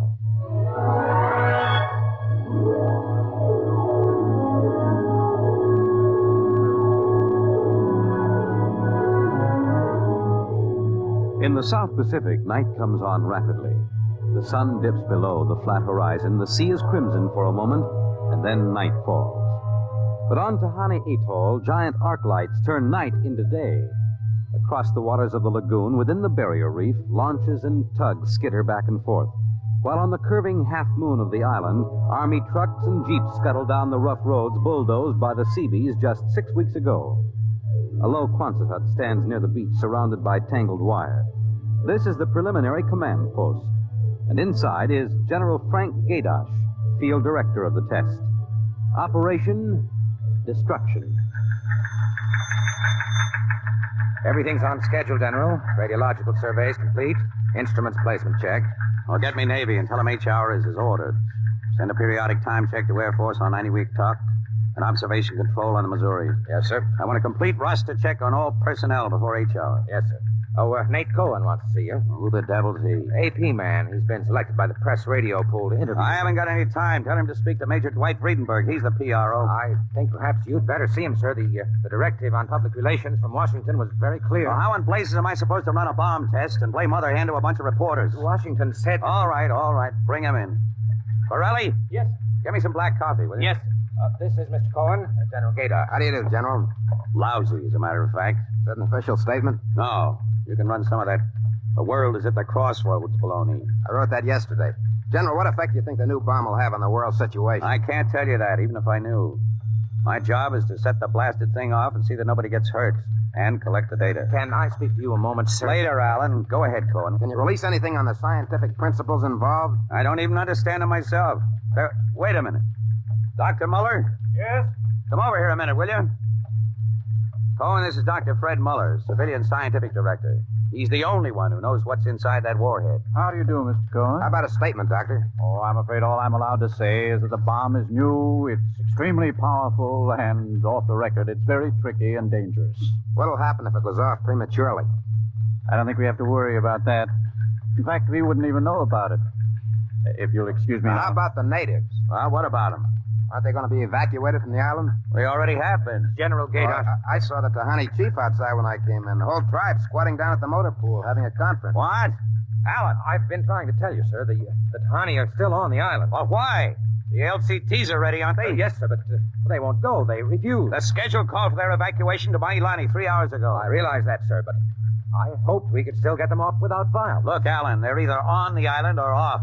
Now, wait a minute. Cohen, that's all. What are you going to do about the natives, General? Never mind. I'll issue a statement later. You going to force them? Go on. Get out. I haven't got time. All right, General. Thanks. Thanks a lot. All right, Alan. Let's have it. Well, sir, the Tahani have been kicking up all along. They won't leave. They won't. Do they know what's going to happen to the island? Do they know that we're going to blow it higher than a kite? I told the chief. He just said they won't go. They'll go, all right, if I had... Yeah, hey, get him in here. The chief? Yeah, and that lieutenant who interprets. Yes, sir. How do you like that, Dr. Muller? I haven't got enough trouble. You know, I feel rather sorry for the Tahani. Can't make much sense to them. We arrive and tell them they've got to get out. Look, I appreciate your finer feelings, Muller, but I can't let the Kanakas hold up the bomb test. They're not Kanakas, General. Captain Cook discovered the island in 1788. Well, what's the difference? Lieutenant Gilbert reporting, sir. Hey, look, I haven't got time for ceremony, Gilbert. Tell the chief he and his tribe have got to get off the island. We're providing homes for them on Mailani. Translate, Gilbert. The chief says you do not understand. Mailani is a bad island. My people have lived on Tahani from the time that our ancestors were cast away on the island. The spirits of our ancestors are buried in the earth. Our fathers are buried here. Our fathers' fathers. If he thinks I'm going to move his graveyard, he's crazy. In our ancestors' time, the Tahani came in a great bird canoe. We were cast away on this island. We have made it our home. What right have you now to carry us over the sea to a strange land where we would die weeping for our homes?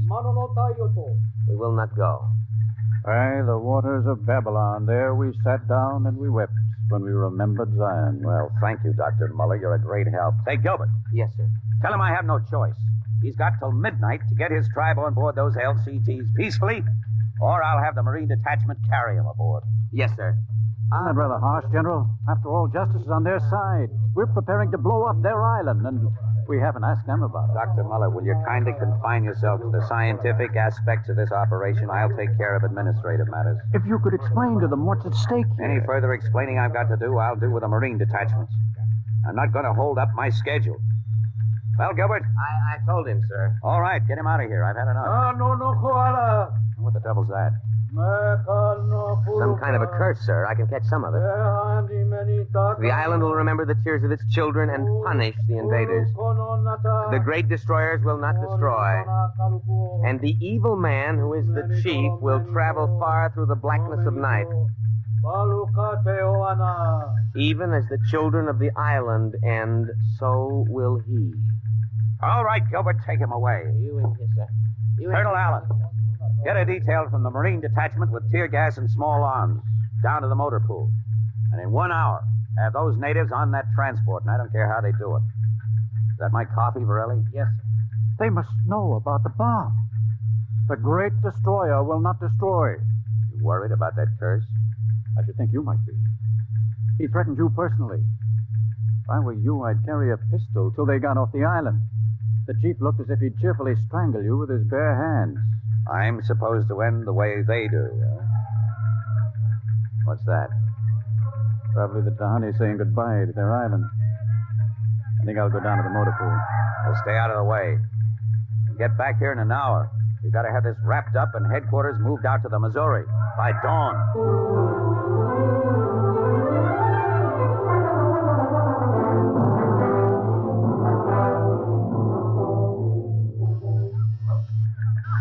Instrument room checking in, sir. That's the last. Have the Missouri take over control and send for my jeep. Yes, sir. Are the LCTs standing by for those natives? Yes, sir. They're on the beach. The bomb unit is assembled in place, General. 2330, right on the nose. Robin, start evacuation procedure. The Tahani have stopped. Allen's probably moving them out to the beach. Check in with Navy and Air Force, Pirelli. Yes, sir. What's that? Coming from the beach. The Tahani making trouble. Come on. General. Hey, Gilbert, what is it? Colonel Allen ordered the Marines. Well, what happened? The natives just got up and started marching. Did they embark? You don't understand, sir. They marched up the cliff and right off into the lagoon. What? All of them, the women and the kids, too. They didn't even try to swim. Well, what were you doing all this time, just standing around with your thumb in your mouth? Where was the Marine detachment? We couldn't stop them, sir. They just walked over the cliff. They didn't even scream, not even the kids. We sent the crash boats out, but we couldn't get them, any of them. The crazy idiots. Were there any reporters there? Well, Cohen and a life photographer. Well, get his film and hold it till I release it. What are you going to do, General? Postpone H hour? It's too late for that now. Calling H hour off isn't going to bring the natives back. 100 men, women, and children just walking into the water. It's horrible. I know. I'm not happy about it either. There's nothing we can do now. I gave him a chance to get off. I was just thinking about the curse the chief put on you. Even as the children of the island end, so will he. That's what he said to you, General. I know, I heard him. Your jeep's waiting, General. The great destroyer will not destroy. That must mean the bomb. Don't worry, Dr. Muller. It'll take more than a mumbo-jumbo curse from a native witch doctor to stop this operation. At H hour, that bomb goes off.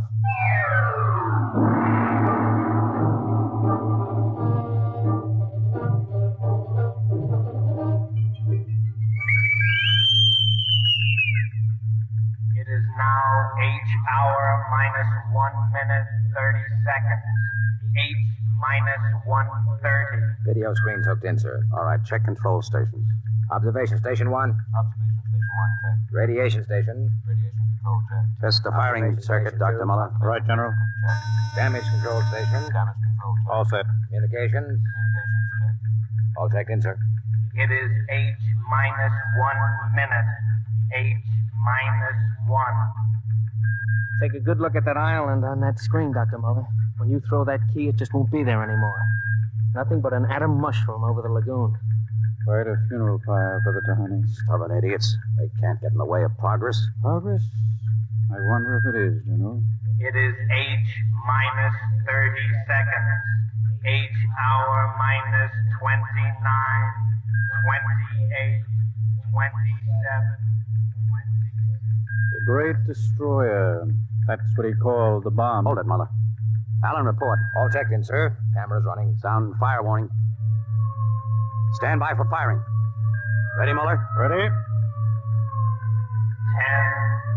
9, 8, 7, 6, 5, 4, 3, 2, 1, fire! General, it didn't go off. The bomb didn't go off. Borelli. Signal standby. Condition red. Yes, sir. Allen, check readings. Muller, what's wrong? What happened? I don't know. The bomb didn't go off. Well, what do you mean? Why didn't it? I don't know, except for one thing. The Tahani chief said the great destroyer would not destroy. It didn't, General. The bomb didn't go off.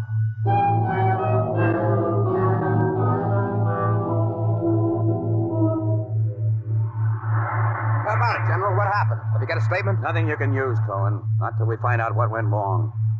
Hey, who let you come aboard this ship? I walked on. You don't know why the bomb failed? It didn't fail. It just didn't go off. What's that tank thing on the deck, General? Undersea salvage unit, Mark IV. They call it a bottom crawler. Somebody going down? Well, that bomb is down there in the lagoon somewhere. Could go off at any second. Somebody's got to go down and find it and disarm it. That's a lovely job. Who's elected? I am. How? And Dr. Muller. He's the only one who knows how to dismantle it. All is ready, General. All right. Come on, Muller. I'm ready.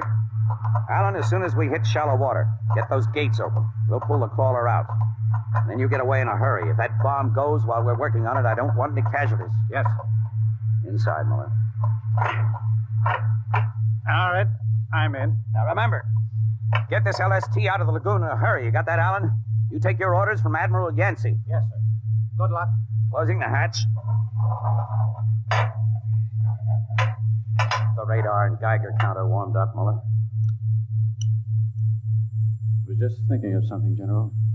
That curse, part of it came true. The bomb didn't go off. Well? The second part of that curse was that you would end where they ended. That was at the bottom of the lagoon.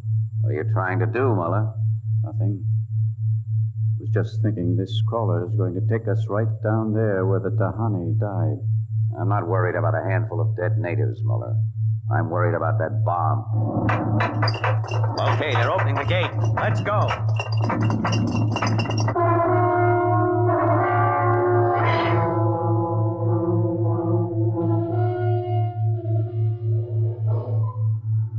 USU-4 to control. Depth 50 feet, bottom sandy, dropping off sharp. Anything on sonar, Muller? School of fish. You ever been down in a crawler before? Only in the tank at New London. I think I've got a Geiger reading dead ahead. Hang on. Getting something on sonar now. Left to point. USU-4 to control. Over. USU-4 to control. Over. That's a fine note. The radio's out. Dead ahead. Looks too large to be the bomb. Can't see much on the forward vision plate. Hey, wait a minute. That's part of the reef ahead. That's where the Geiger reading indicated. The bomb must have settled in a hole in the reef. We'll have to go after it in diving suits. The suits are in the locker. Let's get this over with. The less time I spend down here waiting for that bomb to blow, the better I like it.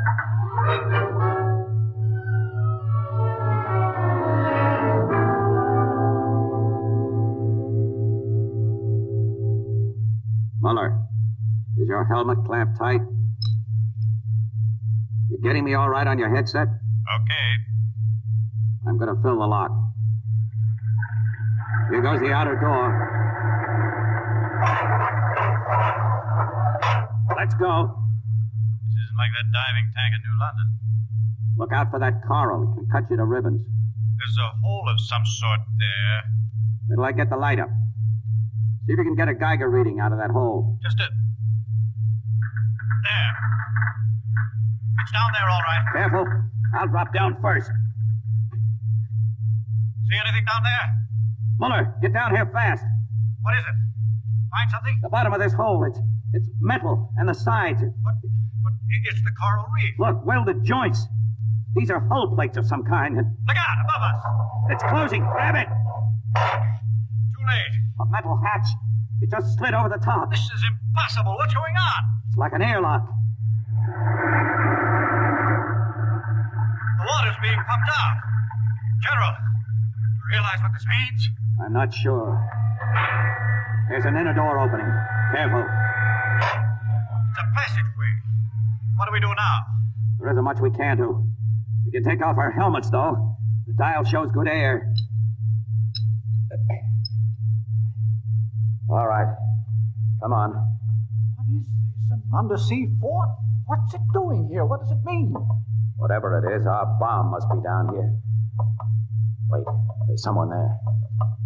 I can't see. There's a shadow. Who is it?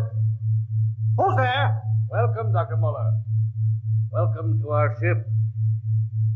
We've been waiting for you. It can't be. You see it? It's the Tahani chief.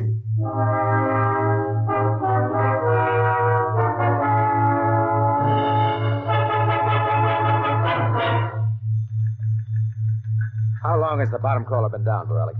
4 hours, sir. 2 since we lost contact. Now, keep trying. Yes, sir. I've given him enough time. I'm going to send another crawler down. What do you figure happened to him, Colonel? Well, there are a lot of things. Hey, how did you get in here? I walked in. When are you going to release this, Colonel? It's the biggest story since the election. Bomber dead and Dr. Muller and General Gaydash dead. They're not dead. At least we don't know they are. As long as that bomb doesn't go off, there's still a chance. What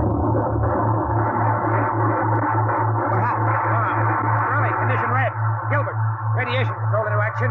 Get the hot squad into Tahani Lagoon as soon as it's cleared. And get me a PT boat with radiation screen. What is it, Colonel? What happened? Bomb must have blown. How about Muller and the General? If they were down there in that lagoon, you guessed. Now get out of my way. I'm busy.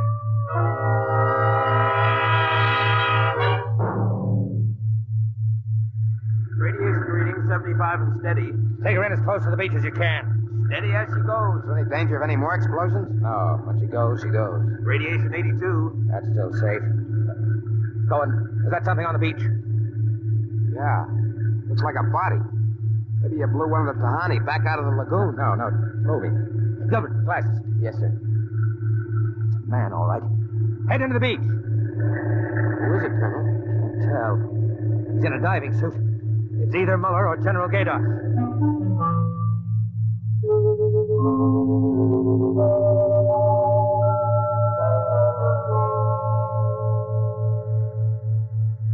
Get his helmet off. Easy now. Twist to the right.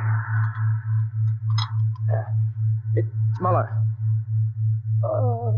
Gilbert, help me get him out of this diving suit. We've got to get him to the medics.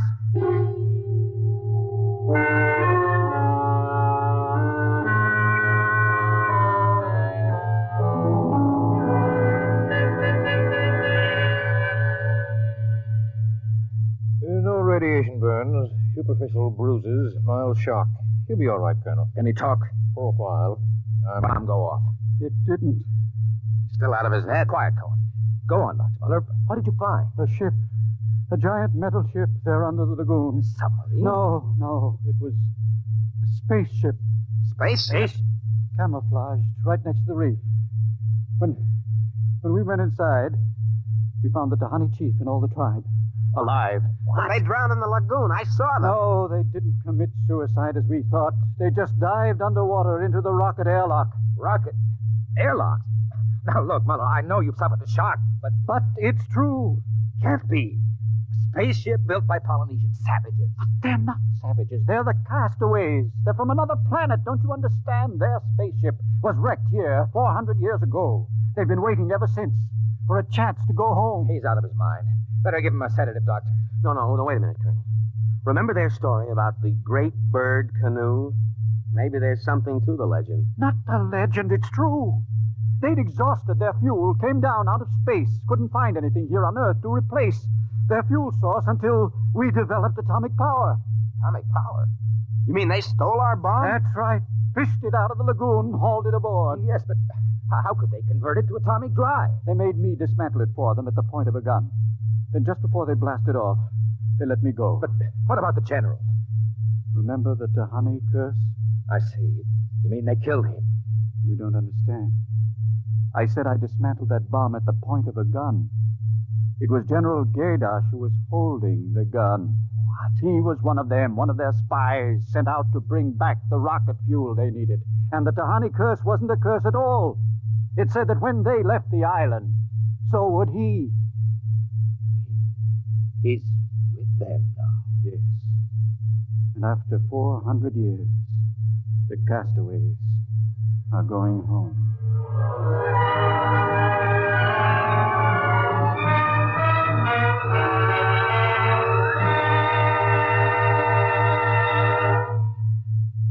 You have just heard X-1, presented by the National Broadcasting Company in cooperation with Street and Smith, publishers of astounding science fiction. Your announcer, Fred Collins.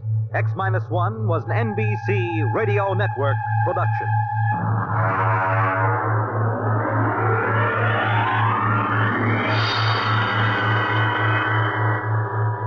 X-1.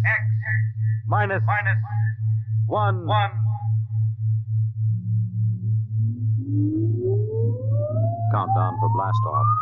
X-5, 4, 3, 2, X-1, fire.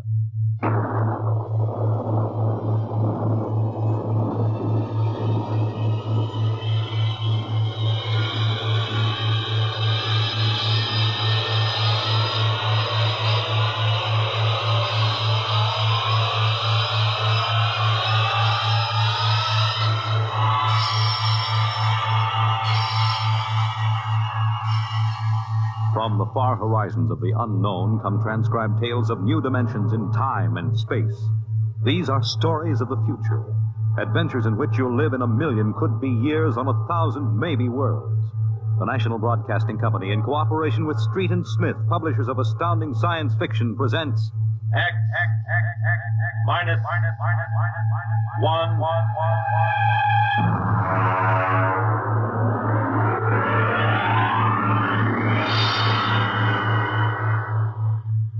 Tonight's story, First Contact, by Murray Leinster.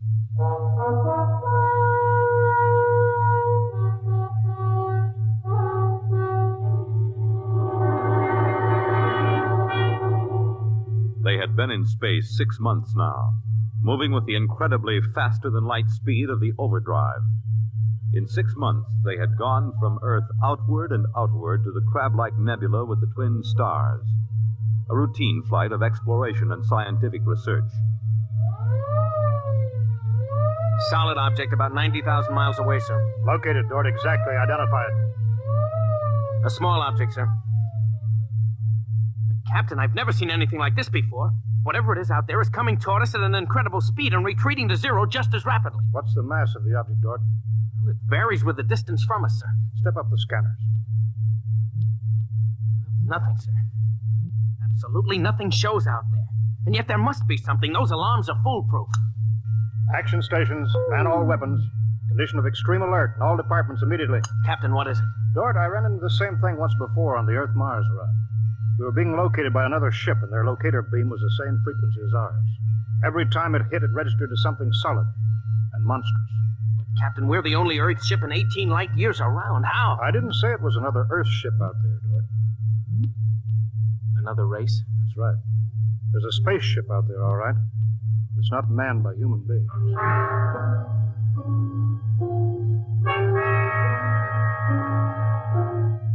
It had been contemplated and speculated upon. Mathematically, it was almost a certainty that such a race existed. But in 18,000 Earth years, no human spaceship had ever encountered them. Now the situation was precipitated, and somewhere outside the Earth vessel there was an alien race. Of what shape? Of what quality? Of what psychology? It's moving, sir. Heading right for us. That speed, we'll be in touch in 10 minutes. Heading right for us, huh? Just what we'd do if a strange ship appeared in our hunting grounds. Friendly? Well, maybe. We'll try to contact them. We have to do that. Friendly. Thank the Lord for the blasters. They may not be hostile, sir. They may be. That's what I'm paid for. Put on this job for, to worry about the troubles that may never happen. To all hands, now hear this. A ship is approaching manned by an alien race. I'll give the signal for attack or defense if it be necessary. There'll be no move made unless I give the order. I do not wish to provoke trouble. Stand by. Their ship is slowing down, sir. It stopped. Weapons Department, report. Weapons Department, report. Alien ship remarked. Target fixed. Weapons alert. Communications Department, report. Communications Department, report. We're receiving a modulated short wave, sir. Frequency modulated. Apparently a signal. Not enough power to do us any harm. Well, try to make some sense out of it. Report any progress to me immediately. One thing in their favor, sir. They didn't attack immediately without question. They're trying to establish contact. That seems to indicate they're reasonable. We'll see. What are they doing now? Can you make out the locator screen? Bring that power up. They're doing something now, sir. There's a section of the hull opening. Probably an airlock, sir. If they breathe there. They're letting something out. It's round. A bomb, sir? Unknown object released from alien ship. Observed by Weapons Department and targeted. Stand by. See what they're doing, sir? They've left the object out there right where they were. And now they're withdrawing the ship. There's no reason why that object couldn't be a bomb, Mr. Dort. Intended to let us think precisely as you're thinking right now. I just have a hunch, sir. I think they're friendly. I think whatever it is out there is a means of communication. You're probably right, but I won't gamble the ship on the probability. Sir, I'd like to volunteer to go out there and look that thing over. You understand whoever does examine it is expendable. Yes, sir. Requisition a lifeboat. If it's all right with you, sir, I'd prefer just a suit with the drive in it. It's smaller and the arms and legs won't make me look like a bomb. And I'll carry a scanner, sir. You may leave when you're ready. Thank you, sir.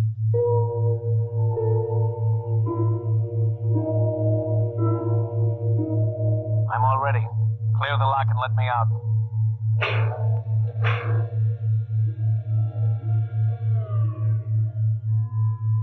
Weapons Department reporting to the captain.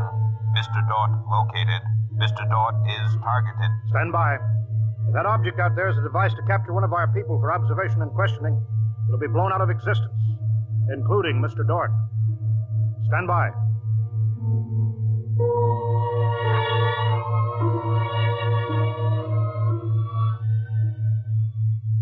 Mr. Dort. Mr. Dort. Report. Object, as you can see on the scanner, sir, is covered with many small horns, like the detonating horns of the obsolete mines formerly used in naval warfare. Is that their purpose, do you assume, Mr. Dort? I'm going to find out, sir. I'm going to grab one. Mr. Dort. I'm here, sir. I don't think this is a mine. Circle it so we can see it completely through your scanner. Deadlock, sir. Nothing to report that the scanner hasn't shown you. Oh, wait a minute, sir. A section of the outer hull seems to be opening. Do you see it? Very good, Dort.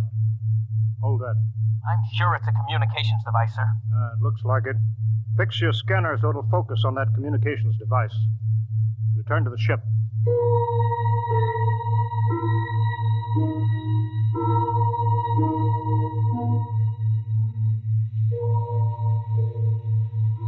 Communications Department.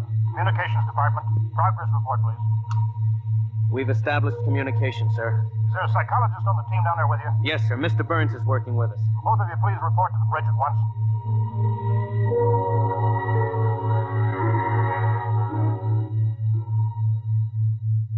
You look tired, Dort. We've established fairly satisfactory communication, sir. They seem to have highly developed thought patterns. We got a satisfactory translation from the machine on the fourth attempt. We can say almost anything we want to say to each other now. Of course, how much of what they tell us is the truth, we have no way of knowing. Mr. Burns, you're the psychologist. What do you think? Well, I don't know, sir. They seem to be completely direct.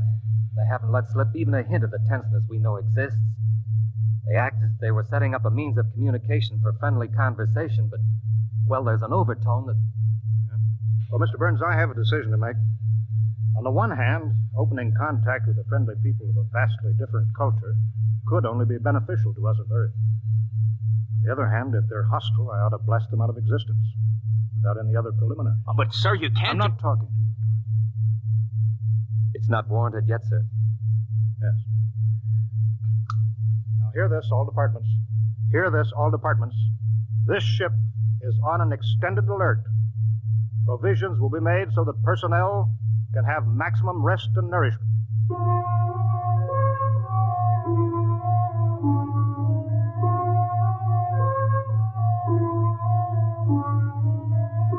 Communication continued by means of the artificial language set up arbitrarily between the Earthman and the aliens, decoded by the mechanical decoders. Dort disobeyed orders. He lived on powerful stimulants so that he could stay with the communications machine. Talking to the aliens. Other people. Are we being received? We are receiving your message. The chief of this ship wishes to speak with the chief of your ship. The message is heard by the chief of this ship. The chief of this ship communicates that he will hear the message of the chief of that ship. Go ahead, sir. People of the other ship, I'd like to say the appropriate things about this first contact of two dissimilar civilized races, and of my hopes that a friendly intercourse between the two peoples will result. People of that ship, what you say is all very well, but is there any way for us to let each other go home alive? That's all, sir. They've stopped sending. Very direct people. Very direct. But, sir, I don't follow. I didn't know what that meant. Is there any way for us to let each other go home alive? Means what it says, Dort. Sir, what's to stop us from just cutting communication and leaving, and they can do likewise? What's to stop us? Simply that whichever ship leaves first will be followed by the other. If they find Earth and get back to their own planet and we don't know where that planet is, Earth will be completely at their mercy. If they leave first, we'll follow them. We'll attempt to find their home planet. Dort, could you swear to any decision that the policymakers on Earth will come to? Sir, even if they do follow us, the closer we get to home, the more of our ships and weapons they'll face. They'd never get away. Well, how do you know that they can't communicate with their home planet without returning? We can't, sir. How do you know they can't? They don't, sir. So that's the situation. We'll sit out here, facing each other, trying to outguess each other, till time wears us out. And we'll have to face the fact either they destroy us or we destroy them. Navigation officer, attention. Navigation officer, attention. Every star map on this ship is to be prepared for instant destruction. The chief of this ship wishes to know whether the chief of that ship can suggest an answer to the problem concerning us both. Do you want me to answer that, sir? I'll answer it myself. Tell me when to talk. Now, sir. I am giving that matter personal attention. Every effort will be bent to the solution of this problem. Will you consider a temporary truce in the meantime? What would a truce gain? Could we trust you? Would you trust us? I suggest that we continue as we have up to this particle of time. I agree. Sign off, George.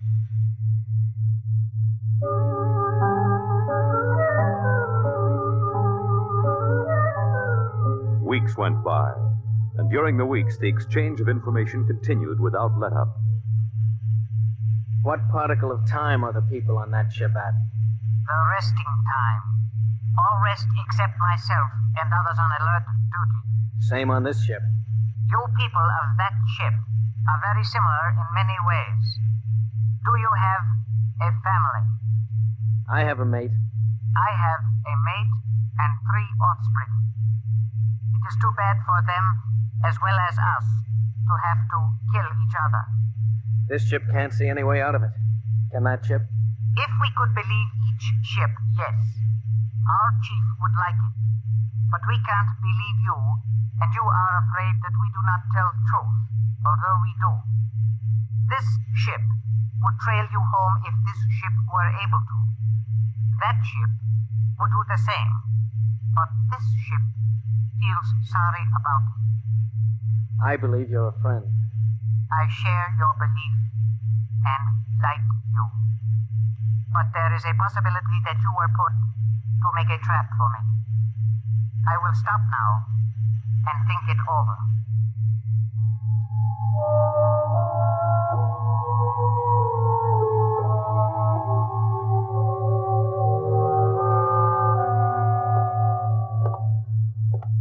Just sit down, Dort. Control yourself. We're all under tension. Doesn't do any good to pace like some caged animal. Yes, sir. All right, now I've read the complete transcription of your conversations with this one alien. What does it prove, Dort? Sir, these people are so much like us in their thinking. Well, sir, they're likable. They're likable and they breathe oxygen. Their air is 28% oxygen instead of 20. They could do very well on Earth. It'd be a highly desirable conquest for them.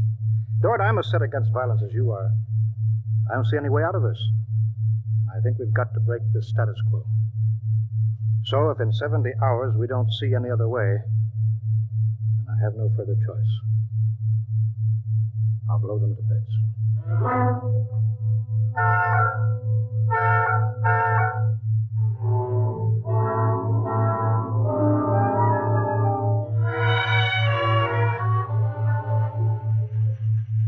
Will that ship receive communications? Will that ship receive communications? This ship is listening. It seems to me better to communicate than to sit by the machine silently. I would have called you, but you signed off before. The problem goes around and around. I find no answer. Perhaps we could turn our thoughts to other things. The psychologist of this ship tells us that you people on that ship have a threshold of tolerance to tension. He tells us that you will be forced to take one action or another in a period of less than 100 time particles. I have no communication on this matter. Well, the ship is not trying to extract unwilling information from that ship, but truth is mentioned in passing. A report of this conversation will be carried to the chief of this ship. It would be so. We are prepared. If only the people of this ship could meet in direct contact with the people of that ship, it might be better. We could not communicate then. The communications machine is too large to carry from place to place. In direct contact, the peoples of the two ships would be further apart than now. That's true. I am sad. Much that is pleasant has passed between us. I am sad, too. We are not yet ready for each other. We are not yet ready for each other. It's hard, isn't it, Doc? Well, Captain, I'm sorry. I didn't know you were here, sir. I've been here for quite a while. Eavesdropping, I'm afraid. It's all right, sir. Nothing can be personal in a situation like this. That's right. How long is 100 time particles, Dort? Pardon, sir? That reference he made to us not being able to stand tension is interesting. Their psychologists seem to make more out of us than we do out of them, don't they? Yes, sir. They hit the nail right on the head. Yes, they did. I think, Dort, we'll just have to push our timetable up a bit. No further communication with the aliens under any circumstances. That's clear, isn't it? Yes, sir. Sir, if they know so much about our psychology, isn't it possible that remark was intended to make us act more quickly? Probable, Dort. Probable. But why would they do that, sir? Why? You tell me why, Dort. All of a sudden, I have an idea, sir. It's crazy. It doesn't matter how crazy. I'll listen to it. Sir, I think these people are playing some kind of a joke on us. Joke? A joke, Dort? Yes, sir. Over and over again, I've noticed what I think is a sense of humor. A highly developed sense of humor. Do you recall when we went to all the trouble to set up a fictitious star map and then they just sent us back a mirror image of the same one? I think somehow they're playing a joke on us. Maybe you're right. In which case, you've seen practical jokers, Dort. Their jokes aren't always funny. Sometimes they hurt people.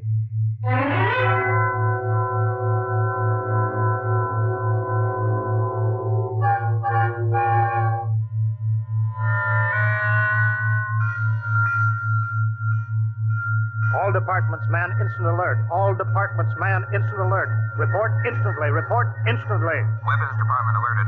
Target, the enemy ship. On target, sir. Stand by. Fire!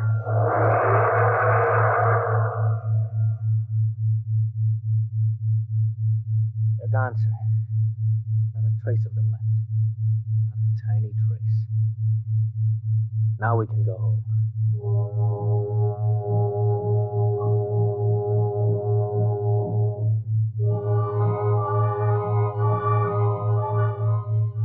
Communications to Captain. Communications to Captain. Report. Sir, I'm picking up new signals. Same frequency as the original alien signals. That's impossible. That ship was destroyed. I'm receiving signals, sir. Set the machine up. We'll be down there in a minute. Mr. Dort, come with me, please.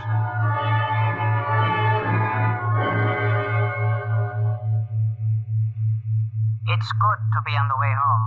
Yes, it is good. Do you suppose we'll ever figure out what happened to the other ship? Never. A blinding flash, and they were gone. I suppose they couldn't figure a way out of the situation. An unstable people. They had no sense of humor to cope with the situation. They exploded themselves out of existence. It seems reasonable. They must have had powerful weapons to destroy themselves so completely. Yes, what a shame. In a way, I grew to like them.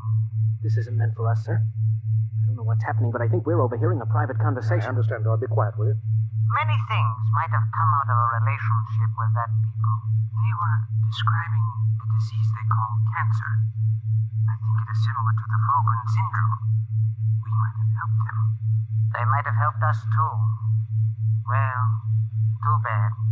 We'll never find them again, I think. The odds of such a chance meeting in the vast space of the whole universe.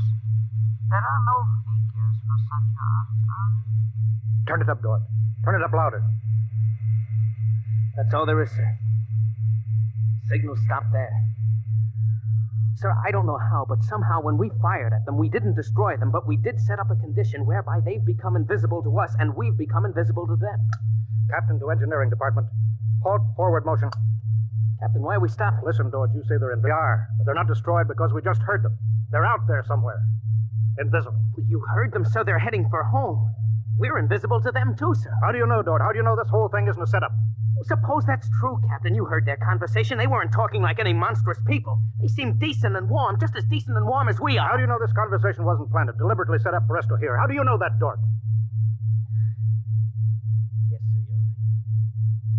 They may be out there and they may not. They may be telling the truth or they may be trying to trick us. They may be friends or they may be the most deadly enemies. You said they had a sense of humor, Dort. What a joke to play. To deliberately set up a situation where we wouldn't know fact from fantasy, truth from lie. Wouldn't that be a joke, Dort? But we don't know that they did that, sir. We don't know that they didn't. We don't know anything.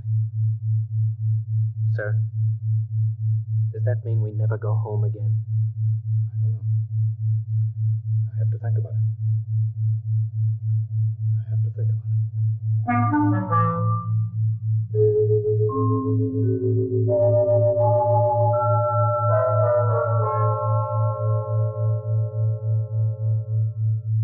You have just heard X-1, presented by the National Broadcasting Company in cooperation with Street and Smith, publishers of astounding science fiction. Tonight, by transcription, X-1 has brought you First Contact, written by Murray Leinster and adapted for radio by Howard Rodman. Featured in the cast were Wendell Holmes, Bob Hastings, Clark Gordon, William Lally, and Stan Early. Your announcer, Fred Collins. X-1 was directed by Daniel Sutter and is an NBC Radio Network production.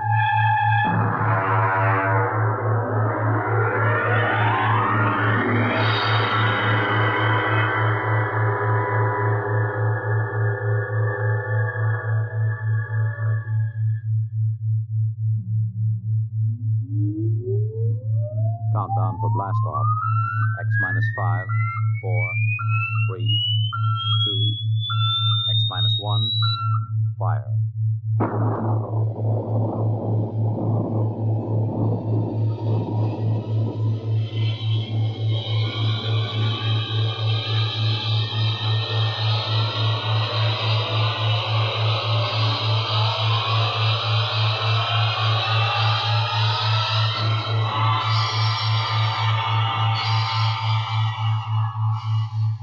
From the far horizons of the unknown come transcribed tales of new dimensions in time and space.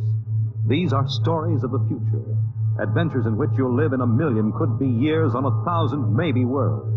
The National Broadcasting Company, in cooperation with Street and Smith, publishers of astounding science fiction, presents X minus 1.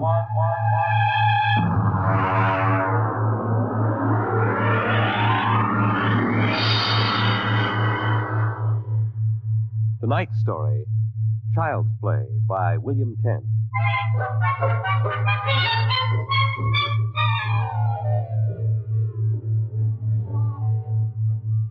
My name, Sam Weber. My job, an attorney, and a pretty successful one, if I do say so myself. Maybe you won't believe it. My best friends find it hard to believe, but I used to be a completely different guy. Frightened, sickly, nearsighted, a real Mortimer Meek. No kidding. That was 10 years ago. The big change in me began to take place on a cold December morning in 1955. Just a moment, please. Yes, please? Weber? Yes. Samuel? That's right. Okay, Jack, step back. All right, fellas, bring it in. Just a moment. You must have the wrong... Watch it, Jack. Sign here. Is that for me? Weber, Garden Apartments. It looks like a coffin. I don't design them, Jack. I just deliver them. Sign here.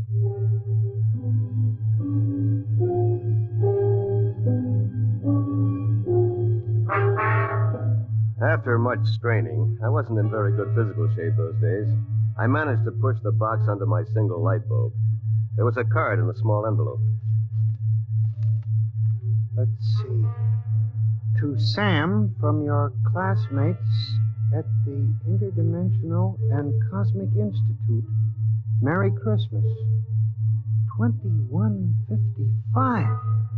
Holy jumping catfish. Hey, mister! Hey, mister! There must be some mistake. Hey! Holy jumping. They were gone. And I didn't even know which delivery company it was. I sat down to think, and it was just beginning to seep into my sleepy brain that maybe this was one of Lou White's practical jokes when I noticed there was something funny about that box. For one thing, it was dated 2155, 200 years from now. And for another thing, it was solid gold. Pop had been in the jewelry business long enough for me to verify that. At that point, I decided to open it up and see what was in it. After about a half hour of fumbling, I gave up. All right. If you won't open, you won't open.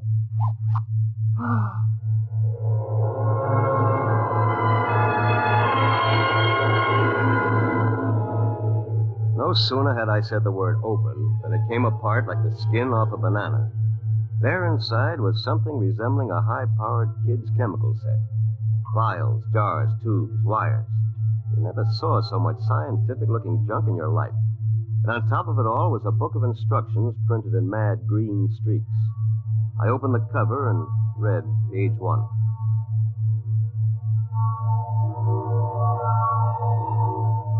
Build-A-Man set number 3. This set is intended solely for the use of children between the ages of 11 and 13. The equipment will enable the child to build and assemble complete adult humans in perfect working order. A disassemblator is provided so the set may be used again and again with profit. Refills and additional parts may be acquired from the Build-A-Man Company, 928, Diagonal Level, Blunt City, Ohio. Remember, only with Build-A-Man can you build a man.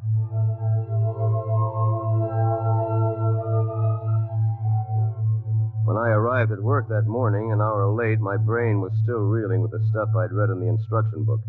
By the time I'd reached the office, I decided it had been a bad dream and it would be over by nightfall. Somerset and Ojak, attorneys at law. Just a moment. I'll connect you with Mr. Ojak. Oh, good morning, Mr. Weber. Good good morning. Gotta get my mind off that book. Only with Build-A-Man can you build a man. It must have been a dream. Probably go home tonight and find the place empty. Well, if it isn't a poor man's Clarence Darrow. Hiya, Sam! Sam? Oh, hello, Lou. I come as bearer of sad tidings. You don't look very sad. Boss wants to see you laughing, boy. What about? Well, how should I know? Oh, and by the way, Sam, you'll be happy to know that I've just been promoted. I'm handling all the criminal stuff from now on. Congratulations. Boss, you know what this means for Tina and me, don't you, Sammy? Ah, cheer up, son. Tina's not for you anyway. Some got it, some don't. Me, I'm loaded. You? Ha! Nothing. So long, laughing boy.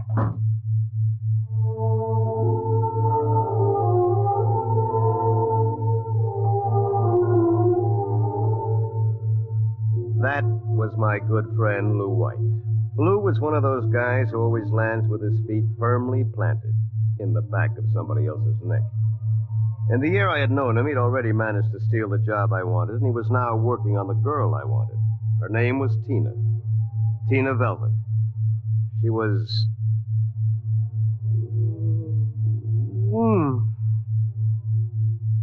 Good morning, Sam. Oh, good morning, Tina.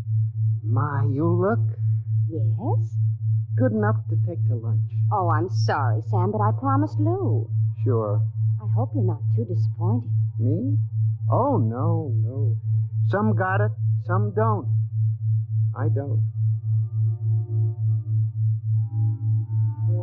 Theoretically, Tina was employed by Somerset and Ojak as combination secretary and switchboard operator for Lou and me. I guess she wasn't what you'd call really smart, but she always managed to look like a pin-up girl caught with her clothes on, if you know what I mean. Well, that was Tina. I tried to steady my blood pressure as I walked into the boss's office.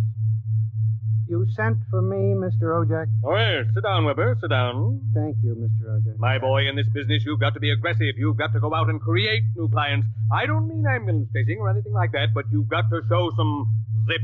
Yes, sir. Well, get in there and punch, Weber. I want to see a change in you in the next few months. As a matter of fact, you'd better. I went back to my office resolved to show some zip. I bit savagely into a copy of Hackleworth's On Torts. Then I called Tina for a memo. By the time she came in, my mind was wandering again. Rosenthal versus Rosenthal. On August 4th, the party, the first part. What comes next? Sam? What comes next? Oh, listen, forget the memo for a while. I want you to take a letter. All right. Today's date, usual heading. To the Chamber of Commerce, Blunt City, Ohio. Gentlemen, would you inform me if you have registered a street or avenue known as Diagonal Level or Avenue? I write on behalf of a new client of mine. Oh, Sam, he was a new client. I wondered about it, but he looked so strange and sinister. What did he look like? He was a terribly tall old man in a black overcoat. He asked if you were in, and then he tried to get your home address. But he looked and acted so strange, I didn't give it to him. He went away positively furious. Great. Did he leave his name? Well, that's the funny part of it. He just said he was the censor or the census taker or something from the 24th Oblong.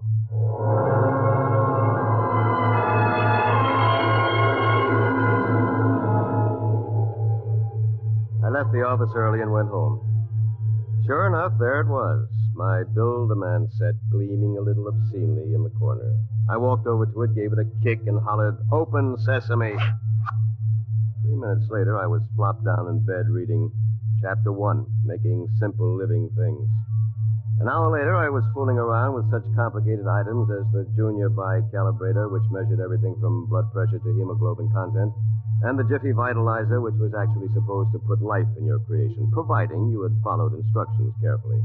At 8 o'clock, I went out to supper with the idea of getting a little drunk. I did. At 9:45, I came back and made my first simple living thing. Here, boy. Here, boy. Maybe you aren't a boy. Let's see. According to the book, you are a rubicular oyster hog.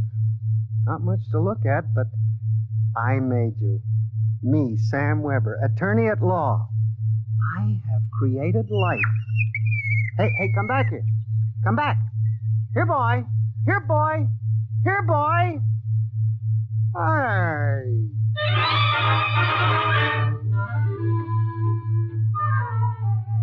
It was no use. My rubicular oyster hog, which was a cross between a field mouse and an oyster, had run out under the door and into the world. Next morning in the office, I turned to Chapter 2, Duplicating Babies and Small Humans. Assemble your mannequin, setting all molds to the indicated calibrations. To disassemble a model, use the disassemblator provided with a set. If you cannot destroy your creation, the law requires you to call the census keeper for your oblong. Good morning, Sam. Here's that memo on Rosenthal versus Rosenthal. Also a letter for you. Shall I read it? Please. Dear Mr. Weber, there is no firm at Blunt City bearing the name of Build-A-Man, nor do we have any thoroughfare called Diagonal. Sincerely yours, Thomas Plantagenet, Mayor. Well, that's that. Oh, by the way, your client was here again this morning, the ghoulish one. What'd you tell him? I said you'd be in later. Thanks. Will that be all, Sam? Yes. No. Are you doing anything New Year's Eve? Sam, I'm disappointed in you. What did I do? You haven't even noticed. Noticed what? The ring, silly. Third finger, left hand. What? Lou gave it to me. Well, Lou has plenty of zip. I'm sure you'll be very happy zipping around with each other. Oh, Sam. What's the matter? I don't know. I'm so confused. Hey, listen, what's going on in here? Tina just told me the good news about your engagement. She's crying with happiness.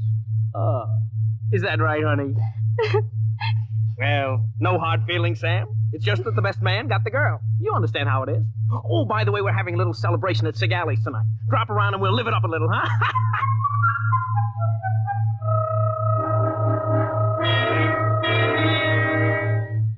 I went home feeling like a man who had been stuffed into a washing machine with the dial set at rinse dry.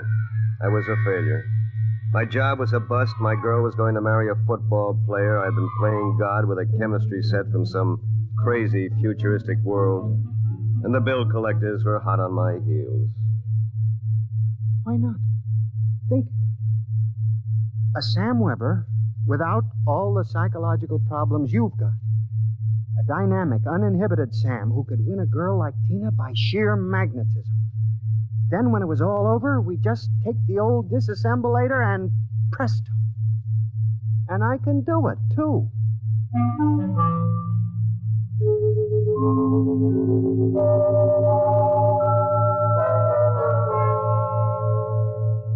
Chromosome content check.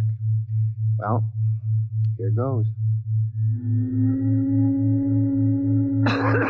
It's moving. Holy mackerel. It's alive. It's sitting up. Whoa! Hey, I feel great. Take it easy.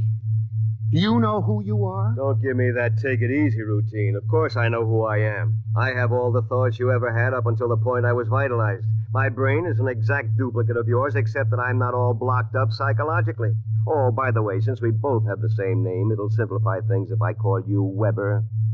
I'll be Sam. Look here. I'll make the decision. How would you like a good punch in the nose? Is that any way to talk to your own parent?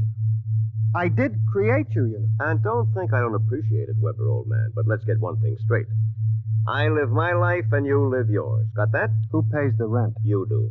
For a while, anyway. I haven't decided whether or not I want to stay in the law business. The law business? It'd be a shame to waste all that good training, though.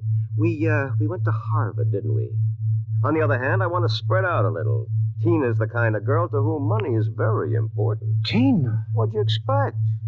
We're not quite the same, you and I. I've got zip. Don't use that word. Sorry. Now, how about some dinner? I'm starved. We'll have to go out. I'll need some clothes. Sorry, I only have this one suit. Fine, you can lend it to me. But what about me? I'll bring you a sandwich after I come back from Sagalis. Sagalis? You haven't forgotten, have you, Weber? We're invited to the celebration, Tina and Lou White. Only it wouldn't look quite right if we both showed up. So I'll tell you all about it. Now, come on, off with the suit. And no nonsense.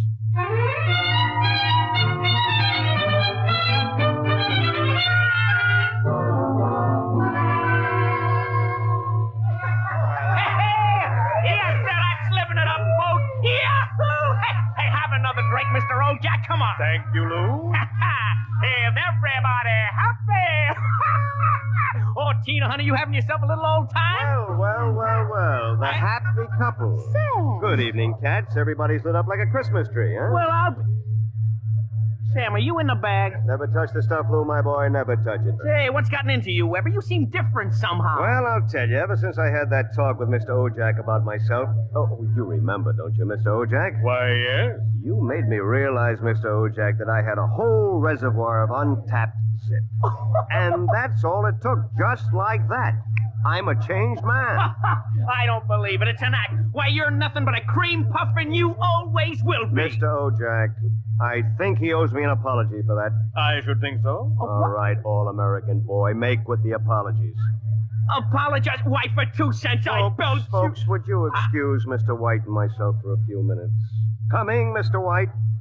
I'll be right back, honey.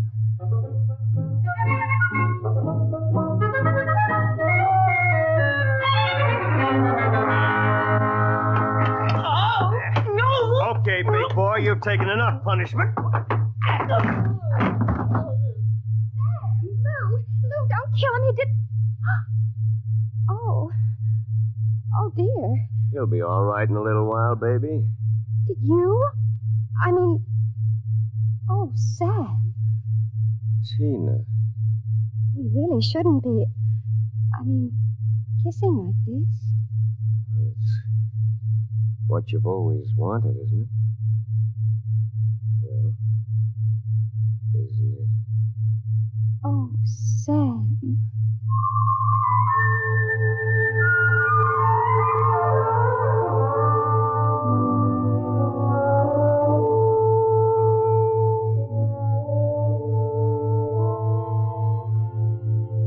By this time, he's probably kissing her. And there's nothing you can do about it, Weber, old man. Nothing. Hey, wait a minute. Where's that book of instructions? To disassemble a Build-A-Man model, merely focus the ray of the disassemblator device and press lever X. Tatina, my tatina, da-da-da-dee, So you're finally home. I'm Star. My boy, you are looking at a man who, in one fell swoop, has got himself a raise, a promotion, and a wife. At least she'll be my wife tomorrow. Who? Tina, of course. Who have we wanted so desperately all these years? I don't believe it. It's true. I had to put on quite a show, but all around it was a real success. Mr. Ojak was so impressed, he called me aside and said he was going to give me a crack at some criminal cases, and if I made the grade, who knows, I may even accept a partnership. And what happens to me? I suppose I sit in this room with no clothes for the rest of my life. Oh, you'll be well taken care of, Weber. You've got it all figured out, haven't you? That's about it. Only you neglected to consider one thing. Oh, what's that? This. Oh, come on, put that down. I'm going to melt you down like a Welsh rabbit. Weber, you can't do that. It's murder. It's like killing your own son. Take off my suit, you phony. You won't be needing it again. You're going through with it, huh? I am. All right. Here's your jacket. Oh, my arm. Now, you give me that thing. Give it to me. Oh. That's better. Now we'll fix this little item so it can't do any damage. You see, Weber, you don't have the guts to stand up against the man you might have been. What's that sound? Somebody's coming up the stairs. Listen. Take a peek through the keyhole, Weber. Holy jumping. It's him. Whom? He's burning it. He's burning a hole right through the door. Good evening, gentlemen. Who are you? I'm the census keeper for the 24th Oblong. You see, your Build-A-Man set was intended for one of the Weber children who's on a field trip in this Oblong 200 years from now. Because of an unfortunate time warp, the set was delivered here accidentally. You mean this set came here from 200 years from now? Precisely. Time, as with all things, is relative. We shall have to recover the set, of course, and adjust any discrepancies it has caused. Meanwhile, the problem is, which of you gentlemen is the original Sam Weber? I am. Listen. Liar. Difficulties. Why can't I ever have a simple case like the doublet conduplication? Now look here, Mr. Census Keeper. The duplicate will obviously be less stable and more emotionally unbalanced. Certainly a man of your qualifications can decide which of us is the more valid member of society, which of us will conform more readily to the standards. Naturally. I observed that one of you was naked. That, of course... Wait a minute. And you seem to be trembling, whereas this gentleman seems quite calm. Hold it. You're making a mistake. I hardly think so. Stay away from me. Do not struggle. Help, please, you're... Mr. Weber. Yes? It would be better if you didn't watch. Of course. You understand, it's not the gift of the Build-A-Man set we're afraid of letting you have. It's the principle involved. You people just aren't ready to play God. You understand, of course? Perfectly.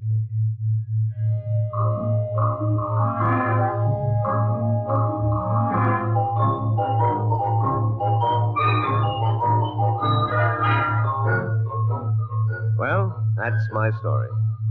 Within 10 seconds, the old Sam Weber had been completely dismantled and packed into the box. Tina and I were married, as you know, and I went on to become a full partner in the firm of Ojak, Somerset, and Weber. Oh, and by the way, Tina and I have been doing quite successfully what the old Sam Weber and his Build-A-Man set made such a mess of. We have 1, 2, 3 little conuplications. Sam Jr., age 4, Samantha, age 3, and Samina, age 2 months. Good night. You have just heard X-1, presented by the National Broadcasting Company in cooperation with Street and Smith, publishers of astounding science fiction. Tonight, by transcription, X-1 has brought you Child's Play by William Tenn, adapted for radio by George Lefferts. Featured in the cast were Bill Zuckert as the truck driver, John Gibson as Sam, Grant Richards as his alter ego, Peggy Lobbin was Tina, Ted Osborne played Mr. Ojak, Bob Hastings played Lou, and Guy Rep was the man from the Census Bureau. Your announcer, Fred Collins. X-1 was an NBC Radio Network production.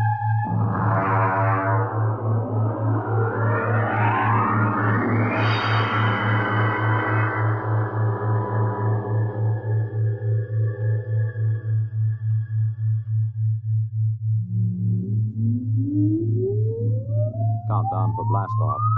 X-5, 4, 3, 2, X-1, fire.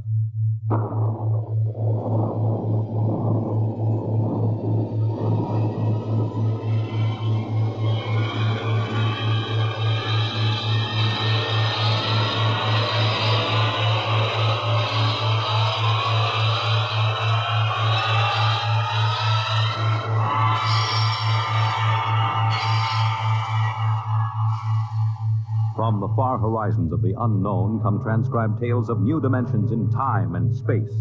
These are stories of the future, adventures in which you'll live in a million could-be years on 1,000 maybe worlds.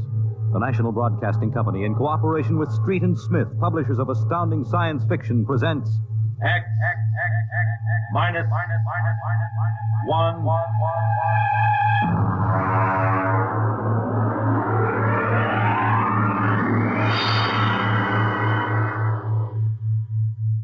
Tonight's story, Requiem by Robert Heinlein.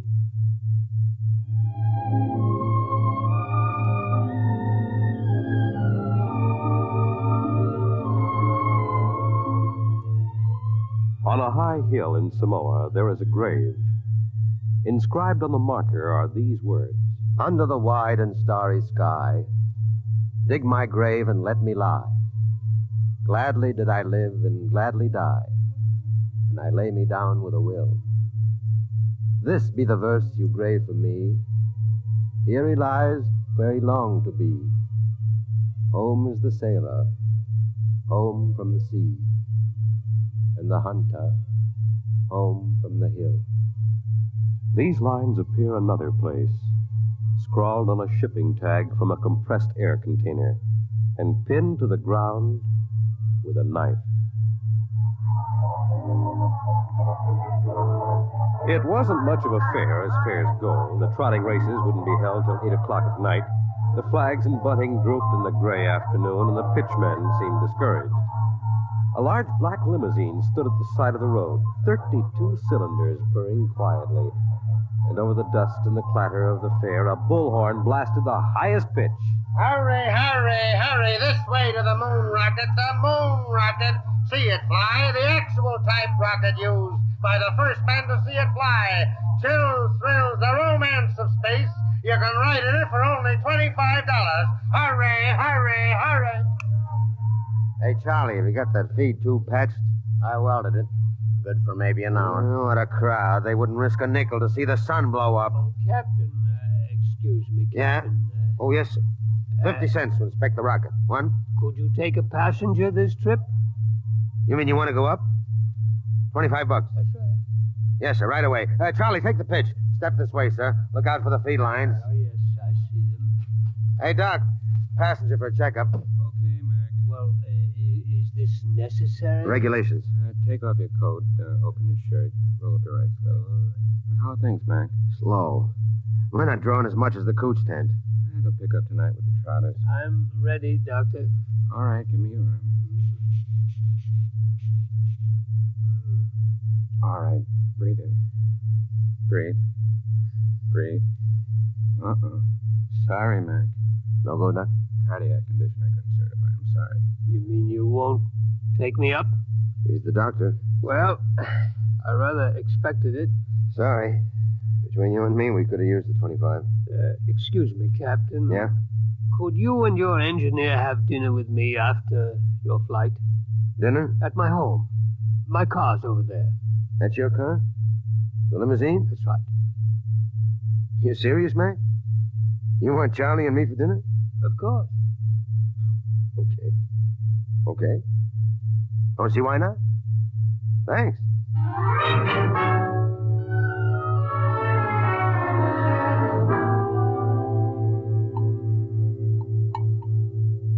Charlie, you had enough. Lay off, Mac. Oh, that's perfectly all right, Captain McIntyre. Cigar? Thanks. Light? Yeah, thanks. Yes, it's hard for me to see why any holder of a master's ticket would quit the Earth-Moon run. Yeah, I didn't like it. Yeah, don't hand us that. It was Rule G washed you out. All right, so I took a few drinks. Tell me, gentlemen, are you satisfied with what you're doing now? Are you kidding? We've been pushing the old junk heap for a year. Half the time, the sheriff has an attachment on the ship for a fuel bill. It stinks. Would it help you to get back to the moon? Well, sure. I could get a short-haul job hopping ore. Get my nose clean, I might even get back on the run. Would you be open to a business proposition?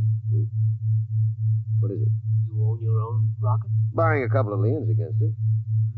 I want to charter her to take me to the moon. You hear what he said, Mac? He wants us to fly that old heap to the moon. He can't do it. The old boat's worn out. Why don't you charter a regular company ship? Oh, no, I can't do that. The company charter comes up before a congressional committee this year. They have to follow the regulations. You can't pass the physical. If you can afford to hire us, why don't you bribe a couple of company medics? It's been done before. I know, but not for me. I'm D. Harriman. Yeah. You own the company. Hey, what are you giving us? I own a large percentage of the company, but the other directors won't permit me to jeopardize the franchise. You tie that, Mac. A guy with half the money in the world, and he's up a creek. Shut up, Charlie. Why do you want to go to the moon so bad, Mr. Harriman? Well, it's the one thing I really wanted to do all my life. I'm maybe 50 years older than you. When I was a kid, nobody believed that we'd really reached the moon. You've seen rockets all your lives. When I was a boy, they laughed at the idea, but I believed. I wanted the moon then. I used to stand in the backyard and stare at it.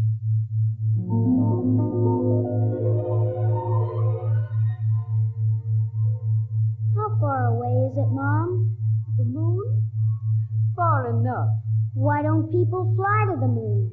They can't. Why not? They just can't. But not now, anyway. Someday I will. What? Fly to the moon. Sure. Now, come on, Del. Inside. Way past your bedtime.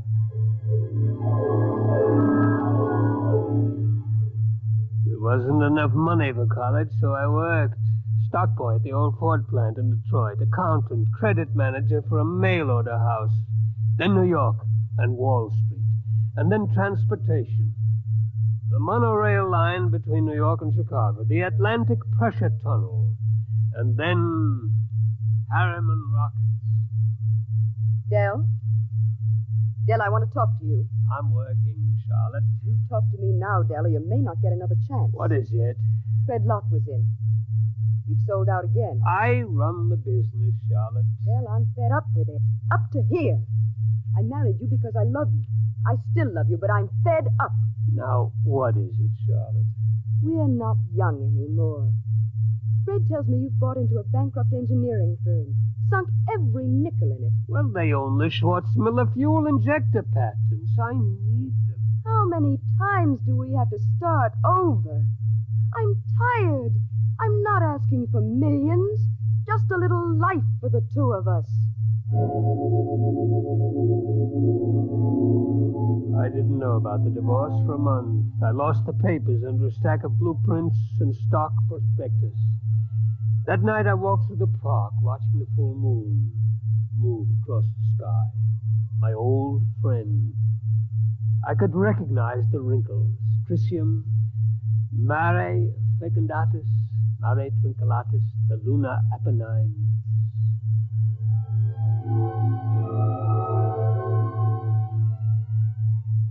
It took 2 fraudulent bankruptcies and an investigation by the Securities and Exchange Commission before we did it. The moon. There were 3 injunctions on the rocket before it blasted off. I was going on the second trip, but my considerate board served a court order on me. You can't go there. Fred, I'll break you if it's the last thing I do. Dell, you've got a bad heart. That's no secret. If you die out there, the whole card house comes down. Now, we've got an equity in this corporation. We're going to see it protected. You've sucked us in on this wild scheme, and now that it's paid off, you're going to sit right down here on Earth and see that the dividends come out on time. You're not going to the moon, Dell. Forget it. I never went. By the time my lawyers shook off the restraining orders, the first cargo rocket had crashed in the Pacific, and Congress rushed through the Space Precautionary Act. My heart kept earthbound, and now I'm old. I've lived longer than I should, but I would not let myself die. I will not until I have set foot on the moon. There, Captain McIntyre, you asked why I wanted to go to the moon. Well? You find a ship, Mr. Harriman, and I'll drive her. You'll hit the moon. All right, then we can get down to business. I'll have contracts drawn up for you. You two will have to buy me a ship. I can't do it openly, of course. My dear board of directors would find out and slap a court order on me. Well, we can't get credit. Oh, don't worry. I'll supply the cash in advance. Pick some ship that can be fitted for the jump. A strato yacht. Apply for a strato license. Then after it's issued, you'll move to a piece of desert. I'll find a strip and buy it. You mean fit her out there? Yes. We'll install extra fuel tanks, change the injectors and timers for space flight. Charlie, you think you can manage the changeover without a dockyard and shops? Well, I'll have to have a load of power tools and a lot of time. It'll be haywired and spot welded. Just so it doesn't blow up when I slap the key. It won't blow. Well, that's what you said about the last ship. Now, cut it out, will you? I ask you, Mr. Harriman, that last ship was a junk heap and we knew it. Now, this'll be different. We're going to spend some dough and do it right. Ain't we, Mr. Harriman? You spend all the money you want. I'll see that you get it.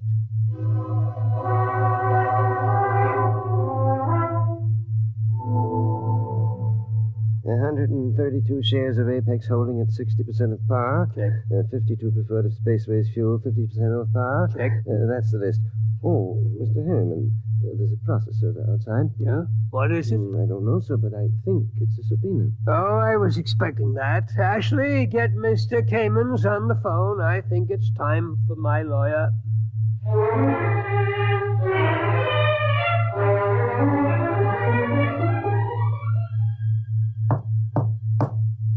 May it please Your Honor, counsel representing Mr. Harriman's relatives contend that his behavior for the past few weeks gives clear indication that a mind brilliant in the world of finance has become senile. They petition you to declare him incompetent and to assign a conservator to protect his financial interests and those of his heirs. May I suggest that in the last few words, my opponent gave away his entire thesis. It is evident that the petitioners believe that my client should conduct his affairs in such a way as to ensure that his nephews, nieces, and their issue will be supported in unearned luxury for the rest of their lives. Therefore, we pray this court will confirm my client in his right to do what he likes with his own. Deny this petition and send these meddlers about their business.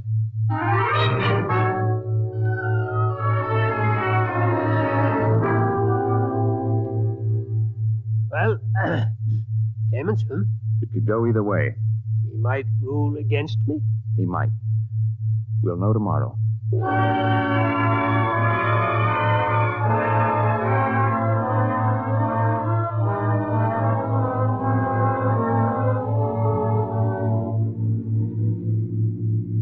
Here it is. Eccentric millionaire disappears. Yes. You eccentric, Mr. Harriman? Well, they used to call me crazy, but that depends on your credit rating. A bench warrant under contempt proceedings has been issued. They won't find me out here.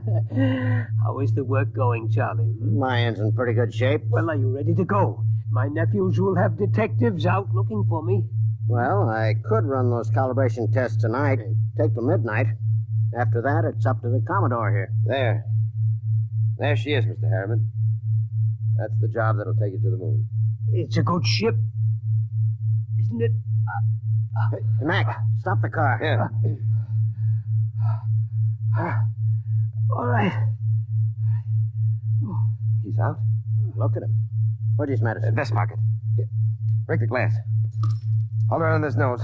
He looks lousy. Yeah. There. He's breathing easy. Come around soon. Mac, we ain't gone through with this. Why not? It's murder. He'll never stand up under the initial acceleration. Maybe not, but that's what he wants to do. You heard him. I don't like it. He's an okay old buzzard. What do you want to do with him? Send him back to Kansas City so his no-good nephews can shut him up in the cellar? No, but... Okay, then. Now get out there and make your set up for those test runs. Get that ship ready to fly.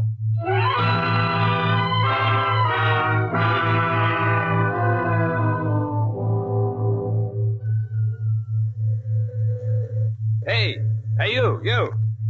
Me? How many other people are there out in this desert? What can I do for you? You James McIntyre? Hey, Mac. What's the matter, Charlie? You McIntyre? Yeah. I'm the deputy federal marshal in this district. I got a warrant for your arrest. What charge? Conspiracy to violate the Space Precautionary Act. I suppose you're Charles Schwartz. I got one for you, too. Thanks. And a man named Harriman. Got a court order to put seals on your spaceship. We haven't got any spaceship. What's that, a kiddie car? Strato yacht. Yeah? Well, I'll put seals on it until a spaceship shows up. Where's Harriman? In the shed. What shed? Oh, my knuckle. That's the one I broke playing football. I'm always hurting that finger. We gotta hurry. Get Papa to the cabin and strap him into his hammock. Right. So long, Deputy. Oh, my knuckle.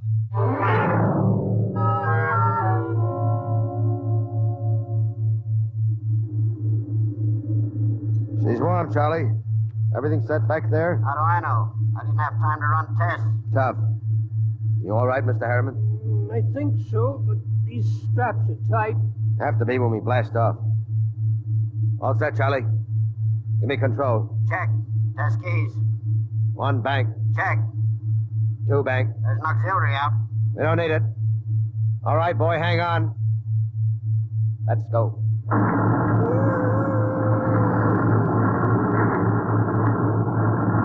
How are you, Pop? I'm doing fine. Couldn't be better. You better stay in your hammock. I'll loosen the straps a little. What is it? Nothing. Just go easy on that side. You ain't fooling me none, Pop. You got a couple of busted ribs. There isn't much I can do till we ground. You take a neobaritol and I'll wake you when we cut jets. No, I'll stay awake. Okay, just as you say, Pop.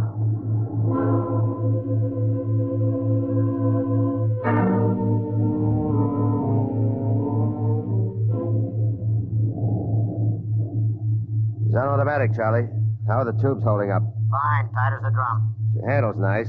How's Pop? Alive. But he's in bad shape. How bad?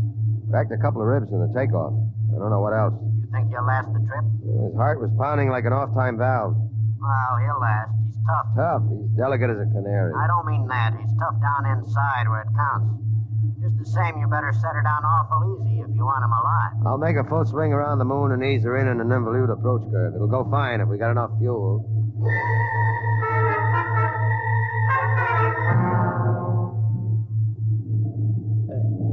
Somebody call me? Nothing wrong, Pop? Thought somebody was calling me. Must have been asleep. I swung your hammock around. We're breaking now. There she is ahead. The moon. I've seen 1,000 photographs. There. That's Copernicus. Tycho. You know it all right, Pop. Where are you landing? Mare Imbrium between Aristillus and Archimedes. Oh, that's about 40 miles from Lunar City, isn't it? Yeah. It won't be easy landing without ground approach radar, will it? I've done it before. Not without a second pilot to punch the centimeter. You ought to have a mate's ticket, Pop. You know the whole routine. You must have really studied up. Yes, that's all I could do, study until now. Look at her. The moon. I feel as if I'm coming home. Yeah. Charlie, Yo, I'm taking her in. Cut in full power. make it good, Mac. Pop can't take a rough one. Shut up and give me the power. I'll do my best. Okay. Dynamite setting punch. Hang on, here we go.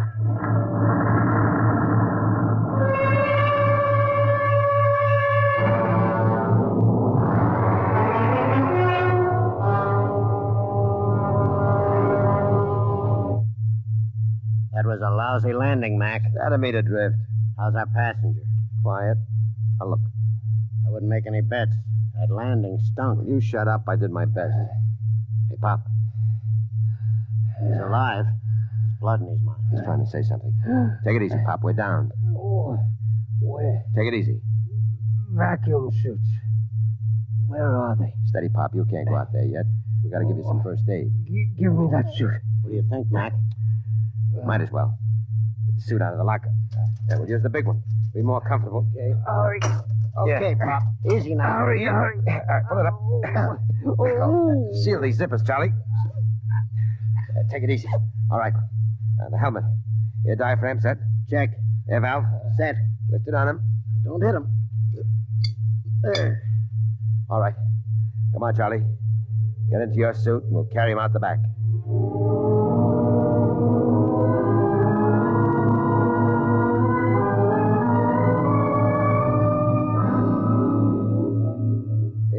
Easy with him. Okay. You all right, Pop? Outside.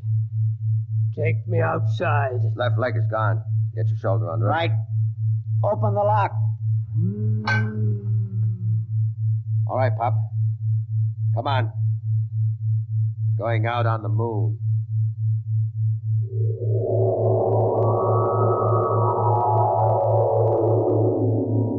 The moon. All right. Gonna leave you out here to look around while we get ready for the hike to town. You all right? The moon. We have to break out air bottles and rig a stretcher. It's 40 miles into the dome. Charlie, drop something behind his head. Okay. You comfortable, Pop? We'll be back soon.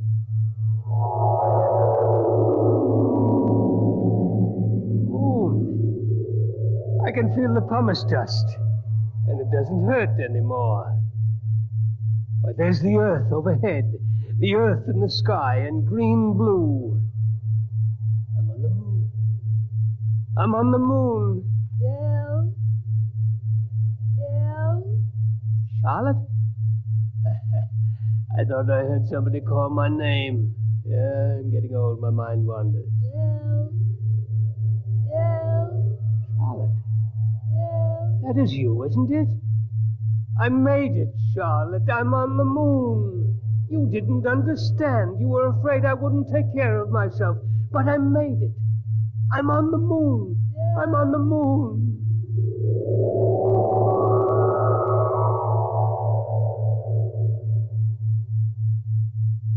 Come on, Charlie. We better get Pop going.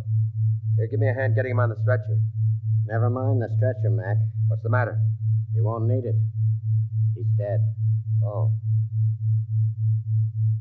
Better get out the pumice skis and the air bottles. It's a long walk to town. Yeah.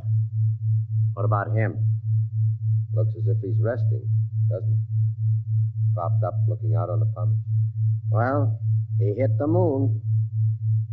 Come on. Let's start walking.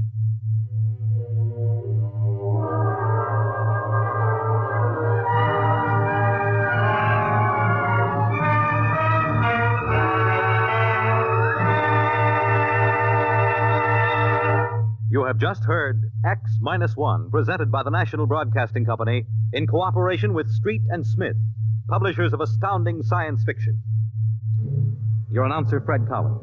X-1 was an NBC Radio Network production.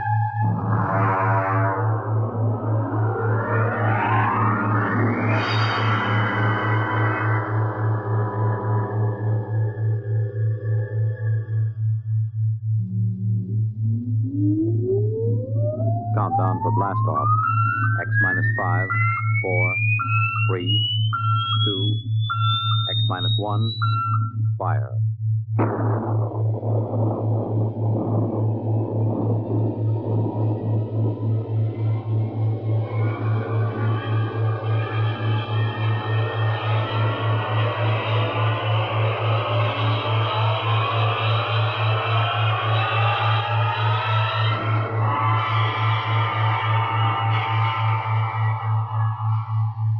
From the far horizons of the unknown come transcribed tales of new dimensions in time and space. These are stories of the future, adventures in which you'll live in a million could-be years on 1,000 maybe worlds. The National Broadcasting Company, in cooperation with Street and Smith, publishers of astounding science fiction, presents X minus 1.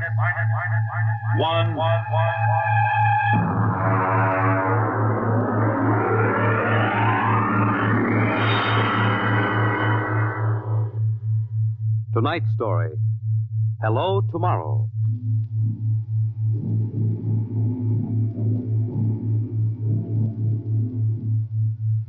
After the third atomic war, when the Earth was a mass of red radioactive dust, a handful of men and women went deep underground in the struggle for survival. A new civilization was built deep underground, a civilization which must keep a ceaseless vigil against the deadly gamma rays which filter down through the Earth. A civilization where the prime consideration is the genetic survival of the race. It is to this civilization in the year of our Lord, 4195, that we take you now.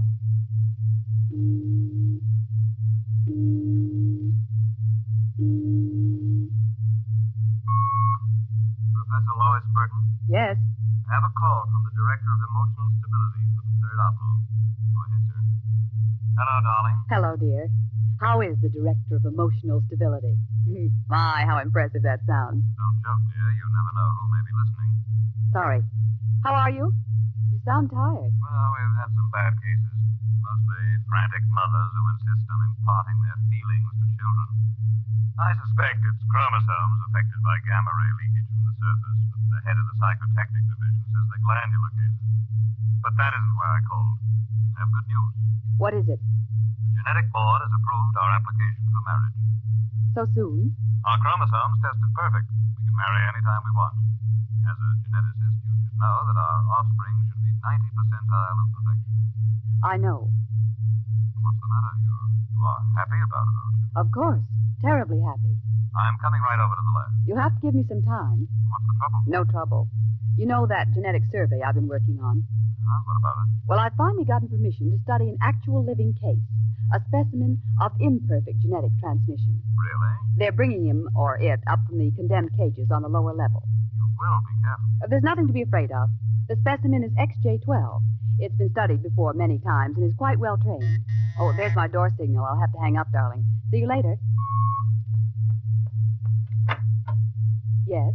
Professor Burton? Yes. I'm from the Phylogenic Institute. Oh, you brought my specimen? May I come in? By all means.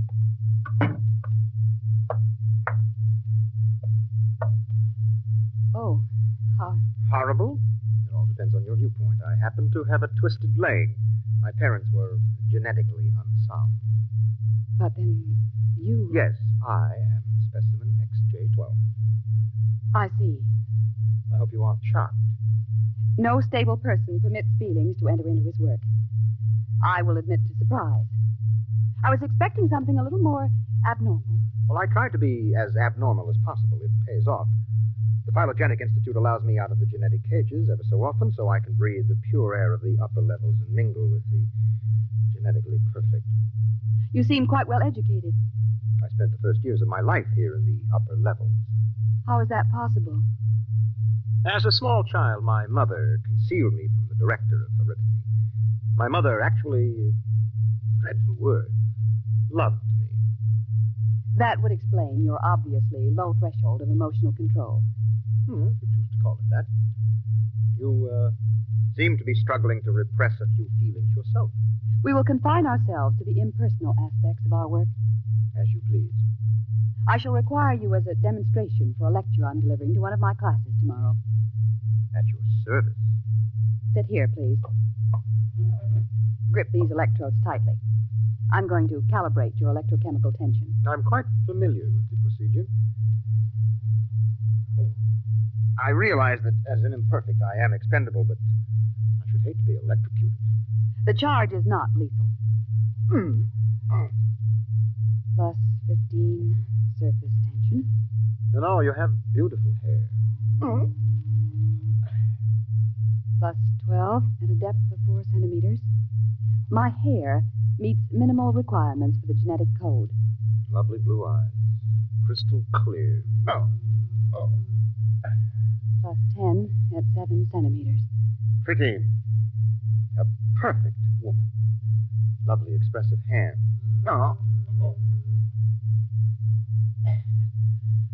And a heart of stone. Like all the rest of you perfect survival types. Shut up. Could it be you do have feelings? I seem to sense an air of emotional tension. It's nothing, dear. This is the specimen. You, specimen. Tell this dolt who I am, Lois. This is the Director of Emotional Stability for the Third Oblong. You will address him as Mr. Director. Mr. Director. This creature seems quite impertinent. He's only a specimen, darling. Well, use him and ship him back to the cages. He's probably radioactive.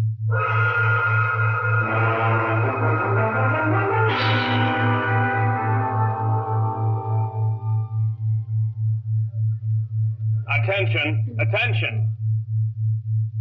The next demonstration will be conducted by Professor Lois Burton of the Institute of Genetics. Her topic, the probability of radioactive damage in the chromosome heredity of imperfect non-survival types. Professor Burton.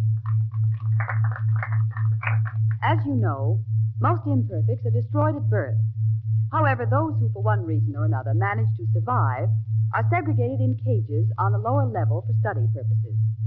The specimen we have today has been trained to tell in his own words about the factors in his upbringing. You will have to forgive his immature emotional control factor. He is, as you can see, quite different.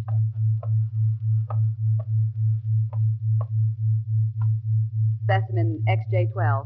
You will proceed, please. Thank you. My mother was a psychotechnician in the Fifth Oblong. My father was an historian specializing in the records of pre-atomic surface culture. In the earthquake of 2170, apparently some hard radiation filtered down through the tunnels and penetrated the Fifth Oblong. The effect on my hereditary factors is quite apparent in this twisted leg. My father taught me in the last days before he was executed that every human personality is born with certain inalienable natural rights. The rights to have feelings, the right to mature, and above all, the right to be different from every other living organism. Because it cannot be otherwise, I submit to you, distinguished students, that the attempt by this society to abridge these rights is a violation of nature. I submit that the imperfects, the mutants, those who are different, have as much right to exist and be free as you. And I say, break open the cages. Stop him! Give us back the right to be individuals. Stop him! Perhaps that will teach you. Professor Burton, take this specimen back to your laboratory and confine him.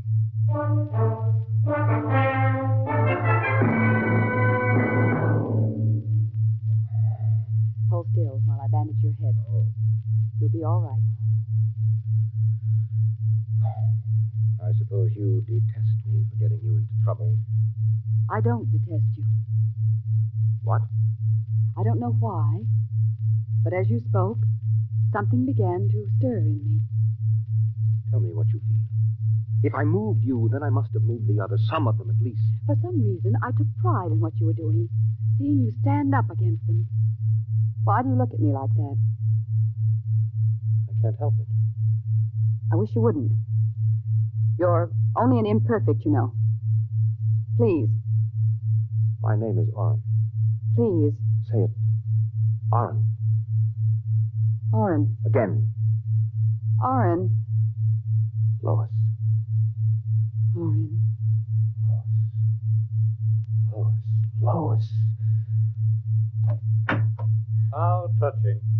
Walter. I've been listening for some time. Walter, how could you? In my capacity as Director of Emotional Stability, it is my duty. What are you going to do?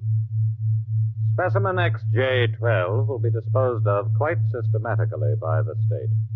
For the good of the state, for the good of the genetic code, and in the name of emotional stability.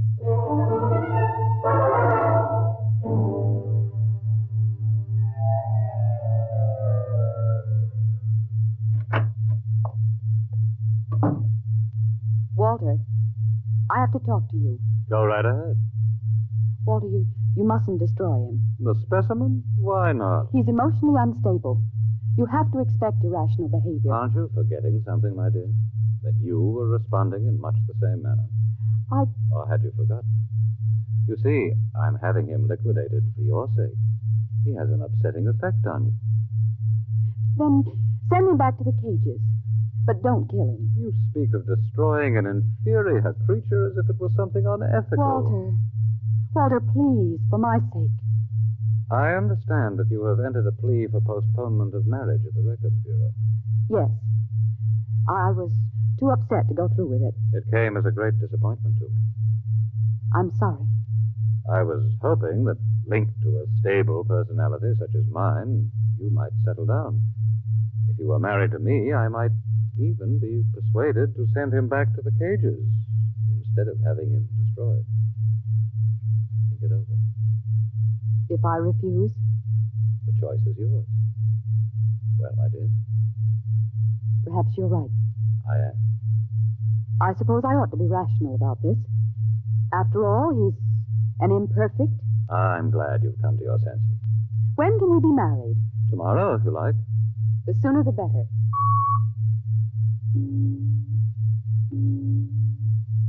Let me talk to the custodian, please. Hello. This is the Director of Emotional Stability for the Third Oblong. I would like you to cancel the execution of specimen XJ12. Turn him over to be remanded permanently to the genetic cages. You'd better go. I'll pick you up in, say, an hour, and we'll make plans. All right? Yes. Yes, of course.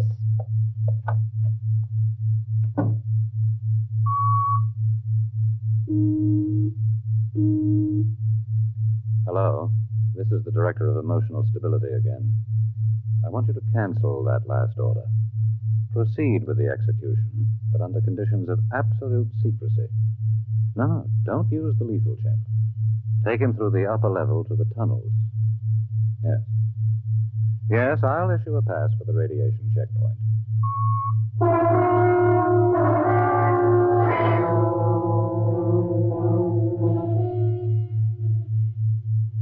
Into the elevator. Very well. Why are we going toward the surface? The cages are on the lower levels. Radiation check. I've never done that before. New procedure.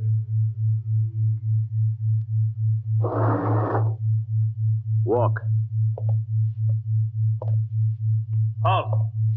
You can't go beyond this point. There is radioactivity in the tunnels. I have a pass from the Director of Emotional Stability for the Third Oblong. Special missions. I'll open the airlock. March inside.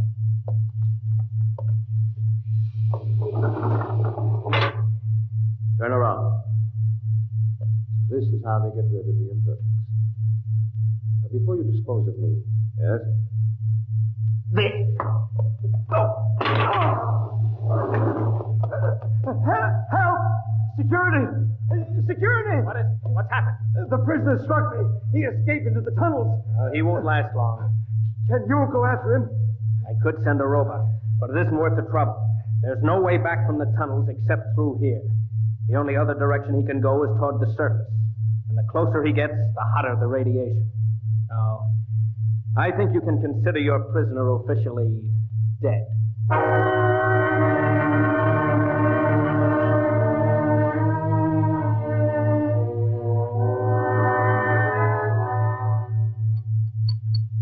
More wine? No, thank you, Walter. You looked very beautiful, my dear. Very beautiful. Thank you. The wedding will be a small affair. The director of endocrine control, the chief of the security guard. Walter, Yes? was he returned to the cages? Oh, now why must you spoil it? Was he, Walter? Well, as a matter of fact, there was a little difficulty. Difficulty? Yes, you see, XJ-12 escaped. How? Where? He struck a guard and ran off into the tunnels. The tunnels. But that's sure death. He's free to return any time he chooses. Now, don't become upset, darling. You planned it, didn't you, Walter? Stability, darling, stability. Stability. Here's what I think of stability.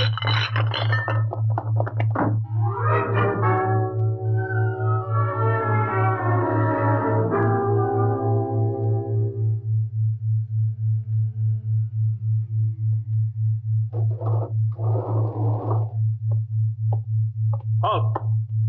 State your business. I'm Professor Burton of the Genetic Institute. You can't go into the tunnels, Professor. You'll have to let me by. I'm the fiancée of the Director of Emotional Stability. Oh, I suppose you're after the one who escaped? Yes. He's quite dangerous, I understand. I'm well armed.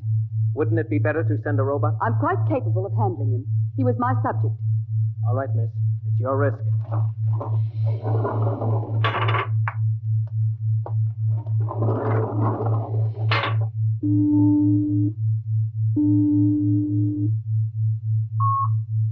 Checkpoint. This is the Director of Emotional Stability. Yes, sir. If Professor Burton tries to pass the checkpoint, I want her taken into custody. Professor Burton just passed, sir. She You said... idiot! But, sir, she said that I she don't had... care what she said. Stop her. Send robots after her. Get her back. Yes, sir. At once, sir. Robot control. Checkpoint to robot control. Order out all televocal robots into the tunnels. Have them bring back any humans. This is a first priority order.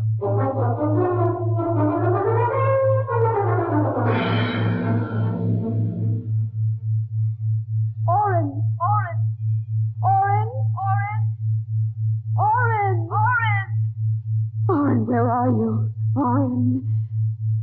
Hello? Oren, it's Lois. This way. Behind the rock. Over here. Oh, darling, darling. Lois, why did you come here? It's suicide. I had to. Oh, darling, are you all right? So far. You've got to turn back. Give yourself up. They'll kill You me. can't stay here. The radiation is +4 at this point. It gets worse as you approach the surface. Lois, darling, go back. What will you do? I'm going ahead. But you can't. I can. I'm going to the surface. It's certain death. Not even the robots can survive it. At least I'll be the first human in 1,100 years to see what the surface of the Earth looks like. Come back with me. No, Lois. Then I'm going with you. Lois. Don't try to stop me, darling. There's nothing to go back to now. Nothing but Walter and emotional stability. You really want to come with me? Yes. You know what it means. I don't care. My mother used to believe there was a life after death. A place called heaven. We'll believe it, too. Oh, no, Lois, I can't let you go. Oren, I love you. See? I know how to say it now. Say it again. Oren, I love you. What is that? It sounds like... Oren, it's a robot patrol. They're looking for us. All right, come on. This way.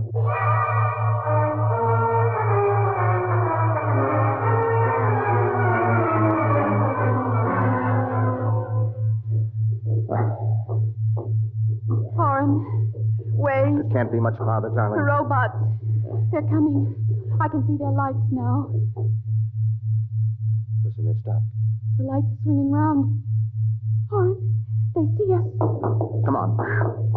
Look, Lois, look ahead. You can see the lights reflecting from something. It looks like a lead door.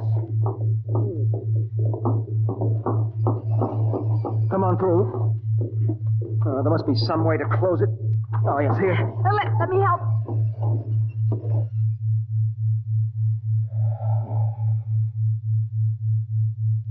Well, they won't get through that. It's solid lead.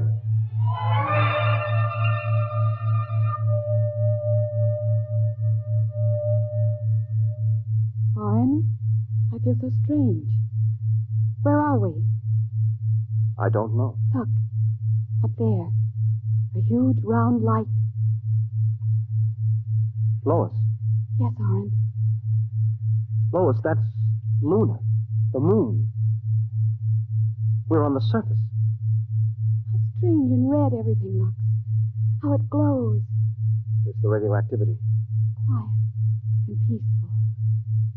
And deadly. Oh, hush, darling, hush. Sit here and and rest a while. Put your arm around me. Orin, I'm afraid. Orin, we're going to die. Don't think about that. Just think about us. Alone. The first humans to stand on the surface of Earth in 1,100 years. That door must have been placed there by the last handful of survivors who went underground after the atomic wars. And those other lights, the small ones, they must be stars. Orin, I'm so tired. Go to sleep, darling. Put your head on my shoulder and sleep. Hold me, Orin. Hold me very close.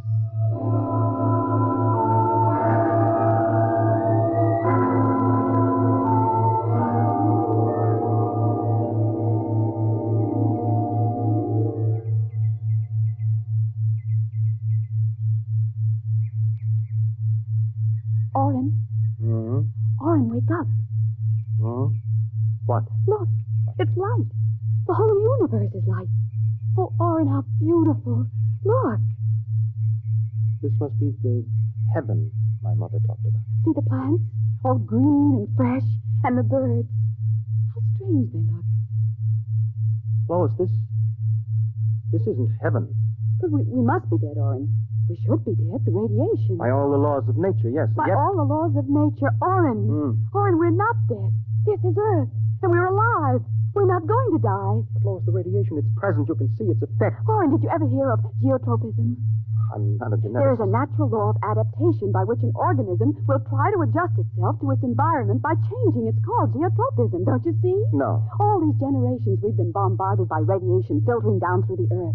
Each successive generation must have inherited some degree of immunity. But, Orin, it can't hurt us. Don't you see? We're immune. We're probably the first generation to inherit sufficient immunity. Darling, if that's true, then we can transmit that immunity. We can pass it along to our children. And they to their children. Come on. We'll have to find food and water. The practical way. Wait a minute. What are you doing with that rock? I want to scratch something on the outside of this lead door. Lois and Orin. 4195 AD. Hello, tomorrow.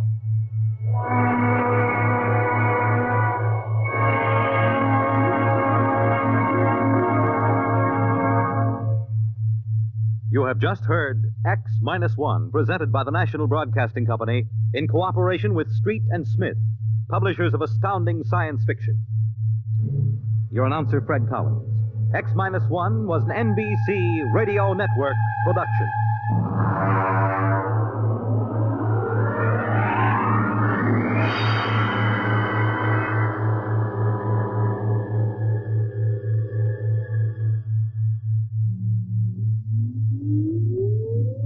Countdown for blast off. X-5, 4, 3, 2, X-1, fire.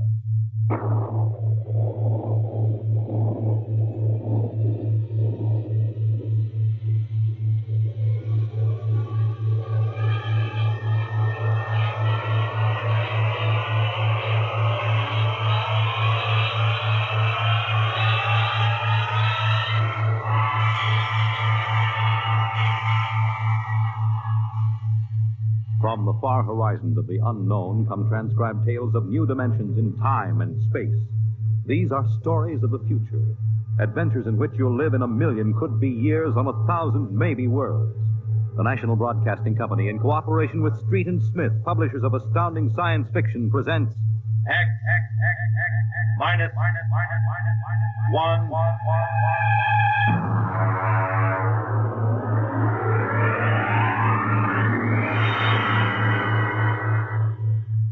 Tonight's story, Ray Bradbury's Dwellers in Silence.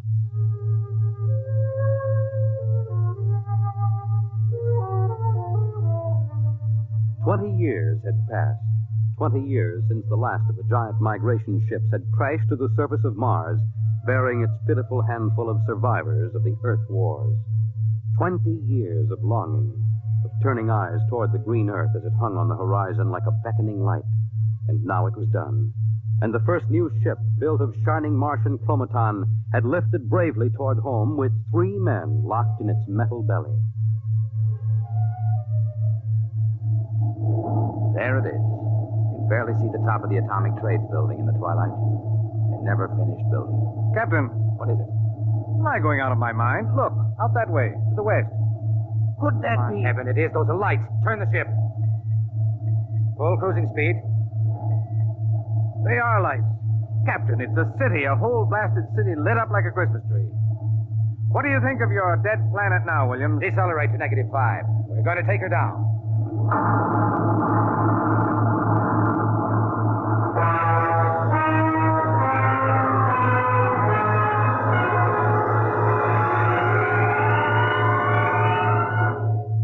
Unbelievable. We've been walking for hours now and not a soul to be seen. There must be someone. How do you explain the light? Unless they've been burning like this for 20 years. Impossible. I don't know. Municipal building. We have a look here, sir? Possibly the records might contain some. That's a good idea. Keep your weapons ready.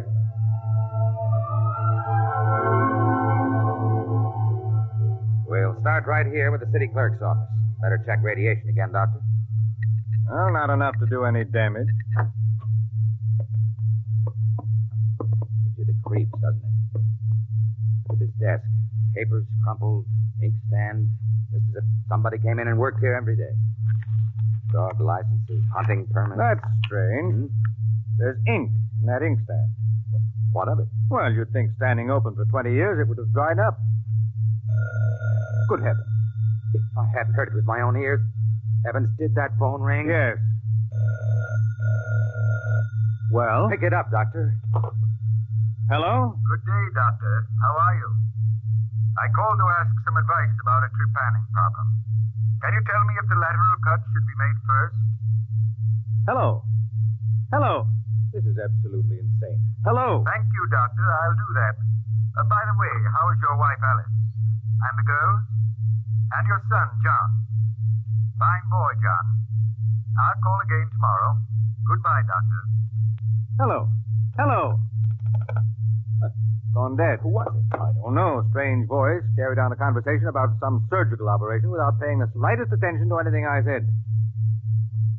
Captain, what is it? Listen. Someone is coming, walking slowly toward the corridor. Coming closer. Jumping Jupiter. It's a man. An old man. Are you...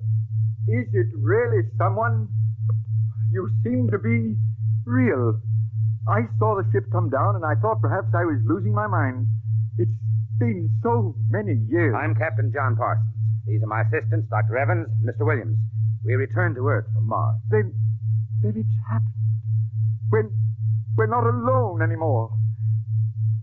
Forgive me, gentlemen, if I seem moved. I've waited and hoped for so long. You survived the radiation. We did. There are others. My family. We are the only ones. I answered the phone a moment ago. Who was it? You heard my voice, Doctor. Yours? Yes. To break the loneliness. I've recorded my voice and rigged up an automatic telephone. It's pleasant to hear the phone ring. I come here to work. I take it you are a medical man. My name is Cornelius Hathaway. Hathaway? Hathaway, the brain surgeon? You know my name? Who doesn't? I watched you on television at college. Why, I saw you 23 years ago. You performed a difficult surgery for a cerebral tumor. Thank you. I'd almost forgotten. My mind, you see, I'm almost 80 now. Well, you look fine, sir. We've had the best of everything. An entire city to choose from. Cold storage, the best equipment. But come. There's a fine dinner waiting for you, and you'll want to meet my family. When I saw the ship come down, I told Alice, my wife, you know, to prepare a feast. This is a great day for me, gentlemen. A great, great day.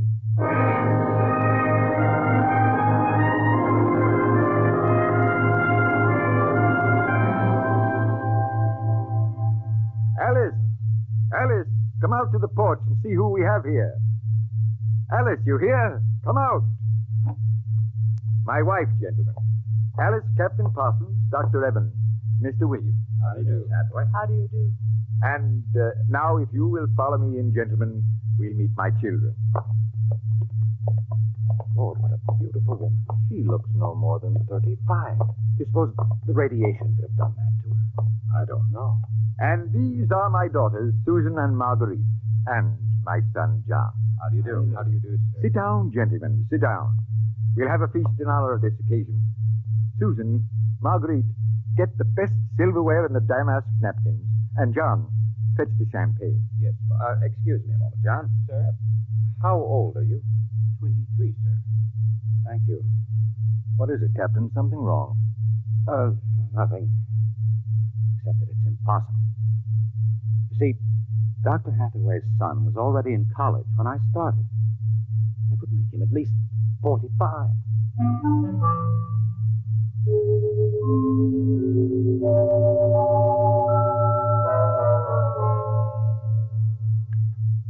That was a wonderful meal, Mrs. Hathaway. Doctor, your wife is an exceptional woman. Thank you, sir. How would you gentlemen like some fresh gingerbread with your coffee? I've baked it this morning. Oh, wonderful, wonderful. Smell that, Doctor? It's like coming home, Mrs. Hathaway. It's like home having you here. Mrs. Hathaway, may I compliment you on having preserved your youth and beauty so well? Thank you.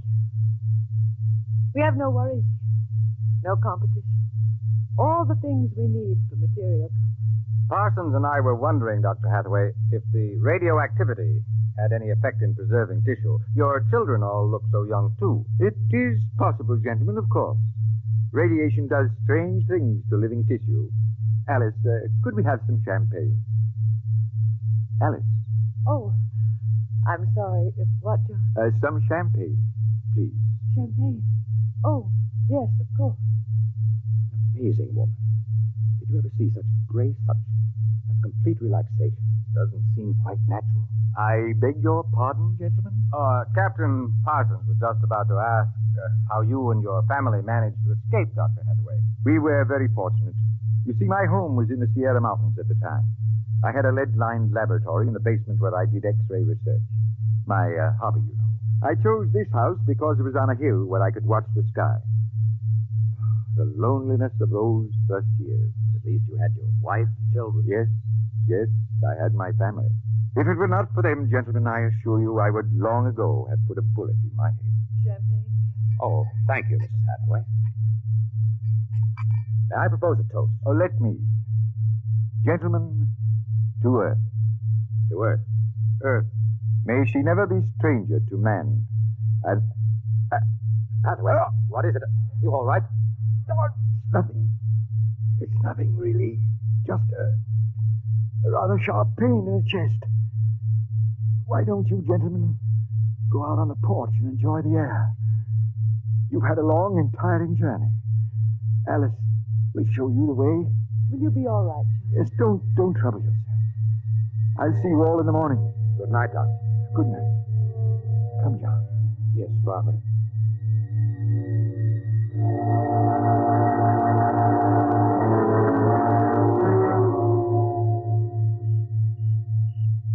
Well, what do you think of old Mother Earth now, Williams? Smell that summer breeze. Look at that view of the city lighted up against the sky.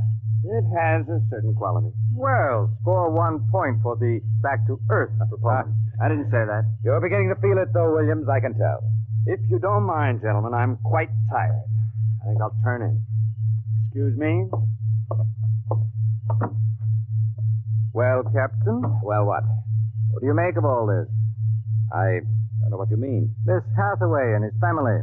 Something strange and unnatural going on here. I can sense it. Oh, I think you're reading things into it, Doctor. Perhaps. Well, I'll turn in, too. Coming? In a moment. I want to smoke a cigarette.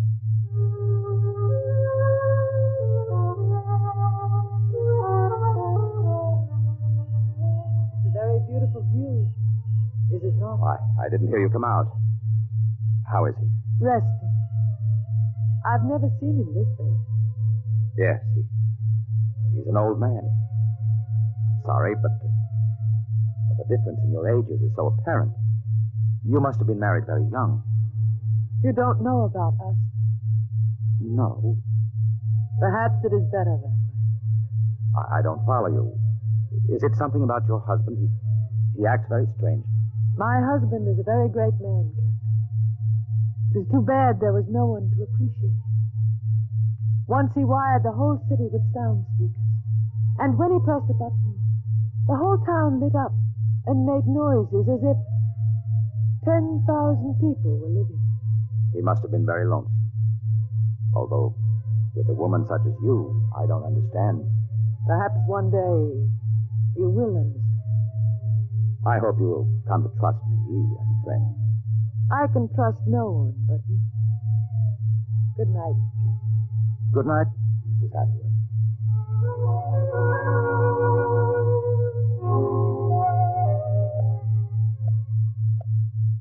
Captain. Captain Parsons. What is it? Who's there? Dr. Evans. Oh, what's wrong? What time is it anyway? 2 a.m. What's wrong? I couldn't sleep. A few minutes ago, I heard someone slip out the front door. In the moonlight, I saw it was the old man. He was headed toward the ship. What are you suggesting, Doctor? Nothing, except that it's fairly unnatural for an old man with a bad heart to go wandering off at 2 in the morning. Very well. We'll follow him.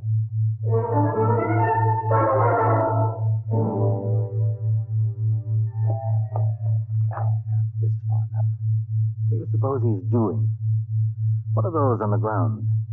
Good Lord, those are grave markers. 4 of them. You're right. He seems to be praying over them. Listen. Do you forgive me for what I had done? I had to do it. I was so lonely, so terribly lonely. You don't mind too much? You do forgive me, don't you? Yes. Yes, I feel you do. I'm glad. I think perhaps I can rest now. I think... Wow. Oh, he's having another attack. Come on. Hathaway. Dr. Hathaway, can you hear me? Raise his head, Evans. Dr. Hathaway. His lips are moving. What is it, Doctor? Closer. Lean closer. I'm sorry I had to spoil all of this. I've expected it for some time. We'll fix you up. No. No, I'm an excellent diagnostician. It really doesn't matter. Except for them. What about them, Hathaway?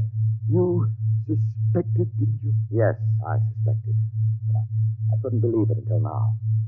Do they know? No. No, they wouldn't understand. I wouldn't want them to know. Ever. Doctor. He's dead, Captain. What was it he meant about your suspecting? Light a match, Dr. Evans. Look on those 4 grave markers and tell me what you see. Good heavens. Well? Alice Hathaway, Marguerite Hathaway, Susan Hathaway, John Hathaway. Died July 1987. But that's 20 years ago. It's impossible. If these markers are correct, then who are those others? Can't you guess, Doctor? Can't you guess?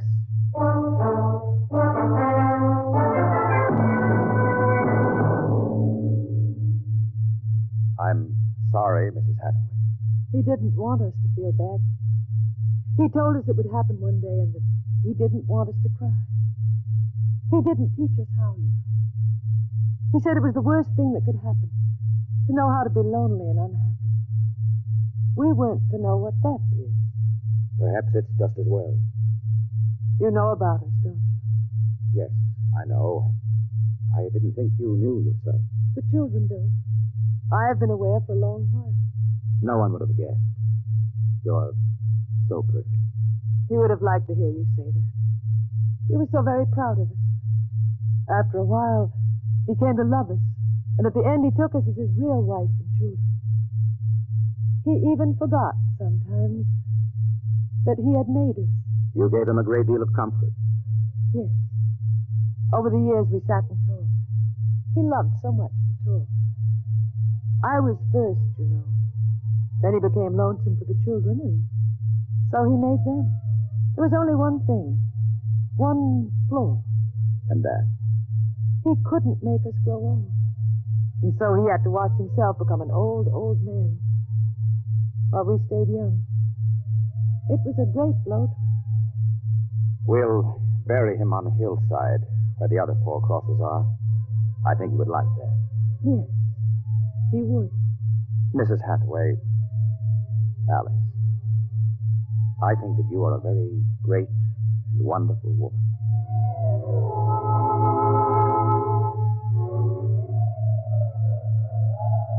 And so we commend the body of this man, John Hathaway, to his Maker. Ashes to ashes, dust to dust returneth. Amen. Come, John. Yes, Mother. Susan, Marjorie. Evans, Williams, stay here a moment, please. What is it? Let them go back to the house. I want to speak to you. I know what you're going to tell us, Captain. I saw the names on the grave markers. Well? It's a mockery, a blasphemy of everything we believe in. For a man to do something so evil. Can't you imagine what he faced? Can't you imagine what it must have been like to watch his wife and children die slowly of radiation burns? To know that he was the last man on the face of the earth, alone, eternally and unalterably alone. Good Lord, man, what would you have done if you'd had his medical and technical genius? I'll tell you, you'd have come back to your laboratory just as he did and tried to recapture all the wonderful things that they had been to you. You'd use all the power of your memory, all the accuracy of your fingers, and you'd try to put together, bit by bit, all those things that were wife, son, and daughter. It's incredible. So you suggest that we take them back, Captain? I don't know. We haven't enough space in the ship for that. Every ounce counts. Still, to leave them here like that, alone. I think I have an answer, cold-blooded as it may seem. Go on. I suggest that we turn them off. Do you think I could do that? No, but I think I could. After all, they aren't human. They're worse than robots. They're ghoulish. I suggest you go back to the ship, Captain, and leave me to deal with them. I will not permit it. You've no choice in the matter. I assure you it'll be quick and entirely painless. I hate to admit it, but he's right, Captain. We can't take them with us, and it would be less than human to leave them here without Hathaway. They were created by him for himself. They have no other feelings, no other purpose. If you leave them, they'll go on year after year, night after night, talking, laughing, baking strawberry biscuits for no reason, not knowing who they are, why they exist. Could you do it, Doctor? I don't know. I've already offered to do it. No, I wouldn't want it to be you, Williams. You're sick. You have no feeling. If Dr. Evans here can do it, well, so be it. It's a difficult thing, Captain. Still, as you say, they aren't human. Logic is on your side. It isn't as if you were murdering someone. Well, give me the blast gun, Williams. We'll wait in the ship. Take off in half an hour. Half an hour.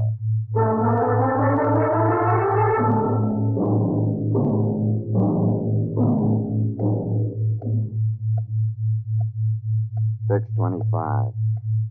You should be back soon. Yes.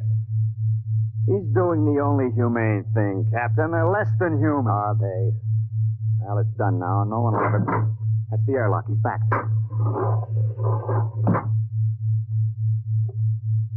Well, here's your gun. Did you do it? When I entered the house, one of the daughters looked up at me. She smiled. The others smiled. He taught them that, taught them to make him feel welcome when he came home at night. I knew that, and yet, well, I should have done it then. I might have, but she came in. The wife. She said something about sitting down for a cup of tea. She looked at me with those fine, intelligent eyes. I couldn't do it. It would be murder. Cold-blooded murder. I prayed you wouldn't be able to do it. There will never be anything as fine as they are, you know. Built to last 100, 200, perhaps 1,000 years.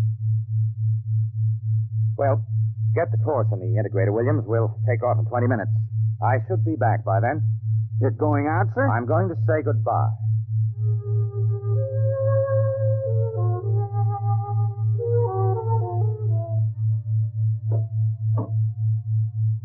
You've come back. Only to say goodbye. It was nice of you. I wanted you to know that I'm coming back. Here? To us? Here. To you. I believe. I never meant anything more. When will you come? I don't know. It'll take many years to prepare fuel for another trip. 6, 7, perhaps 10 years. I will watch the sky at night, just as he watched. I'm not a young man. Time is nothing to me. I was born out of time. I'm afraid I must go now. I understand. Strange. I have a new feeling. One which he didn't teach us. A feeling of longing. Sad. That one is not taught. It comes of being alive. Yes. I am alive. Even though he created me. I'm a person now. Goodbye, Alice Hathaway. Goodbye, John Parsons.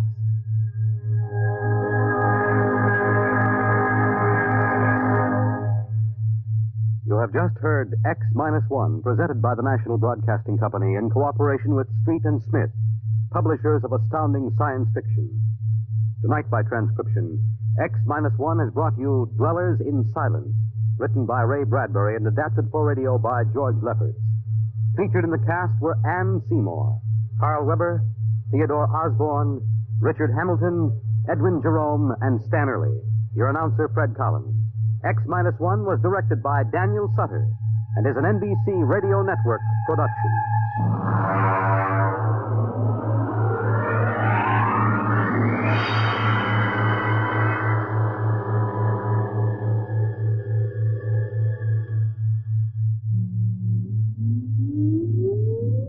Countdown for blast off. X-5, 4, 3, 2, X-1, fire.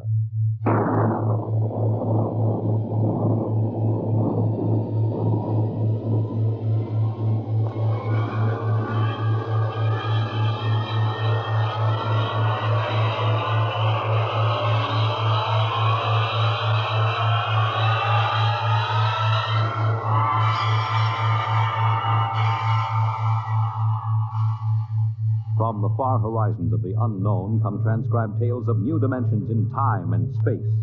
These are stories of the future, adventures in which you'll live in a million, could be years, on 1,000, maybe worlds. The National Broadcasting Company, in cooperation with Street and Smith, publishers of astounding science fiction, presents X minus 1.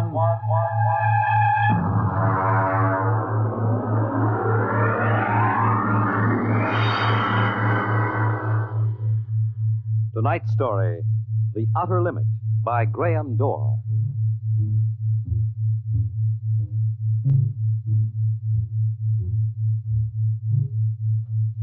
We go ahead now in time to 1965. We're on a vast concrete runway set in the desert of the Southwest. A giant metal ship stands before us, prow pointed for the stars. And in 5 minutes, the signal will flash and it will tear up through the atmosphere to the outer limit.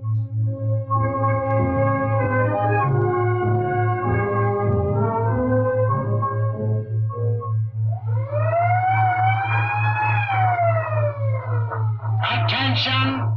Attention! Clear field for takeoff! Clear field!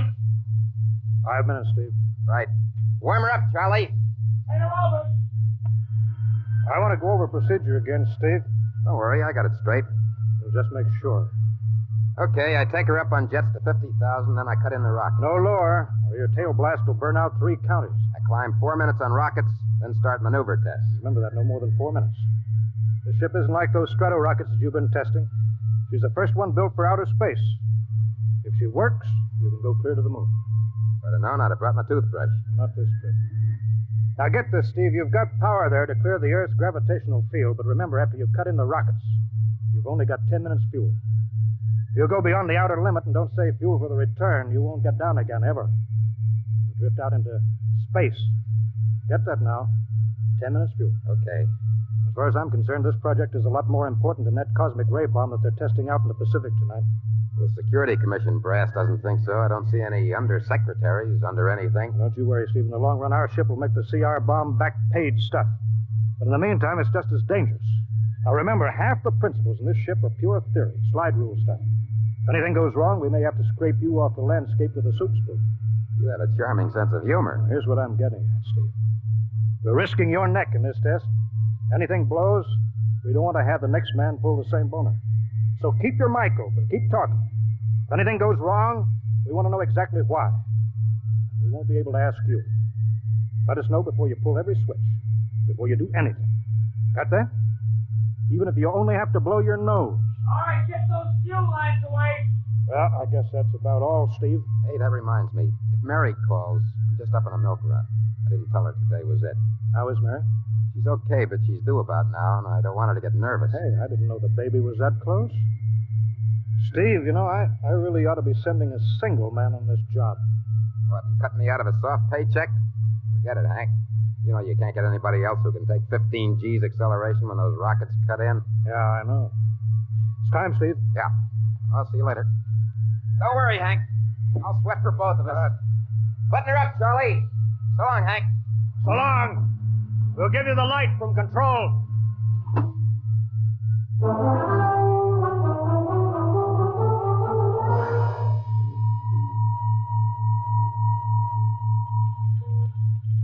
X2 JTR to control. Are you there yet, Hank? Okay, Steve. I'm ready to go. Mr. Hanson. Ready on radar, Sergeant? Check. Mr. Hanson, you better see this. What is it, Elsie?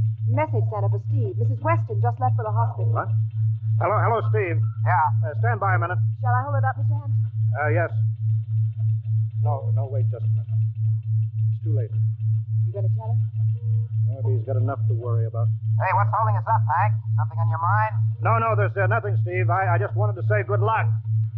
All right, Charlie. Give him the light.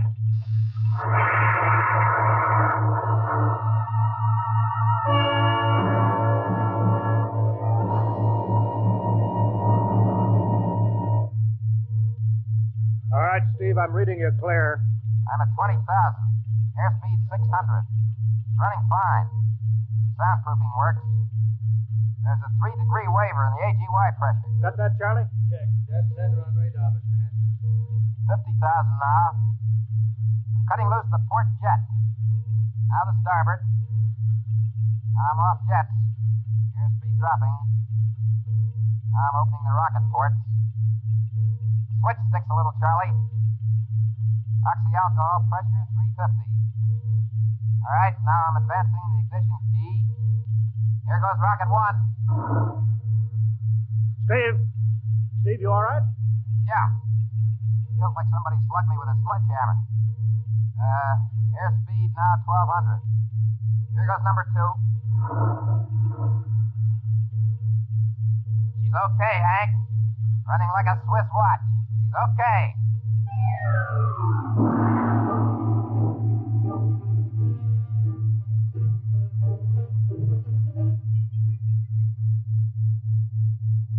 Hello, Steve. Elapsed rocket's time is now 4 minutes. What's your altitude? Over to you. Speed 4,400, still climbing. Altitude 297 miles. All right, you're at the outer limit. Level off for maneuver tests. You've got exactly 6 minutes fuel left. I'm starting at 3-degree left bank. She's a little sluggish. There, it's all right. There's a low vibration somewhere. Maybe the cockpit cover. My view screen's a little fogged. Now I'm straightening out. 5 minutes fuel left. Now I'm starting at 3-degree right. Hey. What's the matter? What's wrong? There's something up here. Something shining. What are you talking about? There's something above me, Hank. I'm going to chase it. Steve, you're at the outer limit now. I can see it plain now. Now, Steve, don't go any higher. You've only got 4 minutes left. You've only got... I'm getting static. I can't hear you, Hank. It's dead ahead now. I'm going to make a pass at it and get a good look. Here goes. Hey, it's swerving to meet me. It's dead ahead now. Look out, it's dead ahead.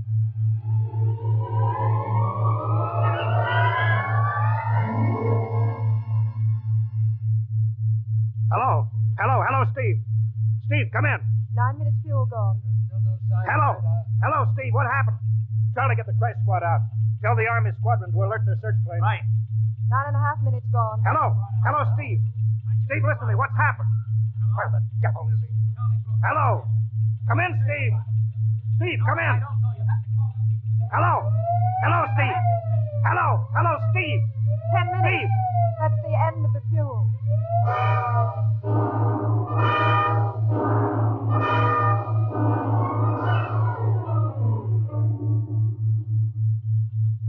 How long has it been now? 10 hours, Mr. Hanson. Nothing more on radar, Sergeant? Screen's blank. Colonel Carulli called in. The search planes are back. Couldn't find anything. Should be some trace. He couldn't have bailed out, could he? You don't hit the silk at 4,400 miles an hour. We either went past the outer limit and ran out of fuel, or something blew, and we'll find the pieces scattered from here to the coast. Why does it have to be the best man? Always the best man. Charlie, we got to figure out what was wrong. Right. Something must have blown. Mr. Hanson, there's a message from Northside Hospital for Steve. Well, what is it? Mrs. Weston is fine. It's a boy. Thank you, Elsie. It's a boy, Charlie. Yeah. Fine. It's a boy. We didn't even know that she went to the hospital. How am I going to tell Mary that? No, it wasn't your fault, Mr. Hanson. The ship was tested. Yeah, we'll build another, and some other flying fool will shoot past the outer limit into space. Well, I'm getting old, Charlie. You can remember when I used to take them up myself. Now I've got to send other men. Look, it's a job, Mr. Hanson. Now I'm afraid. Every time I hear a jet go off, I jump. Every time I have to send somebody up in a new model, I start to sweat. Mr. Hanson. Yeah? I think I've got something on the radar. No flights scheduled in, are there, Elsie? No, the whole day's cleared. It's coming in behind us. Here he comes over the building. Yeah.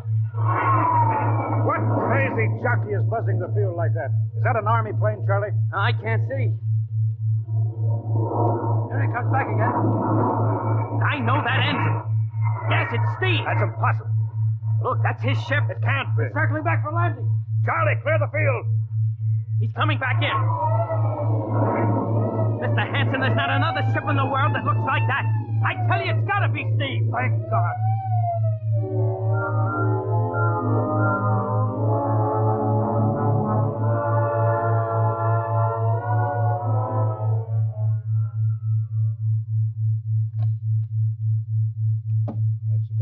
Steve. Quicker we get this done, the quicker you get over to see Mary and the baby. Elsie, give the order to check and refuel the rockets. I don't want anybody in here till I get Steve's reports. Bury any calls. All right, Steve, what's happened? What the devil happened to you? Hank, that cosmic ray bomb. Does it still go off tonight? What are you talking about? Straighten out, Steve. Where have you been for the last 10 hours? Listen, Hank, there's something more important. Now, come on. I've got to get a report on the screen to Washington, so let's have it, will you? I've got to know how you stretched 10 minutes fuel to keep you in the air for 10 hours. One thing before I talk. Now, look, Steve. Will you have the Geiger men run over the ship before they refuel? What did you run into? So help me, Hank, I don't know. We better check and make sure it isn't radioactive. Elsie, add a Geiger report on the standard check. Steve, maybe we better have the medics look you over, too. No, I'm all right. They said I'd be all right. They? Look, son, I know you've had a tough time, but we've had this field on the alert for 10 hours, boy. One of the Army boys cracked up looking for you, and he's hurt bad. So let's have the story. Let's have it straight. I don't know how to tell you, Hank. Hank, I saw something up there. At 300 miles? I chased something up there, Hank, and I caught it. Now, don't hand me that, Steve. Listen. I was cruising along, just starting the right bank when I spotted something. Must have been going about half my speed. It was egg-shaped, smooth. I made a pass at it. I came back for another, and then there was a humming sound. Humming? Sort of a vibration. And then I blacked out. I was headed straight for it at 4,400 miles an hour. I thought it was going to be the biggest smash since Hiroshima. And listen, Hank, is there a drink in that bottle? Yeah, sure. Well? What happened? I came to inside their ship.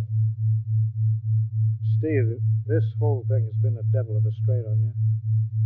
I'm going to call Major Donaldson from the Army base, ask him to sit in. The psychiatrist? Yeah, that's a good idea. Let him run his tests. He'll tell you I'm not kidding. Because, Hank, unless I miss my guess, I've just been tipped off to to the way the world ends.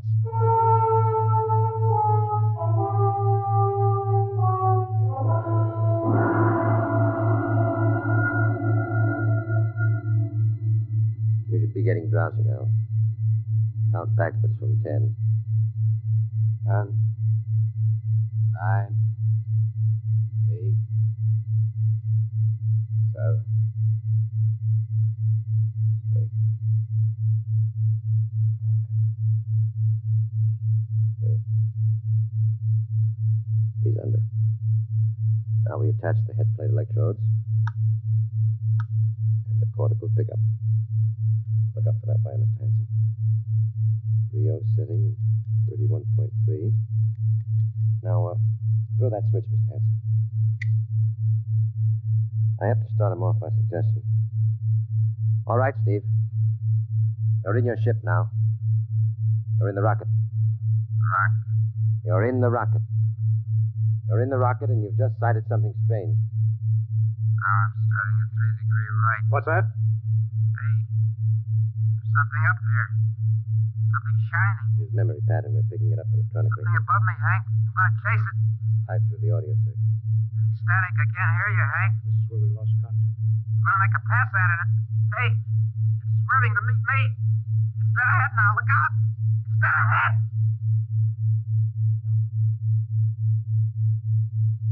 It's very blacked out.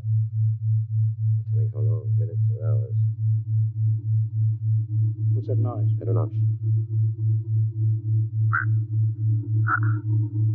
How did I get here? What? Who are you? Is he seeing things? Galactic Patrol. What's that? But what are they saying, Steve? What are they saying? It's about nuclear fission. They know about it. They know the danger of it. Long ago, they had wars that almost destroyed them. But finally, they learned. Now they've outlawed war. Go on, Steve. They patrol space. When their detector picks up an atomic explosion, they send a patrol. They've been observing Earth, and they found wars and rumors of wars. What are they going to do? They've quarantined us. Quarantine? They've isolated all Earth because we're infected with a communicable disease. Because we don't know how to control ourselves yet. Until we learn, we'll be a menace to the whole universe. What is this nonsense? Quiet. How are they going to do it, Steve? They've spread out a layer here of I don't know what to call it. It's all around the Earth. It's miles deep. And when there's an atomic explosion on Earth, the radioactive particles will drift up to this layer and set off a chain reaction that'll go around the world in microseconds. And that's the end. Yes? Yes, I understand. I've got to bring back the warning. You're going to put me back in my ship to bring the warning. Now what? Blacked out again. I guess that's all. What does all that mean? It's what he remembers. You don't think that really happened? No. Narco-psychometry circuits produce what he remembers. Just means that Steve believes this happened. I don't like to see this. I've seen too many top pilots snap. Steve is the best I've known. How bad do you think he is? Well, frankly, outside of the presence of this well-organized hallucination, there are no signs of unbalance. May not be too serious. If he had a more plausible story, I'd be inclined to believe it. Warning. Hank. It's all right, boy. Did you hear it, Hank? Do you understand? Sure. We've been quarantined. Now, let me give you something to make you sleep, Steve. But don't you understand? They fixed it so that if we set off one more nuclear explosion, we will have had it. Of course. Now, don't roll your sleeve down. You don't believe me? Take it easy, Steve. But the test, they're setting off the cosmic ray bomb, Hank, tonight. What time is it? 11:20. Scheduled for midnight. Hank, we've got to stop that bomb. Let Donaldson give you the hypos. You got to believe me. I saw them. I got the warning. If we touch off the Q-bomb tonight, we'll be the biggest galactic 4th of July of all time. The whole Earth will go up like a Roman candle. April 10th, 1965, the end. Look, Steve, you better calm down now. Don't you want to see Mary and the baby? You've got a new son, remember? It's just that. I want to see my son. I want him to live. If the bomb goes off, Hank, we got to stop it. Mr. Hanson, I think we'd better get over to the base hospital. Hank, you gotta believe me. Sure, Steve. Maybe there's something to it. Look, it's out of our hands now, Steve. I'll put it in a report, shove it into Washington in the morning. In the morning? There won't be any morning, Hank. You've got to call Washington now. Get the head of the Security Commission and postpone the test. Now, you know I can't do that. My neck would be out a mile.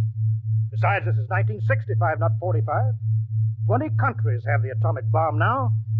What's the use of stopping just this one? The rest will keep right on popping them off. Well, we'll have to call an international conference. Can't you understand, Hank? The first one that goes off finishes us. It's the end. They've given us the quarantine warning. Steve, I think you'd better go with us to the base hospital. Look, Steve, we can call up for a detail if we have to. All right, I'll go with you. You don't need a straitjacket. That's the way, Steve. You'll probably feel better by morning.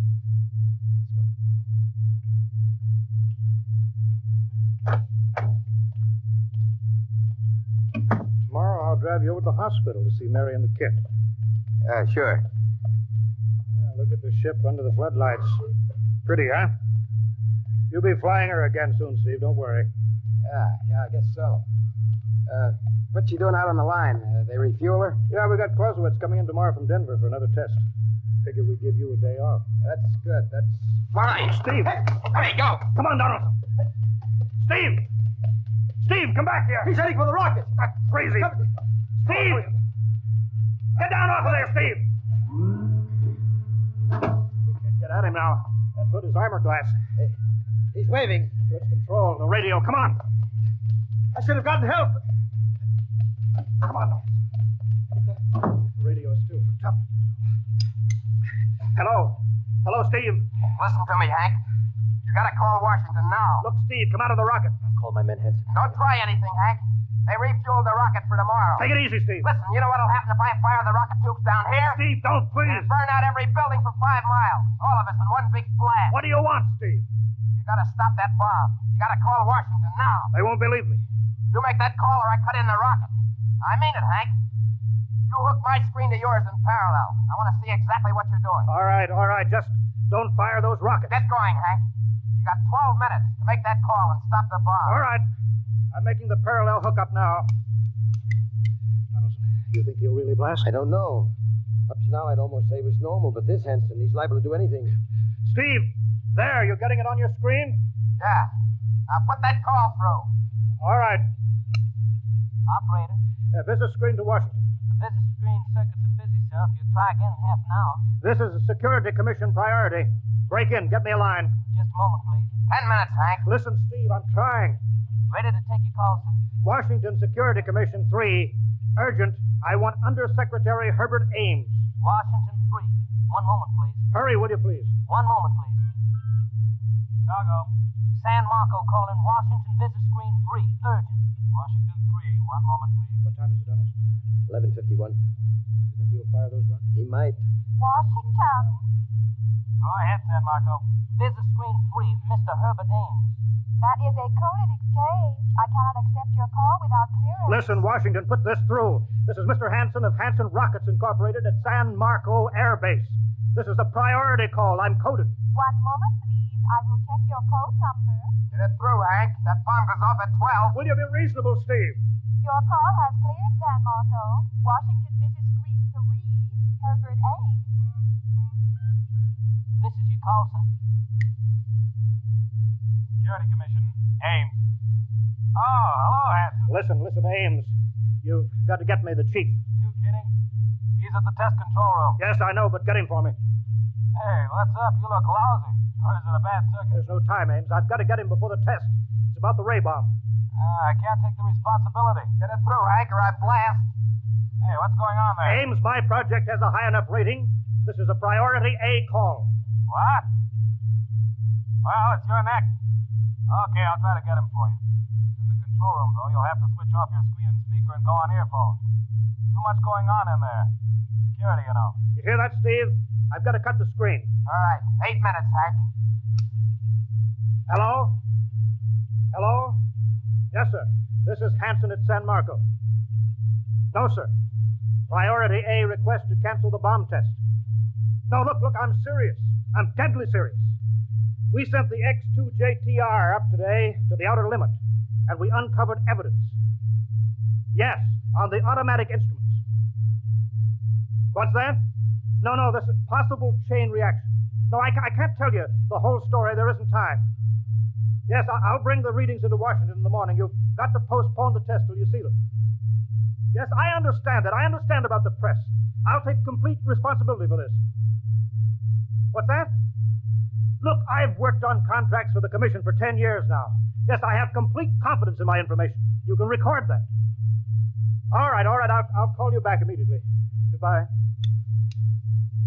Hank! He's agreed to cancel. The ray bomb won't go off. Thank God. All right, Steve. You can come down out of the ship.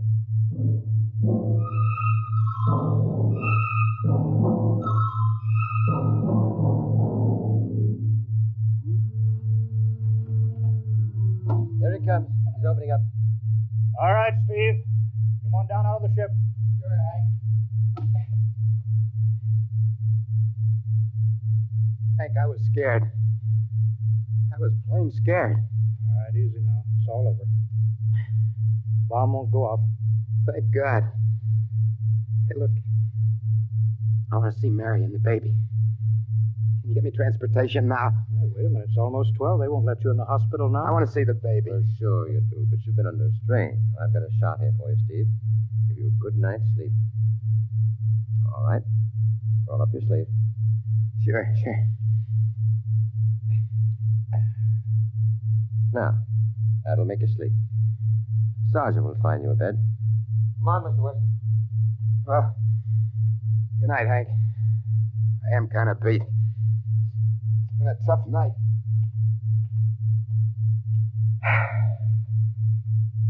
Sure has. Thought for a minute he was going to blast those rockets and send us all to Kingdom Come. Yeah. Quite a stunt getting the ray bomb test called off. It isn't called off. But cold. Ames couldn't get the chief. I was talking to a blank screen. Bomb goes off in a couple of minutes. Oh. Poor Steve. He's one of the best. He was the best. 1 in 10 million. Some story of his, poor guy. For a while, he almost had me believing that quarantine. That's a very common delusion. The end of the world. Last night, never saw the stars so bright. Better be getting in. The wind is cold. Bomb goes off in 30 seconds. Poor Steve. You know, Hanson, there's just one thing. Yeah? It's outside my field, but I'm curious. How did he keep that ship in the air for 10 hours with only 10 minutes fuel?